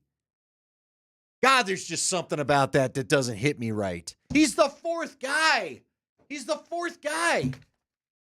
Sometimes, I went over it the other day, sometimes 4th guys are good quarterbacks. Could be, yeah. Sometimes there is, again, like we need to remind ourselves going into the draft that the consensus is not always right, that situation is everything, right? That quality coaching, good development, and I think a big part of it is the attitude and the how perceptive the prospect is to putting in the damn work. Sure. Right? To being fully committed to being in early, out late, and improving themselves. Because honestly, Andy, that is a huge part of it. It's really hard to develop quarterbacks in the NFL. It's a very tough part of the job because the collective bargaining agreement has taken away so much practice time, so much off-season time that anymore, a lot of it does come down to the player and the willingness of that individual to say, I will put in the work. Now, there's all kinds of ways to put in work, and you have to make sure that you are guiding said player to be putting in actually good work that's going to make them better football players. But that is a huge part of it, is you have to have the capacity to get way freaking better at football because it's going to be so much harder. Like for a J.J. McCarthy, for example, it's so much harder than what you were asked to do at Michigan. Well, and again, you got to give it to Sean and crew this way. I think we keep getting the word interesting because they're not there to fluff the tape. Right. They're bringing them in and going, this sucked, this sucked, this sucked. And I'm sure there's probably some method as to how are you going to take this? Right. Are you going to curl up and not take this from us? Because if you're not, then we're not the right team for you. Which also, because we're not going to be nice when we get into the quarterback meetings. I honestly do think I like the part where J.J. McCarthy came from a Jim Harbaugh program. No, so I talked to a couple people this week that were intrigued very much by McCarthy, and that was one of the things. It was the fact that he played in what is more of a pro style offense, and he's dealt with the not so nice coach. Yeah. And so that's maybe and where hard it's a coaching fit. and a lot of focus and all those kind of things. I do think that is a good part of it. I do like that he, spent his entire college career, at the same program and all those things. Like those are little things. And I don't, again, there is no perfect profile for exactly how to draft a quarterback. It's why everybody sucks at it, right? But I can talk myself into a world where I think McCarthy can get drafted by the Broncos and get developed and be a better quarterback and a decent NFL quarterback. Is he going to be a winning NFL quarterback? I don't know. Well, but here's the thing. If Jeff is right and a lot of the buzz is coming out of there, I don't think they're going to get a chance to draft him. Yeah. Yeah. And again, Jeff, for those that don't, Jeff said part of this is being driven by the fact that teams aren't in love with next year's class. He picked that up day one that we got to talk to him. They are not psyched about the quarterbacks next year. Kreckman and Lindahl, we got a rockhead of the day coming up here. Oh, I can't wait. In just a few minutes. People keep doing weird things, and we must discuss it here on the Kreckman and Lindahl Show. We got the 5 biggest stories of the day from around the NFL coming up here at 5 o'clock. Mike Sanford at 5:20, Adam Morris at 5:45. Oh, it's a jam-packed Ska Friday spectacular on Altitude Sports Radio.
Hope you're having a lovely Ska Friday. Kreckman and Lindahl on Altitude Sports Radio 92.5.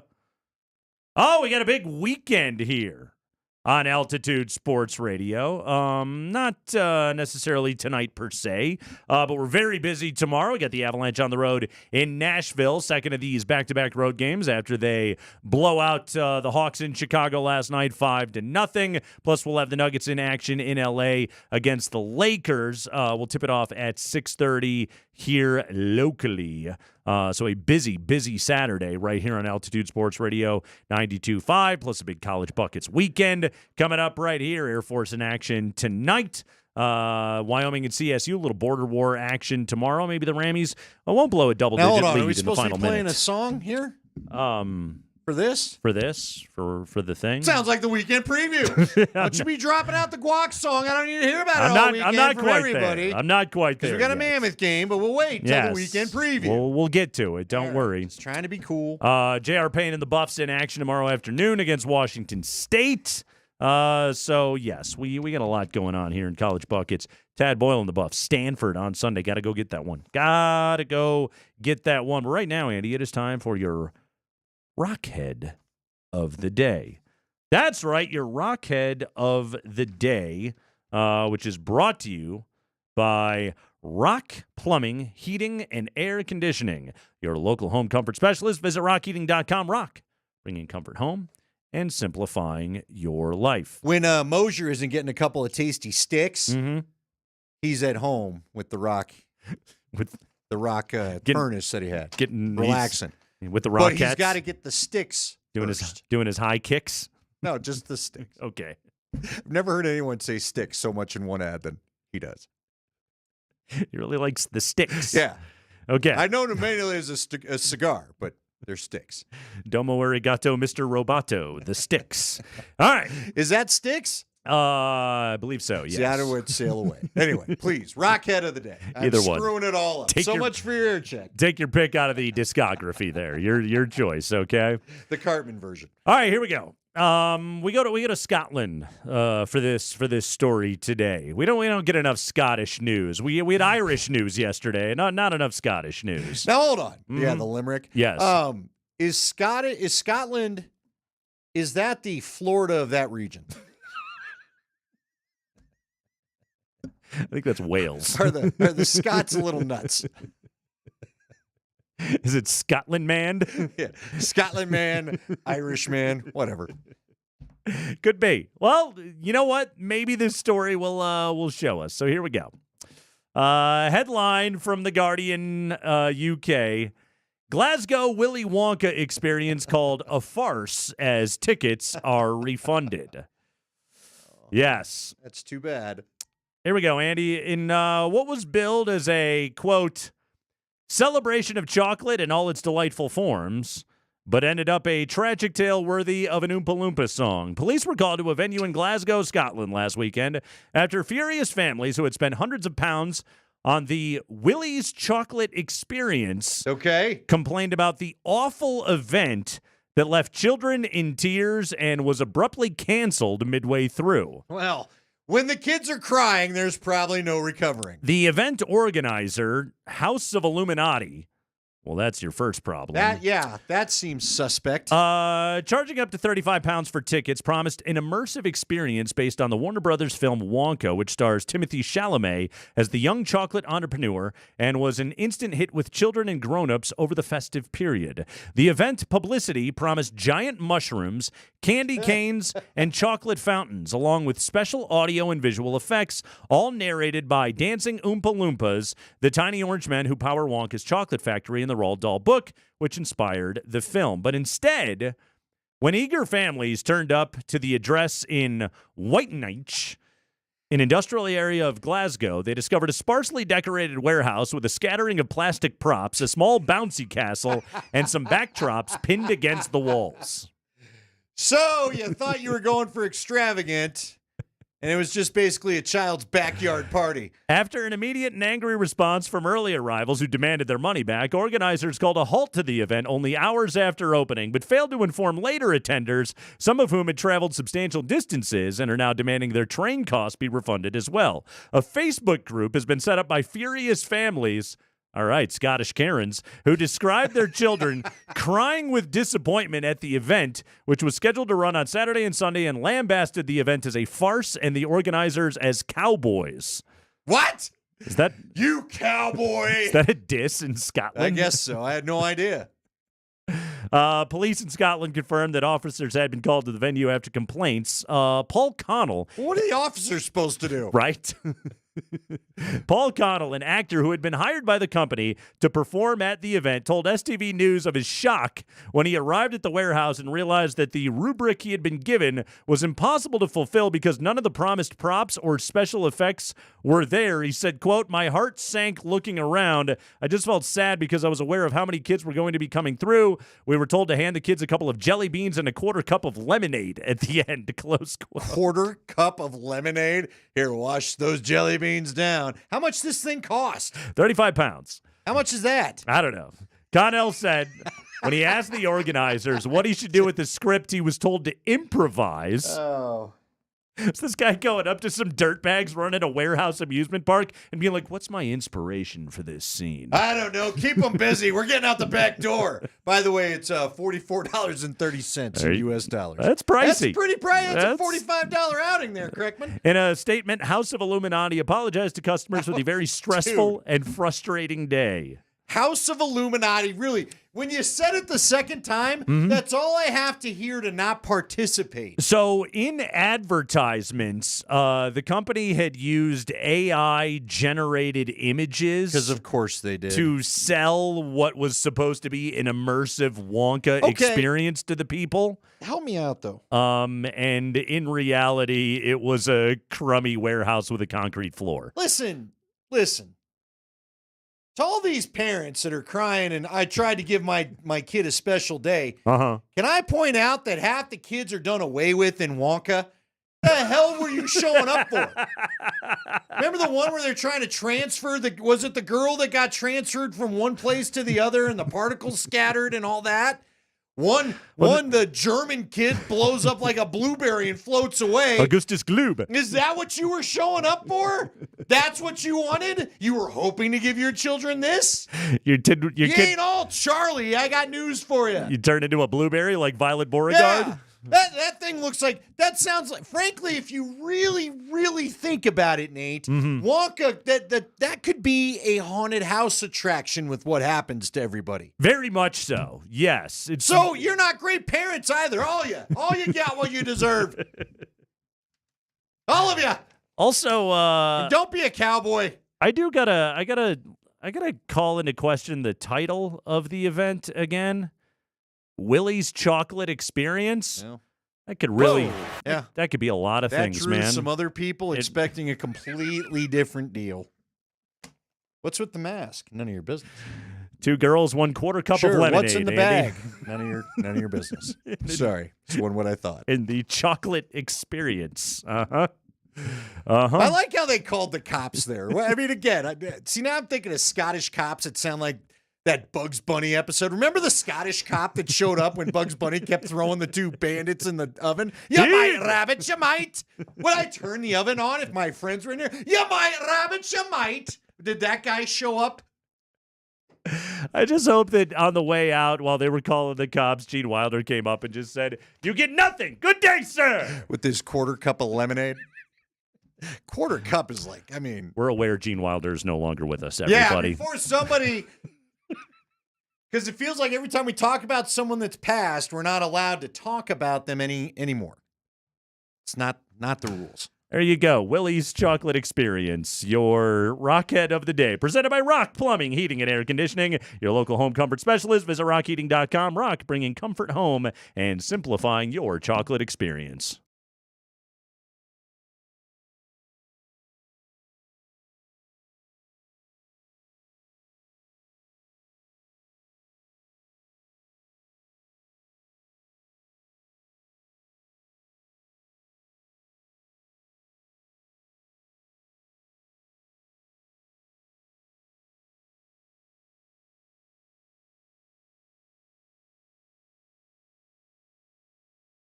Once again, Andy Lindahl here with my friend Ed Prather. If you need Ed's help with your real estate needs, find him at edprather.com. Ed, last night, couple big wins for the Avs and the Nuggets. I got to imagine you're feeling pretty confident about your two hometown teams. Absolutely. I mean, the Avs were just hands down the better team, which is amazing to see, especially on the road. And the Nugs, they withstood that fourth quarter push, which is very exciting as we get closer to the playoffs. Speaking of good news, the economy got a win, it sounds like, with some latest data. We got some great news around inflation this week, which means we expect mortgage rates to continue coming down, especially as we get into that buying and selling season. Let us know if there's anything we can do to help, and you can find me at edprather.com. Ed Prather's one of the local guys. He's going to help you sell your home, folks, and he will do it for max value. If you need Ed's help, again, find him at edprather.com. He has a long history of success here in the market. That's edprather.com.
Mike Sanford from the Combine in Indianapolis coming up at 5:20 right now. It's time for the 5 biggest stories of the day from around the NFL, which was, I feel like, a little misleading today. These aren't the 5 biggest stories of the day from around the NFL.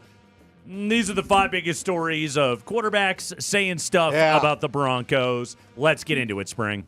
Which is exactly what we want to hear in the High Five, brought to you by Bet365, whatever the sport, whatever the moment. It is never ordinary at Bet365. Let's start with the name maybe closest tied to the Broncos. That's J.J. McCarthy. He was throwing the football around in the hotel hallways with Bo Corum yesterday. Blake Corum, too. Blake Corum, geez, yeah. All the Corum showed up. Bo, Blake, it was a Corum family. By the way, did you know, real quick, speaking of Bo's, Bo Nix, did you know that's his name? What do you mean? His name's Bo. So it's not short for Beauregard, is what you're saying? You know, like Bo Jackson, wasn't he like Vincent Jackson? I don't remember. Bo's like a nickname for people. So what you're saying, okay. Bo Nix's name is really just Bo Nix. Just B.O.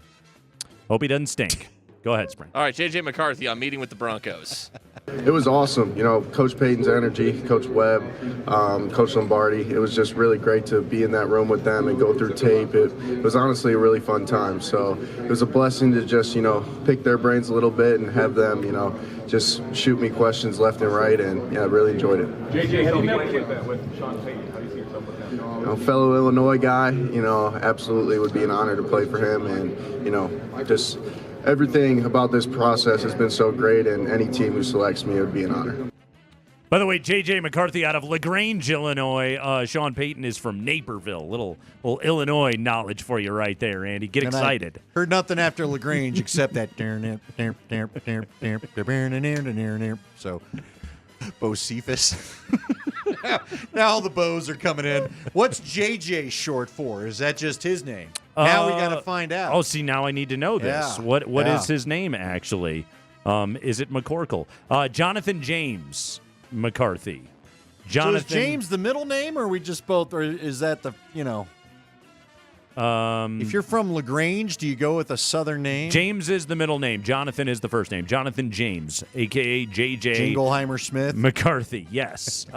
He was excited to be talking to Sean Payton. Yeah, but then he gave it the old, it'd be an honor for anyone to draft me. Yes. But he did talk about a lot of the energy, so I think he got too latte Sean. I'm going to take that from the answer, all that energy. Sean was a little bit fiery when he was in there, apparently, and talking to J.J. McCarthy. Hey, again, I don't hate J.J. McCarthy. I don't either. Or the Broncos. But I really don't. You know what, though? I don't know enough about him. That's going to be the thing. Yeah, Jeff Legwold has said this. The information that they're going to have to figure out with limited college tape, because Jim Harbaugh loved to run the ball so much. Right. You're just going to have to figure it out. I know a lot of people that are intrigued by him. I know some people that think he'll be a massive bust and shouldn't be a first-rounder. I don't know who's right. We'll see. It's almost as though opinions are rather divergent when it comes to quarterbacks, NFL draft prospects. For the career, J.J. McCarthy was almost kind of right at 700 career pass attempts. I think Penix was 550 alone last season when he was at Washington. So that's the thing about J.J. McCarthy. There is lesser film to be able to look at. But again, I had a couple people tell me, and I think even Sanford has said this. We can double up with him. McCarthy will understand NFL concepts from the offense that he ran. Yeah. And their offense. I'm not sure cool. Bo Nix will. Yeah. Michigan had a very cool offense. Spring. High five. All right, what about Michael Penix Jr. and his dust knees? Here he is on meeting with the Broncos. Man, it was an interesting meeting. It was different than the others, but I felt good. I felt confident going into it. And going out of it, I felt confident as well. And playing for Coach Sean Payton, that'd be special. Obviously he's a great coach, one of the best in the game. And to be able to learn from him, it would be special. Why was it different than others? Oh yeah, man, they were tough. They were tough. They was trying to. They put up a lot of bad plays, but it's good, because at the next level, it's hard. It's hard to win. You know, I understand that, and you know, I feel like in ways that he was probably trying to see how I reacted, you know, to those bad plays, if I could take accountability and stuff like that. And you know, I'm always going to do that. You know, I'm always going to put others before me, and I'm gonna be honest about everything. So. I mean, Andy, this like is one of the differences between like being a Parcells guy and I come from the age of I'm gonna grind these guys in these meetings. I'm going to show them where they failed and make them explain themselves. And he even talked about it was different. I don't think that's what a lot of the meetings are anymore. I don't generally think this is how young quarterbacks get coached, and this is how Sean is, for better or for worse, this is how Sean Payton's going to do the job. Yeah, but here's what I like. If you're giving him a taste of what it's going to be about so you can watch the reaction and so you can figure out whether you got time for this or not, that's good. Because, again, you're picking the fourth guy. You don't get the most talented dude where you may have to change some of your process because he's just that good and worth it. You may, like, again, at J.J. McCarthy, you're probably going to have to coach him into some stuff, right? It's going to have to work because of the situation. Yeah, and so if you don't have time for him to not handle the way you do it, then you're probably not a match. Let's move on. So Sean Payton has no problem showing guys why they suck. Spring. High five. Hey, our own guy at Altitude Sports Radio, Mike Sanford, is out in Indianapolis. We'll talk to him about 10 minutes from now. But earlier today, he asked Bo Nix about playing in the red zone. Here's Mike's question to Bo. Oh, down at the Senior Bowl, you excelled in red zone day 3 of practice. What is it about your game and what is it about the importance of the red zone that's going to translate to being an elite quarterback in the National Football League? I actually love that question because in the league, you know, a lot of teams that keep you to hold you to field goals, they have a really good defense because many offensive teams can move the ball, but the defenses that hold you in the red zone, you know, that keep you from scoring in the red zone, that's usually the difference in the game. So I know how important the red zone is. We had a lot of success in the red zone this year at Oregon, and I think it goes back to preparation. You got to make sure you hit the ones that are open, be aggressive down there, but at the same time control your team and take care of your team. And I think that's just, you know, the more you can put the ball in the box, the better. The more you can limit field goals, the better. And save your field goal kicker for the times where you really need it at the end of halves or end of games, or when you do need to get bailed out because you didn't score. But every team wants to go in there and put the ball in the end zone, and every defense wants to keep you out of it. Why were you better in the red zone? Because touchdowns are better than field goals. Yeah. That was the answer he gave. That's good. Hey, he's on to that. Let's in the very save our least. kicker. I like the let's save our kicker. Yep. If you kick field goals, that's fewer points, so you probably lose. He's seemed to have a grasp of that. You want to be aggressive, but at times you don't want to be quite as aggressive. But you got to be aggressive. But you got to be aggressive. B-E, aggressive. Yes, that was Bo Nix doing a book report on how the red zone works. And he knew he must fill 10 minutes of time. Why don't we hear from Spencer Rattler? Let's get Rattler over here after Bo Nix points out more points equals good. Yeah, could Spencer Rattler be a value pick for the Broncos at quarterback? Here he is on Meeting with the Broncos. Broncos went really well. That's a team, you know, that is an interesting situation. Met with Coach Payton, all those guys. It was a great time. I had great talks with them. What were your impressions of Sean Payton talking about? Very experienced, as we know, knows a lot. Was impressed with my film, and we had great talks, and it went well. You know what I like about Rattler right now?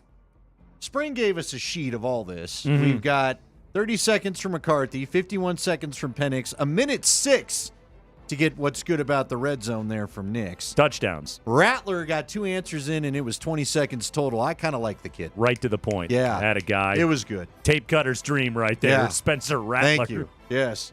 We're all about that efficiency. Whereas Nix was more George Carlian, going off on this and philosophies and that and so on and so forth. Nix was just like, yeah, he's nuts. I'd like to be drafted by him, though. I like the teamness of Sean Payton. Yes. Teamness gets us there in a good spot. His basketball personality was fair to the game. When the ball movement is good, everybody feels that they're bought in because the ball has touched all hands and the teamness is tight. The hell are you talking about? Are you high? Did you do mushrooms with Rogers? What are we doing? It's basketball. Walton, get to the point. And that is the 5 biggest stories of the day. I need to make it home. No, wait a minute. I got to cut 40 minutes of George, Puff the Magic Dragon, Carl telling me about teamness. Chopping breaths, okay? You know what I did like? He actually gave a lot of great answers. He really did. You just had to chop so much. He really did. There's some other, it was like I learned how to trim a brisket a week ago. Uh-huh. There were a lot of fat in the answers you had to just shave off there. But once you got the brisket, it was gold. Shave the fat. Gotta shave George the fat Carl with a sharp knife. Well, he's gotten better as he's aged. He just does it all on Twitter. We'll take a break. When we come back, Mike Sanford from Indianapolis.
All right, we're going to get our buddy Mike Sanford on from Indianapolis coming up here momentarily on the Kreckman and Lindahl Show on Altitude Sports Radio 92.5. Working to get that connection right now here on the show. But Mike Sanford, man, he's had some spicy draft takes coming out of Combine Week. You get all his coverage on our Twitter at AltitudeSR or on our Instagram at Altitude Sports Radio. But Sanford's he's been dropping gold all over the place on this thing, Andy. Really quickly here, before we get to Sanford, I've got for you, our buddy Sheil Kapadia put this together in the Ringer. Free agent rankings in the NFL. And he's got Chris Jones, the number one free agent in this class. Chris Jones is about to become the highest paid defensive player in NFL history, isn't he? Probably for Kansas City. Yeah. It sounds like they're going to work something out. Now, L'Jarius Sneed may be a different story. Yeah. So. Mm-hmm. No, he's pulling down $32 million a year. I think he's passing Aaron Donald on this go-around. It's really good to become the best defensive free agent in the entire market, fresh off of a dominant Super Bowl run, right? Von Miller-like. Yeah, you really can't do much better than that. Let's go to Indianapolis right now and talk to our buddy Mike Sanford here on Altitude Sports Radio 92.5. Coach, how are you, man? I'm doing great. Just 7:22 Eastern time. Just got done watching DBs and safeties, corners and safeties, and waiting for the tight ends to get rolling out here. It's going to be a fun group to watch. All right. I've been talking to a DB for the last 2.5 hours, so let's dive into these cornerbacks. It took me a good solid 15. It was like a good 3 seconds. Like, wow, I didn't know Lindahl was elite backpedaler. Yeah, he was like, what was his 40 time? He's got fluid hips. Sure. Oh, no, he's a DB. We all know Lindahl. Yeah. He requires a bag. People don't know that about Andy. Yeah. Yes. Sure. Well, let's get into those DBs a little bit though. Terrion Arnold, Quinyon Mitchell, generally being looked at as the two best. Coach, you look at this Broncos roster as it stands right now. They need more good corners, just like they need more good everything on this roster. If the Broncos truly are in best player available world there at number 12, who's a guy that you like, and do you think going after one of these top corners is something they should do? Absolutely not. I mean, and I think that there are some good corners. I think there were some really good times. You named one of the better times of the day, Quinyon Mitchell, who was by far the best corner at the Senior Bowl. I mean, he was dominant. He's a tremendous cover player. Doesn't see a lot of attempts thrown his way because of how good he is in locking down receivers and man coverage, understand zone. I love Quinyon Mitchell. Terrion Arnold has become really the sweetheart darling of the Combine because he's just he's a great interview. He's got great presence. He's got a great story. He didn't run a good 40 today. He was in the 4.5s. And frankly, I was not real high on him after his 40, and then he reminded us all why he's so dang good in the drill work. His change of direction, he's so smooth. He is a true technical wizard with all of the things that you have to do as a defensive back. But I don't think that there was anybody in the DB group that at number 12, with the Broncos' glaring needs elsewhere, if they go ahead and draft another cornerback from Alabama, it probably wouldn't be the play with everything else that is so obvious. All right, so that gets interesting, Mike. Because, look, for the most part, I agree with you, but Nate and I have been talking about it. This team needs everything, literally everything, it feels like. They need more talent. Are you a best player available guy? Like, if the highest graded player is a corner, do you really say no to that and reach for another position? Or are you giving me that statement assuming that there'll be multiple guys probably around the same grade and one that may fit another need more? Well, if I'm an offensive play-calling head coach and I am pulling strings with regards to who gets drafted when and where, I'm not going to take a corner with the situation that the Broncos find themselves in. And this is also a head coach that has a legacy and wants his legacy in some way, shape, or form to not end in a miserable fashion. So I think that the glaring obvious needs, I think you have to be best player available with the caveat that you don't have a quarterback right now in the building that's a competitive NFL quarterback that, unless you consider Russell Wilson still in the building, which we all know is not the case. Man, that was spoken like a true offensive coach right there. You guys, you stick together, don't you? Mike Sanford is joining us right now from Indianapolis. All right, Coach, let's get quarterbacky here on the program. You were there. You were at the podium. You were observing these guys, and you're watching the workouts that are going on. Granted, the throwing is going to happen tomorrow when it comes to the quarterbacks. And I'll just ask the broadest question I possibly can of what you have seen thus far. What quarterback has impressed you the most? Jayden Daniels. Just the presence that he has. He's a magnetic personality. He's handling everything like a true pro. I think that Jayden Daniels is just shooting up everybody's draft boards. Like, I think there was some question if he was even, the second best quarterback in this draft or regarded by NFL teams as the second best quarterback in the draft. And I think the real question is, I think it's a matter of time before he overtakes Caleb Williams as the first quarterback drafted in this class. I really do. I don't have that on any great authority, but I do really believe that the sentiments that I've got and just watching some of the antics, Caleb Williams, he's had a unique week here in Indianapolis, to say the least. His media session today was strange, and certainly it got off to a rough start with the first question that was asked at his podium session. Was asked of him, "Are you afraid to compete?" That was the question. And that's something that I've never seen, but really he was very dismissive. His body language was, the whole podium session was very like, why do I even have to do this? And at the end of the day, man, like, your quarterback is going to be the face of your franchise, especially when you're the first overall quarterback selected. I wonder if there's a little bit of sandbagging going on from Caleb Williams so he doesn't have to end up in Nate Kreckman's native Chicago. I mean, it's that report came out that was, during the season of, Caleb Williams would not be interested in going to play for the Chicago Bears, which, given that franchise's history with quarterbacks, I can't really say I blame him all that much. You got Washington sitting there at number 2 with brand new ownership with Cliff Kingsbury in the building, who was working with them last year at USC. I mean, honestly here, Coach, like, it is one of the things you kind of wonder about is this guy trying to steer himself away from Chicago, which, look, man, Eli Manning did it. John Elway did it. Like, it is not as though it's unprecedented, but also it is fair to wonder, like, do you really want to go be a Chicago Bear? Well, and I would say, do the Chicago Bears really want to draft somebody that is exhibiting the type of behaviors that he is? Yeah, not all in. Not only not all in with the Bears franchise, but I think there's some question marks that are I would say they're permeating throughout the area here in Indianapolis. That does this guy really love football, or does he love everything that comes with football? And I think that's a real tangible question. And when you're investing the future of your franchise on a pick, I think it's incredibly important to answer that question. So I think I wouldn't be so surprised if the Bears don't end up with Caleb Williams, or even if they get some draft capital by trading back, which I all along have thought that's the best solution for them. And if they play their cards right, I think they'll be able to possibly trade back with Washington if indeed Washington is all in on Caleb Williams. All right, so I'm curious, Mike. And look, we can dive back into the prospects here in a minute, but Nate dropped. Or was it Jeff? Jeff told us earlier, $12 million is what Caleb Williams was able to pocket in college. As the college landscape changes, and who knows if another quarterback will make that much, but feels like the pretty good guess, the top guy is probably going to get around there, right? The bar gets set. Top guy, dude thinks he's going to be the number 1 pick. That's maybe what he's asking for. You said it right there.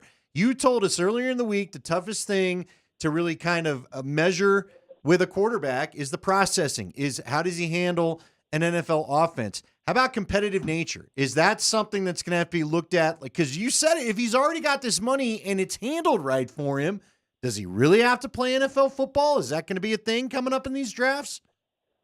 Yeah, I mean, you start wondering even, if he is drafted first overall, second overall. I mean, the money obviously is really good. I do think that every NFL quarterback wants to at least get that second contract, right? I think that sets you for life, and I think that's going to be important even for a guy like Caleb Williams. But I think he is playing his cards, and I didn't buy it. All the rumors that were going around, they were really not linked to any particular source about Caleb Williams not wanting to go to Chicago. I'll be honest, I'm starting to buy it. And I think it has to do with being close to home. It has to do with the flexibility that Cliff Kingsbury allows his quarterbacks to play with. I think that could actually be tangible, that might be happening before our eyes here in Indianapolis. Okay, real quickly, you got a chance to interview your guy Penix. How did it go? Do you still feel as good about him as you did before you arrived talking with folks? Well, so I had one question that I asked Michael Penix Jr., and it was very different than I think that you, Andy, would think that I would ask him. I basically told him that there's everybody's talking about his draft stock is falling. What type of chip is he going to have on his shoulder to prove the doubters wrong? And he almost nearly stopped me, looked me dead in the eyes, and said, "Who says my draft stock's falling?" So I honestly, I loved that interaction that we had, because part of the evaluation process of a quarterback, and something that I've committed my life to, is kind of throwing an asinine curveball at them and seeing how they respond. And I like that he responded that way. The reason I like the way he responded that way is because it shows that his focus is not on what's being said about him by the talking heads and everybody that has all these narratives to get clicks and sell ads. He's focusing on his process. And I love that about him. I love that answer. I'm expecting for him to have a remarkable showing tomorrow. In fact, I even heard that he might even run a 40 tomorrow, and he did not deny that on the podium today. And with all the injury questions, if he goes out and runs even in the 4.7s, I mean, that would be impressive for somebody that apparently is not a mobile quarterback and has an injury history. Yeah, on our Twitter account at AltitudeSR, and again, we're talking to Coach Mike Sanford from Indianapolis.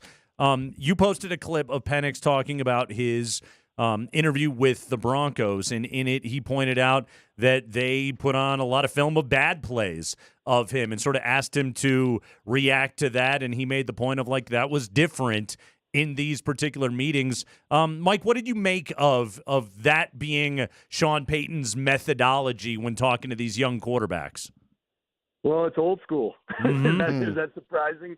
It's very old school, and I do think it's smart. I do, and I've always been somebody that led on an official visit with a quarterback. That we're making a decision about whether to actually take him and make him our quarterback of the future at the college level. I've always led with bad plays, and I make a good, bad, and ugly tape myself, and then I flip it right around and I show the ugly first and ask them to explain, what happened on said plays, because it's not about just, humiliating them. It's about seeing reaction. Quarterback position and the head coach or the play caller. Those are the most scrutinized positions in maybe all of sports on a consistent basis. So you want to see how they can deal with scrutiny. You want to see how they react to tough coaching. And clearly that's going to be really important for the Broncos to have a quarterback that can handle tough coaching. And it wasn't like that, he was very specific when he answered that question, just how different that was than every other interview he had here in Indianapolis with other teams that weren't the Denver Broncos. I found it really interesting, and I was impressed with the way he handled it. Mike Sanford, he is our toughest critic. He joins us here from Indianapolis. We'll be talking to him on Monday after he watches these quarterbacks throw tomorrow. Coach, good work as always, man. And now go do that thing where you feed alcohol to people and get all kinds of rumors. Get the good stuff. Hey, I'll tell you this. You guys would be extremely disappointed in me. I'm so committed to my craft right now. I haven't had an adult beverage in 48 hours in Indianapolis, Indiana during the combine. So, I mean, who am I? Who am I? Come on now. You got to get to St. Elmo's and start rubbing some elbows. We got to make that happen there. Dry March, Sanford. apparently. Yeah. What are you doing? Get to work, man. Come on. Indeed. Who are you? Yeah, March isn't the month to do it, man. There's plenty of other better months. So I'm in, boys. I'm going hard in the paint tonight. All right. This better be some good information coming on Monday. Mike, thanks, dude. Hey, appreciate you guys. All right, Mike Sanford. Get us on Twitter at AltitudeSR, on Instagram, Altitude Sports Radio, to get all of Mike's reporting. Andy, I want to play a piece of audio here for you. Before we get to Adam Mares. So, are we going to feel good about ourselves? Is this the feel good about ourselves? I think We've had a lot of things happen in this show's history. We're about to Not feel this. good about ourselves, but also we've been in this spot before. So This one? There's a lot of interest in Chicago as to what's going on with the Combine, seeing as how they have the number 1 overall pick. So ESPN 1000 in Chicago, their midday show, Cap and Company, and they bring on Courtney Cronin, ESPN reporter covering the Bears there in Chicago, and she's a regular on this station. So Caleb Williams is talking to the media today, and then they go and they bring in their reporter, much the way we talked to Jeff Legwold, only it doesn't go particularly well, and I think Courtney was both busy and irritated at some of the technical issues that were getting thrown her way, and their interview ended like this. Roll it, Spring. Courtney Cronin with Cap and J Hood on ESPN 1000, Chicago's home for sports. Courtney Cronin is with us from Indianapolis at the NFL Combine, and she joins us on the home of the Bears, ESPN 1000, on the hotline. That'd be the CarX tire and auto hotline. Rattle, rattle, thunder, clatter, boom, boom, boom. Let's go, Mike. Don't worry, call the CarX man. Good morning to you, Courtney. How are you? I'm great. How are you guys doing? We're doing great. Thank you very much. We were able to play some of the sound from Caleb Williams in his press conference at Indianapolis. What did you glean from the conversation? I mean, he's incredibly confident, right? You guys took that as much as we did. It was such an incredible display of people that were there to watch him and everything else that kind of unfolded. All right. This. All right. We'll put it on hold, and we'll get back to Courtney in a moment. But, Cap, again, you think about what Caleb Williams had to say. No, we have done that, where you get we've had it happen to us for Spring. Why are we hearing this 15 times, right? I've never had the guests just decide, boy, she must be tired. Because again, I get it, you're annoyed, but wow, you're also on air. Maybe were they pre-recording? Was that like a pre-record? Nope, that was on the air. That may not end well for all involved. Hopefully that dump button was nearby. First off, just a shout out to the sales department at ESPN 1000 in Chicago, and I'm sure you made good cash for it. Don't play the damn jingle in the middle of the interview. Yeah. That's not a good call, number one. Number two, board guy, got to figure out that mix minus issue, man. You can't do that to a guest. That was the Willy Wonka experience really they were selling. Really was. Yes. Yeah. Bleep this. Wow. This. Yeah. Courtney, a lot of us are there. Also, why has it got to be? What was the name of the show? On the video, I probably should shut up. But. She yanked the earbuds out. She's just like, I'm out. Dude, she held the thing up loud enough. Yeah. Well, yeah. That's who was awesome. it? Stanky and J Hood? Come on, man. I know we're not in Chicago. There was David Kaplan there. What would you be? Jonathan if Hood. We gave you, if you got to be the nickname, Crackers. Would it be? I'm coming up with a few that I probably should not say on the air. I'm trying to come up with a fun nickname for you. Hold on. I got one from today's show. I got a new nickname from today's show. Actually, Would it be this guy? Yeah, I think this is officially my new nickname. Zakar Bardakov. Yeah. It's my new nickname. See, I was trying to come up with Nate K-Man or something like that. I'm starting to think Courtney might not be a friend of the program there at ESPN 1000 in Chicago. We'll take a break. When we come back, Nuggets conversation with our buddy Adam Mares of DNVR. That's next.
Yeah, this is almost a must score if you want to win the basket. If you don't want to be nervous, this is almost a must score.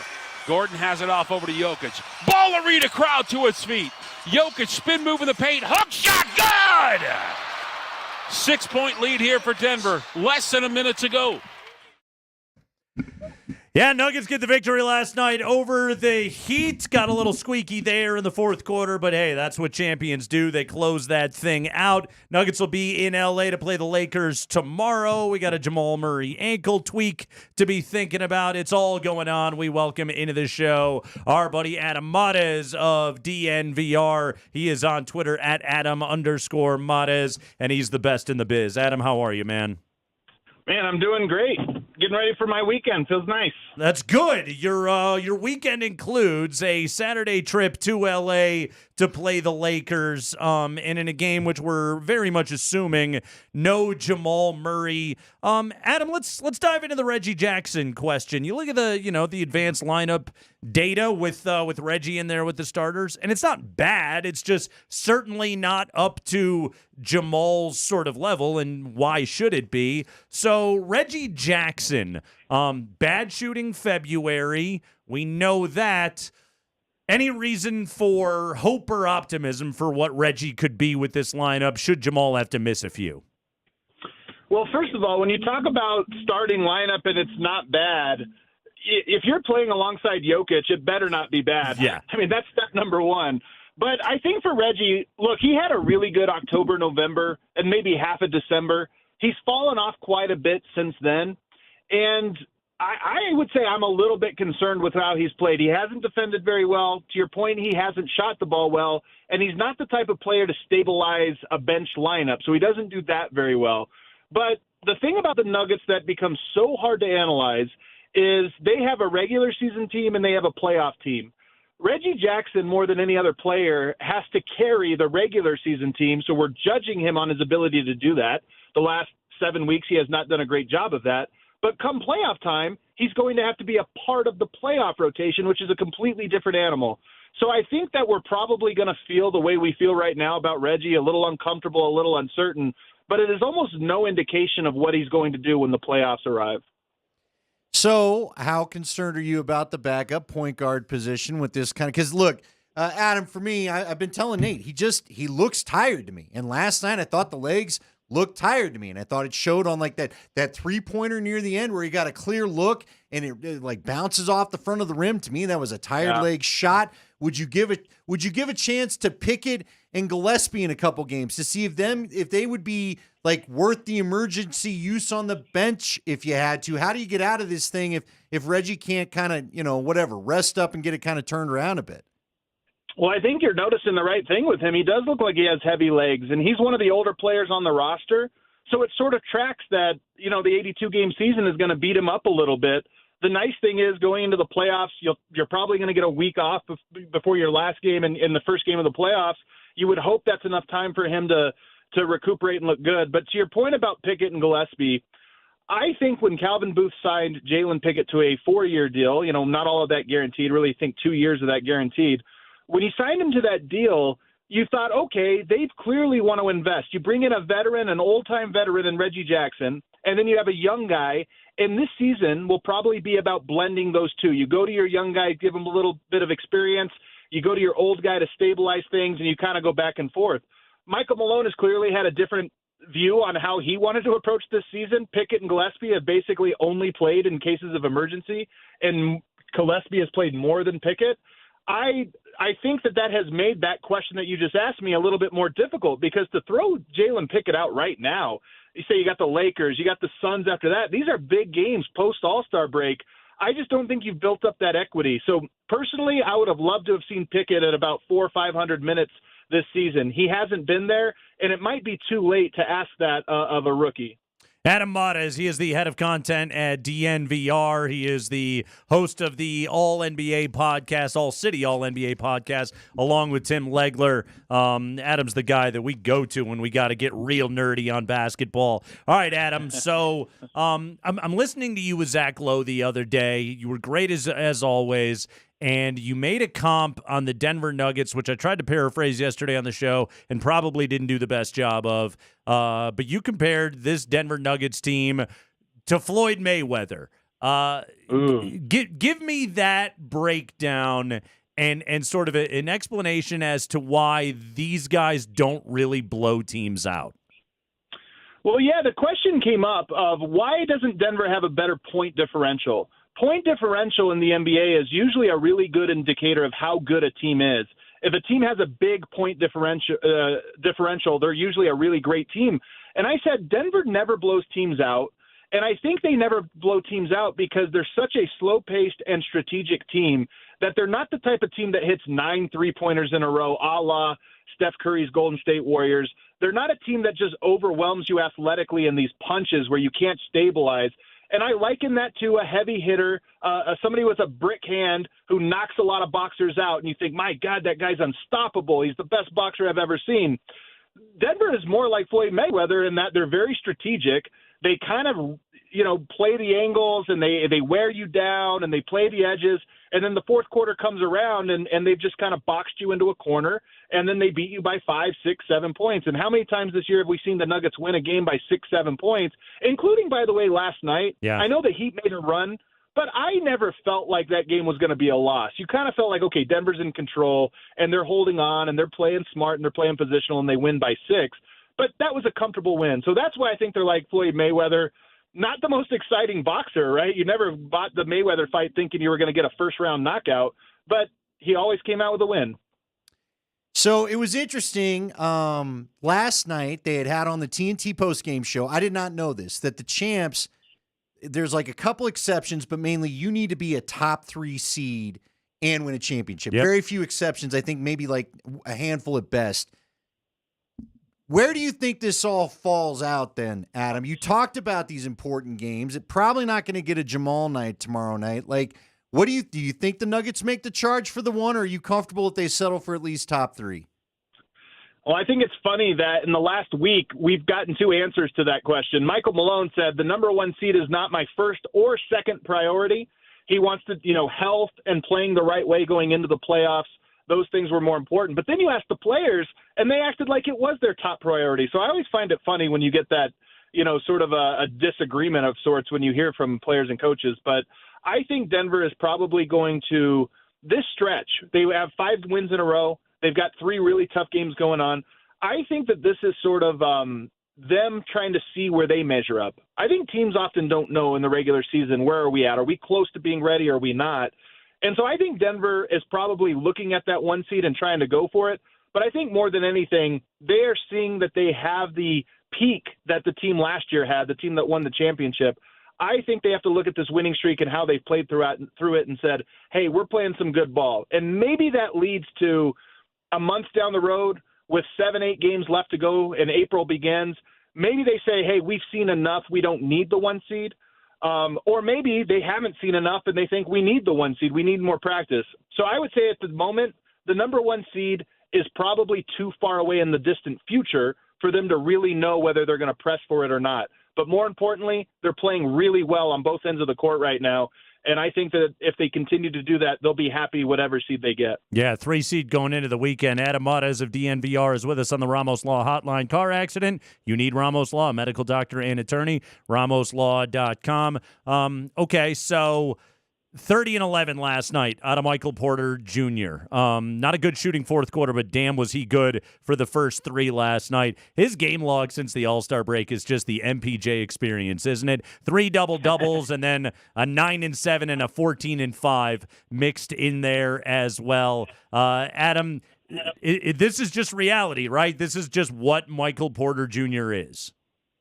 It is, but it's also the mold of player he is. I think every team has somebody that's like this. If you liken it to football, you have a great quarterback, that'd be Jokic. You have a great running back, that's Murray. Your receivers are going to have big catches, and every now and then you're going to have an 80-yard touchdown. It's going to break the game open. But some games they're just going to run routes and stretch the field.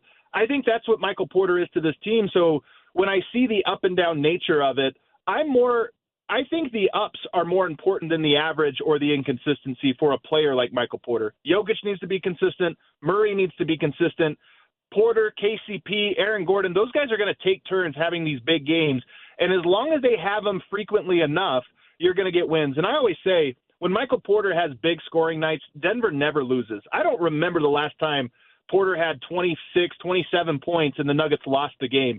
When he has big games, like I said, it's like a football game. You get an 80-yard touchdown. If you guaranteed you were going to have an 80-yard touchdown pass in a game, you'd say, yeah, we probably won that game. It's the same with Porter, 30-point night, and the Nuggets win. Yeah, that's basically what it is. I'm looking at his season right now. You're dead on with that. Last thing, Adam, we never want to take greatness for granted. 4 consecutive triple-doubles out of the Joker since the All-Star break. He was great again last night, closing that game out. Didn't exactly get to Tennessee